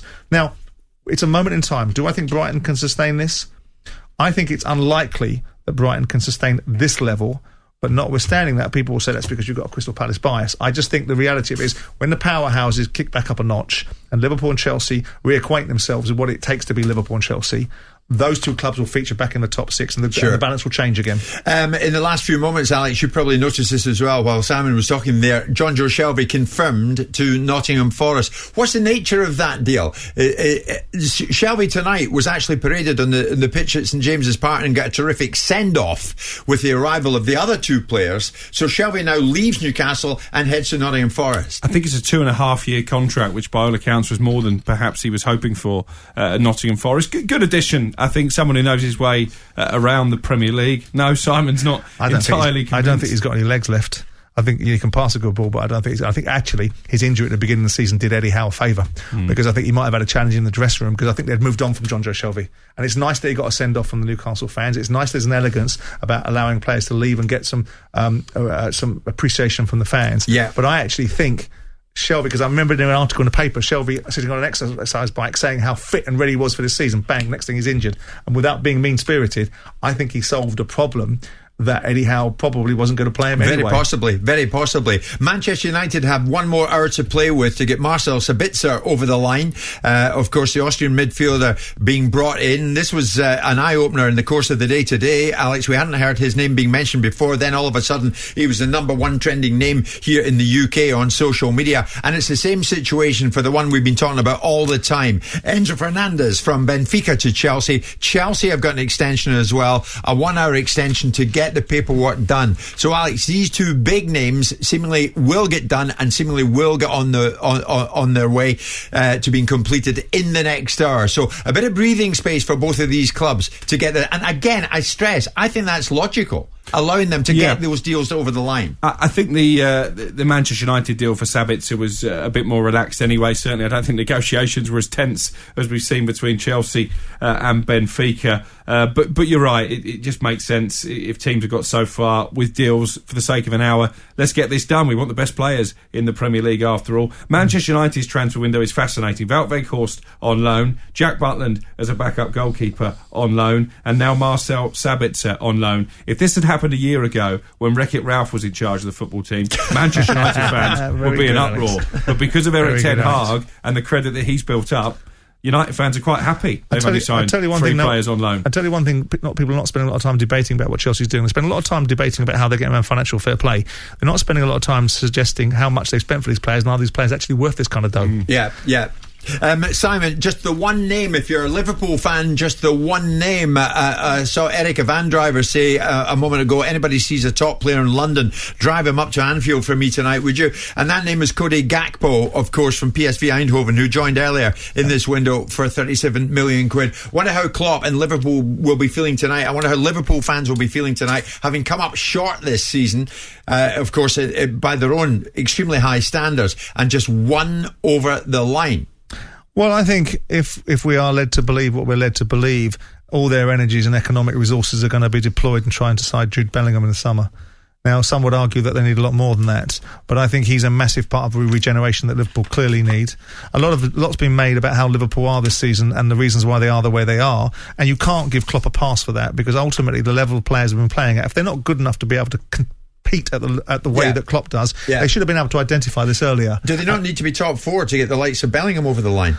I think Liverpool have a uniqueness about them, so does Klopp, because what they've achieved in recent years and the way that they've played are arguably, for me, and people won't like this, and certainly Man City fans won't like it, The team that I've always wanted to watch is Liverpool because they're so feral, they're so dynamic, they're so explosive. I understand that Man City are a beautiful work of art and that watching football being played by Man City is a pleasure. But there's something more dynamic about Liverpool, so I've enjoyed watching them more than I have watched Man City. And that will also reverberate with certain players. I think if Klopp kicks into gear and the ball kick into gear around Bellingham and a few others, then Liverpool will be back in good nick. Now, I know what you're saying, which is if they don't get top four, how do they sell out to Bellingham? I think Liverpool Football Club sells itself to some extent. Yeah. Alex, do you agree with that? To a certain extent, but I do think for the modern player, Champions League football is the be-all and end-all. So I think if you've got Chelsea at the table, if you've got Manchester United at the table, if they're both Champions League clubs, I think you'd be tempted. Yes. Possibly. But again, I make the point that Jude Bellingham is at a very young age. He's got plenty of time to play Champions League football. And if Liverpool make the right noises, give the right indication, and Klopp kicks into gears and gives him that $64 million smile with those gleaming ivories, he may well get him across the line. Okay, stay with us. It's all going down. We've got another hour to play with. Alex and I will probably stay on because Manchester United have got more time to get the deal done. Marcel Sabitzer, the Austrian midfielder from Bayern Munich, over the line. And of course Chelsea. Well, my God, what can you say about Chelsea in this window? Wow, they have written every headline imaginable, with the biggest one yet to be signed off. But it will get done because they have an hour extension in Lisbon to get Enzo Fernandez over the line, done and dusted, a deal. 8.5-year contract, we understand, and something between 105 and 115 million. Woof! Chelsea, wow. If you've spent money on tools, clothing, travel or food for work, you could be due $3,000 on average back from the Taxman. Search Rift Tax Refunds today. Get that Rift refund feeling. Who's really got the time to wash their clothes these days? Discover the half-car, half-washing machine. It's time to take this fresh new hybrid car for a spin. Though you might have to wait 60 seconds for the door lock to release. There's a wrong way to do hybrid, and with Toyota, there's a right way. Strikingly designed and powered by over 2 decades of hybrid innovation, the Toyota CHR self-charging hybrid SUV is living proof not all hybrids are born equal. Good evening, late-night revellers. This is the last bus home. Calling ears still ringing and tired dancing feet via warm fries or a cheeky cheeseburger. Our final destination, as always, is home. Plenty of McDonald's restaurants are open late tonight. See mcdonalds.com for opening times. In 1,000 yards, turn left. Or is it right? Maybe go straight on, past the cows. At the roundabout, keep going round and round. Hang on. Where are we going again? Without clear guidance, you can feel a little lost. But when it comes to taking your pension pot, Money Helper's PensionWise service will help you get clear about your options. If you're over 50, our free impartial guidance backed by the government will help you find a way forward. Ooh, get you sorting your pension out. Now go straight ahead. Visit the Money Helper website to book your free PensionWise appointment today. Business owners, this is a sleep soundscape when you manage your finances with Intuit QuickBooks. Invoicing, cash flow, expenses, all connected. Sleep easily with a complete view of your business finances. Get peace of mind. Get QuickBooks. Make sure you kick off every Saturday and Sunday morning with Game Day Breakfast on TalkSport with The Sun.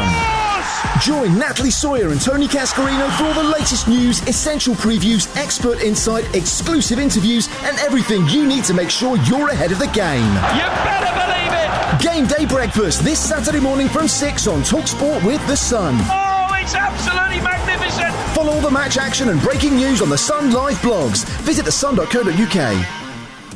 Stay ahead of the game. It's all happening here. Jim White and Simon Jordan. That's that! Transfer Deadline Day special on TalkSport.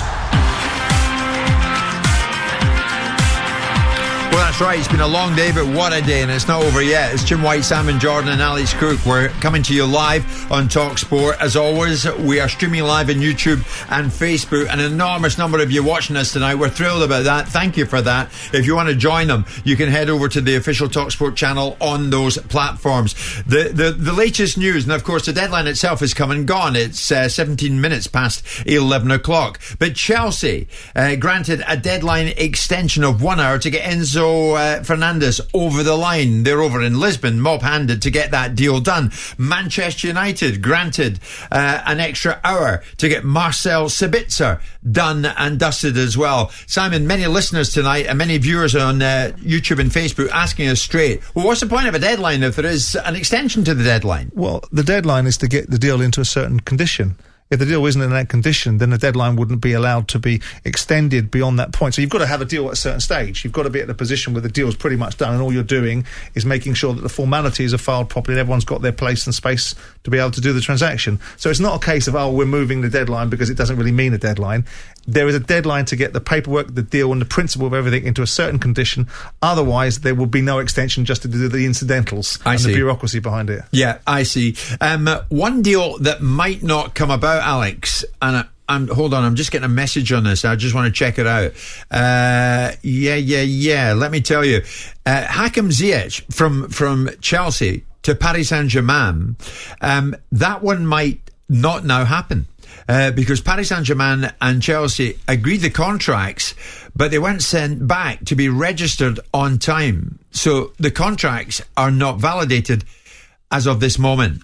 Fabrizio Romano, of course, transfer guru, is all over that. So it might look as though Ziyech will not be out of Chelsea to PSG. Is that because Chelsea was so distracted by trying to get the Fernandes deal over the line? I mean, that is incredible. Possibly. If that does prove to be the case. Possibly. Because, again, we first found out about Hakim Ziyech yesterday about a potential move to PSG, and my understanding was there was a bit of a discrepancy between the two clubs. I think PSG actually wanted at least an option to sign him at the end of the season, if not sign him permanently now. Chelsea were only willing to entertain a loan. That's going to be one unhappy player if he finds himself back at Chelsea tomorrow morning. I think the disappointment amongst Nottingham Forest fans that they've lost Dean Henderson for a spell very much softened by the news that Keylor Navas is joined tonight in the last few moments on loan from PSG. That's one heck of an achievement again for Marinakis and Forest, Alex, isn't it? That is a sensational deal. It has to be said. Absolutely sensational deal. He's won the Champions League on more than one occasion. As I say, the big question is who's going to have the bigger ego when he gets fit, him or Dean Henderson. But Simon's absolutely right, actually. He was right to compliment Steve Cooper, because it can't be an easy task when you sign 28 players in 2 windows to try and gel that squad together. But we're talking about relegation, and I was asking you guys off the air, well, who's going to go down if one of these teams in the bottom 3 are to stay up? I don't think it will be Forest. I think their home form is good enough. I think they've got a good coach there. They were trying to move some players on today, actually. Steve Cook, who's been a good servant for them, helped them get promotion last season. He had offers from the Championship. At one stage, it was down to Luton or Blackburn. He decided to stay at Forest and fight for his place. Don't think they managed to get too many out the door today. That's right. I mean, I remember saying to you, Simon, when Forest got promoted after that playoff game at Wembley, I went into a suite and I tried to grab Marinakis for a chat. Evangelos Marinakis, a shipping magnate, and he was bouncing off walls. He was absolutely jubilant, but in a kind of frenzy of excitement. And he kept on saying, we will sign players and we will win trophies. We'll sign players and we'll win trophies. Well, they've signed players all right. Now, the next bit might prove to be a bit harder, but he's done half of what he said he'll do. Well, he's got them to a cup semi-final as well. So there was half an opportunity for him to have won a trophy there because they've got to a cup semi-final. But the bottom line is that I didn't feel that it was his wisest move. I know that you get caught up in the exuberance of getting promoted. I've been there. I've already depressed directly afterwards because I didn't particularly like Sky at the time, and you. But that's a different discussion.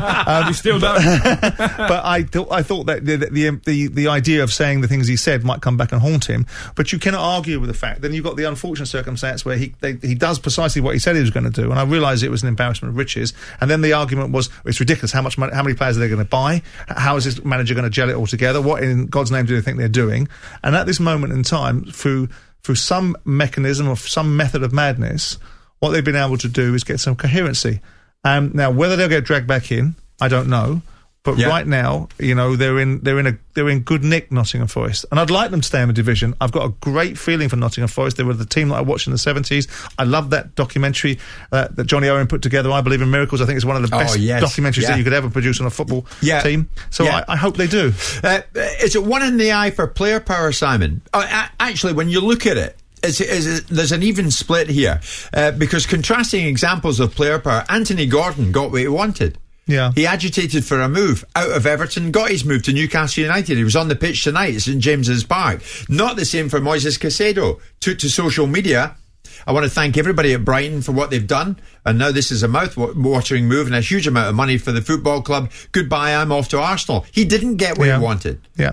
Both of them had a similar spiel, though, didn't they? Both of them were actually extolling their own virtue about how the money that they got for those football clubs must be well spent by the football clubs. And I hope that by moving that they'll be able to spend that money. Mind your own bleeding business and get on with your job. Your job is to be a player, not to tell people how to spend the money that they've got for you by investing in you in the first place and giving you an opportunity.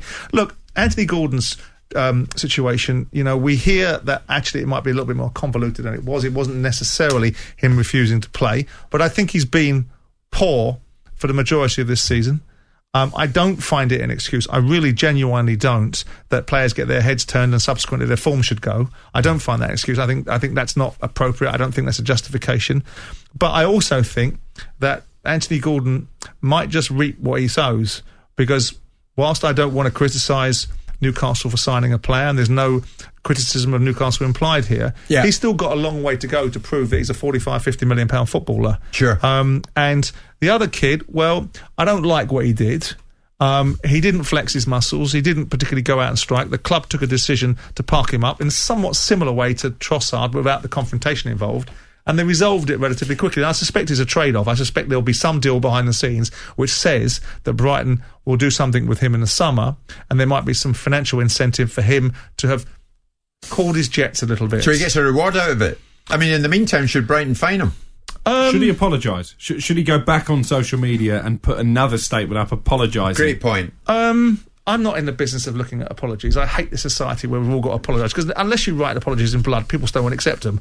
So I don't think that people should be walking around apologising for anything. He said his view. He said he would like to leave. The club knows he wants to leave. The fans know he wants to leave. As long as he pulls the shirt back on and goes and does his job, I don't really think it's a necessity for him. I actually prefer people to be honest. And if he can't get his way, which he hasn't been able to get, now get on with your job. The problem is when people can't get their way, like Riyad Mahrez, and then they go on strike, and then they get rewarded for it. Yes. No, good point. Alex, how does this work? Such is the madness of football and the finances of it. Benfica bought Enzo Fernandez for 10 million quid last summer. 29 games later, they're selling him tonight to Chelsea for over £100 million. How does it work?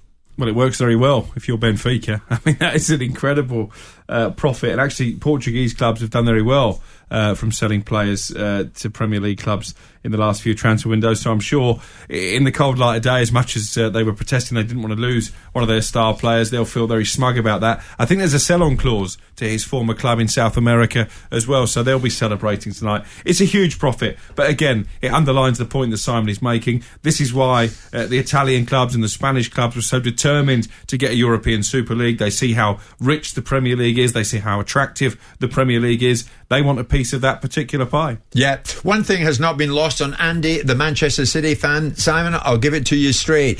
Isn't it funny, guys, how yourself, Jim White, Alex Cook and Simon tonight aren't giving Chelsea any grief? The kind of grief you've given Manchester City over many years for spending big money. We have spent nowhere near them, but it seems okay because they've put players on 7 and 8 year contracts. Why not? Why not, says Andy. Get over your victims complex. We've spoken about Chelsea. We've spoken about their profligacy. We've said repeatedly during the course of the window that I don't like this spend pattern. I don't think it's great. I think it's a race to the bottom. I've just listed the ramifications of this race to the bottom and the latest incarnation of it. I think it is actually awful. I know it's show business. I know that it's part and parcel of the entertainment model that is now football. But spending £500 million on 2 transfer windows in your first season, to me, is a race to the bottom. I understand what I've said about Bowley is that this is not just throwing stuff against the wall and seeing if you can find a way of problem. This isn't rebadging sponsorship deals and revaluing them to get yourself over financial fair play. This is somebody signing players, putting them on long contracts, and maybe, just maybe, he'll get a bite taken out of his smart arse in 3 years' time if they don't get the right valuations on these players, and these players don't perform, and all of a sudden they've got these enormous wages wrapped around and they can't get rid of it. But right now, it's profligate, it's over the top, and it's no different from what Man City have done, but there's just a little bit more science behind what Bowley's doing than what people think he is. In spite of all of that, is it Arsenal's title, Alex? I think it will be. I've mentioned, I think something isn't right at Manchester City. I think the fact they've allowed Cancelo to go on loan, one of their best players last season, I think is an illustration of that. Listen, if they don't win it this season, I don't think they'll get a better opportunity when you look at the fact that Chelsea are in transition. Manchester United obviously still trying to find their feet under a new manager. Yeah. Liverpool have gone backwards. It's there for Arsenal to take. As Simon said right at the top of the programme, it's not eye-catching, their business, but it's strengthened the squad. They're in a better position than when they went into the transfer window. And probably that's as much as you can ask for if you're Mikel Arteta. And actually, I did see an Everton fan tweeting, he didn't understand, how can we make £45 million on a player and still finish the window weaker than when we started? I think when you guys come back on air at 10 o'clock tomorrow, exactly, that's the question that Evertonians will be asking. Great point. Alex, thank you very much indeed. Simon, thanks to you very much indeed. Sabitzer to Manchester United will get done. Fernandes to Chelsea will get done. That's it for tonight. Me and Simon back, as Alex says, tomorrow from 10 o'clock. You better get back home rested. And go on with your beauty sleep. That certainly doesn't apply to Danny Murphy. It's pointless for him, beauty sleep. Next up in TalkSport, the Sports Bar, back with Jason Cundy and Jamie O'Hara. As the atmosphere ramps up with the Toon Army urging the arrival of their team on the pitch, it is quite some atmosphere here as AC/DC crank up the music to get everyone in the mood. And the Saints fans high up to our left, who've travelled all the way from the bottom of the country to the top, are the only believers inside this stadium that their team can upset the odds and turn Newcastle over in front of 55,000 rabid Newcastle supporters. It's happened before, it can happen again.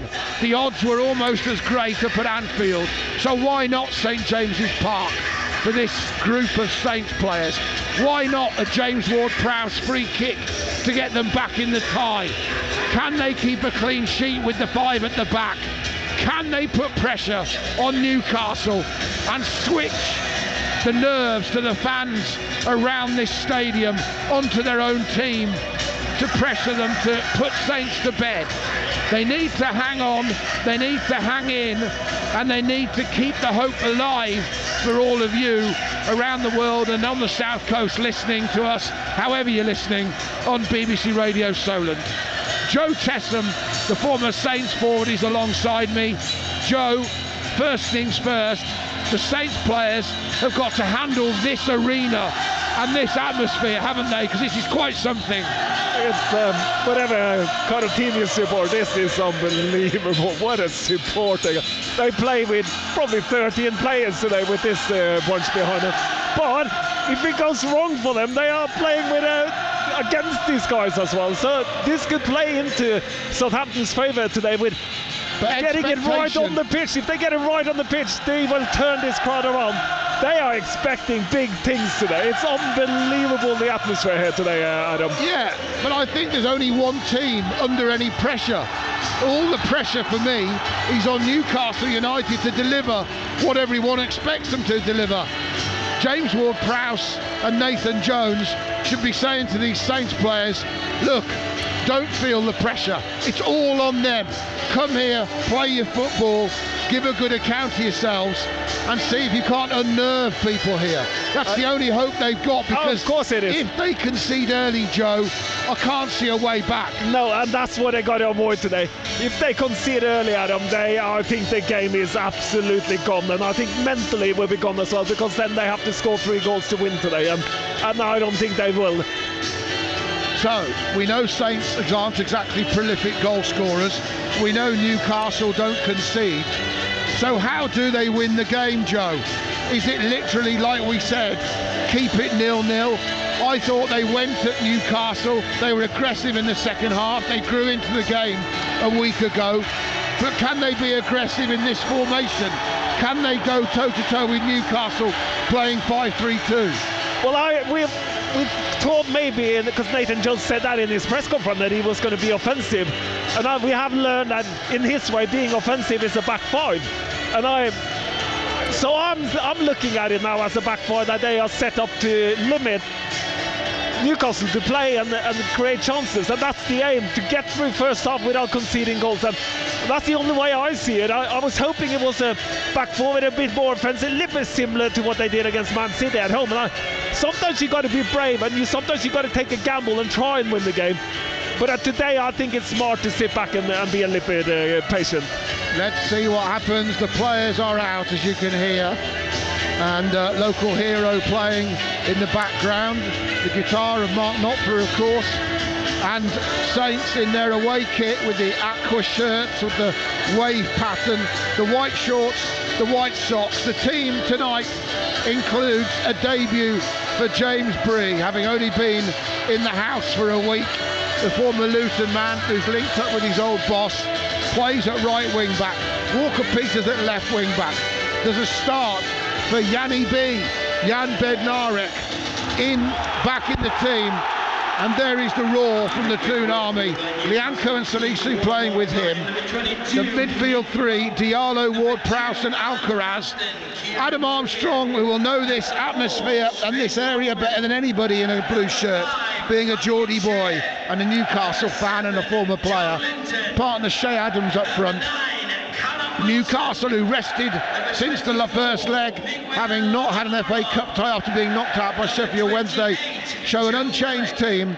Pope in goal, Trippier, Share, Botman and Byrne the back four, Bruno, Longstaff and Willett the three, and the front three, Almiron, Wilson and Joe Ellington. He scored the winner when the two sides met just a week ago with 17 minutes left in the tie. If it's 0-0 with 17 minutes left in this second leg, we've got a game on here at St James's Park.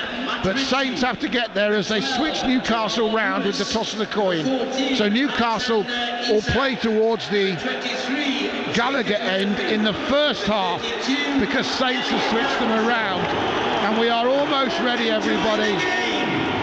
Referee this evening is Paul Tierney, of course, and Newcastle will kick off, playing from left to right as we look down from the Milburn stand just behind the dugouts here, and we are underway as they get the game underway, and suddenly the crowd quietens here, and Newcastle try and take a grip on possession inside their own half. How are Saints going to line up? How aggressive are they going to be? Joe Tesson's looking at all that for you as the first free kick goes to Newcastle from the challenge from Jan Bednarek into the back with Callum Wilson on halfway, not allowing him to turn. Maybe he got too tight to him, Joe Tesson, and had to bring him down. So Eddie Howe and Jason Tyndall below us, right in front of us, 10 yards in front of us. Nathan Jones away to our left a little bit, looking around the stands. I'm looking up at the Saints fans high to my left, and they need to know that every Saints fan back home and the Saints players appreciate what they've done to get here. Long free kick for Newcastle, headed half away, picked up by Miguel Almiron. He goes out to that left-hand side. Joe Ellington tries to work a 1-2 with Willock. It's cleared away by Saints. Good early touch for James Bree down that far side, who gets himself into the game with that clearance, wearing number 14 on his shirt, James Bree. And Saints trying to play out from their own half, then hang a high ball into Newcastle's half. And it's going to go out for a Newcastle throw on that far side, which is their left as they play from left to right. They're a big team, Joe, aren't they? They're just a big, tall side. Yeah, but tall Newcastle. And quick as well, Adam. It's not just that, and it's a physical, strong team. And Almiron's nicked it past the Saints player, and then it's rescued by Bednarek. And Walker Peters skims it nicely past Sean Longstaff and gets over halfway. Carl Walker Peters below us on his left wing back position. Poor pass to Adam Armstrong, nicked in by Trippier, but only as far as Salisu. Saints have it again. This time Diallo tries to play it forward. That one's intercepted by Fabian Schär. Held up in his own half by Callum Wilson. Cheap free kick given by referee Paul Tierney. Diallo just tapped him. Wilson made the most of it. Free kick, 0-0 at St James's Park. And what we can say, Adam, is that we are playing a back five there. You can see James Bree and Walker Peters, they're not stepping anything up from that back five line. There is a back straight five line with two in front. Yep, we got early on trying to quell the crowd here at St James's Park. Joe Ellington midway inside the Saints half on the left wing, feigns inside, goes outside, then passes it to Willock. Willock has support behind him from Bruno Guimaraes as Newcastle switch play from left to right. Here comes Fabian Schär, might shoot here. The Swiss tries to slide it through for Longstaff. He pulls it back across the 6-yard box, and Callum Wilson holds his hands on his head as he realises he couldn't get the touch he wants, and he's been caught on the foot as well as he limps away. It's goal kick Southampton, 0-0, 3 minutes gone at St James's Park. Newcastle 1-0 ahead on aggregate, of course. And Saints, as you'd expect, Joe, in these early stages, having to play a lot of the game in their own half.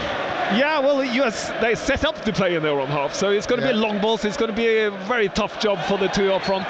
That's a free kick for a high kick. You can see the problem is going to be, like Walker Peters picked up the ball, he drifted past players, but he has to run with the ball probably 40 yards before he's into any danger area, and when he's in that danger area, it's only two players to play it to, so that's going to be the patient job today, and be smart. If you're going to do it that way, it's going to be tricky. You've got to take your chances. I don't like playing it long up to Adams and Armstrong. Adams can compete in the air, but they're not the biggest, and Botman and Schär and Byrne, Trippier's the short one of their back four.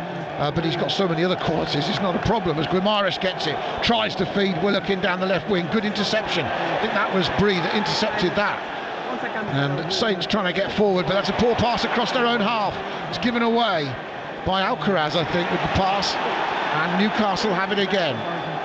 Probing down that left-hand side like they did so much in the first leg. Great feet from Guimaraes, brought down but got the pass away to Longstaff. Play on, says the referee. Here's Trippier, right-hand edge of the penalty area. Short pass back to Longstaff. No shot! And Newcastle score after just 4 minutes. And he's played it past Bazunu. And Saints allowed Newcastle to pass the ball around on the edge of their own penalty area. Nobody closed Longstaff down. He has the low shot, an unlikely goal hero, but a local boy scores in the semi-final. And after less than 5 minutes, Newcastle fully in the driving seat. Newcastle 1, Southampton 0, 2-0 on aggregate. And we see the problem is, again with the back five, we give away so much space, Adam. They turn it from the left side out to Trippier. Trippier drives it down. Tries to lift the ball to Longstaff, who makes it run. It's just a little touch inside because Trippier has so much time. Longstaff just blocks the corner. Maybe Vasuna should have saved that. I think he got a hand on it. He should have done better in my eyes, but way too simple, Adam. He didn't hit it that hard, and Bazunu got a hand to it. But the worst thing is, Joe, is that Longstaff's allowed to drift into the penalty area. No one picks him up. No one's gone with him. No one's got tight to him. He's got a free shot 12 yards out. Because we're so spread out at him, then no one is around the players. It's too far to go. And that's the problem with the back four. You leave so much space in front of you, but you also leave so much space inside. And you would think it's the opposite, but it isn't. Yeah, and everything we wanted Saints to do, and we're hoping, has just been undone, Joe, in the first 5 minutes, because they've got to score twice to take it to extra time and 3 to win the tie. And with just nearly 6 minutes gone, they've allowed the pressure they could have built. The valve has been opened by that early goal, and Newcastle can relax into their game now. I was worried when it came out with a back five, and I'm worried because now plan A has gone through the window, Adam. Because plan A is now it's 2-0. It's as simple as that. It's 2-0 now. To win the game, we have to score 3 goals today. Well, that long ball through is dealt with by Lianco, who looks up from midway inside his own half. Can't see a forward pass. Goes back to Bazunu. Right-footed, chips the clearance out to the far side. James Bree heads it on, but that's picked up by Dan Byrne ahead of James Ward-Prowse. Can Saints midfield get into the game? They've not got hardly a touch on the ball yet. They've only and they're having to get back to deal with the roaming Willock and Longstaff.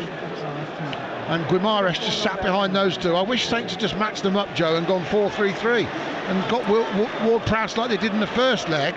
on Bruno, playing in that advanced role and making it uncomfortable. Because he's been playing as Almiron goes down the right, keeps it in near the corner flag on this near side, back inside to Bruno Guimaraes, feigns the pass, then passes brilliantly, second shot wide, and Longstaff almost had a second as he teed it up for his own volley and then smashed the volley wide. But Sean Longstaff, he's getting into areas without being blocked or marked, and Saints are struggling in this game to get close to Newcastle. Almiron gets the space down. He's all the way down by the corner flag at him. He's got time to stop the ball, take it up, play it backwards, goes back to Guimaraes, who takes a little trick, goes inside and then plays a beautiful ball to Longstaff, who should have scored. And there's no one close to him, Adam. It's actually not a difficult finish. He should have scored. The rise in the noise is just Bazunu was under pressure to clear. Bree gets a good header. Ward-Prowse chucks it forward with the volley. Adams will try and get between the defenders, and then the shot comes in from Adam Armstrong. Snap volley, didn't middle it, easy for Pope. But at least Saints had the two strikers linking up, and they got the ball to Ward-Prowse to find him. They worked hard to get the ball there, and they did, and that's what they're going to have to feed on today, because it's going to be tough for them. The problem, I think, is if you're going to play with a back three, you've got to be brave on the wing backs. They need to come higher, but the problem is that James Bree and Walker Peters have been fullbacks in the back five. They've been on line with the rest of them, and that is the massive problem. It gets too straight at them, and then that causes so much space for them in front of them, sideways, and they don't know who's doing what. And if you don't do your job, then it's going to crash down. Right, there's a foul and a free kick for Newcastle again. Longstaff is the man on the floor. He could have had two, he's got one, and Newcastle lead after 9 minutes here at St James's Park on BBC Radio Solent Sport. The game being built up as Newcastle's homecoming almost, and everyone expecting them to go through. Let's be honest, it could be worse. Saints could have been like Nottingham Forest last week, getting murdered 3-0 in the first leg. But the way things are going, they don't look yet like turning the tide, and they have to score twice to take this to extra time and keep Newcastle out at the same time for the next 80 minutes. Yeah, and we're giving the Newcastle place so much space. Lovely from Willock. He's done Lianco, driving down the left wing into the penalty area, looks for options, twists and turns onto his left foot, tries to chip it to the back post, comes off Lianco, goes out for a corner to Newcastle.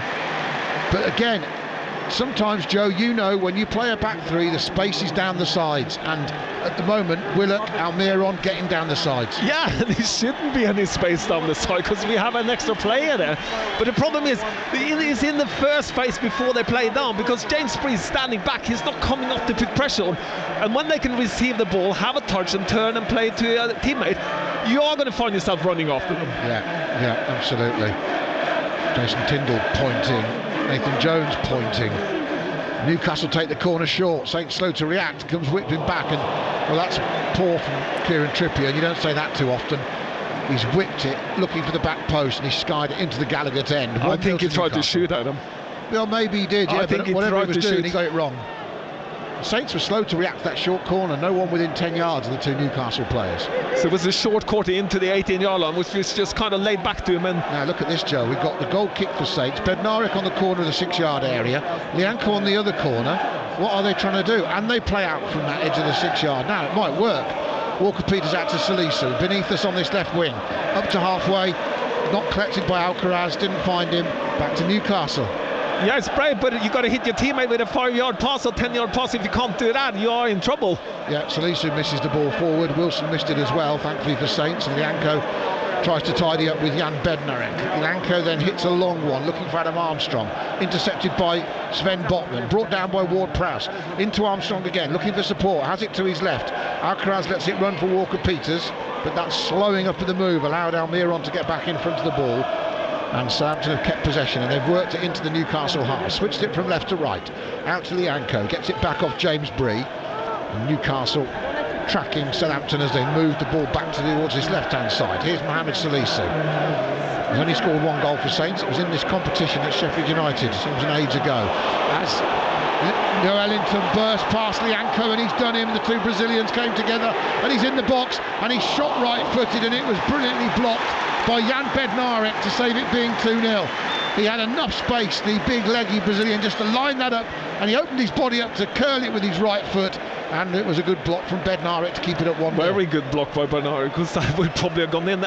Good spell by Southampton. We kept the ball for a little bit out of them. I think that's what we've been good at in the season before. It's keeping the ball, keep it ticking. But Salisu chooses to hit a long ball. You can't do that. They are massive in the back. You just got to keep it going, make them run a little bit, and then you will get into the game and stop the long balls. They've got to deal with this corner first from the left. Whipped into the near post. Bazunu came out. Not sure he got it. If he did get a touch, it's gone off his fists backwards for a corner. Certainly a defender got in there as well. The good delivery from Trippier. He's whipped it into a really dangerous area. And Bazunu came out, and it's come off him last, but rather luckily. Yeah, it was a flick. The Newcastle players on it, and he flicked it onto Bazunu's shoulder and out of play. So, what's Trippier going to come up with this time from that far side? Remember, in front of the Gaelic end, curls this one in. Good punch. Well, there wasn't a punch from Bazunu. I think Bednarek got there ahead of him again, and then that volley from Newcastle in the shape of Almiron high into the Gaelic end. It's a goal kick to Saints, who trail 1-0. 13 minutes gone. And they haven't really tested the Newcastle defence, bar that shot snap volley that was scuffed by Armstrong into Pope's arms. So Saints again almost look like they're time wasting, Joe, but they need 2 goals. Taking a short goal kick from the edge of their 6-yard area out to Lianco, and then he bangs it down the wing anyway, and Botman volleys it back. They look a bit uncomfortable when they start playing at him, I have to say. And Newcastle have got the ball back anyway, as it's dealt with by Salisu from Trippier's long ball, hit it off Almiron, goal kick Saints. But my point is, if you are putting both centre-backs again, like they are, again on the corner of the 6-yard area, right, and you kick it from the goalkeeper to them, all that happened was they gave it to Lianco, and he belted it up the pitch, and Botman swallowed it up anyway. So why not just let Bazunu do it and push everyone up the pitch? Yeah, I agree, because Newcastle is just staying up with everyone. They don't care if we got 2 up there. They can defend on the halfway line here from this goal kick, and it's a dangerous policy. I mean, there's a risk to it. It might work, but this one is going to go out of play anyway from Bazunu, and it's a throw. Well, if you look at the body language on the players, they don't look like they believe in it themselves, and that's the thing. That's what the Newcastle players are seeing. You can see that they're not comfortable in doing this. Let them do it, and that's what Newcastle players are thinking. But if you don't like doing it, don't do it. Get them up, make a decision. Bazunu, make a decision. Push your back 4 or 5 up and say, go up, I'm going to kick it. Squeeze the game and compete for the second ball off the clearance. And that's an individual decision, I think, on the pitch. That's when you are an experienced player. Do that. You just get on there. Get up. I'm sorting this out. Yeah, because when they deal with it from Lianco, clears it anyway. There's 4 on 2 at the back as this ball played forward by Longstaff, intercepted by Bednarek again, and Saints get a free kick for a foul on Ward-Prowse just over halfway on the far side, the Saints right. But Bednarek, 2 or 3 important interceptions, blocks already in this game, and that one was crucial. He's done really well in the beginning, Adam. He's been in the way, he's been standing up, playing good balls as well when he's won the ball, so nice and calm. Good start for him. And he's got a new name, of course. Nathan Jones keeps calling him Yanni B, which the Saints fans have ironically taken to, as Bazunu has to clear it again under pressure from Callum Wilson, hangs it to the far side on halfway. Byrne goes up with Bree, and no surprise, wins the header, plays it off James Bree, and out for a Newcastle throw, who lead 1-0, 2-0 on aggregate, live on the home of live sport across the south. Joe Tessam alongside me, former Saints forward, of course, in the Premier League from 1999 to 2005. Joe, any hope? At the moment, no, because we are making Newcastle a lot better than they are, and I don't think they started good tempo. Here's the ball chipped forward by Trippier. It's a beautiful ball, and Bazunu's going to just get there, and he judged it well, because he chipped it between 2 defenders for Almiron to run in behind into the box, and Bazunu came quite a long way, and thankfully he didn't hesitate, and he committed himself and got the ball. I think Almiron hesitated, Adam. I think he held back a little bit when he saw the keeper come. Oh, and he's threatening to throw out. Then he rolls it out to Bednarek in his own penalty area still. Walker-Peters comes for it. Salisu does. They press him. He clears. And only he clears as far as Trippier, who heads it forward to Wilson. Longstaff has it back. Newcastle have it again from a Saints short goal kick. Way too easily. And they're still playing the game deep inside their own half. Southampton trying to keep the ball in and clear it now. and it's out of play from Walker-Peters' clearance. And Newcastle, almost, they're being invited to play in the Saints' half, Joe, with this playing out from the back with 5 at the back, because even if they hit it long, there's only the 2 strikers against 4 defenders up there. Yeah, and we are running after. That's never a good sign. When you can see your team is running after the other team, you know you're in trouble. And we are really running after a lot here. You know, Diallo and Alcaraz cannot get on the ball. Now Alcaraz is trying to tell Nathan Jones something that he wants to change. Bednarik plays it back to Bazunu. Saints persisting with this playing out from the back, and then Bazunu this time sends it out of play on the far side, and he puts his arms and his palms out to say to everyone, you know, what do you expect me to do? They're pressing us. And so he's right to clear it, but it would be helpful if he could find a blue shirt. I have to say, I mean, it's absolutely totally wrong way of playing here now when they're 2-0 down. We are not in the game at all. Right, well, let's see if Saints can suddenly change things up. Alcaraz had a word with Nathan Jones.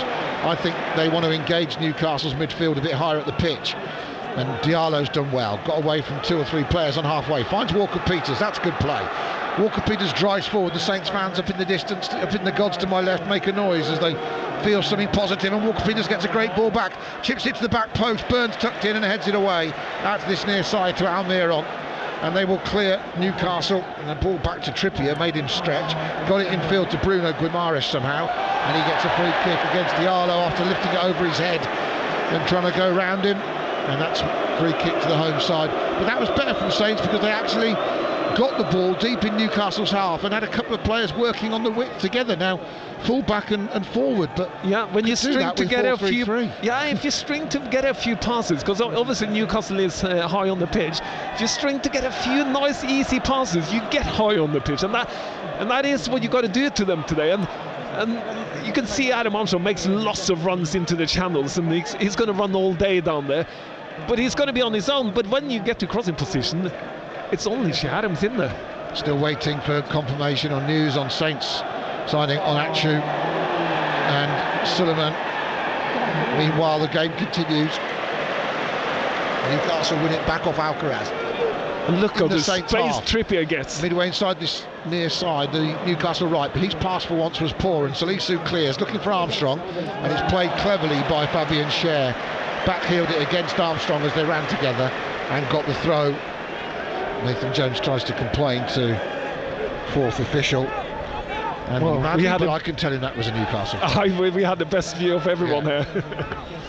I will say hit Adam Armstrong on the way out. Trippier takes it, gets it back beneath us on halfway, and Longstaff, the goal scorer, scored early in the game. It was the worst possible start for Southampton, just 4 minutes gone when Shaw Longstaff almost fluffed his shot past Gavin Bazunu. Maybe the fact that he didn't hit it sweetly actually did for the goalkeeper, who could have got a hand to it, we think. Now, nice 1-2 again from Joe Ellington and Willock can attack. Lianco comes inside, plays a reverse ball to Almiron, squares it, it's 2-0, and Longstaff does have his second. Yet again, timing his run into the box brilliantly. Sean Longstaff, he's got 2. Newcastle have 2 on the night, 3 in the semi-final, and at the moment they are cantering their way to Wembley at the end of February. It's Newcastle 2, Southampton 0. Well, I can only say welcome to the higher league for James Spree. Yeah, it's not his fault, Adam, but it's all coming down his side with Willock, and you can see they are just rolling it up down the side. It is, and Joe Linton, Willock are combining, plays it to Willock that comes down. Joe Linton makes runs inside, plays it across on the penalty spot, and Longstaff just runs it in and side-foots it easily into the target. It's a really good goal, Adam. It's a fantastic football goal. But we are making it way too easy for these players here. We're not tired, we're not tackling, we're not even close to tackling. It's a matter of not conceding more goals, Adam. Yeah, it's a great timed run from Longstaff, but again, no one tracked him into the box, and Almiron put it on a plate for him. But you're right, the danger came where the fullbacks are trying to play high. Bree was done on halfway by Joe Ellington and Willock combining, and then Willock drove down the left. Almiron, to be fair, came off the right, made a lovely run on the inside left for him. Yeah. They just opened Saints up. Yeah, they opened up Saints like I was just too easy at them, and there's brilliant movement by them. Sorry, I said Joe Linton came on the side. It was obviously Almiron that came in and crossed it. And this is the freedom I have, that when they go forward, they keep their positions until they come to the final third, and then they have the freedom to do what they like. Joe Ellington down that left-hand side actually plays it past Dan Burn by accident, but tidies up. Now Saints have got it all to do, and the first thing to do is to make a change to stop the rot. Suddenly they're pressing Newcastle, high in Newcastle's half. Little change of tactic here, they're going more positive, playing a bit higher. Diallo, 2 players around him though. Bruno and Almiron combined to get it off him. Salisu tackles Almiron short of halfway. Good challenge this time by Alcaraz. Ward-Prowse tries to find Adams, but he blasted it behind him. There was no chance for Adams or Armstrong with that ball, and unfortunately Newcastle get it back. Bruno skips it past Alcaraz cleverly. Just the first touch was beautiful to give himself half a yard, and Alcaraz then with a strong challenge and wins it back for Southampton. Left Longstaff on his backside, and Walker-Peters cuts inside. Alcaraz midway inside the Newcastle half, might find James Bree here, does, and Lianco has it on halfway. What a shock for James Bree. First game for Southampton, semi-final, second leg in front of 55,000, 2-0 down after 20 minutes. Yeah, and Joe Linton and Willock has doubled up on him on the side, which hasn't been easy for him. No, and that's the problem with the system. The midfield 3 have got to get across to help the wing backs. Yeah, the midfield. But also Lianco and Bree have got to work together. Yeah, and the midfield 3 needs to stay with the runners when they get in the box. You've got to help you, but you expect to have a back 5. You expect to have enough people to deal with it, and they haven't. They just look more comfortable with a 4 every time we see them, and I don't understand it. But there you go. And you don't at home, I know that. Now it might work brilliantly after a few more weeks, but by that stage, Joe, they could be down. It needs to work now. Saints need a remedy. I think we played it right into Newcastle's hand today, because the way Eddie Howe sets up the team is perfect for this. Bednarek screaming at his colleagues to offer him an out. The scarves are ringing around the heads of fans right around St James's Park as the players battle near halfway, and a free kick is given to Newcastle. James Ward-Prowse on Bruno, but this night will be hurting Prowsey, there's no doubt about it. That's for sure. But at the moment, it's the wave we were dreading of black and white dominating as it's played forward again to Longstaff on a hat-trick. Tried to poke it through for Wilson, and it's too much on it. Bazunu gathers it, and then Wilson stops the young Irishman throwing it out by grabbing his arm when the ref wasn't looking. Well, plan A has now gone out the window, because now he's changing the formation to a back 4, Adam. Well, I think he has to, but I think then you need to make sure the right players are on.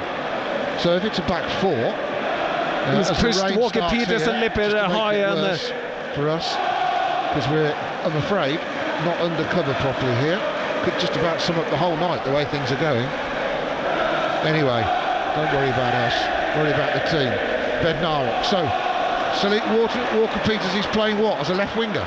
Well, it looks like it is Salisu on the left back at the moment, and James Bree is meant to be the right back on the other side, and then he's got Bednarek and Lianco in the middle, and it looks like he's playing with 1 striker and 3 in the middle and 5 right to the right. So it's 4-5-1 if you like. Well, you might as well change the players then. You might as well put Walker-Peters back at right back, to be honest, and get a winger on if you're going to do it.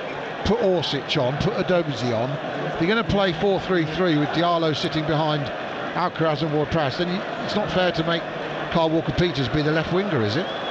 We'll see.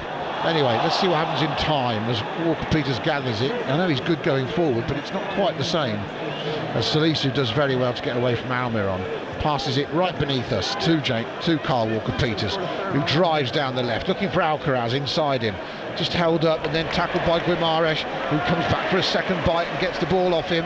Alcaraz needs to keep his cool.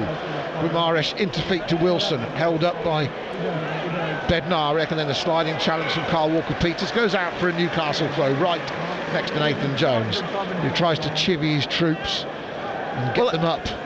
Well, the problem is Guimaraes is dominating midfield at the moment, and because the way we played, Ward-Prowse has no chance of getting close to him, which he was so good at home. Yeah. There's Fabian Schär, long ball forward, looking to get Wilson in behind 2 defenders, but should be dealt with, and he's dealt with by Lianco's header back to his keeper, and then Bazunu played it back out to Lianco, who wins a free kick and leaves Joe Ellington in a pile as the 2 Brazilians clash.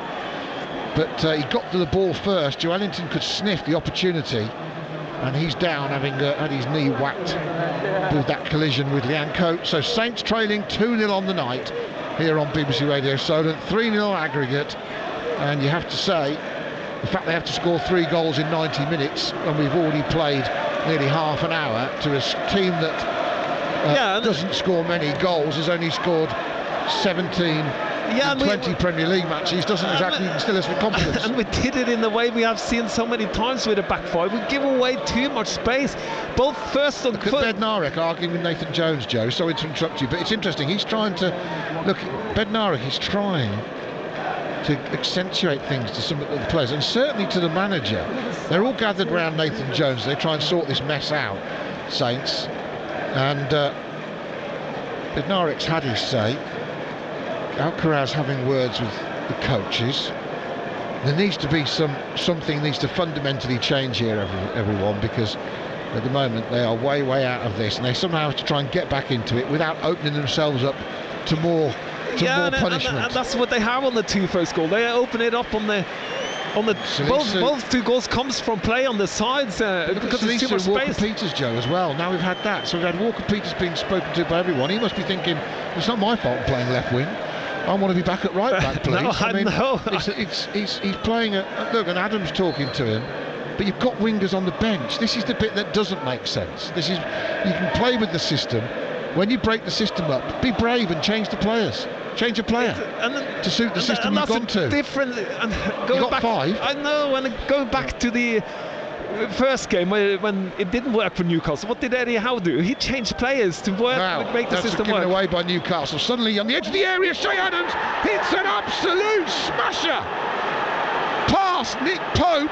It's the first goal he's conceded in nearly 10 games, and from out of nowhere Newcastle gave the ball away, and Shea Adams got a sort of goal he needed, one where he didn't have to think about it, just picked it up and lashed it past Pope, and nobody expected it. I don't think Shea Adams did, but it's Newcastle 2, Southampton 1, and there is a bit of life breathed into this tie. Where did that come from, Adam? It came from a mistake from the midfield at Newcastle. They did just misspot it. Why don't he do that more often? Turn and shoot at him. Why can't he shoot like that every time? Here's Almiron. He's got on the overlap. He's got Longstaff, who curls it into the box, goes past everybody. Adam Armstrong needs to clear it. Looks for Shea Adams, misses in. The ball will roll out by Nathan Jones here beneath us, but it is 2-1. Game on again. Game on. Hope. And Shea Adams just took advantage of a bad pass from Newcastle that went to him, and he didn't wait, he just hit it. But it might be because he's 2-0 down and he doesn't think there's any chance, that he relaxes a bit, and maybe that's what happens with some players. They think, okay, this doesn't matter anymore, so maybe now I can't just shoot. And time, he just absolutely middled it, and he smashed it low past Pope, who's forgotten what it's like to concede a goal, but he has. And that's his first goal in 10 games. It's his first goal for a while. 11th game. He's the leading scorer in the League Cup, Shea Adams. Yeah, but is the first game Pope has conceded in the 11th? It's the 11th game, games, 11th game. 10th. So he's picked it up and he's hit it from 22, 23 yards and got it perfect right past Pope as he dived to his right and inside the far corner, Shea Adams. And absolutely out of nowhere, Shea Adams' opportunism has got Saints a new lease of life with 31 minutes gone here at St James's Park on BBC Radio Solent. Saints are back in the game. We are back in the game with a thunder shot from nothing, though, from absolutely, but that's the chances you have to take. But then you got to be more solid in the back, and we have changed into the back post, and let's see how that turns out now, Adam, because okay, we still need 2 goals to win this, but we need 2 to draw, don't we? 2 more. Yeah. That's the problem. Salisu heads the ball clear. Bednarek gets there ahead of Callum Wilson and nods it out for a Newcastle goal. But it's amazing how much the noise went down in this place when Adams smashed it past Pope, because they just haven't conceded for so long, Newcastle. I don't think anyone thought they could. But it's a great strike from Shea Adams, and it's given Saints a new lease of life. And So what we changed it to is put Ward-Prowse on Gumi area. So we're playing with Alcaraz and Diallo on their own in front of the back four, and Walker-Peters is kind of a left wing, and Adam Armstrong is the other right wing on the pitch. And I think that is a lot better. I think we can put more pressure and stop them from getting forward. I still think if you're playing Walker-Peters as a left winger. Yeah, but it's a better formation. We are. But is he the best left winger? That's my point. That's all I'm saying. Why not put a left winger on if you're going to play it?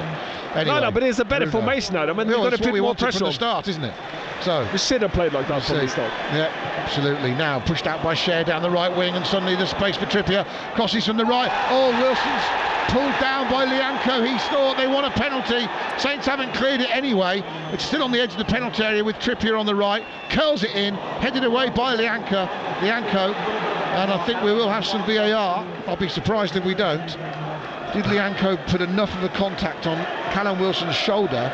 That is going to go to VAR. That is a bad decision by Lianco. I don't know if he's going to get away from this, Adam. We'll see. Almiron has it down the right wing. Cleverly chips it further down the wing for Longstaff. He's back heels. He tries to keep it in. Only finds Salisu, who's back by his own corner flag to our right here, down on this Saints left-hand side. So Newcastle have it back. Salisu gets another chance to clear, this time with his head, finds Ward-Prowse to Diallo.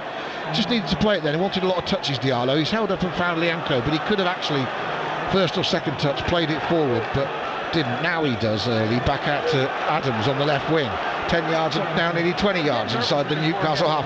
Good ball to Adam Armstrong, pushed wide by the attentions of Sven Botman. Support from Carl Walker-Peters on this left, chips it onto the chest of Shea Adams. He's watched by Bruno Guimaraes of all players, and the Saints keep the ball. And now Salisu has it behind Adams. Heel cross towards the back post. And, there's a slip there from James Bree, who tried to get up and then blocks the clearance, but it's a goal kick to Newcastle, who lead 2-1 on the night, 3-1 on aggregate, but Saints have scored, and they sort of just given Newcastle something to think about, which is what we wanted. And this time they've scored, of course, having gone to a 4 at the back. Yeah, and it happened straight away, Adam. I think we're getting a look now, Joe. The ball's gone out of play. There's a monitor to our left here. I'm getting a look. I can see it better than you. Wilson goes down very easily, but Lianco's taking a risk by having his arm on his shoulder. Referee Paul Tierney waiting to have a look. There's Carl Walker-Peters down injured. It's 2-1 Newcastle, and they are still firmly in the driving seat. Remember, Southampton need 2 more goals before 90 minutes to even take this to extra time.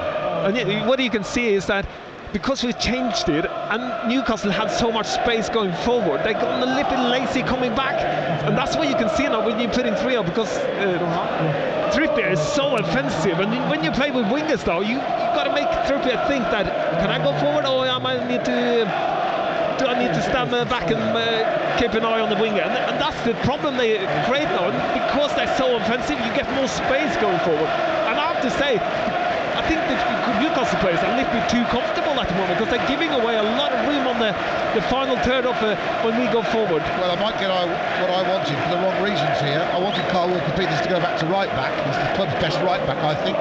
He could be back there, but now he's been on the left wing, and now he's injured, and Saints might put a left winger on to replace him. By the way, Bournemouth have completed the signing of the Ukrainian centre-half Sabani, so they have another player, Bournemouth, this evening on transfer deadline night. Still no confirmed news on Sulemana and Onuchu, so we're waiting for that here on BBC Radio. So I've got some messages in, I'm waiting for answers. I haven't got any yet. This is good news though, not good news for seeing Walker-Peters get off the pitch, but getting an offensive play in, and I think defending higher up. Tell everyone who it is then. Yeah, well I want that, because you can defend by being attacking wise, and I think that is a much better way. No, I was joking. I meant tell everyone who the substitution is. You said Walker-Peters is off. You didn't say who come on. Dorsey came on. Thank you very much. Sorry. You're in charge of subs. I'm sorry, Dorsey come on, so it's a offensive change with putting him on the left wing, and that means more business. That means more attacking business. Yeah, of course. Now Newcastle have got that space down the left again, and they can play into the box, and it hits the heels of Bednarek. Wilson will try and get the ball and keep it in. It comes off a Saints player, and it goes out for a corner to Newcastle. So a Dozy on for Walker-Peters, on ahead of Orsic again, which on form might be a fair shout, but just goes to show Saints might get lucky. Walker-Peters' bad luck might have actually balanced up the system a bit better with the winger coming on to the wing rather than the fullback, who could, frankly, you put James Bree into a cauldron like this on his debut, you're 2-0 down, you then bring Walker-Peters to left wing. Well, you just say to James Bree, look, tried it hasn't worked, let's put Carl Walker-Peters back there in a back four and put a winger on anyway. Right, corner to Newcastle on the left, whipped in right-footed, heads go up, still not dealt with, and then Bazunu catches it above his head, and the danger is over. As Adam Armstrong tries to offer the young Irishman an option, and Bruno made sure he couldn't deliver it, but then a good early ball has set Shea Adams away. Armstrong hanging off Burns' shoulder on the back post. Adams cuts in, thinks about the shot, skip past 2 or 3, and then he's run out of steam.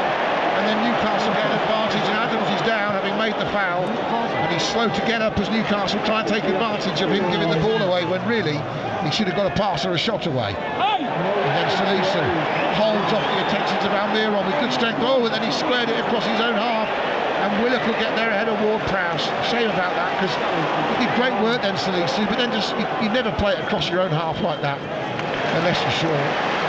Newcastle have it back in Saints' half on this right-hand side. What a cut tie. Now, thanks to Shea Adams' cracking strike. Almiron chips it back to Trippier, sends it down the wing, looking for Longstaff. Salisu will clear. Everyone a bit slow to react. Everyone thinking it's going to go out, I think, and of course it hasn't. And then the long clearance as Adams flattens Almiron. Pope has to clear it on the volley, out of his box under pressure. It's high up near the halfway line. Alcaraz and Bruno Guimaraes challenge each other as Argentina takes on Brazil, and then it's the Paraguayan who gets control back to Newcastle. Sean Longstaff, the hometown goal hero of the night, lets it go past his foot, loses concentration. It's a Southampton throw. Yeah, and I think as Newcastle because they were 2-0 up, they thought it was too easy. That's easy to do in a football game, to drop your levels, and they certainly have dropped the levels the last 5 or 6 minutes. They made a lot of mistakes out of them.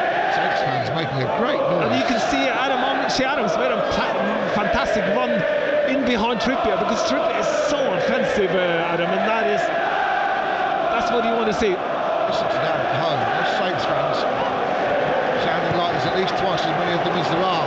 Long ball down the right, it's clever, great run from Wilson, right hand edge of the box, squares it across into the 6-yard area, intercepted by Lianco, who then fizzes it out to Salisu beneath us. Almiron stops his progress. Salisu goes back to Bednarek, heavy first touch, put himself under pressure, and then just smashes it into the stand. And Saints just need to just stay calm on the ball, especially in their own. Yeah, but we sorted out problem number 1, defending. We sorted out with a back four. We look like a defending team now. That's problem number 1 sorted. Now can we take advantage of the offensive Newcastle we're playing against? Now that's a good play from Diallo to Alcaraz, midway inside his own half. Back to Lianco, looks up, 15 yards outside his own territory, sends a long ball for Adam Armstrong, chasing, but Pope will come off his line and gathers that.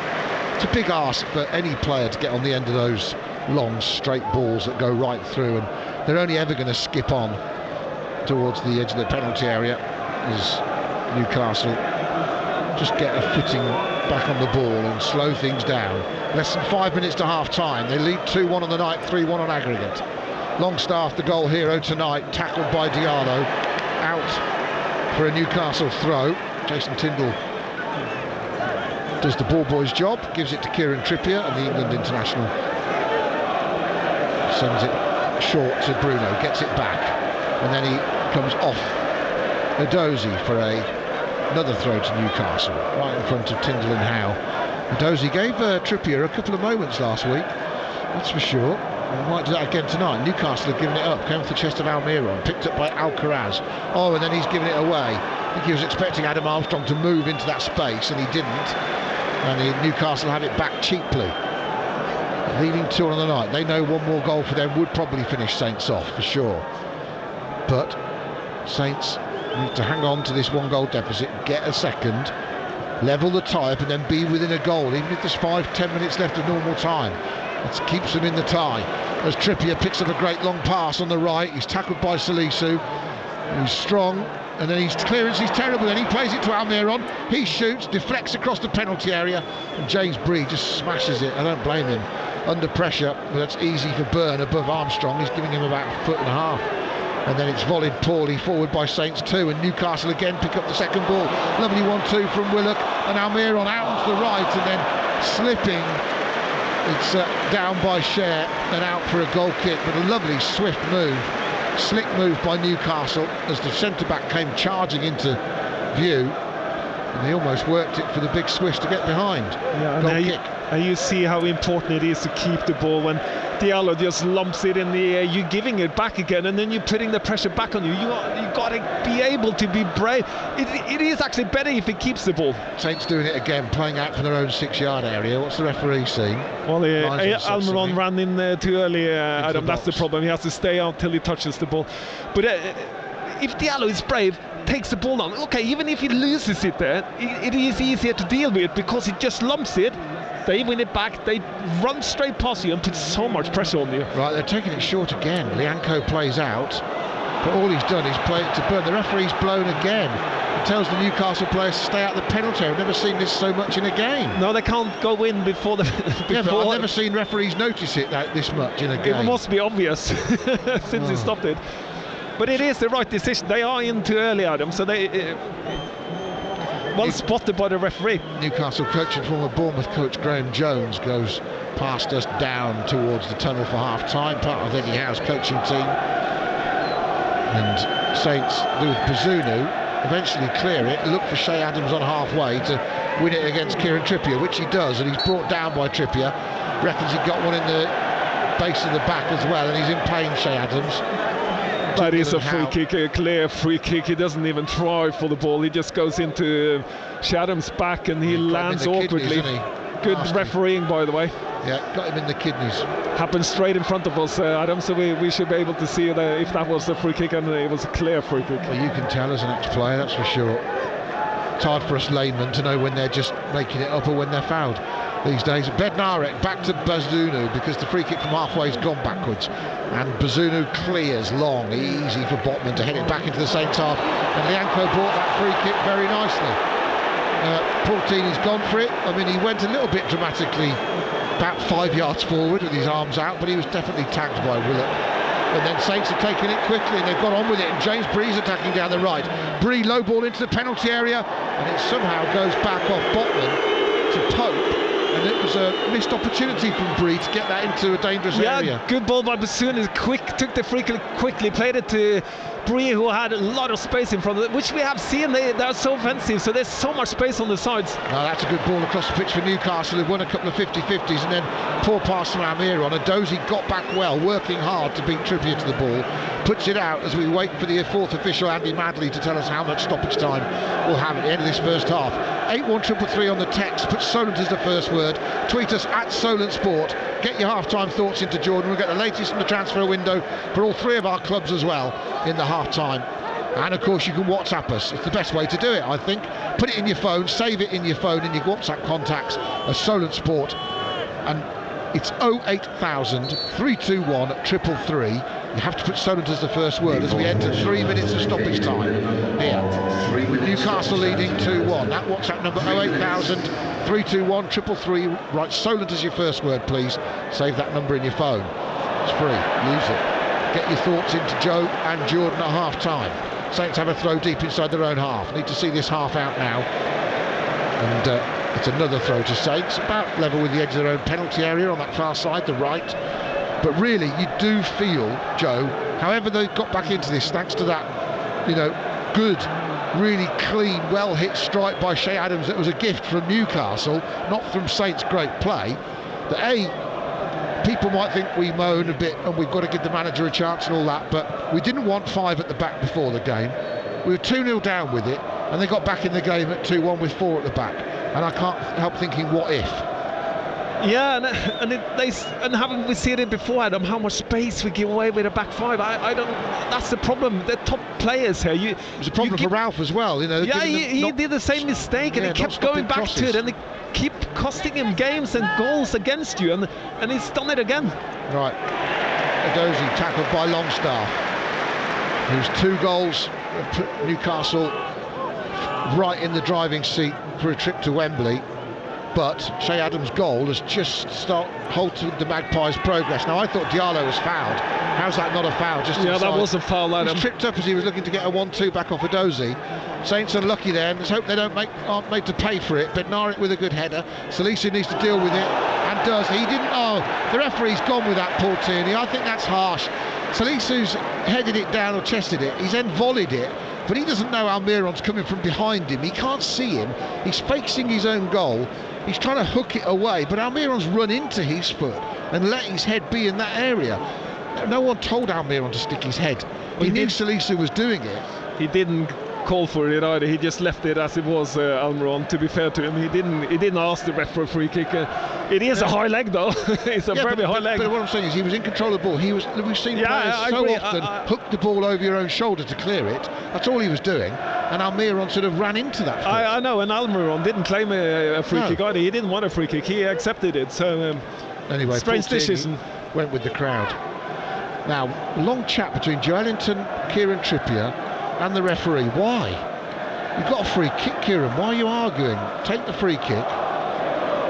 And the referee's put his shaving foam down right on the edge of the penalty area from Adam Armstrong. So Trippier has this free kick. Paul Tierney runs across the pitch. All the players, bar a couple, are lined up along the edge of the penalty area.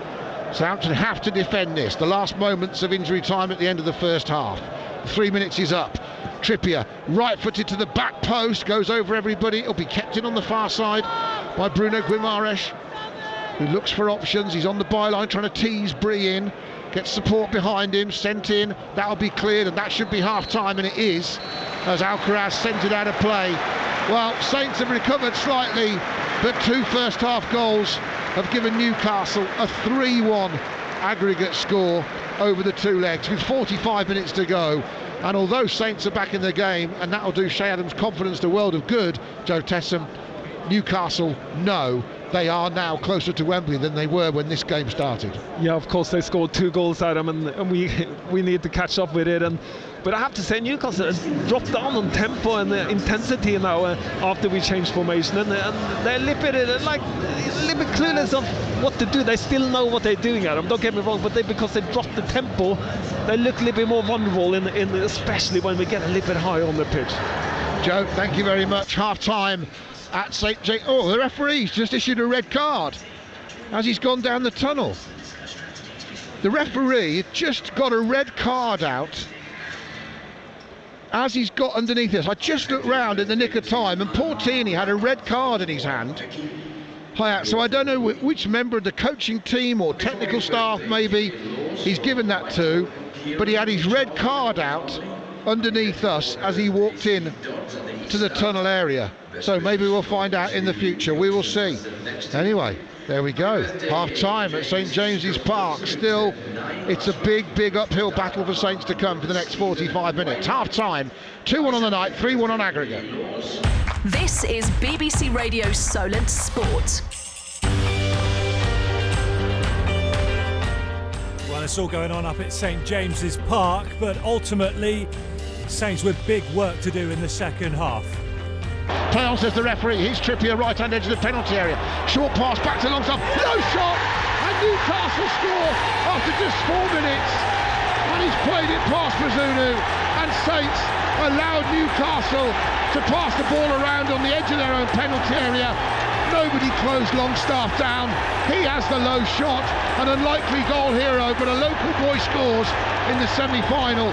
And after less than 5 minutes, Newcastle fully in the driving seat. Newcastle 1, Southampton 0, 2-0 on aggregate. Now, nice 1-2 again from Joe Ellington and Willock can attack. Lianco comes inside, plays a reverse ball to Almiron, squares it, it's 2-0, and Longstaff does have his second. Yet again, timing his run into the box brilliantly. Sean Longstaff, he's got 2. Newcastle have 2 on the night, 3 in the semi-final, and at the moment they are cantering their way to Wembley at the end of February. It's Newcastle 2, Southampton 0. Given away by Newcastle. Suddenly on the edge of the area, Shea Adams hits an absolute smasher past Nick Pope, It's the first goal he's conceded in nearly 10 games. And from out of nowhere, Newcastle gave the ball away, and Shea Adams got a sort of goal he needed. One where he didn't have to think about it. Just picked it up and lashed it past Pope, and nobody expected it. I don't think Shea Adams did. But it's Newcastle 2, Southampton 1, and there is a bit of life breathed into this time. Maybe. Still a lot to do though for Southampton. Have they left themselves too much? Saints fans not happy with the tactics, not happy with the team selection ahead of the game. Absolute shambles, says Bob on @Solent Sport. Losing as soon as we started with that poor formation and players out of position, says Alan Clouds. Thank you for your messages. Keep them coming in.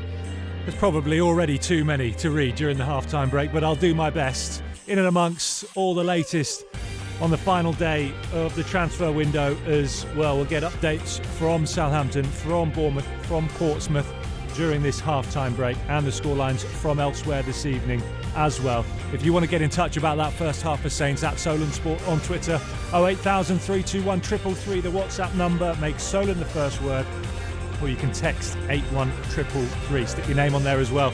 Don't forget, text messages are charged at your standard network rate. This is the home of live sport across the south. BBC Radio Solent Sport. BBC Music introducing Solent with Steph Newenhouse. I just want to thank BBC Solent for inviting me today. It's such an honour to play for you, and I hope you've enjoyed it. Yeah, you've played pretty much everything I've done, I think. Yeah, you literally have. Yeah, no, so huge support. So thank you very much for all your encouragement and sharing my noodles. Honestly, it's been amazing. I would say to people that BBC Introducing has been a mainstay in the journey of this band really since the first day. BBC Music introducing Solent. Saturday night, 8 o'clock. And available anytime on BBC Sounds. The sound of the South. Jordan Clark. BBC Radio Solent Sport.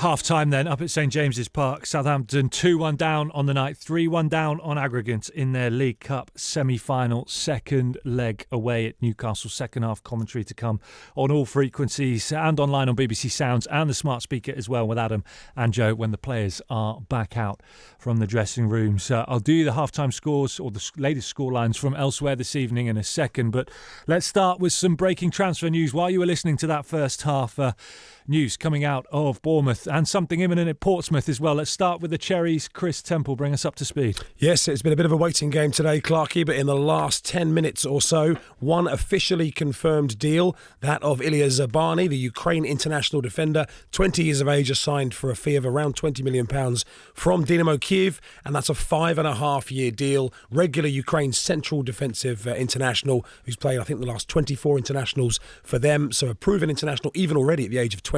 Very, very highly rated. That one officially confirmed. And we can also tell you the deal for Hamid Traore, the Ivory Coast attacker from Sassuolo. That one is also done. I've been told very reliably that one is fully complete. Medical passed, everything signed. We're just waiting for the official announcement on that one, which will be sometime imminently. I think they're just tying up the Italian end of that one as well. So, that one is done as well. So one official, one is 95% there, just waiting for the clubs to put it out. Zabani and Traore that we've been waiting for. Still no further information on this mystery player, Clarkie. I might be sending everybody down the river here to get them to keep listening to us for the next 2 hours. But as far as we've heard, there's still one other name that we don't know the name that the club have been working on. Potentially one more. But that makes it 6 in already for the Cherries. Zabani, they're looking pretty stacked at centre-back now. And as you say, very highly rated. You've got to think he's coming straight into that side.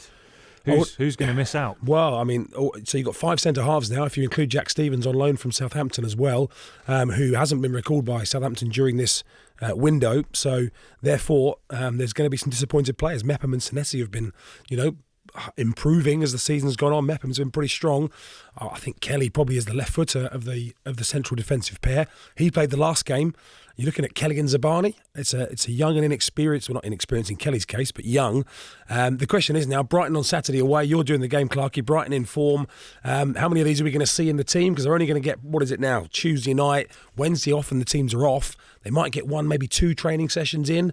A lot of different languages being spoken. How much can the Cherries achieve in 2 training sessions? So how many we see of these? We won't see Randolph. I think we can safely say that. Rutaro we probably almost certainly will. Semenyo's probably are likely with Solanke injured. Whether we see Vigna, Zabani, Traore and maybe one other remains to be seen. But good news to the Jerrys. One we've been waiting for all day. Officially done. Hamed Traore deal also done. Just waiting for the announcement. And just finally, on this mystery player, we're putting the pieces together slowly. We think maybe a midfielder. If we're That's only a guess. That's only a guess. Maybe a loan. Yeah, I think possibly a domestic loan midfielder is sort of the sort of pointers that we're slightly guessing here, but I don't think the Cherries are completely done unless somebody tells me in the next, in the near future that they are done. So keep an eye on our Twitter at Solent Sport even during the game because we'll be updating. The other one development we're waiting for is Siriki Dembele, whether that loan to Auxerre gets done as well, but he's the most likely to leave. Maybe still more to come. I believe what Andrew Moon says is don't go to bed when you get a situation like that. Let's bring him in, our Pompey commentator. Something close, Andy. Yeah, and I'm sure it's going to be Paddy Lane coming out, I would think, fairly shortly. I imagine the delay has been the Pompey media team putting together some kind of Beatles montage with the song being used in there somewhere. That's the only reason I can think it's been taken so long. What's interesting is there's still 2 hours of the window left, but it might be time to go to bed after that because Giovanni Brown, you may have seen, tweeted a reference to Wolf of Wall Street, which my only translation could be linked to the scene where the character played by Leonardo DiCaprio stands in front of everyone and says, I'm not leaving, which would suggest perhaps that's the case. Now, that signing takes Pompey up to 22 senior players, but you don't necessarily have to include Jayden Reed in your squad because he's possibly not going to be fit for the rest of the season. We'll have to wait and see. But if he was to be fit and you wanted to play him, you'd have to move anyone out to bring anyone in. We know that Lincoln want Rico Hackett. Pompey had initially said that deal could happen. As things stand, though, Giovanni Brown's not coming to Pompey and Rico Hackett is not going to Lincoln. Paddy Lane will arrive, and that might be it for Pompey. And just remind us, Paddy Lane, what are they getting in a player from him? Well, they're getting a player who was one of the most exciting young players in League One last season, played on the right but a left-footed an inverted winger, one of the top young players in the division, but he struggled a bit this year, hasn't really been a regular, so really you're looking probably at someone for the future. The fact that figures of £2 million are being quoted, obviously Pompey won't have paid anywhere near that for him last summer, just shows how highly rated he was by some people, but Paddy Lane confirmed he has arrived at Portsmouth. While that is all done, that's gone through. We'll just try and find out if there's anything else. They're getting an exciting young player, but they're getting, as they talk about the Isles, they want to sign young players that they can improve and potentially sell on.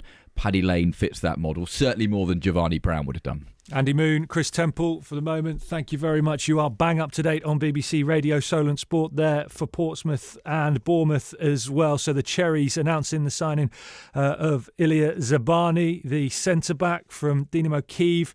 And in the last couple of moments there, Paddy Lane arriving at Portsmouth from Fleetwood, the young, exciting, attacking player and prospect.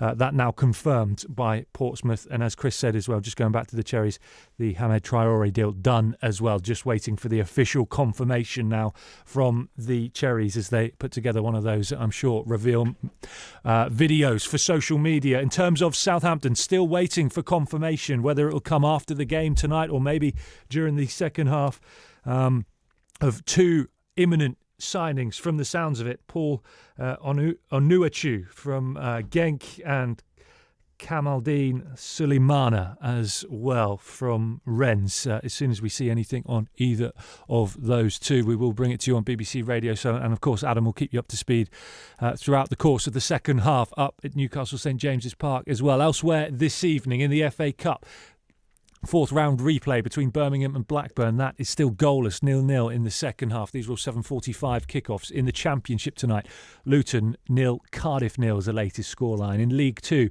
Colchester 2, Barrow 0. It's 1-1 between Crewe and Stockport. And Salford have a 1-0 lead over Walsall in the National League. Eastleigh are a goal down at home to Barnet. And in National League South, Weymouth 2-0 up on Hampton and Richmond. What a result that would be for the Terrors in that big game down at the bottom end of the table. Remember, Weymouth still second bottom going into tonight. Hampton and Richmond just outside the relegation zone. Havant and Waterlooville are goalless away at Taunton in the second half of that one as well. And there are a couple of Southern League fixtures as well tonight. Gosport Borough 1-0 up away at Salisbury. Abdoulaye Baggy with the goal for Mark Molesley's side. And Sholing, the league leaders in Division 1 of the Southern League, are 1-0 up at home to Cinderford. Marvin McLean with the goal for Sholing this evening. That's your latest scorelines. Taking place this evening, we'll be heading back to St James's Park shortly on BBC Radio Solent Sport. Some of your messages, Saints fans. Southampton playing a back five hasn't worked all season, says Johnny Lionheart. It didn't work last season. This is tactically beyond naive. So embarrassing. A lot of frustrated Saints fans getting in touch this evening about the tactics, about the formation being deployed by Nathan Jones, with Southampton going 2-0 down away at Newcastle in the second leg of their League Cup semi-final. Of course, we're already a goal down on aggregate. Shea Adams has got one back with that brilliant long-range strike. That's going to give him a real boost of confidence as well. This message coming in on WhatsApp from Kevin Marchwood says, has Nathan Jones any idea what he's doing with this team choice? Perot, a natural experienced left-back, should be in with Walker-Peters, an experienced right-back at this level, rather than one of his lads with no experience at Premier League level, let alone a semi-final at St James's Park.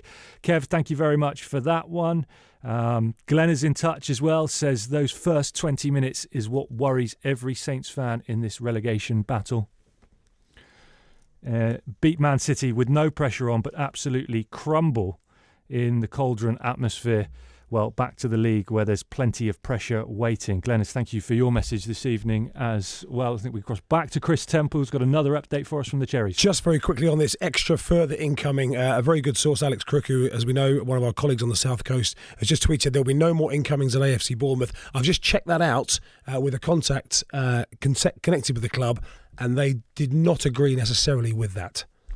So, that mystery could still be on. Could still Door be on. not closed and locked yet at the Vitality. There you go. Players just about coming back out at St James's Park. Keep up to date with the latest transfer news on @Solent Sport during the second half. @Chris Temple on Twitter. @Mr Andrew Moon as well. But let's get you back up to Newcastle now. Saints 3-1 down on aggregate. 2-1 on the night. 45 minutes to come.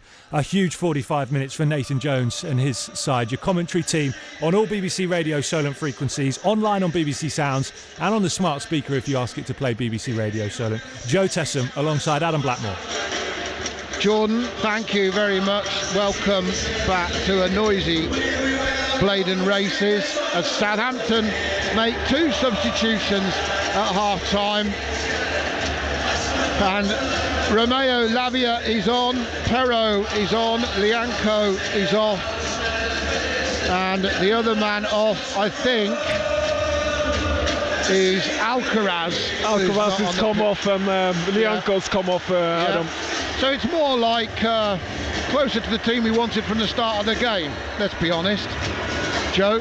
And it looks like Perot at left back, Salisu, Bednarek, Bree.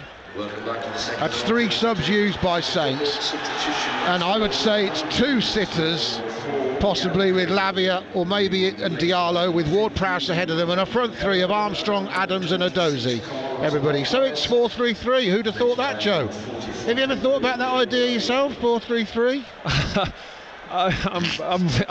We talked about this on the way up. I'm trying not to be sarcastic, but we've seen it over and over again, and we said it before the game. If they come out in a five, we'll be gutted. If they came out in a five, we go down to the press room at half-time, everybody, and these are not Southampton fans or people, but the press people saying to me and Joe, your lot were all over the shop in the first 20 minutes. And we were, because we can't play a back five. I don't know who's going to tell him. How can he not see it himself? I'm amazed that you can't see it. We are absolutely played off the park. And it happens over and over again in the back four. But now we are in the back four, and we have got three in midfield and three up front, and that's going to look better for us.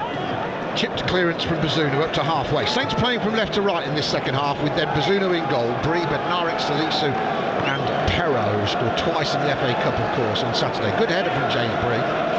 By the way, I don't think James Bree's been the problem. I think it's the system that was the problem, Joe, as much as I don't think Bree's did anything wrong, really. I agree. He got skinned a bit in the first half, but that's because of the system, I think, and the lack of help I in agree, front of him. but then you got to be grown up and take responsibility for your job, and then that's when you show your experience coming forward and going into people Wilson and putting pressure on. To turn away from Bednarek, and then he played the ball to Perrault, who also, I have to say this, it's not something I usually notice, but when Bednarek went into Wilson and he threatened to turn him, Perrault tucked in from that left wing position, left full-back position, brilliantly to make the extra man and pick up the loose ball, and Saints send it back to Nick Pope, who gathers it right on the edge of his penalty area, and it is 2-1 to Newcastle into the second minute of the second half, everybody, of the second leg. Second minute of the second half of the second leg, and Saints need a second goal, and they need it before Newcastle get a third, that's for sure, Joe Tesson. Yeah, we look more like a football team now. You can see the players suddenly just so much more comfortable straight away, and that's the amazing bit with this, Adam. How much it changes and how much system sets games up. Saints take the throw in. Newcastle thought it was theirs. Bree will drive and then he'll cross from the right, looking at the Dozy, and a touch from Trippier's head just took it away from the young Saints winger, but he's kept it in on the far side, working with Perrault midway inside the Newcastle half. Saints attacking the Gallagher end. One thing I haven't followed up with you all at home is that it was the Saints coach Alan Sheehan, we believe, who was sent off at half-time. I saw the red card come out from Paul Tierney, and I'm told downstairs it was Alan Sheehan, the Saints coach, who got that red card. Saints trailing 2-1. Hard to argue, though. Don't know what he was arguing about, but when Newcastle were 2-0 up, they deserved to be 2-0 up. There was nothing wrong with the goals, so why get yourself sent off? Frustration, maybe. Newcastle win the ball back on halfway. Tackle from Trippier on a Dozy, and that ball infield, dangerous. And in the end, Botman just did the right thing to let it run to Byrne, and he cleared. But Saints are better now, Joe Tesson. They're getting closer to the ball when Newcastle have it. They look more like themselves. Yeah, and we're stopping the problem before it becomes a problem. We're stopping it on the Newcastle's half, which is much better. And then they have to work harder to get forward.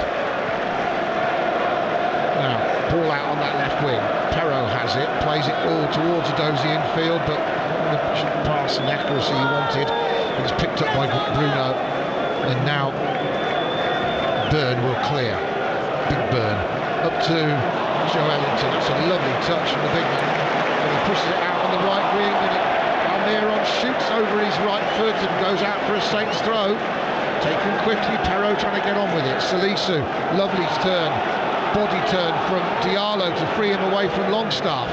Saints looking more confident. James Bree down the right, driving. Willock gets back. Bree tries to stop it inside him. Willock holds, does enough. Bree's kept the ball low. Gets support from Lavia behind him on this right-hand side, working with the captain. Then Lavia into Diallo, and the Belgian and Frenchman combine, and Lavia has it again. Now he can face forwards. Ward-Prowse out to Bree. Chips it down the right.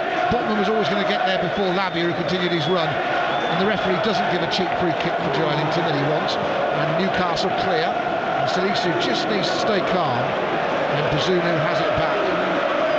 And Saints have started the second half much better, it's safe to say, than they started the first.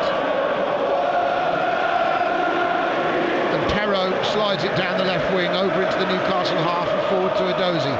Into Adams, holds it up, gets support behind him from Perrault. Now Diallo, infield to Ward-Prowse, taking up nice little pockets he is now, Joe, in this new formation, in front of Guimaraes and behind Willock and Longstaff. And then a lovely 1-2, and Perrault's driving down the left, pulls it back towards Adams, and a final ball just let him down. But Newcastle's clearance is poor, and it's come off the flag post, and the referee says it's gone for a goal kick. 5 minutes gone in the second half. It's 2-1 to Newcastle, but Southampton starting the half way the better side. Yeah, and we're defending by being offensive, and the other thing we picked up, we can play football at them because we're in better positions, and even James Bree looks more comfortable now, Adam, with playing on the right back compared to what he did first half when he was in the back five. So we are finding positions, and the confidence in the players has changed totally. There's a big discussion going on between Nathan Jones and two of his coaches beneath us, Chris Cohen, I think Ruben Sellers as well down there, as Wilson gets the ball. Was he dragged back? He was. Salisu might get a card here. Let's have a look. Paul Tierney, is he lining up the shaving cream or the yellow card out of his pocket? his innocence to Salisu, but he just drags Wilson back. And Wilson was actually got the wrong side of him, was going to head towards the D, facing the goal. Didn't get booked. It was a good foul to give away, but it has given Trippier possibly a great free kick opportunity. And he is a good free kick taker. This is good distance for him. He's one of those like Ward-Prowse. He can ping them in, Adam. So this is dangerous area. Yeah, his favourite, that's for sure. Kieran Trippier standing alongside a far bigger figure of started positive. Let's hope that we can continue this. But unfortunately, I think if the Trippier puts it in now, then definitely the game is gone out of mind. It will be a long way. It's already a long way back. Let's have a look who else is over this ball. Trippier's one of them. I can't quite. I know this sounds silly, everyone, but I can't see the number on the other player's back. But I think it's Fabian Schär who's over it. Right, Schär, that's over there. Yeah. As the rain starts coming down again here at St James's Park. 7 minutes in the second half. Schär hits it straight into the Saints wall that was lined up in the D, and it goes out on the far side from Newcastle throw. Midway inside the Southampton half, on that far side. The home side playing from right to left in this second half. And Saints trailing 2-1 on the night, 3-1 on aggregate still.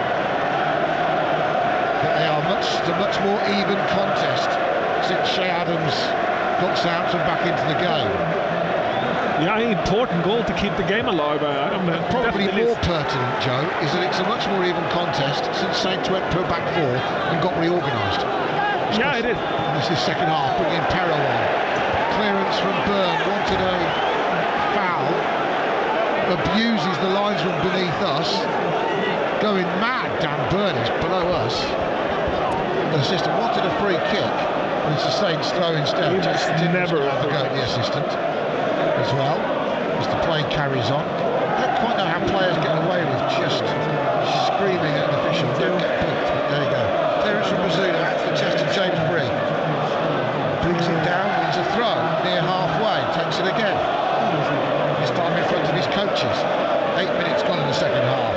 Still K. Sarrar singing out around St James's Park from the Newcastle faithful.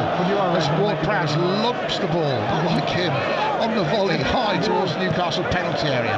Meat and drink for Botman, who heads it away. It's a Saints throw, but they've made 10 yards. And then Ward-Prowse cleverly got in for the throw. Adams tries to get it back to him. The headed clearance isn't the best, but Bruno gets it. Well, that hits his arm as he controlled it, but he clears the volley. Salisu then challenges with Ward-Prowse, and Bruno wins a chip free kick against the Saints captain, which 14, he does buy those quite well, the referee.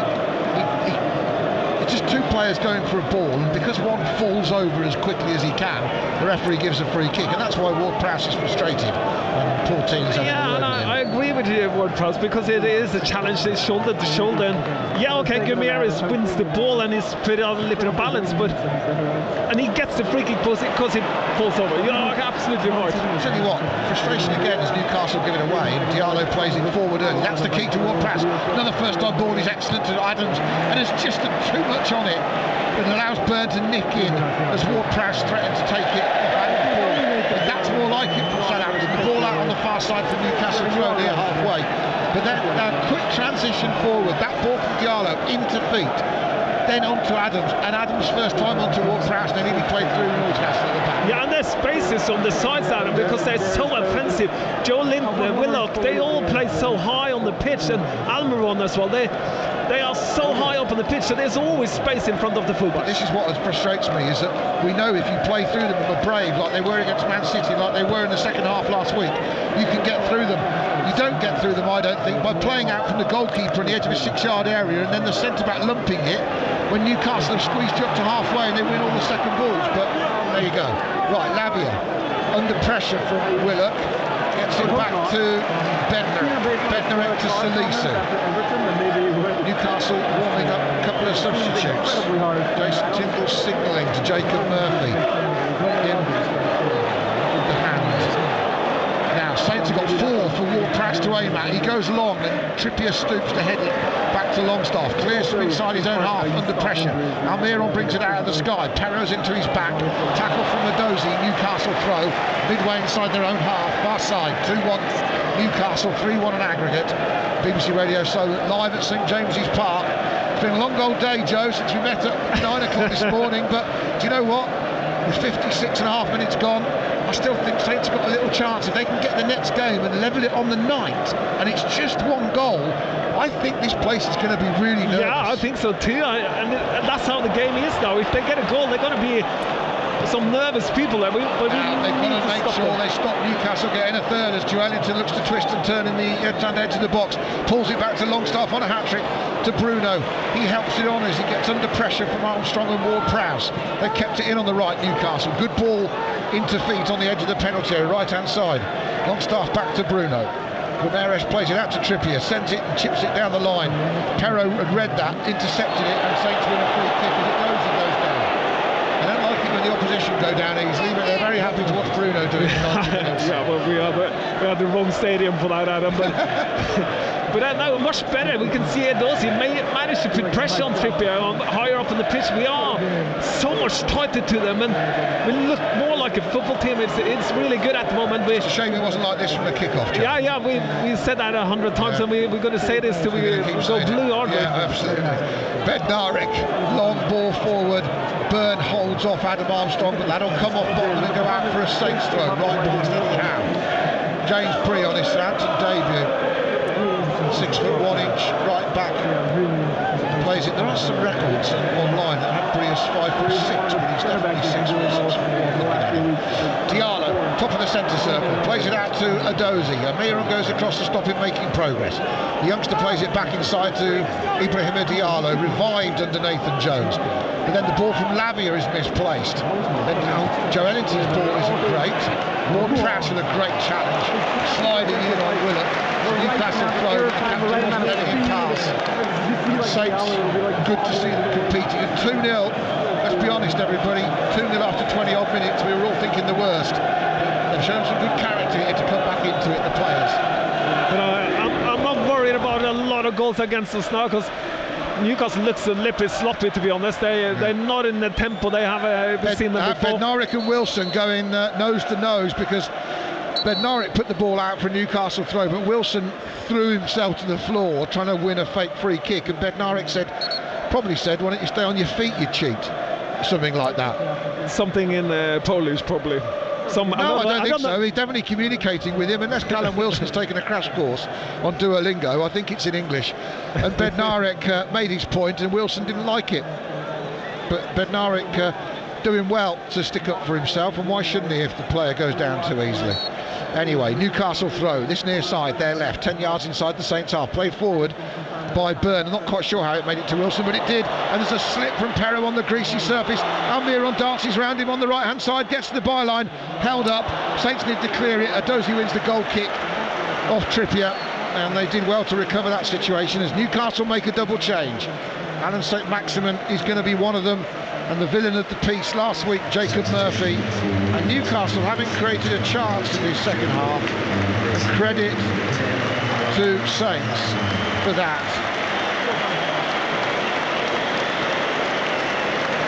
So you're going to actually see 3 changes. Yeah, Wilson's coming off as well, Adam. I've got to help you here. Wilson, Willock coming off. Yeah, and we're waiting for the next one. There's no more W's, I don't think. And the next, the other one coming off. It's Almiron. Isak is coming on. Almiron coming on. So St Maximin is coming on.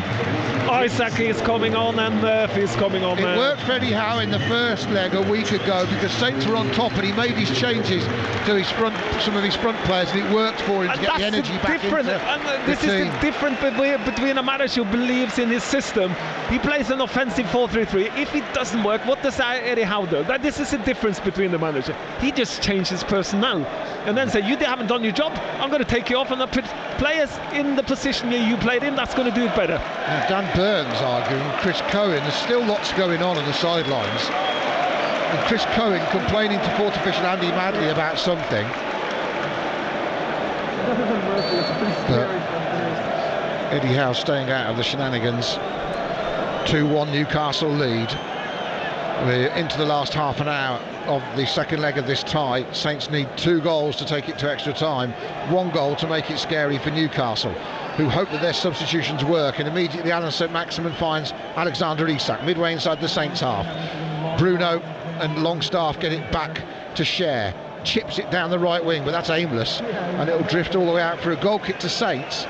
And just as they look to get back on the ball, but I think Eddie Howe, like you said, he's saying to his team, right, I'll make the changes, but everything stayed the same. So he's gone, all he's done is moved Joe Ellington back to that left-hand side of the midfield 3, which he often starts at anyway, and he's gone St-Maximin, Isak, Murphy, and he wants them to get the energy back into their press with the front players fresh as Lamia wins a free kick for a foul by Bruno. St-Maximin has gone down the left side and Isak in the middle and Murphy on the right, and it's just, and you can see straight away there's more tempo, and that's what I'm guessing that's what Eddie wanted. He wasn't happy with the tempo. Kick up the backside, isn't it, for the players? Yeah, because he's seen Southampton play football and he is not happy with it, so he wants to change it that way. James Bree has the free kick for Saints from inside his own half, down below us on this right. Goes early, offside flag up against Shea Adams, whose goal has given Saints a little bit of hope. A couple of players just coming back from warming up. Sekumara's one of them. But I'd like to see Adam Armstrong get a bit more opportunity down this right to line Dan Burn up a few times, because when he did it in the first game, off the bench, Burn didn't like it, all 6'8" of him, against Armstrong, who was kicked it past him and ran past him, and he didn't like it. And that's what you got to do as a winger. One-on-one, just take him on and... They haven't got those one-on-ones yet at all, have they? Newcastle play it short from their own free kick, and they're trying to play out from the back, and they've beaten the first step of the press. Then it goes into Joe Ellington, facing his own goal, 20 yards from his own penalty area, and they get it, and they switch the play nicely out to the right. Kieran Trippier, and they win a throw on halfway as Adozie blocks. I have to say, fans still making a great noise up there. Joe, what were you going to say? I have to say, Joe Linton for Newcastle looks like a proper football player. He's calm, his passing skills and his first touch is unbelievable. It's enjoyable to watch, unfortunately. Yeah. Now, ball slid down the right by Newcastle, but under pressure, Bruno's pass was errant. It goes out for a Saints throw. Nathan Jones is wiggling both hands in the air like he's doing a disco, but he's actually trying to get players to switch sides, so he's just switched Adozie and Armstrong over. So Salisu needs to deal with this ball deep inside his own half. Goes back to Gavin Bazunu. Clears under pressure. He's pinged it out to James Bree, who's kept it in with some good control, trying to get away from St-Maximin. And Lamia under pressure. Newcastle's press is back on. That substitutions, Eddie Howe definitely told his team to go back on the press, because they weren't in the first 15 minutes, 20 minutes of the half. We have had 65th minute of the game. Bree gets a 1-2 off Adozie down this right-hand side, tackled by Joe Ellington, out for a Saints throw as Adozie gets it from on the Newcastle bench and throws it back into his own half beneath us. 2-1 Newcastle, 3-1 on aggregate. Saints 25 minutes plus stoppage time from going out of the League Cup semi-final, losing the League Cup semi-final and going out and missing out on the trip to Wembley. But Bree hasn't, trying to change that with Adozie. Adozie faced by Dan Burn, step over, goes to the byline, checks, back on his left foot, looks for the cross, blocked by Burn, comes off the corner flag, and very unfortunately for Saints, goes for a throw and not a corner. Now what they could have done there was just take that very quickly to Bree, Adozie, while no one was jogging towards him. He could have just had a little free cross. I know. And it's those small little... Newcastle players are watching them. Yeah, and that's the small little decisions you've got to make as a player on the pitch, Adam. And that's what I wanted first half, to make the players make their own decisions. Now, unfortunately, they passed it backwards from the throw. Bednarik played it into feet. Lamia gave it in back, and that's a poor pass from Salisu. He's given it away, and Alexander Isak can now charge at Salisu down the right. The tall, thin Swedish international gets it. He's held up a little bit by Diallo. Comes square to Joe Ellington and on to Burn beneath us, and here's Alan St-Maximin in his bright orange boots. Goes past Adozie, stays on his feet just, approaching the penalty area, right on the edge of the box. Adozie's done well. Now he's got between him and the ball, and he's cleared it, trying to get Shea Adams onto the ball. And Adams challenges Botman, and it's out for a throw to Newcastle. And Nathan Jones gives Dan Burn the ball onto the chest of Joe Ellington. Back into his own half. Newcastle now trying to get control back of the game and the rhythm of the game, as they just could feel Saints pushing to get back into it in the first 15 minutes of that second half. And Saints still competing far better than they were in the first half. But now you feel that you just need Saints to find a second wind here going into the last. We do. We're controlling the game, and we limit Newcastle to hit hopeless long balls at the moment, and which is good. That's a good sign, but not when you need to score 2 goals, though. Now Bazunu gets away from Jacob Murphy's attentions. I'm sure Chaleta Sarr would love to come on now Murphy's on the pitch, but not sure how long he'd stay on the pitch. It's a little bit similar to what we've seen through the season and last year. We're very good in possession, especially in the middle part of the pitch, Adam. Ball out to Breeze. Saints doing well, trying to stretch Newcastle. Breeze gone inside Byrne, and he looks for a cross. Low ball into the box, but it was just behind everyone trying to run onto it. It was easy for a clearance for Botman, but Newcastle haven't picked up the second ball this time. Saints have, and Perrault has it. Back in field to Salisu. Looking for options. Southampton have got to keep this move going, but they're being turned away. And they've gone backwards, and Newcastle's defenders jog 5 yards up the pitch. And now Lavia has it on the edge of the centre circle, and any impetus from that move has gone. And Saints now need to keep the ball and create something. Yeah, Newcastle is back with a 4-5-1 now, Adam, so it's very tough to find space. I know that, but this is where we need a little bit of individual skills to get past, and that little killer pass and the braveness. So, ball forward, looking for a dozy, and the flag goes up for offside. Again, just needs something like that. A little lapse of concentration at the back from Newcastle, a little something. And if Saints could get a goal, even with 5 minutes to go of normal time plus stoppage time, he's still talking about probably 8 or 9 minutes to have a dart at a third to take it into extra time. But we have seen this before. We are good in possession when we can play football, and we've got good football players. We're just lacking that bit in the final third, Adam. We don't have that edge when it comes to the last bit. We're good in keeping, and that's what I'm feeling we're lacking a lot. And that's why some speed, some pace, some individual skills. We do need that in the team to get us out of this situation we are in the league. Something needs to happen. At the moment, Newcastle are comfortable enough. Saints have done well in the second half, but they haven't damaged Newcastle in their penalty area. Newcastle have stayed safe. Pope hasn't made a save. Now the referee's given Saints a free kick, and the Newcastle player throws the ball away. Surely he goes in the book for that. He has to go in the book, Bruno Guimaraes. You can't throw the ball 20 yards. He should have done. He should have booked him because I'm not being funny. He didn't get fouled. He fell over, grabbed the ball. The referee gave a correct handball. Should have had a yellow card for handball, and then for throwing the ball away. But I'm annoyed because there was an incident in the first game where he should have been booked for something very obvious, and Paul Tierney decided he wanted to worry about what the Newcastle fans thought of him. But quite honestly, whilst Newcastle might be comfortable, you still can't get away with throwing the ball away if you're Bruno Guimaraes. Paul Tierney's had a shocker. Free kick for Ward-Prowse to curl into the box. Everyone misses it. Oh, and Newcastle get a free kick on the edge of their own penalty area. And good ball in by Ward-Prowse as well. That was a great ball, and Newcastle really had to backpedal to get back into it, and unfortunately the whistle went, because I think that would have been a good chance for someone to put it in. And look where the free kick's been taken. It's about 15 yards from where he fell over on the edge of the penalty area. Referee, get a grip. It's not a forget who's at home. Bednarek volleys it back up towards halfway. We've got to play beneath us for a throw to Newcastle. Yeah, and again, Newcastle is limited to hit long, hopeless balls. Dozy collects it because the ball boy didn't move. He's running the clock down. Now Burns slowing things up even more. Look at this. Seriously, Joe. Burns pretending he can't hear the referee. Plays it infield and gives it away down Burn. And Diallo picks it up in the centre circle. Perrault, Frenchman to Frenchman, and back to French-speaking Mohamed Salisu. Left side, plays it out of play, unfortunately. So it remains 2-1 on the There is one problem I can see with Adam Armstrong is he makes it difficult for the team, because when we win the ball and we win it and turn the play, we need someone to keep the width and be a wide player, and he's kind of not in that way. And And then it becomes in no man's land, and then we don't get forward. We get possession, but it stops there in the middle of the pitch in a way. And well, we need a goal, so why not go 4-4-2? Why not actually play two strikers? But he needs to be more loyal to his winger position. If he stays on the wing, and when the ball comes there, he needs to be high and wide in the first. I'm just saying, he's not a winger, is he? You know that as well as I do. I know. And that's the problem. So put a winger on and play him up front with Adams.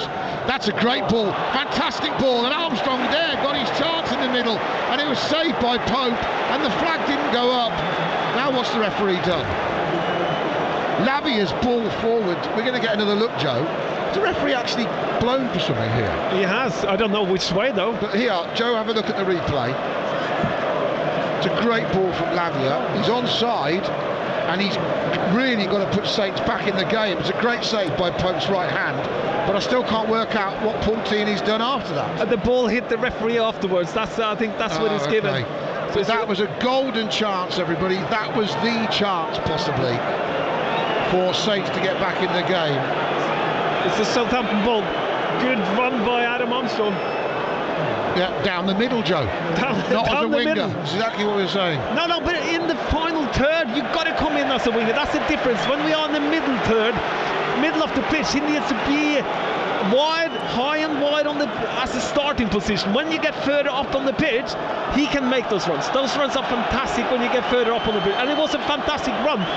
And he should have scored at him. 1-on-1 with the keeper. Great save. Great save by Pope, but he should have scored, and that would have made it 3-2, and that would have made this crowd nervous. Yeah, absolutely. And there was a moment there for Adam Armstrong to take in front of the Gallagher end as a Newcastle fan and as a Newcastle boy, and he couldn't take it. Fluffed his lines. But you see, take my point, Joe. Play two down the middle. Give Newcastle now. It's a cup tie. You've got nothing to lose. You need 2 goals in less than 20 minutes. Fantastic ball by Lavia, though. Yeah, what a vision, what a pass as well. Pass of the game, to be honest, wasn't it? And Bazunu, right-footed, clears. Bruno misses it, and Adams holds it up. Botman's gone with him into the Saints half, and Lavia then with another great ball. Starting to really orchestrate things. Plays it toward Prowse. Now Adam Armstrong taking on Trippier. He's got Perro on his outside. Perro gets it back to Armstrong. He just loses it on his left foot. Lost control of it. Newcastle cleared, but Saints are starting to push now. And the home fans feel it. Lavia, and Diallo got caught on the ball, lost it. And he was under no pressure. Trying to win it back, gives the free kick away. That's what Newcastle wants, slow the game up, free kick. Yeah, but that was a necessary free kick because Saint Maximin made a fantastic run there, Adam. And if Isaac had managed to turn that up and play it in there, he would have been there, probably on goal, I think, Adam. So it was when he loses the ball, he did the right thing afterwards. Yeah. Right, free kick to Newcastle. Rain down again here at St James's Park. Mercifully, it's not been that cold though in the stadium tonight. As Guimarães launches this, looking for the big men up from the back. Headers won, they want a handball. VAR, look, the volley comes in. Bazunu saves it brilliantly. Follow-up is saved by him as well from Alexander Isak. And it's a corner to Newcastle. And they are still complaining and surrounding Paultini. They want a handball. Not sure how on earth the player was so close to it would have a chance. But as the ball comes down, it did roll possibly off Salisu's arm. It depends whether he was pushed by Botman or not, and by Newcastle players off balance. Might be a handball, might not. Paultini's waiting. I think he's given the corner. He has given the corner, but I think he has. I don't think he's looking at this. Well, I don't think it's a handball. I think his arm's relatively down by his side, and I think he's being pushed backwards off balance. So that's why. I think it's because I think they got away with it because of the push from Botman on him. Could have argued he should have had a free kick, but no, the corner they've got to defend. Good decision by the referee. Into the last 15 minutes of this game, and this second leg, and this tie. It is 2-1 on the night to Newcastle, 3-1 on aggregate. A goal here for the Magpies will seal this one and send the house down. Curled into the heart of the penalty area, punched away, shot from St Maximin from outside the box, spoons up off the Saints' leg, and he's easy for Bazunu to catch and roll it out. Quickly to Romain Perraud, he's got 10 yards in front of him. Faced by Murphy, goes backwards. Saints just need one chance to really make this place nervous, but they've got to test Pope. They've done it once and he was up to the test. And Armstrong will be gutted he didn't slot it past him. Bednarek, short pass to Lavia, who's got more influential as the game's gone on. He's fouled by Bruno. Free kick just inside his own half. So Saints now really are playing, for me, Joe, as I asked, as we wanted, with Armstrong and Adams through the middle together. You got to, haven't you? And we got the situation that we wanted, the crowd to be a little bit on the Newcastle's case here, because now they are. And here's a good substitution, a positive one as well. Diallo sacrificed before snug for Saints, and Joe Rebo, like to see him get up and make a nuisance of himself in and around the penalty area. Let's see what he can do, eh? Yeah. Saints holding back any news of transfers till the last hour of the window, that's for sure. They're probably just making fancy videos, I'm hoping, and waiting to see if the team go out. I think they can cheer everyone up probably with some signings, maybe, Joe. Maybe they'll come just after full time. Yeah, well, we need a goal scorer, Adam. Yeah. It is costing us. Yeah, I know. Lavia fouled again, and he's asking the referee to book Bruno because it was the second one in quick succession. And Bednarek saying, "Are you going to finally book your best mate?" Yeah. He's been so generous to Bruno, it's unbelievable. The ball thrown away with having conceded a Saints free kick, so he slowed Saints up, didn't get booked. He's not got booked then either, and he's got away with a lot, Bruno, in my eyes. Right, Eddie Howe's Barmy Army is the cry from the Newcastle fans. They're inching towards a cup final. 78th minute. Saints need a goal in the next 5 or 6 minutes to really put this tie on edge. And Lavia air shots the ball as he tried to pass it on the half turn, missed it. Now Bruno can look up, drive towards the D, still going, left foot shot, just off the outside of the post, I think, and behind to goal kick to Saints. They still need only 2 goals, but Bruno almost put it beyond them with that effort, 25 yards out. And there you see, if you make a mistake in football, you can be punished so quickly, and that was close. He hit the post, didn't it, Adam? Yeah, I said that, hit the outside the post. And you can't make mistakes in this level of football. It's going to kill you, and it almost did, and that would have been definitely game over. Saints playing out from the back again. Bree sends it up towards Adams, misses him. Burning behind it, Klex plays it back to Cher.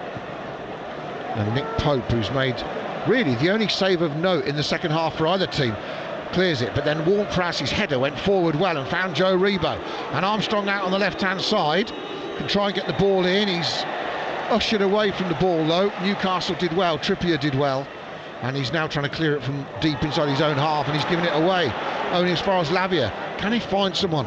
Ball comes in, hits a Newcastle player, ricochets back to the edge of the centre circle. Bad cross. I know.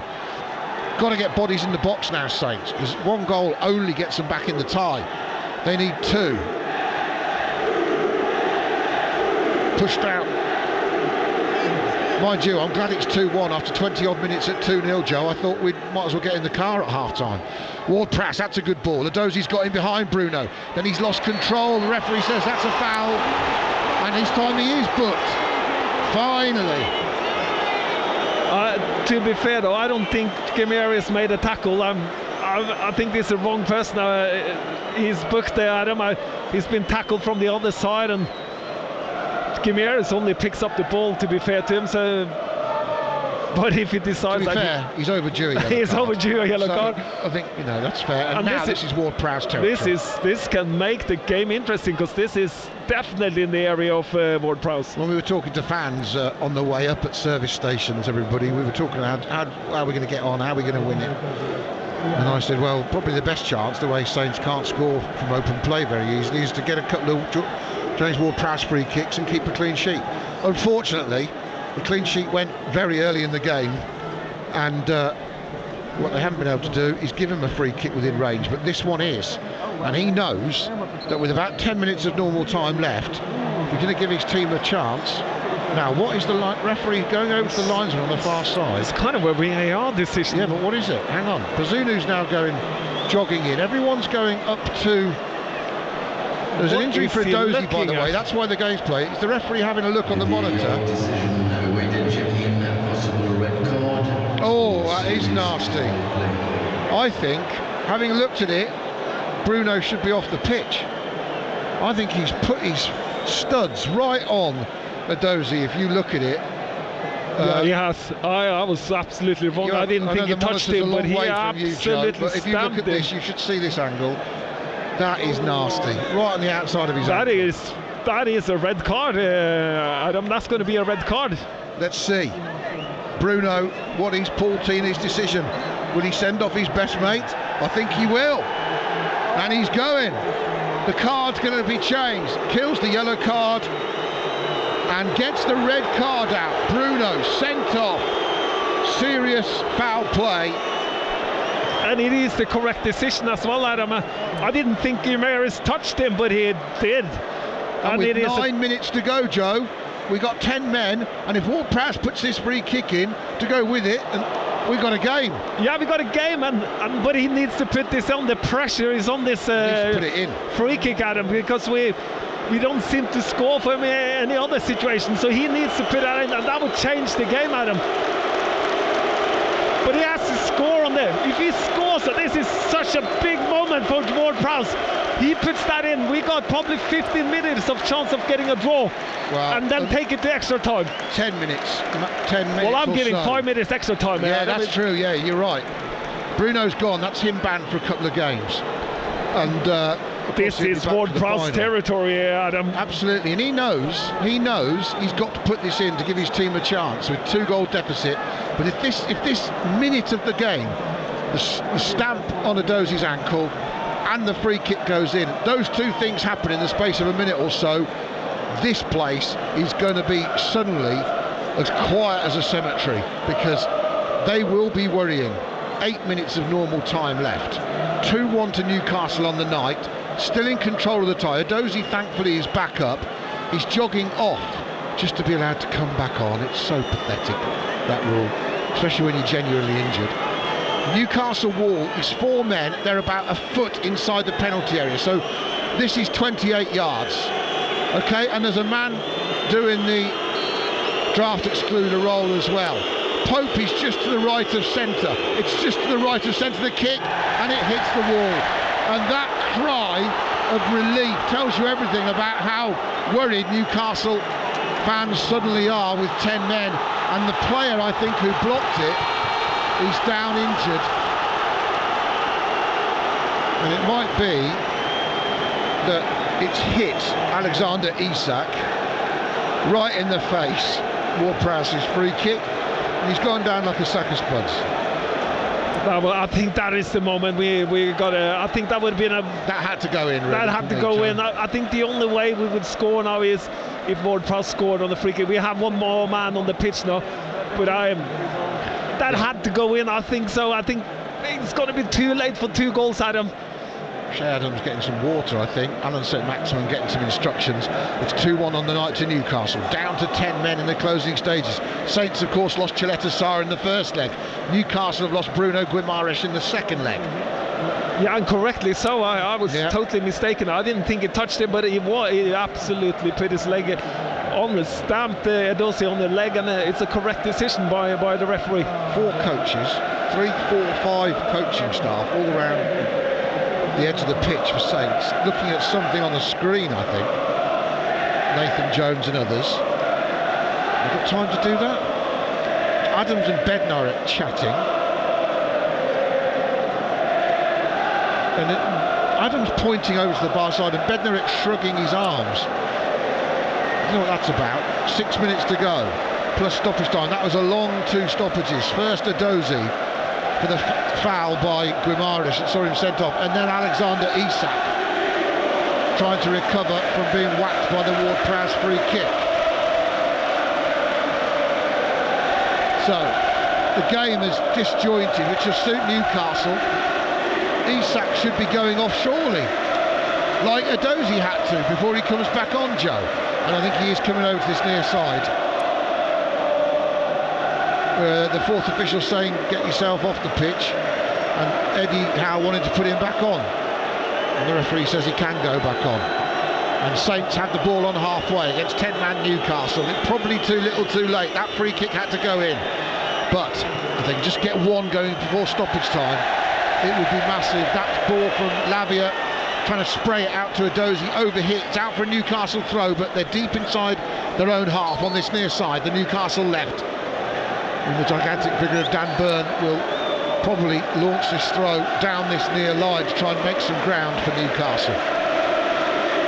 Alan St Maximin now possibly playing up alone on his own, with Isaac coming out to this left-hand side, Joe, by the look of it, in a 4-4-1 as St Maximin catches it. Salisu with a great challenge, but Newcastle then picked it up and hit it first time for St Maximin to chase down the wing, and the French flyer's got it and he drills it low to the near post, and it's another Bednarek interception.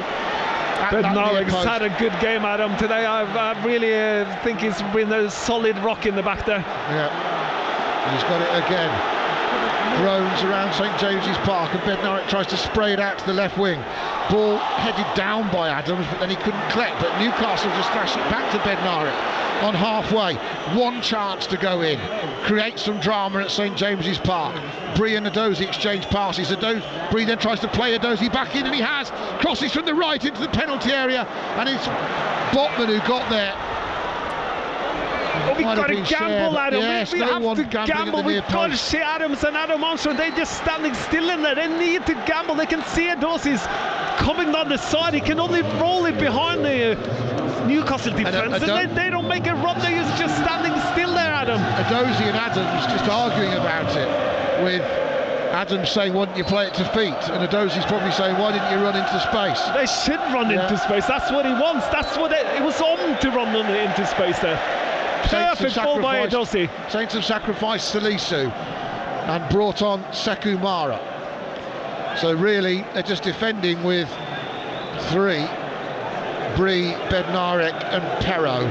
And it's 3-4-3 for all intents and purposes. Good link-up play by Bree and Edozie there. Yeah, good run in the inside ball of Bree. Yeah, long ball forward by Newcastle and goes through to Bazunu. That wasn't what Botman wanted, really.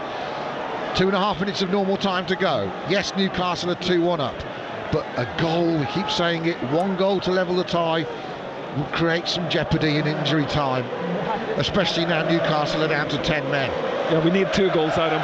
But 1 goal takes it to drama. We get drama, we need it soon to give Saints a chance in injury time of levelling it. But without that first goal, nothing's going to change.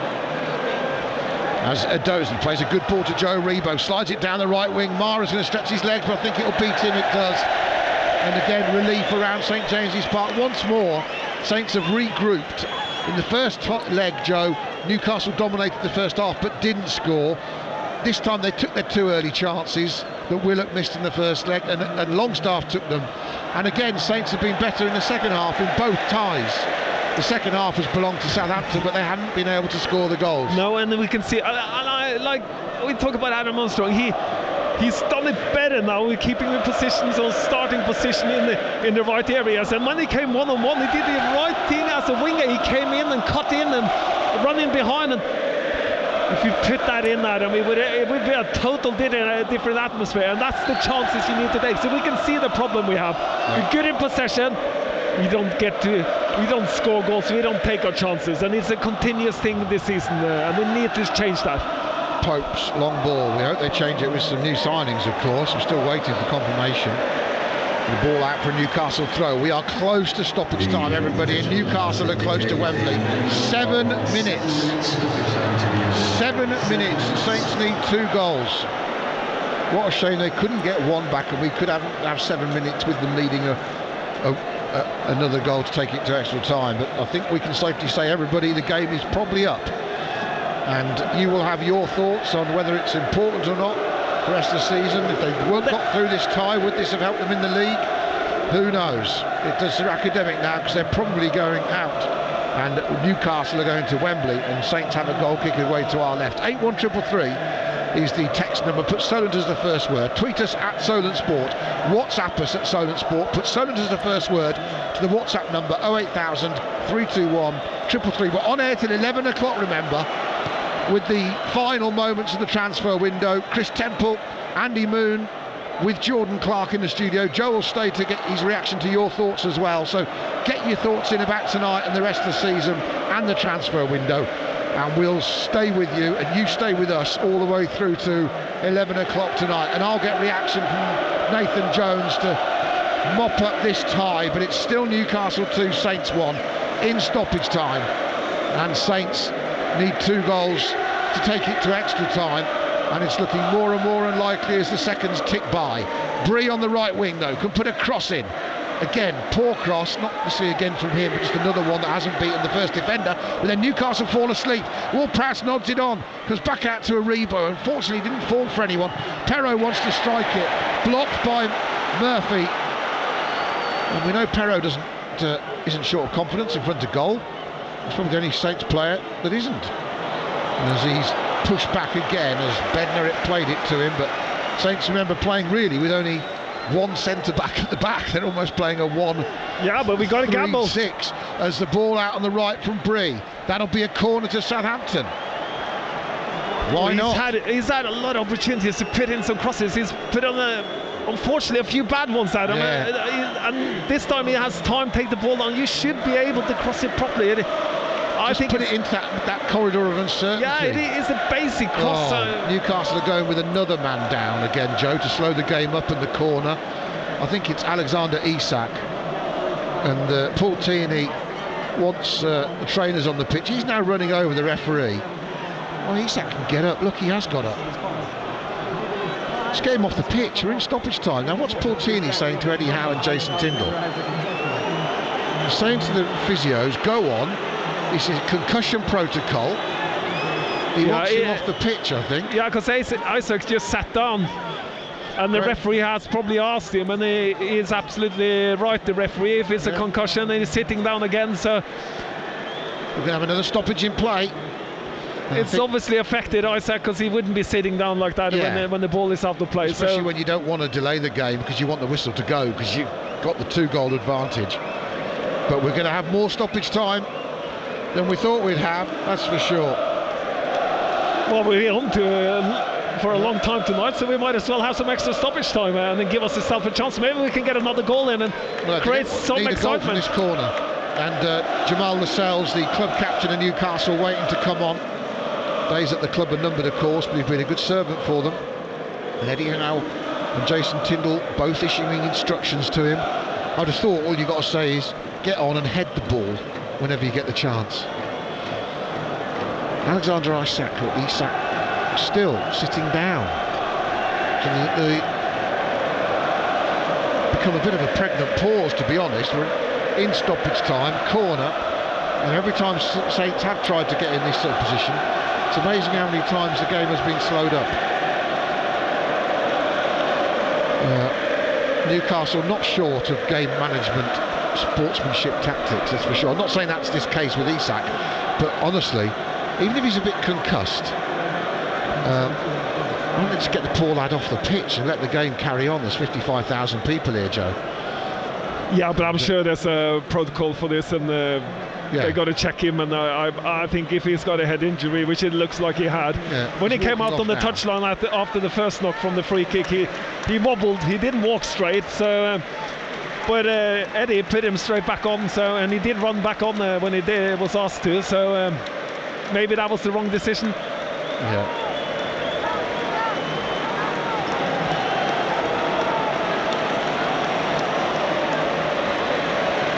Still waiting for news from Saints. The transfer window with just over an hour to go. Jamal Lascelles is on the pitch.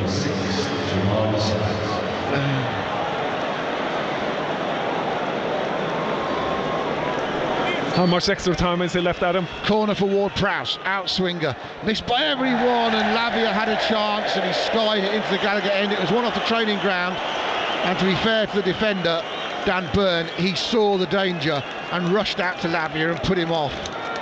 And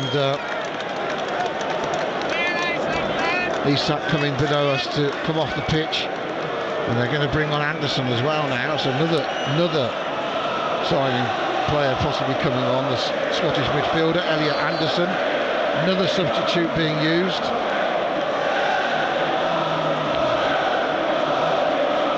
Anyway,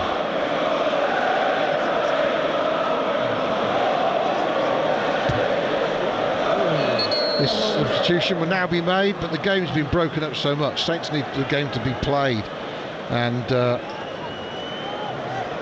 substitution for Newcastle coming off. 23, Jacob Murphy, who's on as a sub, he's now coming off. Yeah, but it's just a tactical chase. He's laughing off it by himself. He's just making it tactical. He found it a bit funny. He's good at giving it the big one, though, isn't he, Jacob Murphy, when he's come on for 10 minutes in both legs, giving it the fist clench like he scored both goals. Elliot Anderson's on, and Saints finally get the ball back in play, but that injury happened just as we'd had a minute or two of the injury time, Joe. Now we've had 6, and so really there should be about another 5 minutes to go still. BBC Radio Solent at St James's Park. Saints on the verge of losing the League Cup semi-final to Newcastle United. 2 early goals from Sean Longstaff, costing them any chance of getting back into this tie. But they've been trying their best. Saints have a throw. Home fans are moaning. They thought Nathan Jones caught the ball while it was still in play. Oh, and then Lavia's hacked the clearance the wrong way back to Bazunu. But you can see the nerves. If only Saints could have kept Newcastle down to a goal, Joe. Anyway, Bree, he's got that wrong. Trying to cross from the right. It was a brilliant ball to get him in down the right-hand side. And he screwed the cross off the outside of his right foot into the crowd for a goal kick. And you're right, Adam. This has been ruined in the first half, Adam, because we've been dominating the game. Okay, maybe the game would have gone this way if it was 0-0. But you can see by the way the nerves it would have worked. This is what we anticipated. Newcastle fans were on the case as soon as it started going badly, and they got quieter and quieter. Yeah. And that's how you got to win it here in a game like this. And when Adam scored, it turned the atmosphere. And then Saints in the second half on top, there was nerves in the crowd. There was relief every time something went their way. But Saints have never got close enough to really put Newcastle under pressure in the tie since the 2 goals from Longstaff. Now they're going to try again. Perrault crosses. Lascelles heads away. It'll go out on the far side for a Southampton throw. We've had 7.5 minutes, but I reckon there should be 3 or 4 left of stoppage time. Perrault gets it. And someone's got to put the ball into the penalty area, not kick it back to halfway. Breeze under pressure from St Maximin, held his nerve, got away from him.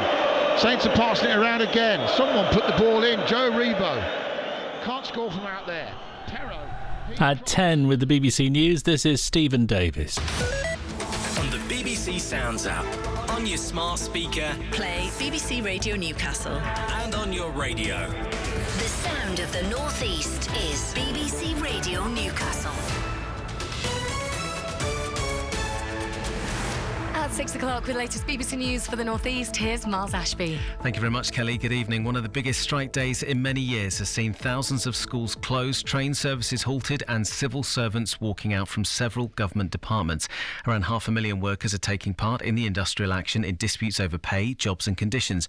Deborah de Muskamp is the CEO of the Iris Learning Trust, which has 2 schools in Sunderland. She says she's not convinced the government doesn't have the money to meet teachers' pay demands. They seemed to magic up $2 billion in October when we first talked about threatening strike action, and Gillian Keegan came in and the first thing she did was say, well, he's $2 billion into the system. So it seems to be that they talk about a magic money tree. It seems to be they have it sometimes. Alex Snowden is a teacher who's been on strike today and spoke to us on a picket line earlier at Ponteland in Northumberland. What needs to change for the benefit of parents, for the benefit of children and for all of us is that the government actually come up with a serious deal. 5% at a time when RPI inflation is up at around 13% is a massive cut. Speaking at Prime Minister's questions, Rishi Sunak insisted the government was doing all it could for teachers. We've actually given teachers the highest pay rise in 30 years. Includes a 9% pay rise for newly qualified teachers and record investment in their training and development. I am clear that our children's education is precious and they deserve to be in school today being taught. In other news, Newcastle are through to their first major final for nearly a quarter of a century. Last night's 2-1 victory over Southampton saw them win 3-1 on aggregate and reach next month's League Cup final at Wembley. Local lad Sean Longstaff got both goals in last night's win, which led to huge celebrations here at St James's Park. Magpies fans who kept partying and singing throughout the city into the early hours. Bob Moncur is the last Newcastle United captain to lift a major trophy. He says he thinks the red card decision against Bruno Guimaraes was fair. At the back, absolutely great. You know, got three giants at the back. Goodness gracious, how tall are these lads? And very, very skillful as well. Trippier organising at the back, the middle of the park, okay.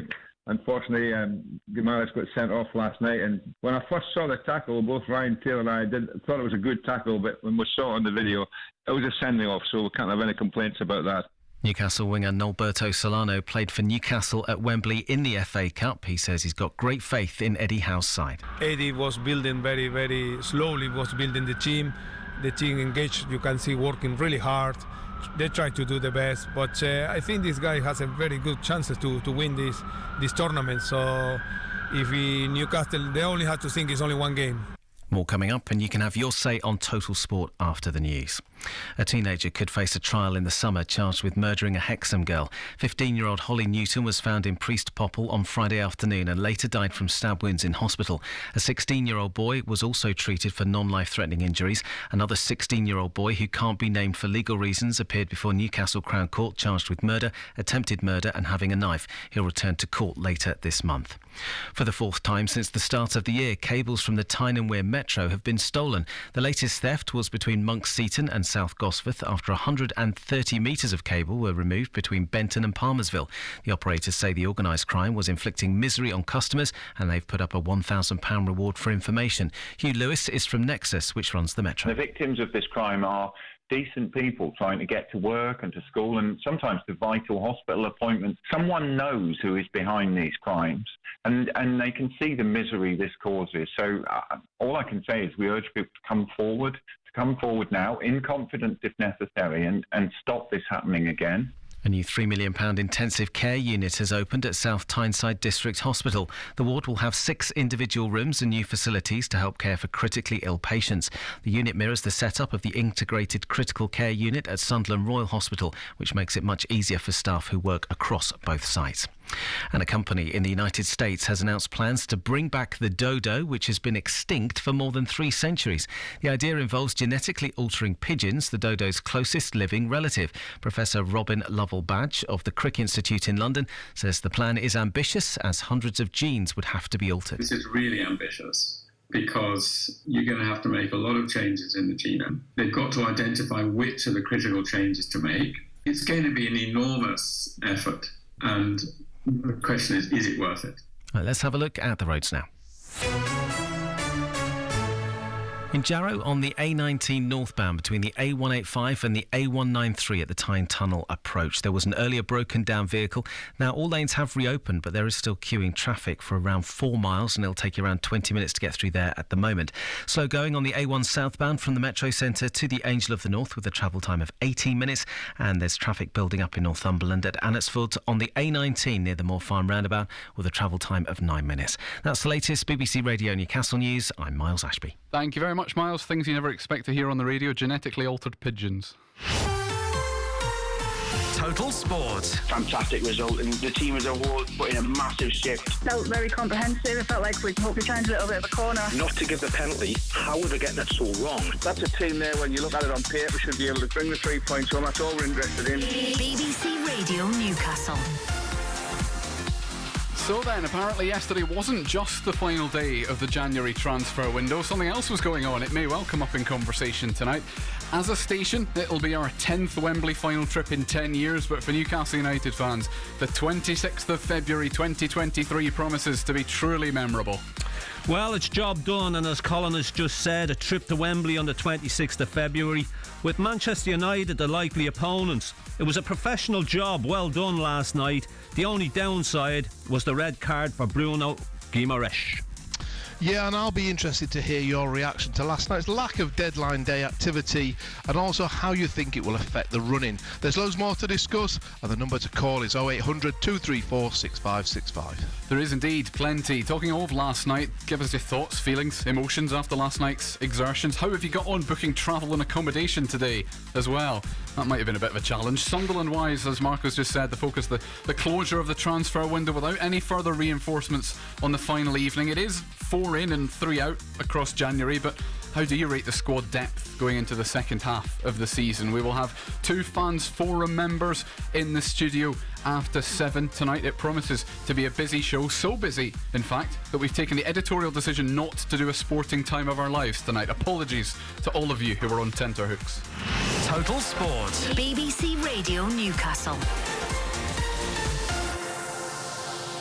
A reminder of that number again, 0800 234 6565. If you were there last night, tell us what it was like as a Newcastle United supporter. I don't think we'll get many Southampton fans calling in tonight, but you're more than welcome to do so as well if you happen to be listening, if you've spent the 24 hours up in the northeast.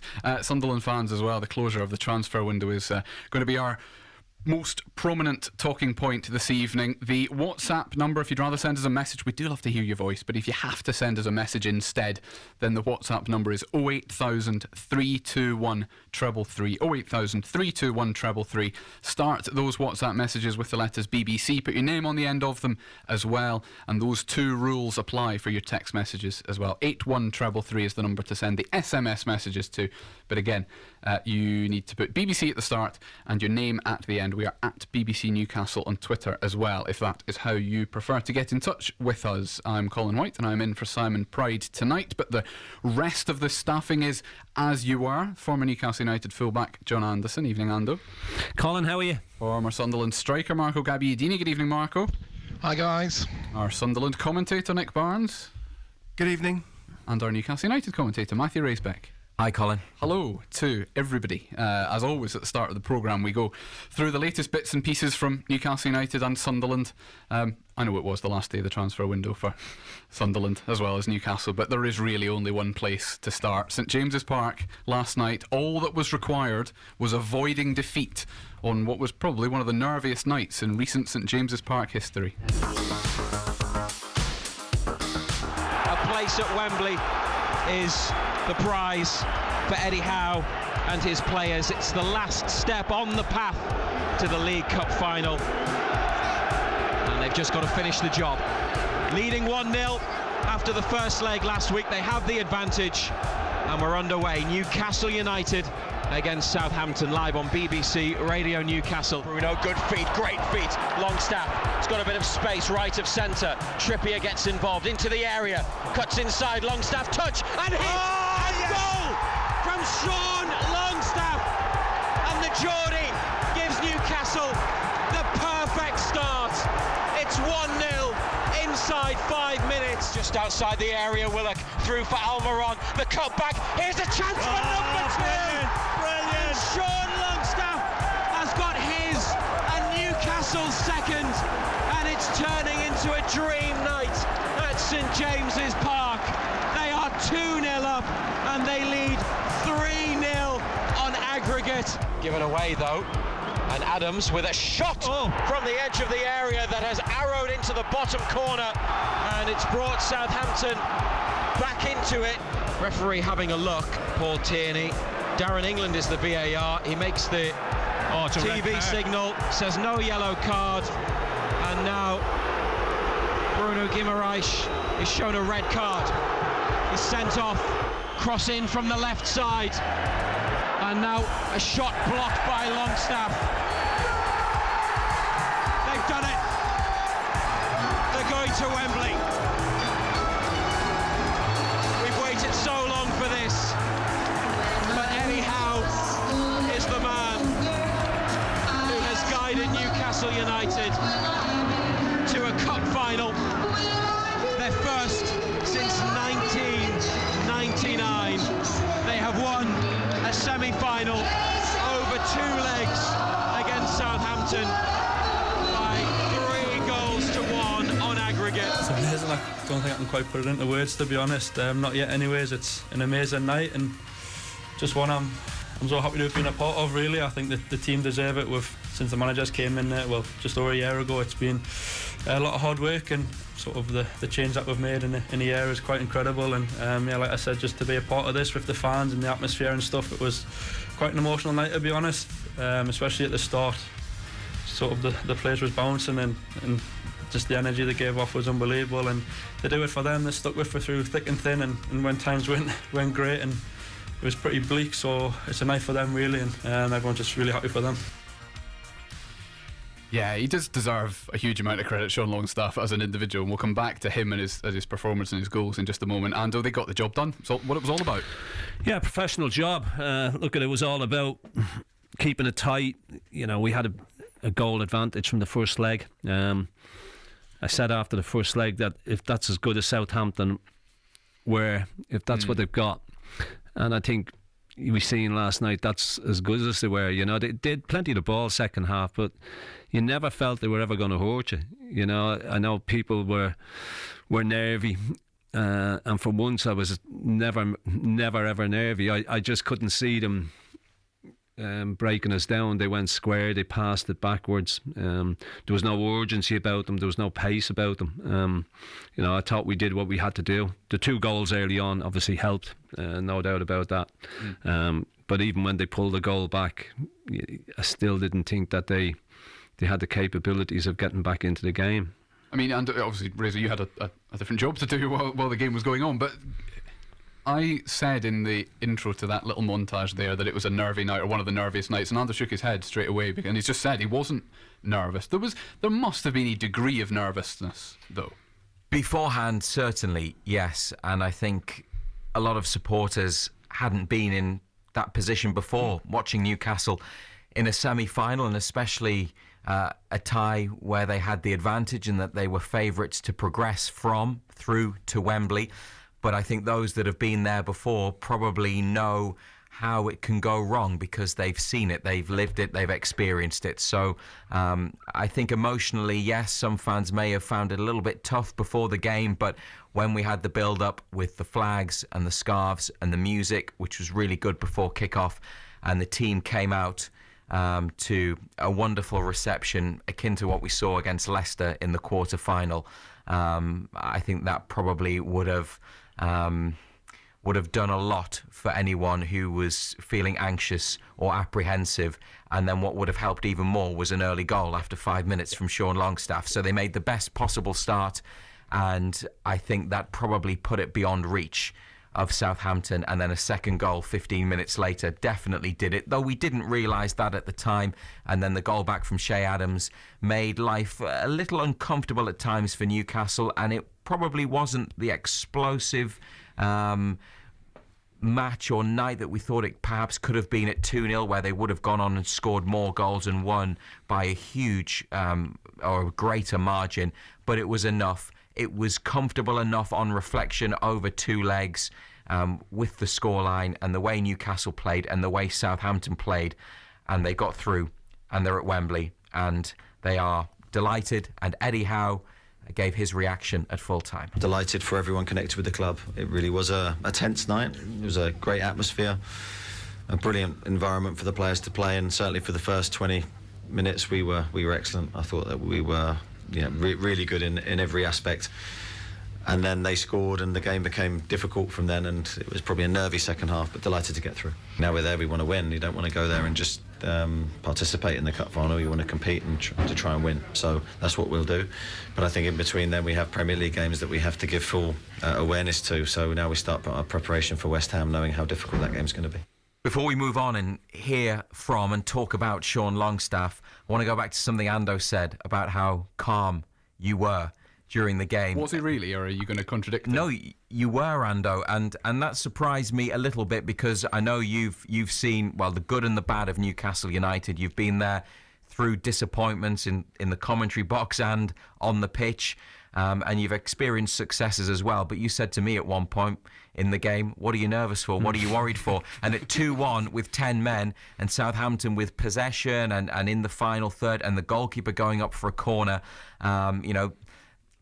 some people may have felt that a bit of the old Newcastle United would have crept in and things would have gone wrong. And I think you probably just had to be mindful that there was still time for it to go against them. Southampton needed 2 goals, but if they get 1, then that's half the job, and they would have had an extra man. Fortunately, that it didn't go that way, but it had the capacity to go wrong, I guess.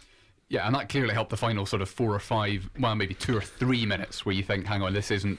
Yeah, they need 2 at this stage. Look, even when we went down to 10 men, You know, they didn't take advantage of that because they still played at the same tempo. They still kept going backwards and across the field. They never upped the tempo. They never played with any great pace. They never really got in behind. They had the one chance when Armstrong should have scored, big chance, big save.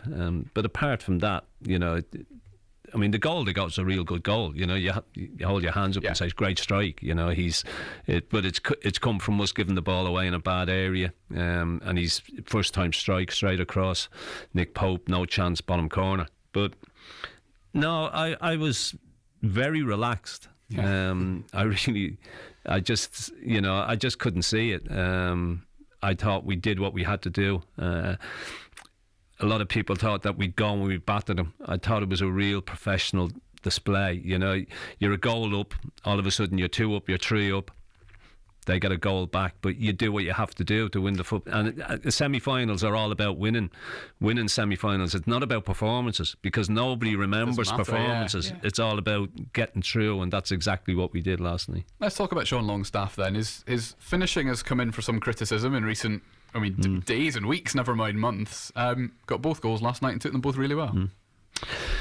Yeah, I mean, nearly identical goals from identical positions. And we passed comment before the goal how he was drifting into areas and he wasn't being picked up. You know, they started with 5 at the back and they were all over the place. And Trippier had the run of that right hand side, but Sean Longstaff just kept walking into positions and nobody was tracking him, nobody picked him up. The first one, he gets himself in there. This time he gets his head over it, doesn't try and take the case off it, just hits through the ball, flies past the goalkeeper. Second goal is a great goal, great team goal, well worked. Almiron nips up on the left side and you think, if only he could do that with his right foot. You know, he's pulled it back into an area, he doesn't break stride coming onto it, back of the net. But yeah, look at his shooting in recent games has been, mind you, he hasn't been on his own. You know, he hasn't been on his own. We've had others who haven't been hitting the target, but you know, and then he was unlucky. He was really unlucky not to get his hat trick because the third one, the one that Bazuma saves, is a fabulous strike. You know, he couldn't hit it any better. It's a clean strike. It's arrowing into that top corner, and keeper makes a great save. So yeah, give credit where it's due. You know, you can't question his work rate and the grass he covers. You know, he gets through an awful lot of unseen work. You know, that doesn't get the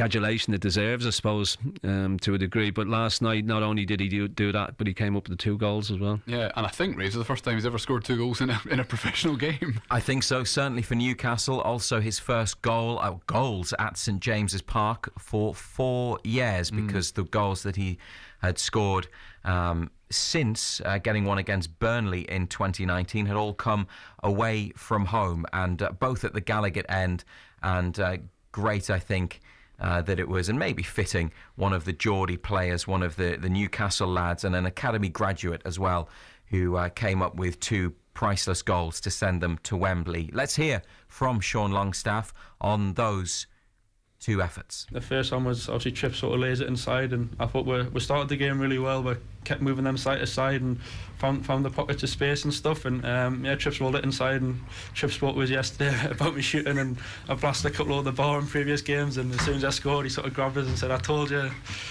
So yeah, he thinks it's down to him, but it's really happy in the second one. I think it was a great team goal. It pretty much came all down the left hand side, and Joe and Willie have been excellent in terms of their sort of combination play and their sort of powerful running, really, to get away from teams, and just lucky that the ball sort of fell to us and tried to hit the target, and luckily it's gone in, and it's got a trip to Wembley, so probably a night I'll never forget. And Eddie Howe is happy that Sean Longstaff was Newcastle's hero. Yeah, really pleased for him. It's fitting. I think it's a local lad, someone who loves the club. I can see that every day behind the scenes, what he thinks of Newcastle, how committed he is to the club and his craft.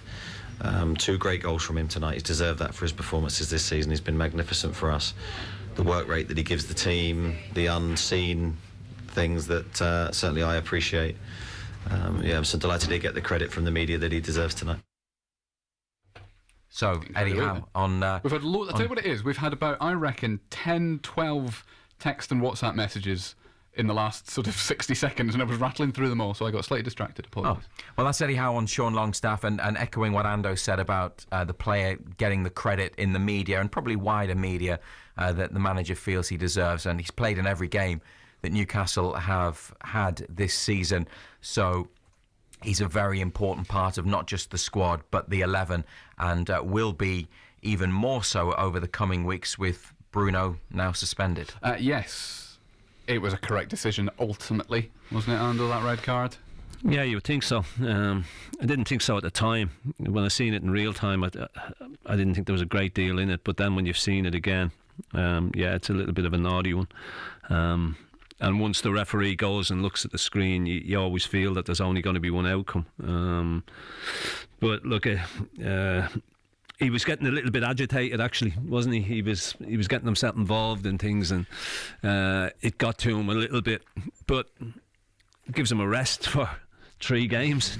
You know? That is one way to look at it, because the other one is that, just to clarify, Razor, that he is available for final. Well, we anticipate he'll be available for Wembley with a suspension served over the next 3 Premier League matches. So he'll miss Liverpool at home, which will be a blow to Newcastle in that game, and also Bournemouth away, and this coming weekend the home match against West Ham.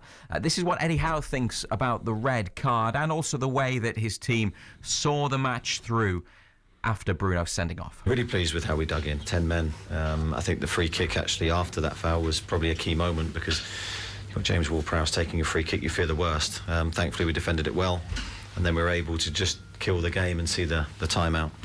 I thought the sending off was harsh, because I think slow motion, yes, it probably looks bad, but take into account the speed of that attack, and Bruno's going for the ball. He's mistimed it, but there's no intent there whatsoever. A few of the messages that I got distracted by a couple of minutes ago are talking about the red card, and we'll come back to them later on. One other, I guess, little cloud, Alexander Isak, substituted with what appeared to be a head injury. He got smacked in the face with a free kick initially. That was the first problem, wasn't it? Yes, and he had treatment a couple of times, and we're not sure of the situation at this point. We might not find out any more until Friday, when Eddie Howe is back in front of the media to preview the West Ham match. But he said about Isak in one of his interviews after the game against Southampton that the player felt a bit groggy after taking the ball to his head. Eddie Howe also said, though, he doesn't know how bad it was, and he didn't know the concussion protocols. It is possible that Isak will have to sit out the West Ham game on Saturday, but we can't say for certain right now whether that will be the case. And he said that they made the substitution because Isak wasn't feeling great. So that would be a blow for them, another player that they would miss, but they have to follow the rules. It's important that they do that, and they do take the concussion protocols and that wider issue very seriously. Yes, and we wish him all the best, and hopefully it isn't particularly serious. State of affairs then in the other semi-final, the second leg of that one's tonight, Razor. Ando, what price will he give me for Nottingham Forest in 90 minutes? What price do you want? Yeah, it's take your pick. Yes, it's going to be really hard for Nottingham Forest. Nathan Jones, Southampton's manager, was talking before the second leg at St James's Park about whether it was mission impossible or mission improbable for them. Well, they were 1 goal down. Nottingham Forest are 3 down to Manchester United after the first leg, and it's at Old Trafford tonight. So Manchester United at home, 8 o'clock kickoff. They will be expected to go through and then face Newcastle in the final at Wembley, but you just never know. Away goals don't count extra, so if Forest would have to win by 3 goals to take it to extra time, 4 goals would see them through, and if there is extra time, doesn't sort it out, then penalties would be taken. So we'll watch with interest. 2 Man United players might get sent off for fighting with each other in the first couple of minutes. You never know. Yeah. Look at you laughed when Razor said you never know, and now you've just said you never know. Yeah. But I do know. Look at it. Football's a strange game. Anything can happen.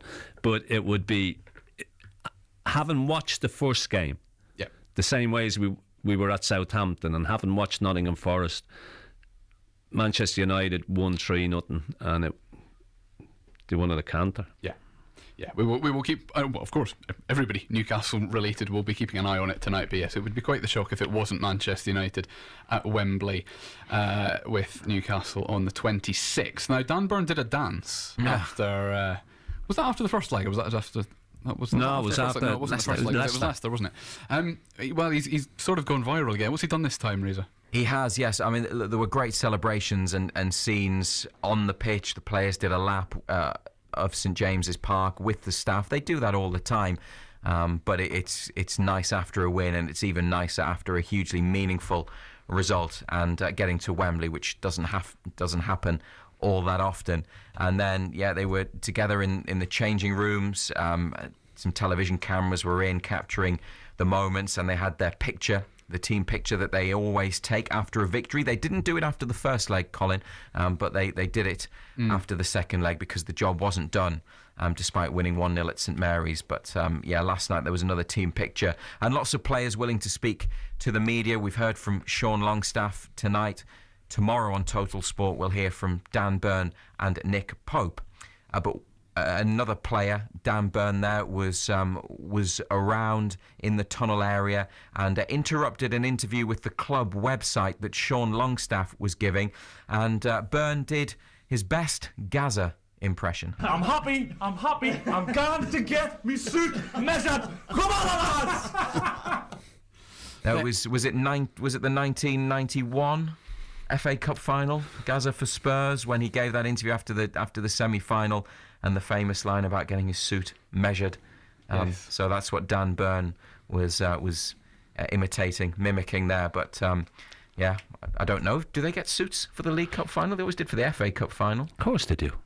You think so? Yeah. We'll find out. You're talking to Eddie Howe on Friday morning. They'll be going to Marxies. Going to Marxies and getting them, yeah. I'm sure they are. Well, they did England's gear for the World Cup. I know, did you see it? True. I did see it. That's not a path we've got time to go down at the moment, to be quite honest. Yeah. Because we are going to talk Sunderland in a couple of minutes' time as well. But just a couple of other bits and pieces to kind of round up, because Newcastle did actually confirm 3 outgoing transfers after the game finished and after the deadline passed last night. And no new arrivals after the deal confirmed for Harrison Ashby to join from West Ham, the young right back, and he, along with Anthony Gordon, were Newcastle's 2 January signings. As expected, Jonjo Shelvey moved to Nottingham Forest on a permanent transfer. Shelvey came onto the pitch at half-time against Southampton to say goodbye to the supporters, and then in a letter to the fans posted on the club's website, he said his 7 years at Newcastle is the most amazing time he's had in football so far, and he'll miss the atmosphere so much, but he will be supporting Newcastle forever. And after the game, I asked Eddie Howe about Shelvey's move to Forest. Jonjo had a lot to consider and a lot to think about. His contract situation was an issue for him, so now he gets a longer contract, and he was determined to leave. Did you try today again for another midfielder like you suggested yesterday? No, we didn't try today. We were active yesterday, but nothing came through. So no deadline day business in terms of incomings at Newcastle there. Eddie Howe explaining the situation, and it means no direct replacement, no new player to come in to fill Shelvey's spot in the squad and in the team. And with a suspension for Bruno as well, they will be light in central midfield, even lighter over the next few weeks at least. So they'll be keen to avoid any further injuries or suspensions to players who play in that part of the team.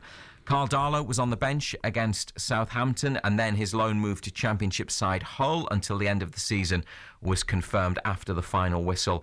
And academy midfielder Jay Turner-Cook has gone on loan to Tranmere in League 2 until the summer. Turner-Cook, highly rated, and this is the first loan move of his career. Yes, now I have one final question for you, Reza, just before you go. It's come from an email from Ben Bronx in Woking, who emailed us this morning. The email address, incidentally, if you want to email us throughout the show or between shows, bbcnewcastle@bbc.co.uk. And Ben says, I know I'm getting ahead of myself, but if we win the League Cup final... You're worried about this because you didn't know this was coming. Yeah. I'm getting ahead of myself, but if we win the League Cup final, will there be an open-top bus parade? And if so, would it be on the day after the final? No idea. Not a question for us. That's one for the club and the another council. Question for Eddie Howe on Friday. That's 2 we've sorted for you without even having to think about it. Serious point. he may insist that they don't have one, but then he also may understand why it would be important. So he'd probably have some say in the decision. I suppose it's at a point in the season when they could do it, or they may wait until the international break at the end of March. I don't know. I'm just I'm speculating, so I'm going to stop. But as soon as we know anything about that, we'll obviously tell you on TalkSport. We will not hold you to anything that you have just said. Matthew Raisbeck, our Newcastle United commentator, thank you very much indeed as always. The number to call to talk to Ando about Newcastle United tonight, 0800 234 6565. But if Nick Barnes and Marco Gabbiadini haven't fallen asleep, we will talk about Sunderland next. We are going to Wembley! Matt Bailey at breakfast. Yes, it is Matt here. Oh, sorry. If you're a black and white fan, I'll speak a bit lower. Good morning. It's 6 minutes past 7. You probably want to go back to bed. They've done it. They're going to Wembley. I'm happy. I'm going to get me suit measured. Come on, lads! Neil in the car's been on saying, morning Matty Doodle-Doo. Does it get any better? Payday yesterday and Newcastle are in the final of the League Cup. Loved it. Hurry the lads! I'm going to Wembley. Come on, Man United. We're stuff yous. The sound of the North East at breakfast. BBC Radio Newcastle, making a difference in the North East. Even the trails are about Newcastle United. You've got 3.5 weeks of this, Barnsley. Yep. Transfer window closed yesterday for Sunderland as well, of course. And it closed without the addition of a striker. Well, it closed in comparison to last night's show, it closed without anybody, really. Yes, it did last night. I mean, they have brought a striker in Isak Lihaji, but he's 20 and we know really little about him. And he's not what I think would look at as a traditional number 9. No. We're looking at Ross Stewart, Ellis Sims, both a big loss. Pivotal up front. Also, their importance when it comes to defending. I mean, we've said so often how important Ross Stewart's been in clearing corners and as being a focal point up front. It is disappointing. I mean, there's no question, and it's led to a lot of anger today on social media. But I think at the same time there are a number of people who said, look, let's just take a step back here. And I think we look back to the pre-season, start of the season, and the aims of the club this season and what their objectives were. They're still well on course to stay in the Championship. In fact, they've overreached their expectations because they're so close to the playoffs. And that's where the rub lies, isn't it? Because people now, seeing them so close to playoffs, feel that there should have been push to try and make sure that they're in the playoffs. Now, there's nothing necessarily to suggest they might not still be in the playoffs come the end of the season. It's just made a little bit harder by the loss of Ross Stewart and not getting Ellis Sims back. But that's been compounded by Corey Evans' injury. They've also lost Bailey Wright. Alex Pritchard's been injured of late. It's now a very, very young team. Yeah. And that is probably where the biggest concern is going forwards. There are goals in the team. There's no question of that. But I think where people are becoming where the debate is surrounding the fact that they haven't got a natural forward player. And Tony Mowbray, as one or two people have pointed out today, in his history as a coach, has always liked to have a Brereton Diaz or whoever it might be up front, and now he hasn't got that. And we'll need to see whether Liadji can do that, because he's one that, I mean, I've not seen play before. The majority of Sunderland fans wouldn't have seen play before because he's not played in this country. I've seen snippets of him, and he's quick, he's pacey, but is he an all-out striker? I would argue no, he's probably not. Yeah. And Joe Gelhardt certainly not that figure. Now, whether they play one or the other up front, whether they play the two, we'll have to wait and see. I mean, I think it's going to be tentative steps over the next few weeks to see just what Tony Mowbray wants to do. I mean, he's got Roberts and Ahmad, who between them are pulling up trees at the minute. Clark, perhaps we could ask for a bit more from him. Get Pritchard back in the team. As I say, there are goals in that team, but none as regularly as Ross Stewart was banging them in when he came back from injury. I think there's more than that as well, though. It's not just his goals; it's what he brings to the team overall. The work rate of him, the distance he covers, the closing down that he does. So it's more than that. And look, I think Ellis Sims did his fair share of that as well when he was holding the fort for a few games because he returned earlier than Ross Stewart. But I think the other worries as well, the players that we've let go and the players we've lost through injury probably had about 1,000 games between them, and we've replaced them. And I know they're not direct replacements, but the players that we've brought in have probably got about 20 games between them. And it's a huge issue. That is an issue, and I know what you're saying, Nick, about objective for the season and what we were expecting. But the point is this: we're in a position where we are challenging at the right end of the table, and we may have another. If it isn't this year, then we may have, the next 4 or 5 years might be really hard, and it might be like it was in League One, where people start expecting that we do better. But it's not always easy. We know what this division is like. The Championship is a tough division to get out of, and I just think have we missed an opportunity? Now, not all down to it's not all down to recruitment. It's down to bad luck as well. But I think clearly there wasn't really.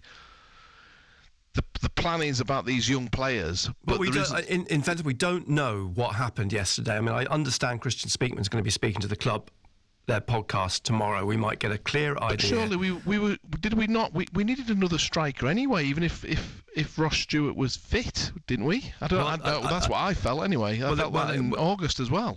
Well, yes, they did. I mean, and I suspect the club will argue that in bringing in Lihaji and Gelhardt, that's the two that they were targeting, because at the start of the window... The things I read about Lihaji, they were talking about him being, that he wasn't one for now, when he signed, didn't the last week? Tony Mowbray has always said from the start of the window they'd be looking for a permanent and a loan, and those two seem to be the two. Now, that's been exacerbated by what happened to Ross Stewart on Saturday. Now, I don't know what has happened at the academy in the last 48 hours.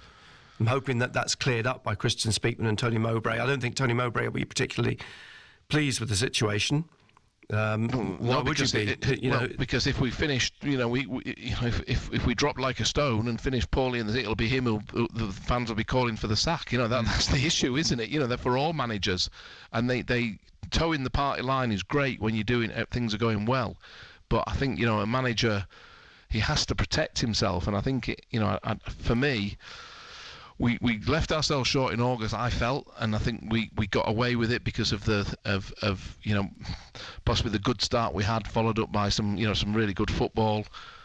But if we're going to be in a similar situation where without a striker again for another long spell, I think we will. It's going to be difficult to continue the way we have been. Yeah, I mentioned at the top of the programme that it was 4 in and 3 out. It is 4 out. I'd forgotten about Leon Diaku. I think a few people have forgotten about Leon Diaky, but it's 4 in and 4 out. So thank you to Michael for pointing that out, and I will come back to Michael. I'll come back to the rest of your message later on in the programme. It's almost not that when you kind of ask the question, how does Sunderland look and how does the squad look at the end of the transfer window? It's not, I don't think, the ins and outs that actually determine it. It's the fact that you've got Gooch, Pritchard, Stewart and Evans all missing, and that you've allowed Bailey Wright to go as well. It's more an experience thing than necessarily a depth of quality thing, perhaps, but that's what we won't be able to talk about tonight between now and 8 o'clock. The number to call as always is 0800 234 6565. Couple of other Sunderland things, Barnesy. Ticket prices first of all. The ticket prices, I mean, I mentioned yesterday that Fulham had said that they would be it would be £15 and £5. Well, that's the same for Sunderland. £15 for adults, £5 for under 16s and over 65s. Now, season card holders, they've got a priority window which opened at 12 o'clock or open at 12 o'clock tomorrow. But non-season card holders can still buy tickets during that window. To redeem season card seats, supporters must log on to their online ticketing account by clicking on the website, and you follow all the instructions. But basically, they'll go on general sale from 1 o'clock on Thursday. Yeah, I think just to say that the priority window for the season card holders is until 12 o'clock tomorrow. Yeah, it so is open now. Today. Yeah, it's open now, and it's until 12 tomorrow. Yeah, but general sale from 12. I don't think it's going to be an issue. I don't think it's going to be a big problem. No. Yeah. I think there'll be enough tickets to go around. Put it that way. Yes. I think more the issue is whether people want to sit in their own seats, their season card holders want to sit in their own seats. And tickets for the game at Rotherham United are now on sale as well. And interestingly, for Queen's Park Rangers, it was 10 plus Black Cat points. For Rotherham, it's 60 plus Black Cat points. And that presumably is a reflection on the size of the allocation and how stringently you have to sort of... how few there will be available. Yeah. Yes. Okay, not a few people saying not the most successful transfer window in the world for Sunderland, but they have announced the arrival of a global superstar later this year. Gary Bennett. Yes. This is featuring. This probably I'm not the person to be talking to you about this. Laura, who does our social media, said this is bigger than Newcastle United reaching Wembley. Not for our TalkSport audience, which has to be explained to me. And we're talking about Beyonce coming back to the Stadium of Light on her Renaissance World Tour on May the 23rd. As you can probably hear in the tone of my voice, it's not lit my fire. She's the warm-up to the playoff final the weekend after, isn't she? Could well be. Which I know obviously isn't going to be up here. Now, you said something in the office that I'm going to pick you up because I'm curious as to what Ando and Marco think of this. You claimed, Barnesy, that if Beyonce walked past you in the street, you wouldn't know who she was. I wouldn't recognise her. Marco Gabbiadini, John Anderson. I accept she may not be your preferred artist, and that is fine. Hold on a second. Can I just clarify? Was that you wouldn't recognise her, you wouldn't notice her? Both. I pointed out that the entourage might be a bit of a giveaway, but if she were by I said she'd gone out shopping on her own. But I you honestly genuinely wouldn't recognise Beyonce. Ando, would you recognise Beyonce? Yeah, probably. Sorry. Probably. Yeah. And I think she'd probably recognise Nick. Oh, she would, yeah. She'll have seen his matchbooks in the football museum. Yeah. You'd recognise Beyonce, wouldn't you, Marco? Definitely, and judging by all the messages I've had from my 3 daughters, my wife, and the rest of the female members of my family, it's going to be a very popular event. Yeah, it is. Well, you can have my ticket if you want. All right, thanks, John. Well, here you are. Who's the darts champion? Phil Taylor. Phil Taylor. I stood in a lift with Phil Taylor and I didn't know who he was. Oh, no. What, when was this? We were down in Birmingham City. We were staying in the hotel after the game. Phil Taylor was staying in the same hotel. Got in the lift with me, got out. And Benno said, "You know who you've done?" Didn't have a clue. You know what, Nick? A clue. Nick, you're the only man I know who could do a link between Phil Taylor and Beyonce. There you go. Well, it'll be the same would apply. Is that like any celebrity across? Probably. I don't know how many celebrities I sat on trains with and hadn't a clue that that we were on the train to London. Boy George was on the same train as the small. Can't tell me you didn't notice I knew Boy George. But he'll have had one of them hats on. There was one of the female singers was on the train as well. I didn't notice. I didn't see her at all.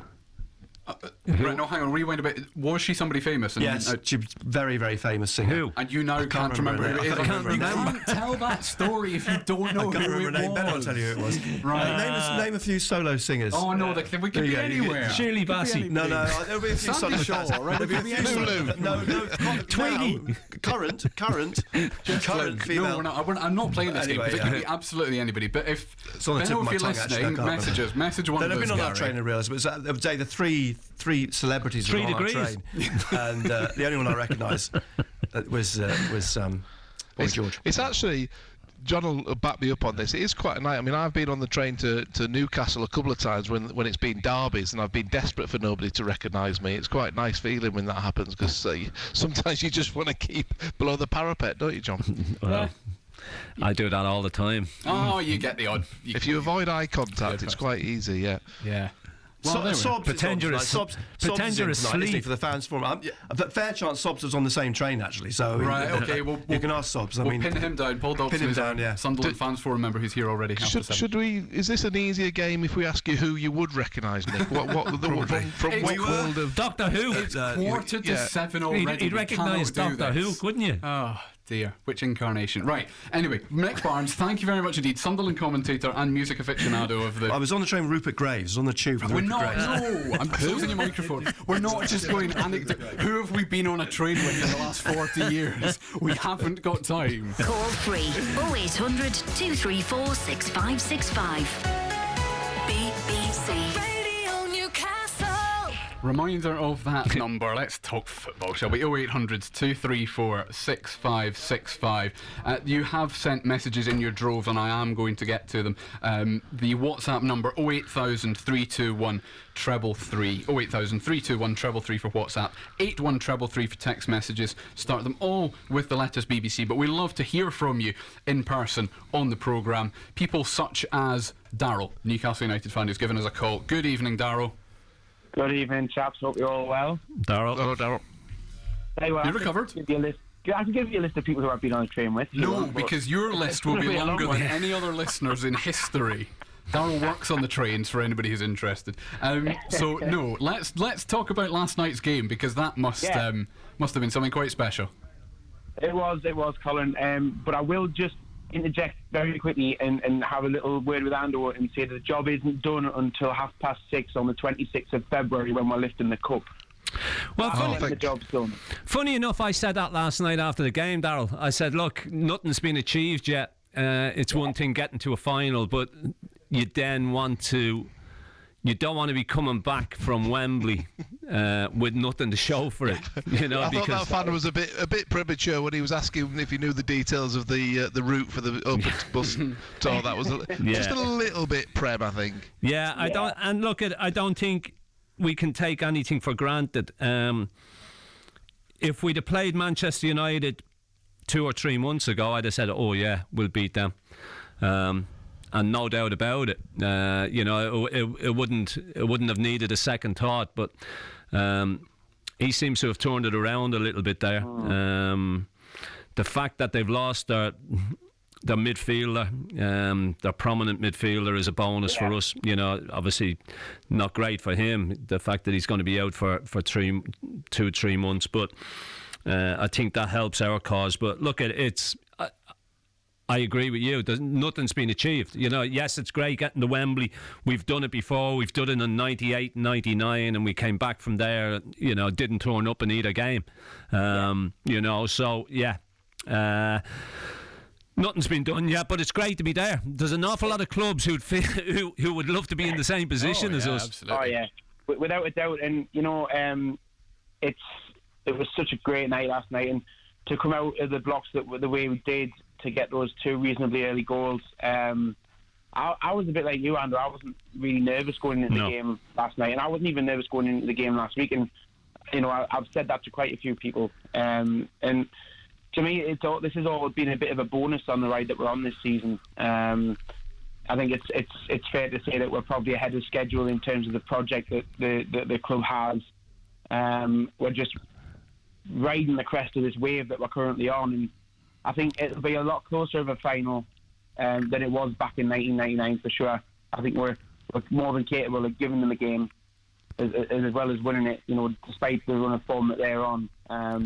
But yeah, I thought the game last night, you know, it was a fantastic start, as I said, and the 2 goals were really, really good quality goals. The build-up for both of them was absolutely superb. The second one in particular, to just absolutely break them apart down that left-hand side with that great little combination of Joe Linton and Joe Willock, to just break down and just get down the wing. I thought that they came back into the game a little bit after that, and obviously they got the goal as well. The goal probably came at a good time for them, but for me, I think it was important that happened, because it was better that the team had the chance to react to that in that game rather than have to deal with it in a league game, if you know what I mean. To concede a goal in a game like that, and it was still comfortable though, because we had the 2-goal lead at that point. And as much as Southampton changed their shape in the second half and tried to force something, we're still that resolute in defence that it was always going to be hard for them to break without. Yeah, look, they changed their shape 3 times. You know, I think he got it totally wrong with his setup. With going to 5 at the back. When we spoke to Adam last night from Southampton, he said, "Look, I hope they don't. I hope he is positive, and I definitely hope he doesn't go with 5 at the back." He says, because they're all over the place. You know, they don't look comfortable playing that system, and they started with 5 at the back, and they were all over the shop. You know, Trippier had the freedom of that right hand side. As I said, Sean Longstaff, the 2 goals. You know, he's almost in identical positions for both goals. And nobody picks him up. And they didn't see it early. You know, there was a couple of times that he's got himself in there, and you're thinking, somebody's got to spot that. You know, somebody's got to say, somebody's got to track him, or somebody's got to pick him up. If a midfield player's not going to mark him, one of the spare centre-backs has got to see him coming and pick him up. They didn't do that. I thought they were a bit better second half when they went to a more orthodox back four and brought an orthodox left back on, who I thought did all right for them. But I never felt they carried a threat. You know, no. I thought they were lightweight. I didn't think they were physically up to it. If I'm perfectly honest, I thought we out-muscled them, pushed and shoved them, and I was sat there, and even when we went down to 10 men, I still never thought they had enough where you thought they're going to get back into this. You know, they're going to cause us problems.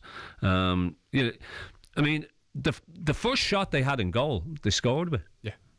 I mean, that was the only shot they had really in that first half. I wondered if there might have been a bit of trepidation even through the second half, is that, hang on, Shea Adams might do that again. They have got an individual here and there who might produce something out of absolutely nothing, and suddenly the game is on. But that's what it was going to take, Colin. You know, something out of nothing. And I didn't think they looked capable of it. Yeah. You know, and I thought every time we got forward, we looked more of a threat than they did. You know, I thought we were more positive in getting into those areas than they were. They were quite happy to pass the ball. But it was just passing the ball for passing the ball's sake. You know, we've had this conversation about sides. Got 100 passes, but they don't go anywhere with it. Yeah. You know, they don't actually hurt you. They play in front of you all the time, so you see the ball in front of you all the time. So you're not worrying about runners in behind. You're not worrying about tracking people because they don't play that ball in there. I'm going to ask you, just before I let you go, Darryl, about the transfer window as well, because I know obviously you if you're Newcastle United, you couldn't legislate for Bruno being sent off last night, but when it comes to the middle of midfield, Newcastle have allowed John Joe Shelvey to go out without an obvious replacement. But you know, Anthony Gordon, I guess the only real sort of first team arrival over the month. Happy enough? Would you have liked one more? Well, you'd always like one more, but you know what I mean. Yeah, no, you're right, Colin. You know, as you've just said, you know, we are now. You know, we consider ourselves a bit light in the midfield department now that, you know, you've got Bruno suspended for 3 games and John Joe Shelvey on the way out. I would have, you know, personally would have liked to have seen us actually replace John Joe Shelvey in that sense. But then you've got to understand as well that, you know, the club see the January market as a bit of a difficult one to deal with. We managed last year just out of pure desperation to survive last season. And they want to... impact, you know, they want to implement that strategy a bit better this time round, and I do think we're a little bit late, and I would have liked to have seen somebody, but you've got to trust the process. I felt that with this window as well, that he didn't really want to upset the apple cart and bring too many in with the way things are going. Now he's got a dressing room that's all together. He's got players that are all together, all fighting and for one another. They're all going in the right direction. Now, if you brought a couple in, 2 or 3 in, who then upset that, you've then got a problem. So, you know, I think he feels what he's got at this moment. And look, we know that it's hugely important that certain players stay fit, you know, because he's using, yet again, he named an unchanged side last night. He keeps making the same substitutes as well. You know, the same people come on game in, game out, and it's always like for like. So you can see the ones that he trusts, and he's got the faith, got that faith in them. Now, if anything happened to a couple of those starting 11, it would then be interesting to see where we went from there. Yeah, well, I mean, hopefully, as far as Newcastle are concerned, you'll have to cross that bridge and don't come to it at all. Darryl, thank you very much for giving us a call tonight. The number to call, 0800 234 6565. It's 4 minutes to 7. With a podcast, you can tell a story that needs to be heard. Respect. That is what you should show to me. You can give a voice to those who don't have one. People don't realise how connected travelling people are to nature. And you can make people believe he isn't the monster people think. If you're a podcaster, BBC Sounds Audio Lab wants to hear from you. we help storytellers turn their unique ideas into podcasts for BBC Sounds. Audio Lab 2023 is now open. To apply, head to bbc.co.uk/audiolab. And this is Total Sport on BBC Radio Newcastle. Colin White in for Simon Pride tonight, joined by John Anderson, the former Newcastle United fullback, and Marco Gabbiadini, the former Sunderland striker. And talking of Sunderland, Dave is a Sunderland supporter who joins us on the line. Good evening, Dave. Good evening, everyone. Thank you for taking the call. Oh, pleasure to have you on, Dave. Far away. Right. Well, the first thing I'd like to say is congratulations to Newcastle. I hope you're as successful as we were last year, and we look forward to following you there to Wembley for the playoff final. Nice one. Yes. I'm not as concerned as some Sunderland supporters are about the business in the transfer window. It is a blow, what's happened to Stewart in particular, but all blows are there to be overcome. And I have got every confidence that the squad at Sunderland is getting better and better by the day. I would say two things. First of all, to all Sunderland supporters, I'll quote Corporal Jones, don't panic. And then I would say to the Sunderland coaching staff and recruitment team, I would quote Rudyard Kipling, if you could keep your head when all around are losing theirs and blaming it on you. I think that Sunderland, I've watched them this season, get better and better. And I'm confident that we can go from strength to strength. I'm sure that the recruitment team would have loved to have bring in a couple of strikers yesterday. And I'm sure if they'd wanted to, they could have brought strikers in, but they wouldn't have been the right ones. So I think they did their very, very best.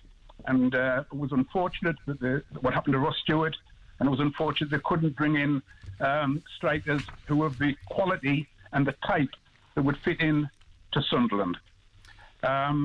Well, actually, I'm going to interrupt you because I want to I'm going to ask Marco to respond to some of those things, the points that you've put across, Dave. Marco, are some of the Sunderland fans' concerns about the transfer activity, etc., are they almost hypothetical concerns rather than actually a reflection of what we've seen on the pitch up to now? You know what I mean? The performances have been good for the vast majority. I mean, I'm not judging or I'm not blaming anyone, but the fact of the matter is this: we've lost, as I said earlier, already what is the youngest squad in the league by quite a way, actually. And I think our usual 11 on the field is way younger as well. We've lost a huge part of the experience that was, that was sort of holding it together and helping to make all these young players better than what they were 6 months ago. That is football, and look, we've all enjoyed it, and I've been in teams that are like that when I was a young player, and it's exciting, and I still believe that all these young players are going to do well. The likes of Sirkin has been superb. Adjelise, he's been a bit in and out, but when he's played, he's been well. Ballard's been class at the back. They've all done well. No one's doubted the performance of those players. But to keep progressing, you've got to have be dangerous at the other end of the field as well and keep scoring goals. Now, the fact is, when we were without, we scored less goals and won less games without our centre forwards. Yeah, so that actually, because that is the answer to my question of whether that's hypothetical concerns or there's evidence that these are genuine problems. Dave, we're getting close to the news, but I want to let you say what it was that you were just about to jump in and say there. I was just about to say, don't forget, Alan Hansen said you don't win nothing in this game with kids. And then Manchester United went away and did it. But that's totally. They had, they went on to be seven of the most highest appearing Premier League players in history. They were a different class of player. They were an exceptional group. So that's that's not relevant to what we were. I think the issue is with us at the moment is we're in a it's going to be a slow, from the look of it, it's a slow burner, and I think that's the issue, that it may not affect you, and I agree as well. I'm enjoying watching the players we are bringing through, and if they carry on like that, great, but it's going to take us a while to get to where we want to be. for a lot of fans who want to be back in the Premier League ASAP. Yeah. Dave, thank you for giving us a call. Apologies for having to keep you a little bit short tonight. Cheers, Dave. Next time you come on, we will give you a lot longer. But the number to call, 0800 234 6565. It's just gone 7 o'clock. On the BBC Sounds app, on your smart speaker, Play BBC Radio Newcastle. and on your radio. The sound of the North East is BBC Radio Newcastle. And here with your latest BBC News headlines is Miles Ashby. Thank you, Colin. Good evening. Fewer than half of all state schools in England were fully open today as thousands of teachers joined one of the biggest strike days for many years. University staff, train drivers and civil servants from several unions held a series of rallies in cities across the country, mainly to demand higher pay. The government insists it can't afford pay rises that will increase the rate of inflation. Beth Farhat is Regional Secretary of the NEU in the Northern region. We've got to work collectively to break the deadlock on public sector pay, and actually this country is in a social crisis. Far too many of the young people these teachers teach are in poverty, and far too many parents in public sector households are using food banks and struggling to make ends meet. If you haven't heard, Newcastle United are through to their first major final for nearly a quarter of a century. Last night's 2-1 victory over Southampton saw them win 3-1 on aggregate and reach next month's League Cup final at Wembley. Local lad Sean Longstaff got both goals in last night's win, which led to huge celebrations at St James's Park, the cathedral on the hill for Magpies fans who kept partying and singing throughout the city into the early hours. Newcastle's head coach Eddie Howe spoke to BBC Radio Newcastle after the game. Yeah, it's what we wanted to do. We wanted to attack the game, and really pleased that we were able to do that, and the players executed that really well. I think the second goal, as I say, after that period of time, then I think we just faded off as the force in the game that we were initially. But I think it's up there with the best 20 minutes we've played, and then the rest of it wasn't so pretty. For Sean Longstaff, it meant scoring twice in a match for the first time in his professional career. Yeah, definitely the most important of my career so far. Like I said, it was something I wasn't really worried about as much as maybe everyone else was. It's always been a sort of a strength of mine, and like I said, if I keep getting in there, I can't miss them forever. So just delighted it's a night like tonight, under the lights, amazing atmosphere, and yeah, one I'll never forget. There have been more cancellations on the Tyne and Wear Metro today following the latest round of cable thefts. No trains were able to run between Monk Seaton and South Gosforth in either direction because of the theft. Hugh Lewis is from the Metro's operator Nexus. This is the fourth major attack, and our engineers have done a fantastic job to bring the service back as quickly as they did. We had trains running again by just about 10 o'clock this morning.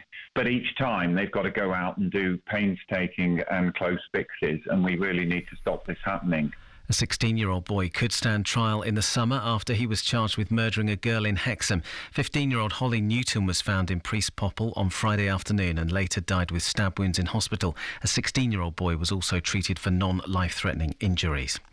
Geordie singer Cheryl is getting ready to tread the boards as she takes to a different stage. The 39-year-old is making her theatre debut in 222, A Ghost Story at the Lyric Theatre. She's told us she's not daunted at trying something different. Even with songs, you've got to retain that information, and singing and dancing can sometimes be a bit like that. So even that hasn't been as difficult as I was anticipating. Are you nervous, this being your first play?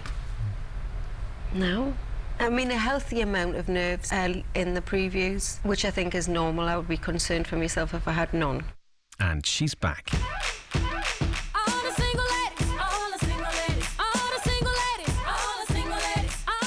Remember those walls I built? Well, baby, they're tumbling down, and they didn't even put up a fight.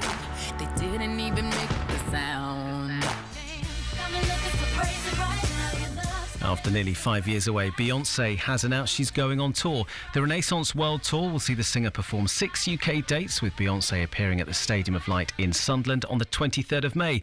And if you can't get tickets, she'll also be appearing in Cardiff, Edinburgh and London. That's the latest BBC Radio Newcastle news. I'm Miles Ashby. Thank you, Miles. And just before you go, I don't know if you heard the conversation we had earlier with Nick Barnes when we first talked on TalkSport about Beyoncé coming to Sunderland, and he claimed that he would not recognise Beyoncé if she walked past him in the street. I don't believe that for a second. Right, because what I was going to ask you was, presumably you would at least know who she was. Absolutely, yeah. Right. Yeah, perfect. No, I'm sure he would. I'm going to tally. I'm sure he would. I'm add you to the yes, I would recognise a side of our tally chart. Knowing Barnsley, if she walked past him, he'd have a look. That is absolutely scandalous, Miles Ashby. Total Sport. When we won that war, I tell you what, I think a lot of fans didn't know how to react. Well, they say it's a give it 2 horse. It's been a season of 2 horse for us. Did a phenomenal turnaround. Eddie Howe's done a phenomenal job. What a weekend, Marble! BBC Radio Newcastle. Can I just clarify? I'll just clarify. Yes. He would have a look to see who it was. Right, okay. I was cut off there. Yes, you were cut off by your own conscience. That's what it was. Miles, thank you very much indeed. So far on this evening's Total Sport, we have heard from Darryl, a Newcastle United fan, one of many, talking about last night's League Cup semi-final win over Southampton. It was such a great night last night, and to come out of the blocks the way we did, to get those 2 reasonably early goals. I was a bit like you, Andrew. I wasn't really nervous going into the game. We also heard from Sunderland fan Dave, who's been talking about the club's January transfer business. I'm not as concerned as some Sunderland supporters are about the business in the transfer window. It is a blow, what's happened to Stewart in particular, but all blows are there to be overcome. Yeah, there was positivity from Dave on the current Sunderland situation. A little bit more negativity in the messages, the text messages and the WhatsApp messages, purely about the transfer business that has been done by the club in January. We want all your thoughts on that, and if you were at the semi-final second leg at St James's Park last night as well, get in touch with us tonight. 0800 234 6565 is the number to call. We've got our 2 members of our fans forum in the studio alongside us. I'll introduce them in just a minute or 2. We're also going to hear later on in the programme from Bob Moncur, the last Newcastle United captain to lift a major trophy, but we want to hear from you. The number as always 0800 234 6565. Total Sport. BBC Radio Newcastle. That is the number to send to give us a call on. It is, if you want to send us a WhatsApp message, 08000 321 333, 08000 321 333. The number is 81333 for your text messages. Start them all with the letters BBC. Always put your name on the end of them as well. And we are at BBC Newcastle on Twitter. That is the place to find us on there. You have, I keep saying I'm going to read some of these messages, and I really will get to them, and there are lots and lots. But first of all, I'm going to introduce our 2 fans forum members in the studio with us this evening. John Steele is a Newcastle United supporter. Paul Dobson is a Sunderland supporter. You've both been in here plenty times before. Welcome back to both of you. Thank you for having us. Hey, boys. And we will, well, you know the drill. We'll sort of flip-flop between talking Newcastle United and some bit chip in. You don't even need to worry about raising your hand. Your microphones are open. Just have a chat with us. The number to call if you want to chat with the 2 Johns about Newcastle United, or with Paul and Marco about Sunderland, 0800 234 6565. John, I am going to start with you on the basis of last night. Ando claimed he wasn't nervous at any point in those 90 minutes. Were you? I was the opposite. Yeah. No, it was obviously tremendous start. Couldn't have asked for better. Fantastic finish for Sean Longstaff. I'll be honest, I've been critical of him in the past. I know Ando's made the comment about fantastic player, but sometimes his decision making, he wants to have too long. But the finishes last night, you couldn't fault them. And the build up for the second goal was a fantastic team goal. You know, Willock, Joan Linton down the left hand side, brilliant ball back, and the finish was absolutely brilliant. Adams getting that goal though, that made me really nervous, but I was taking advice from Ando. Nothing to worry about, nothing to beat. Well, it wasn't. Even on 90 minutes when we were still 7 minutes to go, I was like, would you just blow the whistle? Yeah, because you're of an age, John, where you've seen Newcastle go to Wembley but not win at Wembley. That's fair, unfortunately, yeah. Obviously the Arsenal and Man United ones, obviously I have the memories of the 2-0 defeats on both occasions. Going back to the semi-final under Bobby, but one of the best team performances you'll ever see, and sadly we came away from that unbeaten. And then obviously the Graham Souness FA Cup semi-final after getting beat against Sporting Lisbon, got hammered 4-1. So it's a great time to play Man United. We've got to settle, got a couple of scores to settle there. But no, I mean, the fans last night and the atmosphere was absolutely tremendous. I mean, I can only imagine, Ando, what it must have been like being there, but it was absolutely tremendous looking at it and hearing from it over the radio.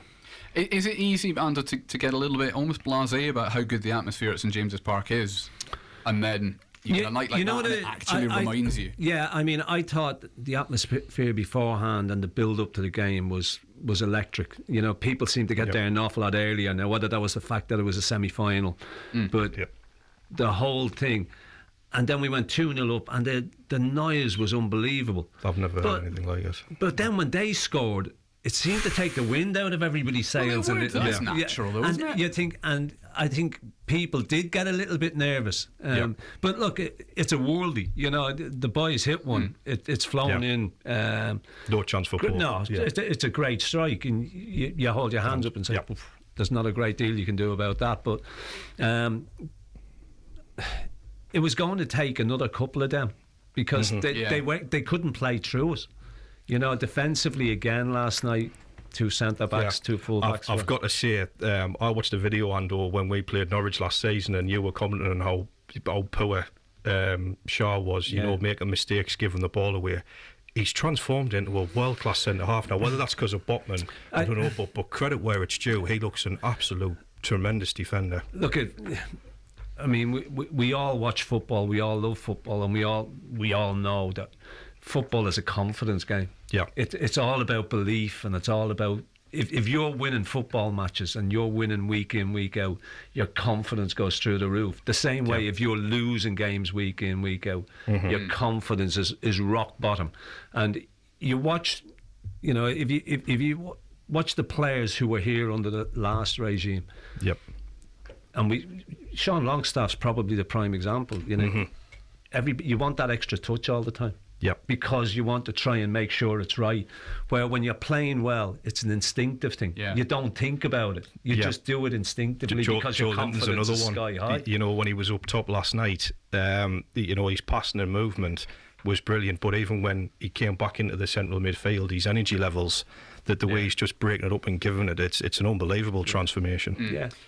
Transfer window wise, I'll come back to you, Newcastle, in just a moment, because I think the transfer window of January as a whole is probably kind of the main Sunderland talking point at the moment. How do you sum up January, Paul? Well, it was like the curate's egg. It was good in some bits and bad. We knew what we wanted at the beginning of it. We needed a second striker, ideally get Ellis Sims to stay, but he's recalled Evan, as any sensible person managing that club would have done, get everybody back and have a look at them. Now he's gone, they've got a new manager in who's obviously going to do the sensible thing and have a look at what he's got. So really we needed somebody to come in to back that up, and then absolute catastrophe when the Achilles went down at Fulham with Ross Stewart, so we needed somebody in. But some of the comments I've seen are that Speakman, the sporting director, has been deliberately sabotaging the season by not signing a striker. I bet he's been working his little socks off to try and sign somebody. We've got a protocol we go by now, and you look at a lad we had 3 years ago, Antoine Semenyo. He's just gone for 10 million quid. He scores a goal every 5.5 games. That's not good enough for what we want. The thing is with it as well, Paul, is, you know, this window, it's difficult getting players in at the best of times, but it's more difficult getting strikers in because clubs don't want to give you. No, exactly. You know? Exactly. But we've got a decent ones come in. We thought Geldart's a good player. Saw him a couple of years ago when he broke through at Leeds, and I thought he looks a tremendous. I've heard good things about him. Really hard worker, and Leeds fans I've spoken to have said we've paid a lot more money for worse players who are in his place now. But, you know, good luck to the lad. He's going to have a different role now. He's not got Stewart to be alongside, but we managed quite well without a proper striker for best part of a dozen games in the autumn when Sims and Stewart were both injured. So we've got the football and players, technical players. Interesting to see who he supports when Hughes beat, because I'm convinced Hughes will beat Fulham when Hughes plays Leeds. It'll be interesting to see which team he's actually supporting. Oh, he's from Liverpool. Is he? Well, fair enough. That's fine. It'll be interesting to see who Martin Dubravka supports. Do you know what? I actually was thinking, I was going to say, he could end up winning with a winners' medal. Somebody pointed this out the other day, that if Manchester United win it, he gets a winners' medal. If Newcastle win it, he doesn't. Because he's played for Manchester United in the league.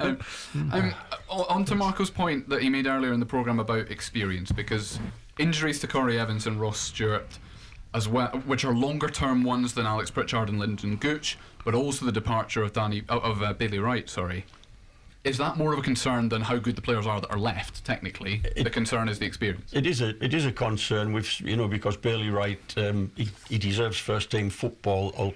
Perhaps not at Sunderland, but when he's come on, he's been for the last 15 minutes, shore things up, and he's very, very good at that as a last line of defence, and he's a talker, and obviously talks to the younger players. But we're lucky in that Ballard plays like a bloke who's been around for 10 years, even though he's only 20 or so. Yeah. He's got a tremendously old head on those young shoulders, so I'm happy with him.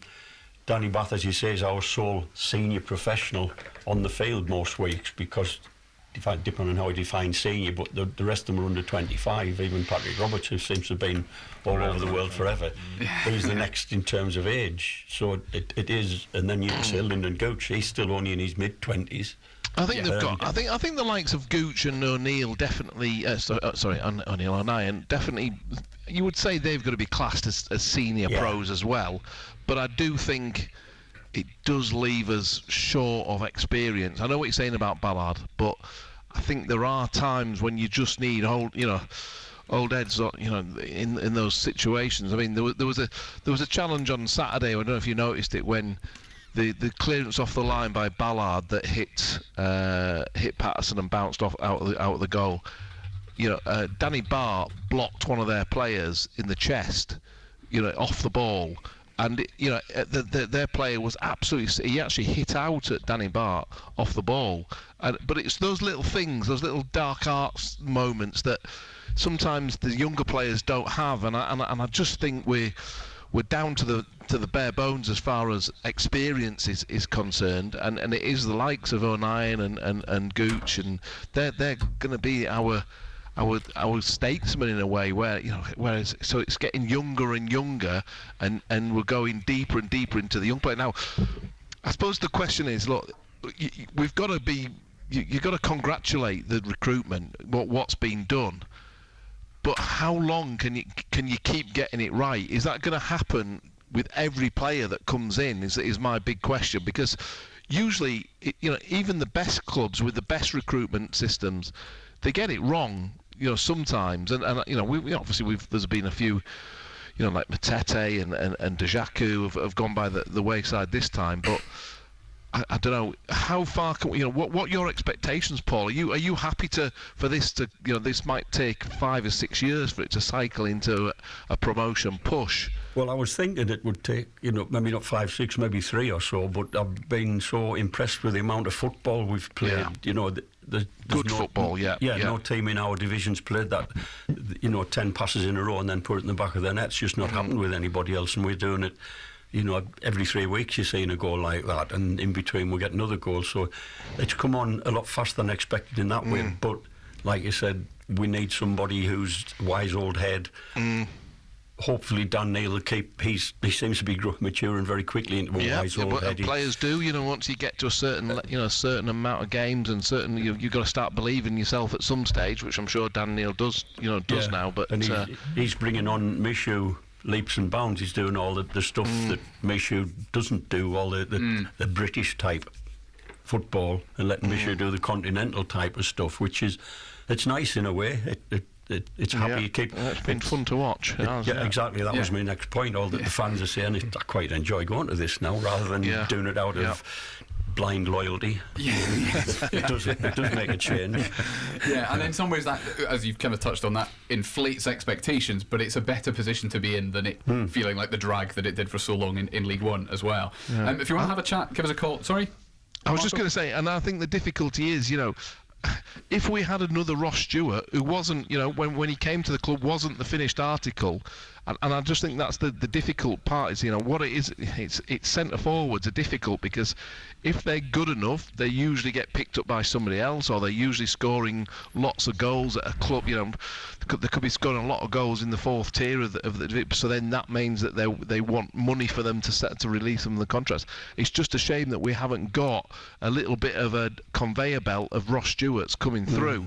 There's just maybe just the missing link, but very difficult to do.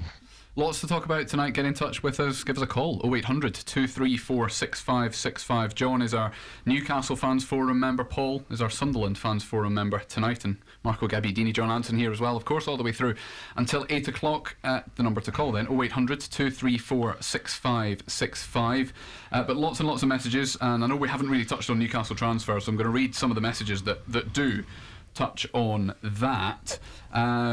This is from Andrew in Gosforth. He says, my take is that Howe couldn't find a central midfielder he wanted at the price he wanted, but by buying a left winger it frees up Willock and Joe Linton from playing on the wing and therefore gives us a bit more in the middle. Therefore it will be interesting to see who starts on the left on Saturday, because if it's not Saint-Maximin, then surely he is on his way out in the summer. So there are two different points in there, but in terms of, is that sort of the best, is it the second best solution to not buying a central midfielder, is buying a left winger who then allows the likes of Joe Linton to be a central midfielder, John?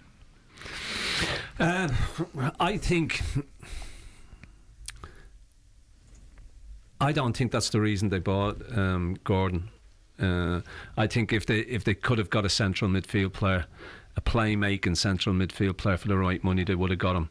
But that's exactly the point that's made. I know what he's saying, but I think Joe Linton will drop into central midfield at the weekend. And, me too.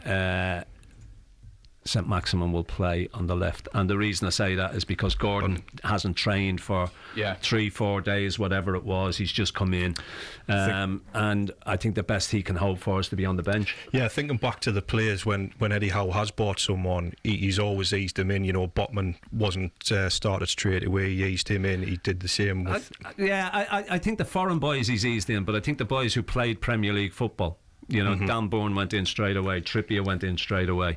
You know, so those boys went in there straight away because they knew the game, and it'd be the same with this young boy. But I think the fact that he's missed training and hadn't been turning up for training, you know, they'll look at him, they'll see what he's like. But I don't think he'll start him at the weekend. As I say, I think it'll be Saint-Maximin who'll start on the left, and Joe Linton will go back into that central midfield role. I've got to say, personally, I would have kept Shelvey. I know in terms of the deal, the price was probably right for the club. It was going to be right for him because his contract was out in the summer. But what I think it would have given us the option of, Andor, is you could have played Shelvey in that sort of number 6 role, which would have then brought Bruno further up the field. And I think when Bruno's been at his best, it is when he's been in an advanced position. That's just me personally. I just wonder if the defining factor in that, sorry, but Andy, before you respond, is that Shelvey wanted to leave. He wanted first team football, you know, and we spoke about this the other night as well, Colin. I think John Joe Shelvey, nearly 31 years of age, I think the way we play now as well, with this high intensity pressing game, he doesn't do that. Yeah, you know, he doesn't do that. So, and we've seen if one doesn't do it, it goes pear-shaped, because you need everybody on the same page doing the same thing. When one goes, everybody goes, and that's not John Joe Shelvey's game. He wants to get on it, he wants to pass it. That's more his game. He's not going to be. He's not an intense player who gets in people's faces and makes life difficult for them. WhatsApp message on Sunderland as well. This one is from Michael. It's the same Michael that corrected me earlier when I said there were 4 out and 3 out, and it was actually 4. I know the 4 in, he says, Michael, but only Gelhardt has an appearance in the professional game and hardly a goal to his name. And then he lists the ones that have gone out, and he also says about Newell going from the under-21s to Darlington as well. That doesn't necessarily count, says Michael. Speakman, so this is Christian Speakman and Kira Louis-Dreyfus think that 1 forward on the books for the whole season is adequate. We've got no Stewart or Evans for the rest of the season. Speakman and Dreyfus are not getting my money next season, and I'm not wasting my money going to the Fulham replay when it's live on BBC One. Which sort of is in contrast to what you've made a radio unfriendly gesture there, Paul, but it's all right because we're on the radio. It's a bit strong to chucking your season ticket in. Obviously, I'm not going anymore because of that. Yeah, well, I think I'm assuming that Michael is not a season ticket holder, but he says he's not going to pay to go to a game that's live on BBC One. Was his point? Yeah, right. Fair enough. It's his choice, but he would miss an entertaining game. You know, it's not all about having exactly what you want coming into the team. You get caught by surprise, as we were when we lost the 2 forwards back in, you know, September, October time. We started playing some really, really nice stuff on the ground.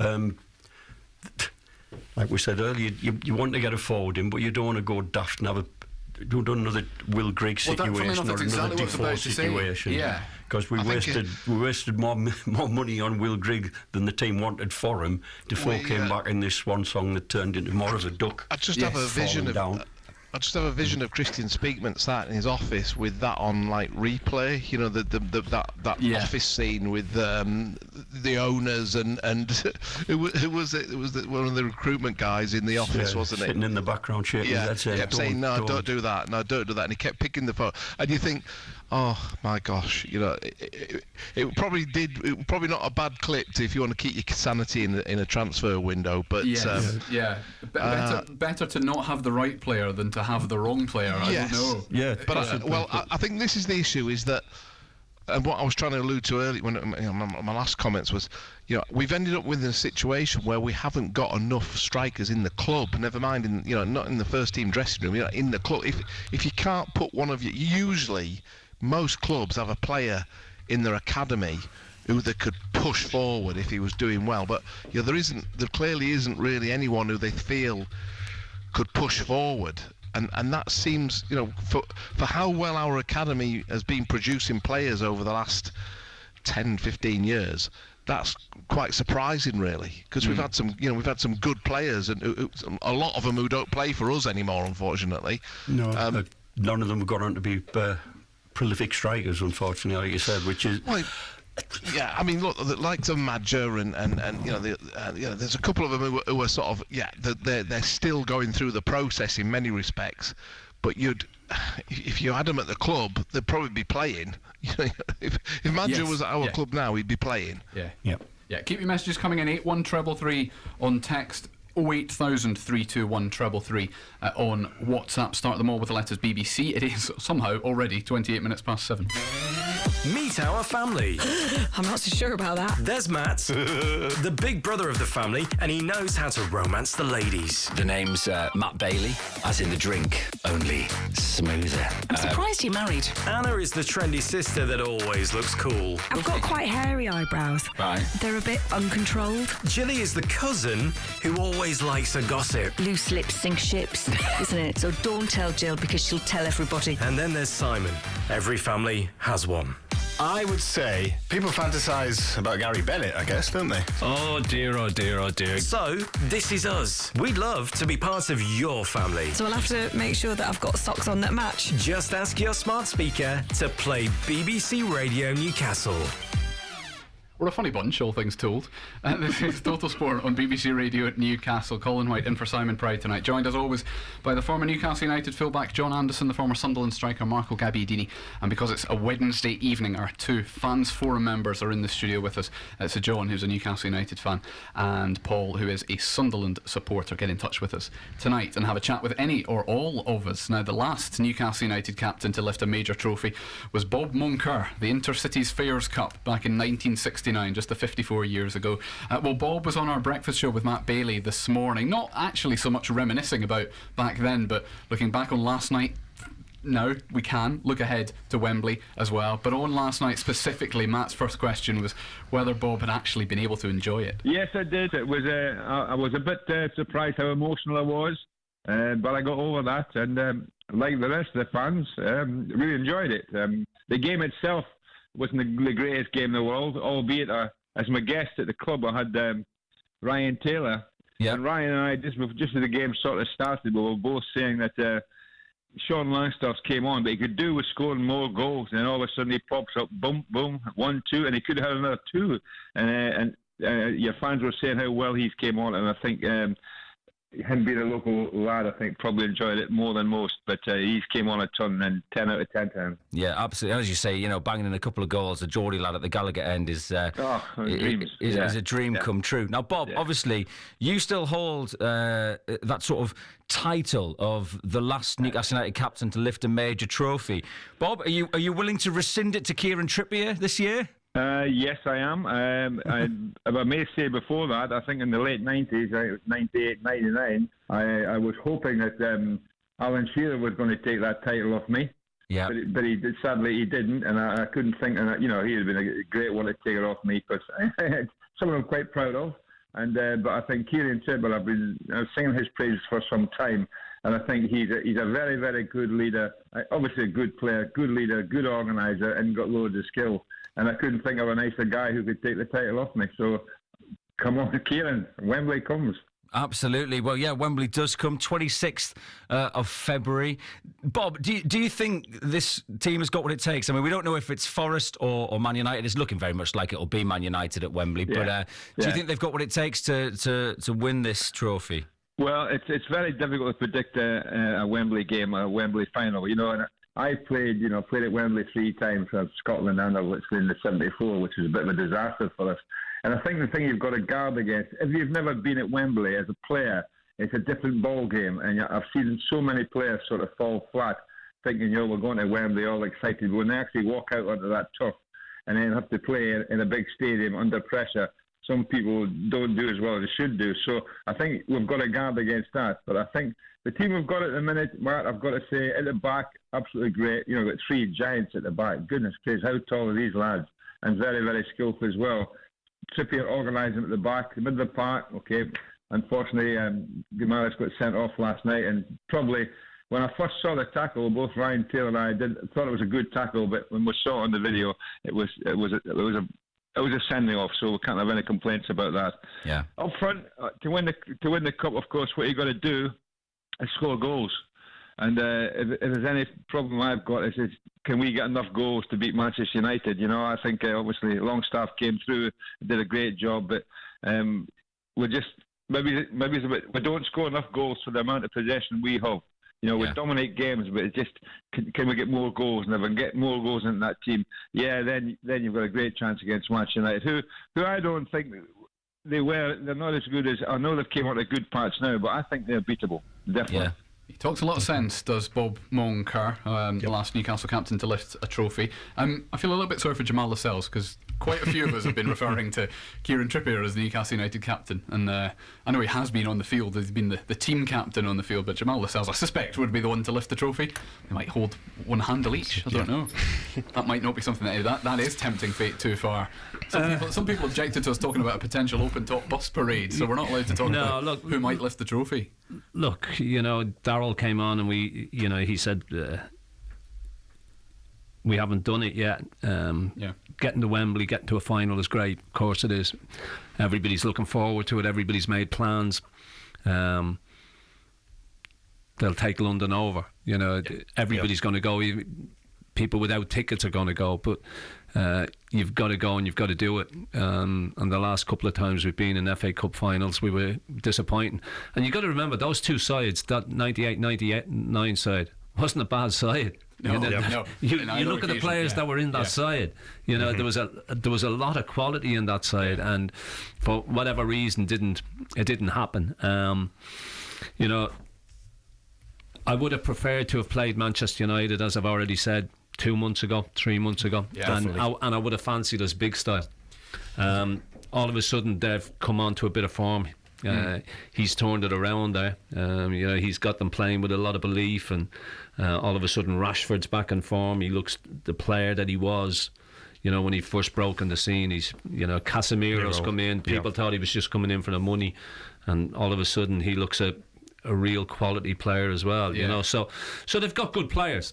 The one thing you would say is it should be a top game, and it's a tough one to call. It really is. But the way we're playing, especially from a defensive point of view, you'd fancy us against anybody. Just one thing, I'm going to come back to you, John, in just a sec. One thing before we go to the sport headlines, which were meant to be about 5 minutes ago, but never mind. One thing that Bob Moncur actually mentioned talking about last night, which we haven't really touched on with you, John, is the red card for Bruno. And there's a WhatsApp message here. It doesn't have a name on it, but it says, "Great night for Newcastle, but Eddie Howe should have subbed Bruno long before the red card. His head had gone after previous fouls, and he did feel like he was getting a little bit overly aggressive." And also your thoughts on the actual red card itself. I had no problems with it. Similar to Rando, I thought at the time it was a good tackle, but when you slow it down and it went straight to VAR, I said that's a red card. You kind of get away from that.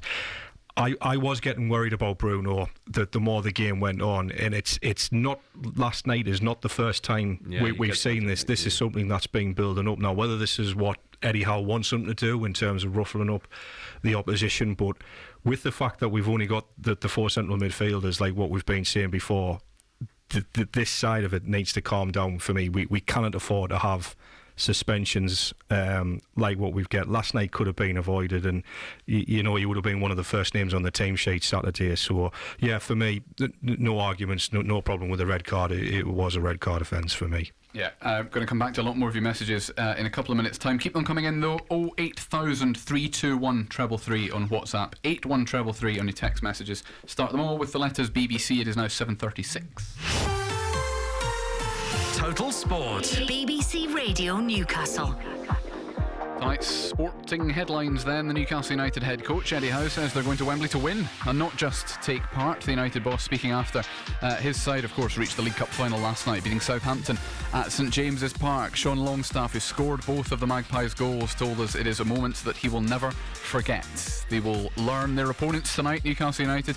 Manchester United taking on Nottingham Forest at Old Trafford, but Man United do have a 3-0 lead going into tonight's second leg. The Sunderland defender Bailey Wright has thanked the club and the supporters after joining Rotherham on loan until the end of the season. The Australian centre-half hasn't had a huge amount of game time. He's made just 14 appearances in the league this season. Across January, Premier League clubs spent a record £815 million during that January transfer window, including, of course, Chelsea breaking the British record with the signing of the Argentina midfielder Enzo Fernandez from Benfica for a new record £107 million. Going to come back to some of those figures if we get time before the end of the programme tonight as well. The Spurs manager Antonio Conte has had surgery today to remove his gallbladder. The Italian is now going to take time away from football to recover. Spurs hosting Manchester City on Sunday in the Premier League.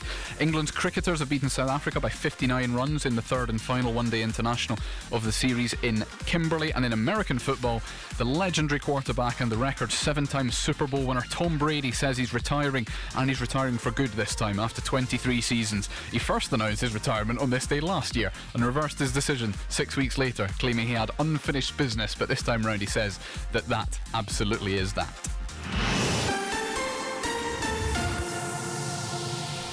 Did either of you two renege on retirement promises, Marco Ando?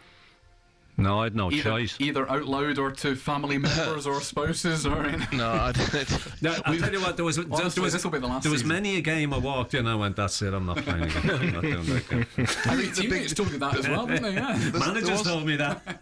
Yeah, there's quite a big difference as well. He's probably sat on about 300 million. I think he's just got a broadcasting deal for about 150 million, hasn't he? Does, yeah.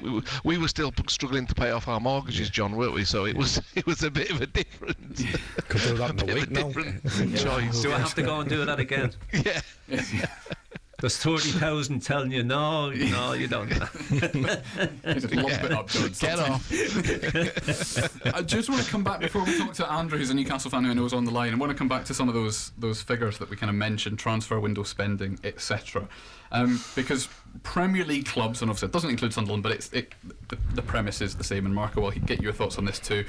Premier League clubs have now spent £2.8 billion this season. So across the summer transfer window last summer and January gone there, that's double the previous record. Exactly double, actually. 1.4 billion previously in 2017. Mentioned Enzo Fernandez, now the new British transfer record. £275 million spent on deadline day alone. And again, obviously a big chunk of that is Chelsea. Enzo Fernandez, and a big chunk of it's Chelsea. Because on Chelsea spent more in January than all of La Liga, Bundesliga, Liga and Serie A clubs combined. Crazy. So there's almost two separate conversations in there. There's spending in general and there's Chelsea's spending. Yeah, I mean, we know that January's a silly month for when it comes to spending because the selling clubs hold all the power. But when you see the money that's been spent, it's scandalous. You know, when you see what happened to Bury Football Club as well, and you just think a fraction of that money could have saved them. You know, they could still be, weekly wage. Yeah, and then them going. It's crazy. It really, and it's only going to get worse, isn't it? Yeah, it is, and Newcastle will be a part of it. Yeah. They may not hit the height. You know, they might not break the British transfer record anytime soon. They might not do what Chelsea have done in terms of numbers, but Newcastle are going to be one of the biggest spenders in the next 3 or 4 years, aren't they? Yeah, but the money they've spent hasn't been ridiculous money. Yeah. You know, they haven't gone whoosh. Okay, they've spent 62 million on Isak. But when you look at what they've spent on Botman, on Trippier, on Dan Bourne, even on Guimaraes. Yeah. You know, for the quality that they've been cheap. Yes, and also they're English, John.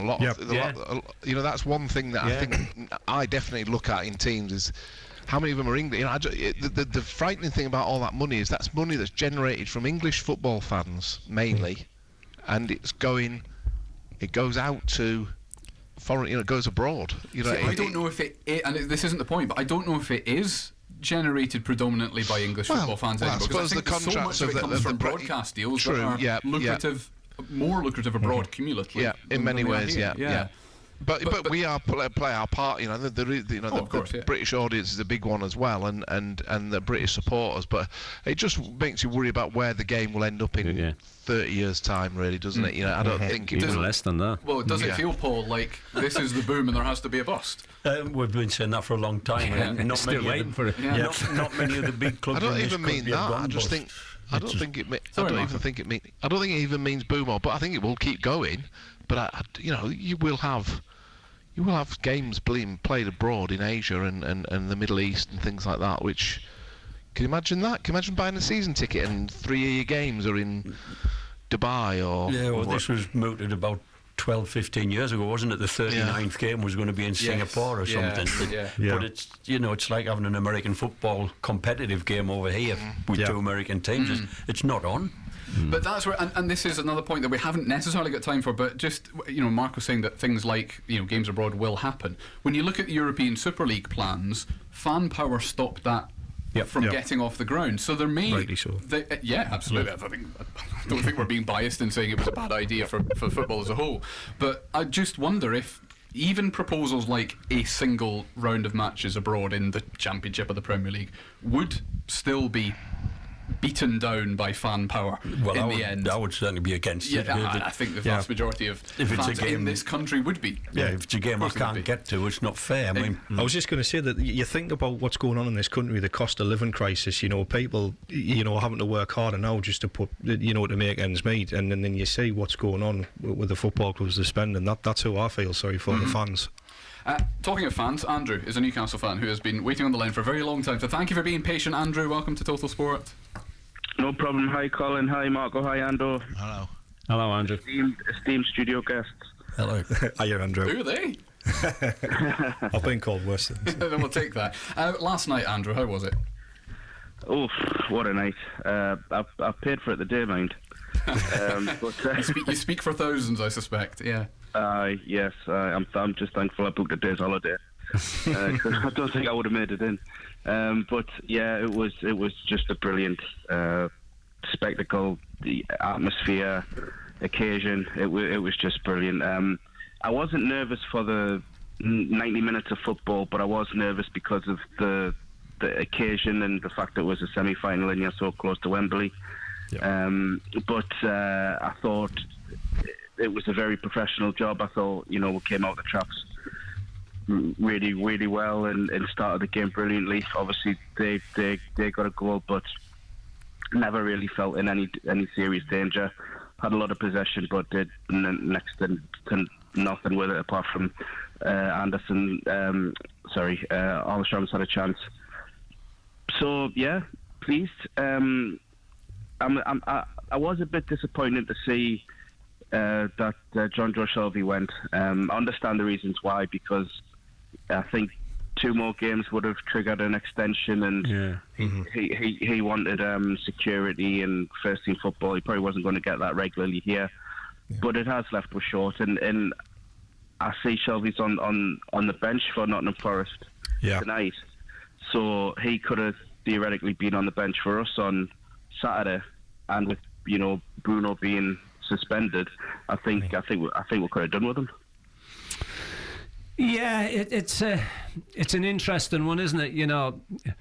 Eddie Howe said that he would like to have kept him, but all of a sudden the contract that Forest have offered him gives him that little bit more security and an extra.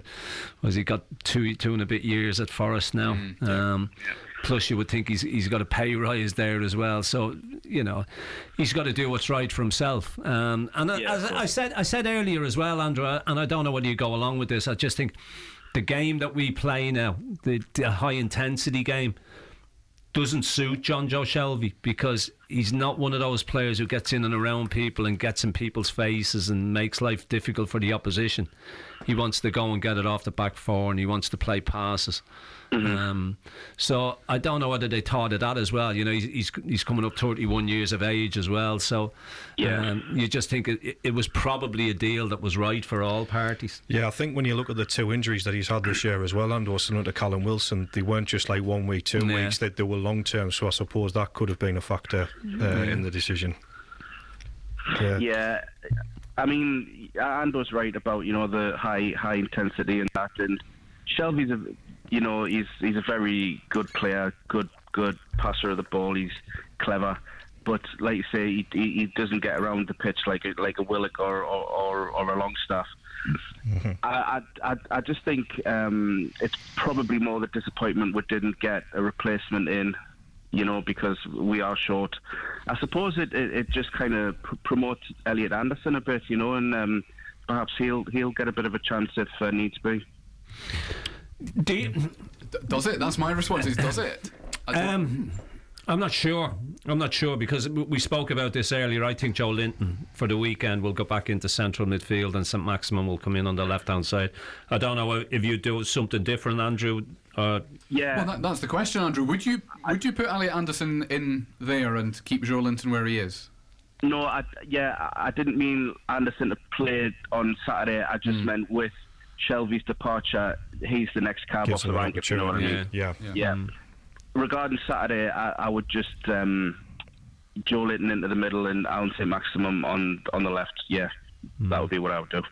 Even if Anthony Gordon were fully fit, and I know he missed a few days training last week, so that might be a pointless question. But would you have him ahead Would you have him in the team ahead of Alan St Maxima? Is my question. Not for Saturday. No, I think he'll start on the bench anyhow. With new signings, predominantly start off the bench, and like you say, he hasn't trained and getting used to everything. I think it's nailed on. Certainly, he'll be on the bench. I think we've all agreed, me and Ando and yourself, Andrew, that Alan St Maximum start. But the way he keeps persevering with Murphy, I've got a feeling it's him that's going to come in and start. No, I don't. I would personally. Not like that. For me, Max needs game time. He needs to start games. But I've got a feeling the way he keeps having trust in Murphy, it's him that's going to come in and start. You might well be right, because a lot of people's been saying that online as well. You're not the only person to think that as well. It's quite a popular opinion. We will find out at 4:30 on Saturday afternoon. Andrew, thank you very much as always for coming on Total Sport. The number to call 0800 234 6565. We're going to talk to Ian, who's a Sunderland fan, in just a moment. It's coming up on 10 to 8. Everyone has a story to tell. There's a lot more perks to having alopecia than I thought. If you're aged 11 to 18, the BBC wants to hear from you. Just because somebody's disabled doesn't mean that they can't achieve something. So that your story can be told across TV, radio and online. I really hope my story has helped people who are going through similar things. Go to bbc.co.uk/young reporter competition to find out more and see the full rules and privacy notice. You have a voice that matters. Entry closes just before midnight on Friday the 31st of March 2023. And you're listening to Total Sport here on BBC Radio Newcastle. And just before we go to Ian, a text message from Mark that I want to read out, because it says, shout out to Ando and Razor. My dad couldn't make the match last night due to ill health, but I came in to him beaming. Apparently the coverage was first class, says Mark. Top lads doing a great job and very much appreciated. And that is why you do it, Ando. Very nice. Thank you. You do it. Cheers. Yes, thank you for your message, Mark, as well. 81333 to send text messages, 08000 321 333 to send WhatsApp messages. Start them all with BBC to make sure they get through and they come to this station and not randomly go to Radio Leeds or something like that. Start them with the letters BBC. We do occasionally get ones, because I think it's 3 Counties Radio that they have to start their message BBC 3CR. So if they forget the 3CR bit, we end up getting a message with absolutely nothing to do with what's going on in the rest of the programme. Welcome to Total Sport, Ian. Hello, good evening. Good evening, John, Margot, John and Paul as well. Good evening. Yeah, all right. How do you sum up January then, Ian? Well, it's that dilemma. You've just talked about it tonight. I actually said, I think a couple of weeks ago on the Friday night, I probably had a couple of glasses of wine because I was saying I think we should have gone and paid 10 million for Ellis Sim, and I think we should have possibly put a good bid in for him if we could have done. I'm very disappointed he went back. But then I just was reminded before about the 5 million for Will Grigg and thinking, do we want to go down that line? So I'm not really sure. I think, no business in some senses is, maybe the frugal thing to do. Well, actually, talking of frugal, Marco, just before you respond to that, sorry, but talking of frugal, Robin Jarrow sent us a text message and said, does Marco think we'll go for a free agent as cover? And I know this has come up a little bit during the window, but it's a little bit more relevant now, I guess, now that the window has closed. Chris Martin has been released by Bristol City, could be a useful squad player, says Rob. Well, I'm going to go and Google how old Chris Martin is, by the way. Chris, he's I remember the Derby, isn't he? Yes. Yeah, he's very effective striker, but yeah. But I think, Marco, our sort of little blueprint at the minute is younger players, and I think I was very impressed with Ellis Sim when he came in. And I think when he played on his own, because I think he came back from injury first, didn't he? About 3 or 4 games. And he just hit the ground running on his own. He was great, and then when him and Stewart played together, or one of them coming off the bench to complement, I think he was very good. I think he fit our side. I know we're playing the ball a little bit more on the ground now with sort of with Roberts and Diallo and them, but I just think that's that extra avenue, and I think we missed the trick. Maybe he's putting a bid in for him.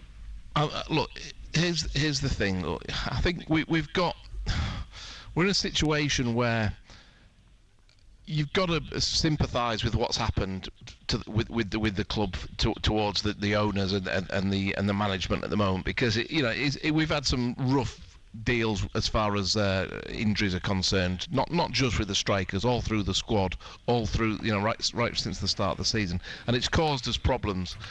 But having played the amount of football that I played and the number of seasons I played, opportunity doesn't always come right now. So I think what they're saying basically is, look, don't worry, this plan is going to work. We don't need to rush into things or stress ourselves or stretch ourselves, because in 3 or 5 years' time we're going to be out. We'll have this will evolve into a position where we will be good enough to challenge the league, and sort of we can take this as a kick in the teeth this year, that we did well, we were challenging, but we might not be able to challenge for the rest of the season. I think that's risky. Are you prepared to wait that long, though? That's what I think. I think that's... Now, the trouble is, with the modern era of football, we have these guys who come in and it's a totally different way of running football clubs than it was in our John and I's time. But the self-confidence you have to sell that to the owner, that this is what we're going to do and this is our plan and we all agree on it. But when things happen like they have done this season, sometimes you might have to change your plan. Is sort of my point, I think. And it's hard because you don't want to criticise, because there's so much good stuff going on. But we've definitely had a good season, haven't we, so far? Yeah. So will we regret this in 5 or 6 years' time if we're still in this division, and if we'd have... I don't think we'll regret it in 5 or 6 years' time, because, like you said, so much can happen, and I think we've got to have a reality check and think, hang on, everybody we've played this season finished higher than we did last season. So we have come a long way, and the best laid plans go a little bit askew from time to time, and it's how we react. It's how you get up rather than how you get knocked down. So we're in a good place compared to where we would probably have expected to be, but not where we would hope to be. That makes sense. I want to read you all a WhatsApp message on Sunderland that doesn't actually have a name on it, but it says, I think there's a lot of undue misery regarding Sunderland's lack of securing a striker. We don't know what happened yesterday. They might have had targets that didn't come good. I am still optimistic for the rest of the season. The tempo, the vibrancy with which we played at Fulham on Saturday after Ross Stewart left the pitch was fabulous. I'm sure we'll continue in that degree. And then the last question is, what price for Sunderland in the FA Cup final, Lando? But price do you want? Yeah, probably might say that. If we're getting ahead of ourselves with Newcastle, it's only go Ian. Yes, I think we're all delighted with what we've done. Really, from the first few matches in the season, we've been top half the table, had a couple little wobbles. We're all delighted. Coming from that division, we're all delighted with what we've done. But then we're not actually that far away.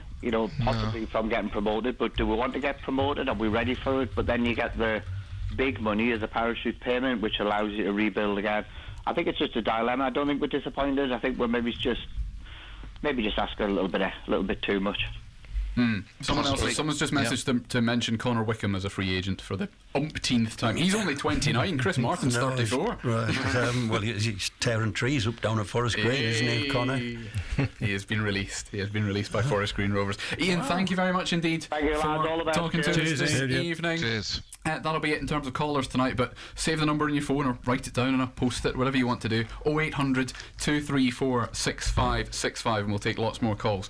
Tomorrow evening, we've got a couple of minutes left on the show for both of our fans forum members, John and Paul. Some closing thoughts from you then.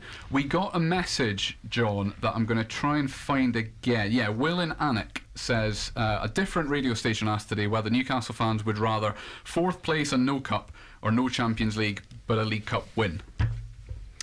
Go on then.